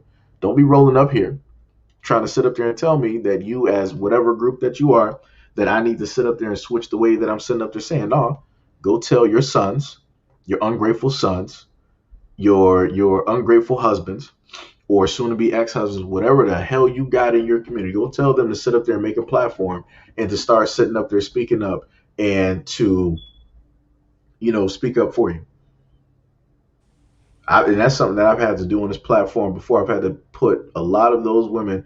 Some people might say it sounds sexy, but I had to put a lot of them in a place and let them know that me as a black man, it's not my job to be concerned or worried about you. Realistically, 100%, unapologetically, that is what it is. So you can call me racist, you can say whatever it is, but at the end of the day, my mother's black. Maybe if I had a different mother, okay, then I would sit up there and big up that mother. But that's not the life that I'm basically living. That's not how I was born. So I'm going to appreciate the black women that raised me or who were an intricate part of my life, who helped me to basically get here, or who had a very positive influence in my life. I owe them that. If I don't do anything else, I owe them that. And that's what I sit up there and do. I think I had a point, but I lost it. Oh man. Oh my god, you're gonna give me a fucking heart attack just laughing. Seriously. Oh my god, that's crazy. But your pores get clawed, they get clogged every day, so you should wash. You should be having a shower every day. Your pores get clogged and it Mhm. piles up with oil and all other debris and stuff from the day. So you should be scrubbing your face. You should be scrubbing your whole body. Mhm. I don't get that. Okay. Yep. Like for me, I sit up there. I do like 2 showers a day. It's like, well, for me, I like showers, so it's like hot water. That's a very like relaxing like type of deal. I'm not rich. I don't have like a sauna, so I'm like, all right, well, it's gonna be a super hot shower. It's gonna be like steaming up the bathroom. It's like, wow. It's like you got the pores opening up, sitting up there sweating, letting all those toxins out, and your sinuses are completely open and your muscles are also getting relaxed. I'm like, all right, that basically works for me. Like I'll sit up there and do that. You know. Each to their own, I guess. Ugh. Yeah. Oh, God, that's crazy. You That's sound crazy. tired. What? No, I'm saying you sound a little bit tired. No, I'm just thinking because some logics I don't get, but Because I know what is it right now? I think it's about what, like 5 o'clock over there. it's 3:45 on a dot here. Yes. Okay. So I'm getting better with my UK time. Yeah. I'm getting there. Because I used to try to like to play certain games, I would have to set it to like a UK time so I can like play it like early and whatnot. 'Cause certain times like y'all get to like play stuff early and whatnot. Yo, you got a game system? I do. I have a PS4. I nearly got a PS5, and I thought, no, not yet. Hey, there we go. But I normally play the same games, to be honest. I love The Sims. I think Sims probably my favorite game. I like fighting games. I love tennis. Top Spin is probably my favorite tennis game.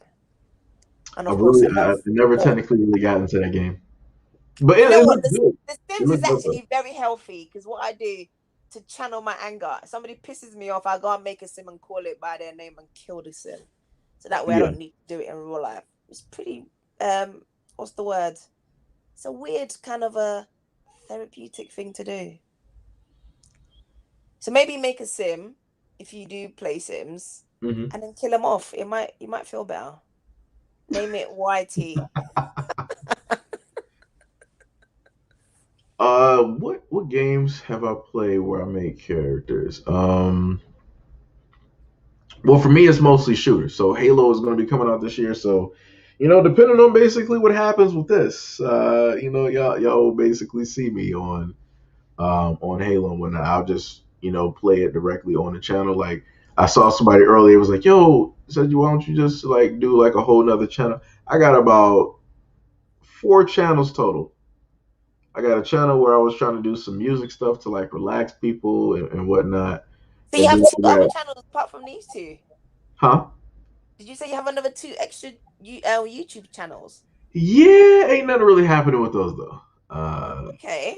They're not linked to these ones, are they? Because I haven't seen it because I would followed. No, I think from the main channel they might be like linked. I'm not even really sure. One is like a music channel where it's like music from a whole different place that I can put up, and I created like a 2 hour thing up there. I had to break it down into like an hour each, where it's just like these nice songs like R&B and like soul type of thing where people can like listen to it. And then I had the Seiji Zone channel where I was like, all right, well, people like the Seiji Zone. Let me just upload that content here and do it specifically for that. And that didn't really go anywhere. I'm like, all right, well, I can at least say I tried. It didn't exactly work out. It wasn't exactly a full blown total failure. It did something, but it just didn't do what I, in a sense, wanted it to do. So it's like, in a sense, back to the drawing board and different stuff. But relaxing wise, I play video games, and like I said, I got what is it? Aliens? No, I don't got the Aliens game pre-order. Which one? I got a few new games. I'm supposed to get the Firefight game for Aliens. I can't pre-order Halo because it's not listed up there yet. I have Back for Blood, which is in a sense sort of like Left 4 Dead. I have that pre-ordered, and I think like something else. But that's pretty much what I do to like relax, and also food. Like people see me. I think you probably see me on a live stream as well. Probably during this time or any other time. Oh, it's time for Uber Eats, guys. Let me just sit up there and order some food and just wait on that. And I'm just sitting up here looking at people, just like talking in chat and whatnot. You should eat on cam. It's fine. That's gonna be ASMR. People love that, because you say you like to eat. You can eat on cam. A lot of people are doing it. Just don't get like one of them ones that overeats and just becomes a freaking health issue. Well, luckily, We I probably still. have a fast met though. Yeah, it took about like as long as I've been doing this, it took me about I want to say 2 to 3 years to basically get from about like 135, like original weight 135 to 140, up to about like 165, 170. So it took about 3 years to do that. I literally have to like sit my ass and not be like active at all in order for weight to actually appear because it will, start just like flying off if I start like really, like moving around and whatnot. Well, you can eat on camera and record it. People watch all types of stuff. Yeah, yeah. I mean, I could sit up there and do that. That seems like more of like a Twitch, like type of deal. And then my mom always told me it's like eat like you have some common sense, eat like I raised you right. So it's like I always have that in the back of my mind. So it's like I'm eating on camera, but it's like I'll have like my face like this, and you still sitting up there like eating and stuff. So it's like I try to, I keep whatever my mom stated in the back of my mind or whatnot. So because I ain't trying to embarrass her, you I know. think I think it's more to do with the sound, isn't it? The sound of chewing stuff. No, for me, No? like I used to eat like I was in prison. Like my head would be down and my arms and elbows are directly on the table, and I'm sitting up there like I got my food like arm barred, like I'm trying to like make sure, and I'm eating fast. So it's like, yo, ain't nobody about to like touch my food. Like that was a in a sense like a technique from like I want to say like middle school or high school because people used to like take your food trays and then like dump the food and stuff. And I just got the point of like I'm just well if I'm going to get suspended, somebody touch my food tray, they're going to get slapped with this food tray. Like that's what's going to happen. Like it's just going to be that, and we'll just see what it is after the fact. But luckily, that didn't sit up there and take place. I had some other dumb stuff take place though, like high school. I'm going to like the vending machine. The hallway is like packed with like a whole bunch of people. Black girl that was there don't even know who she is. She decided that she wanted to take a pad from wherever she got it from. I'm not sure. I don't think it was used or whatever, but she decided to like take a pad and she wanted to like stick it to like the back of my jacket. And I'm like, what the fuck are we doing here? I'm like, why would you sit up there and do it? Like, so I'm like, if you were like a dude, I would just want to sit up there and like hit you, but I'm like, I can't sit up there and do that, and nor do I have a like a sister or somebody that I know to just like knock you down. So I'm like, I just gotta ignore that. So I just took the pad and I just like put it on top of the vending machine. I got my shit and went back to like the lunchroom stuff. But I've had like a lot of interactions like that, and I'm like, it doesn't pay to be nice. It just doesn't. It does not. Like that's why a lot of dudes end up becoming like jackasses real quick. Well, that's one of the reasons. But it's like, yeah, that's a very embarrassing thing to sit up there and like even go through. Like you got people sitting up there doing that. So it's like I said, I feel sorry for some of the girls that be going through a lot of that stuff. Like I said, oh my god, that was just that interaction there. But other girls, they be going through stuff in like locker rooms and bathrooms and like and all this like other stuff where they got to deal with like other girls and stuff. So like I said, I feel sorry for them. It's crazy. What have you got in your hand? Oh no, that's just a nail clipper. Oh, okay. Thought it was one of them stress relief toys. No, you know what? I never actually bought one of those. Are you talking about like one of the Yeah, the little chicken that yeah, poops I on. think they probably would have broke or something. Like I don't know. Oh my god, it's crazy. I think you actually feel hungry. You know what? You're right. Hmm? You said you haven't eaten anything. Maybe you need to eat something.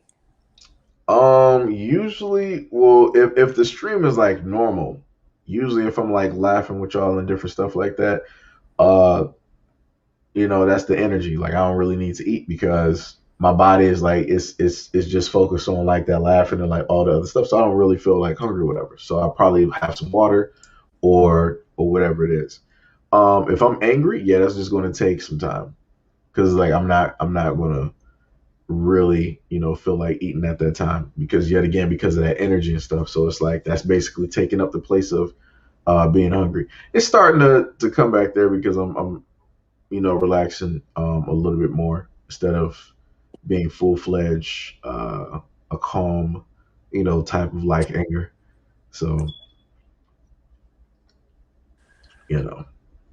Oh, running on anger. That's crazy. So what's next for you, Seiji? You gonna pump out a video for us soon? I actually have some videos up there. I was just hoping that YouTube would actually do the job that they're supposed to do, and those videos would actually be fine. And I'm like, they already technically got one video. It was like after manual review, yeah, this video is gonna be yellow. You're not really gonna make money off of this. I'm like, oh, I'm like, okay, that's what we're doing. I'm like, I switched around the whole words and everything, and then y'all like, not. But the funny, and this is the funny part. The video that I did had to do with a teacher that is in her 20s, and she had a relationship with a student. Mind you, in the state, 17 years is the age of consent. So legally, it's completely fine because it was the 17-year-old that actually went after the teacher and doing all this flirting like back and forth. So in the video, I had the unpopular opinion and I didn't really go in on it like I would normally do when it comes to stuff like this because legally, and I'm dealing with it legally, they had, in a sense, a legal relationship. She got caught up because it's legal to do, but as a teacher, it's not. She's not covered by that. So that's why she's having those issues.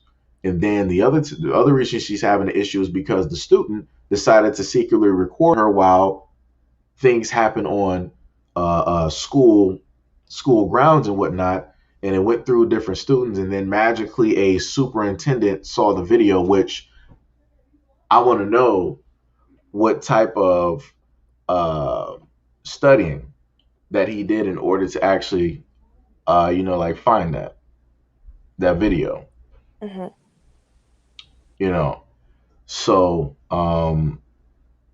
like I said, the dumbest thing that she basically stated was the fact that she was like, we can do like whatever we can do, but my body is basically for my boyfriend, which is completely crazy. I'm like, so you had this thing with this student that you did certain things, but you're saying that your body is meant for your boy. I'm like, how does that what's the logic in that?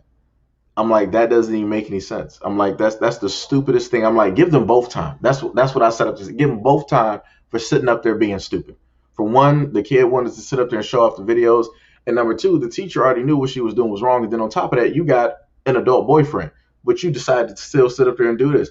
I'm like, the only person taking the L here is the teacher's boyfriend, because you got to try to explain to people like, why are you not with this girl anymore? You got to be like, either say the answer, which is she decided to see somebody directly on the side that was a high school student, or which is going to, in a sense, make you look bad. They were like, yo, what's really going on where you got a high school student being able to snatch up like your girl or, or whatever it is. Or you got to just like have like all of this make up like a wishy type of, story, something like that to try to erase the whole situation and different things like that. So, like I said, um, I don't, in a sense, like I said, YouTube decided to say that video was like, well, what we're going to do here is that video is just going to be yellow. And I'm like, all right, manual review. I'm like, all right, I guess they actually disagree with my opinion. I'm like, that's crazy to me. Because I'm like, if I were to do the videos talking about these people and specifically the actual things that they did instead of trying to substitute the names, all of those videos would directly be yellow. And I wouldn't be able to get nothing up. It'd be like 30 cents, literally. I've had certain videos on here that got about like 5,000 views and whatnot. They were like, all right, you got like 5 cents. I'm like, huh? I'm like, wow. I'm like, this is what y'all doing. Gotcha. So you don't want me covering that stuff. Okay. Gotcha. Yeah. Well, think about going on Twitter and just kicking up a fuss with them. I've seen it work. I can attest to that. I'm definitely going to be behind you and then retweeting and stuff and commenting on it. They work with you because of the British accent. They was like, you know what? She's from the UK. We got to make this. I was writing. You can't tell I'm British unless my spelling tells the tale on me. But I wasn't talking to them like voice to voice. I was, every day. It was like a whole chore. Every day I was hitting them up, and they did it because they just said, "Oh my God, enough." and then So they just did it. do you have any like on your Twitter? Do you have anything that technically like I don't even screams like listen. My Twitter is basically dead, dead. Listen, I don't use social media for nothing. On what is it? On IG, I follow 4 people because I can't. Me, when I click on you, it just clicks me off. So I have 4 people on my thing. I have Kaya, I have Angel, I have OG. Who else do I have? New York, which is from Flavor of Love. I don't follow anybody else. Same thing on Twitter, right? I don't. Yep. I'm not a. Oh, let me gather subs or let me gather followers. That means nothing for me. So if they were listening to me, I have no kind of smoke behind me. With you, with your 90K smoke, I swear to God, something will happen. Give it a try. What else have you got to lose? Nothing. And they gave like you my stuff back. If you seriously, there was no one retweeting what I was saying. It's just basically me, just marching to my own drums, telling them, no, this is that. Give me my stuff back, and they gave you my stuff back. So let alone when you have some smoke behind you, seriously, give it a try. And then if it doesn't work, then at least you can say, fine, I've ticked it off my buff. Shut up, QB, shut up. It didn't work, so I've done it. But I've seen it work, and there was other people saying the same thing for their channel. There was small channels, big channels, and they were all getting their stuff back because you know what? Do you know what I use Twitter for? To vent. Only to companies. When I do, if I buy something or I use a service and it doesn't go right, I'll go there to blast them. Nobody wants to see their company or their service painted in a bad light, even if you're wrong or right. So they want to set it right.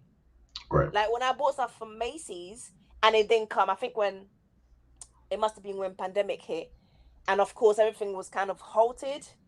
And even though we didn't know that, after everything resumed, they were still late. So I was like, where's my stuff? Where's my stuff? Michael calls. And I don't know what they did. Some black magic, everything came as it should have. So give it a try, seriously. It really does work. I mean, I'm following that actual Twitter page of YouTube because I said, if this happens to me again, I need to know straight away who to go to, because me putting in a counter, whatever it is, it's not working. It didn't work. When I put in the counter, they didn't even read it. The only thing that did it was me going to Twitter and saying, are you crazy? You need to rectify this as soon as. And they did. Well, So now give I it a tell try. you that they do read some stuff because I kid you not, the same day that I basically replied to YouTube, where they were like, all right, well, because of this video that you put up, we feel that is doing X, Y, Z, and all this other stuff. We're going to sit up there and just place this on your channel. Like, this is what's going to happen. I'm like, all right, let me do my research real quick. Let me sit up there and like write them back, wrote them back. I kid you not. They sat up there and literally responded back to me in a few hours, which normally they don't do, because normally when I need them to look at this stuff, they like to sit up there and take their time. This time they were like, oh no, we're going to hold on to this because we are 100% sure. I'm like, wow. I'm like, that's the quickest turnaround that I've ever seen from you guys in this existence at this moment in time, because y'all normally taking y'all slow ass time to sit up there and fix an issue. But now magically you're like, oh no, this is 100% it. I'm like, we know what it is and we're going to stick to our guns. I'm like, okay. But y'all the ones sitting up there saying that you're trying to protect kids on your platform because you screwed up the very first time, because you had a lot of those individuals underneath kids' videos leaving comments and time stamping those comments where the kids were making what would be deemed to be suggestive types of poses and different things, when realistically that's not what the kids are doing. They're just moving around being kids. But because of the minds that they got, they're like, oh yeah, let me timestamp this so some of my friends can sit up there and see this. And that's what you would sit up there and have all of these adults sitting up there doing. Ms. Monroe, much love and appreciation for the subscription to the channel. But like I said, it's a little bit backwards. You're going to tell me that you're trying to protect the kids, but yet you have other individuals that are directly, well, I'm not even going to sit up there and go that way because that might sit up there and cause an unforeseen issue. But you got individuals. How do I even sit up there and even like mention this? Because they'll try to sit up there and say it's harassment. Like it's crazy. It's like, even if you put in a code, like somebody will be like, out of the 28 people, you got like one person here that's just like waiting to snitch on something. So it's like you got to just try to, like I said, it's just a lot of people out here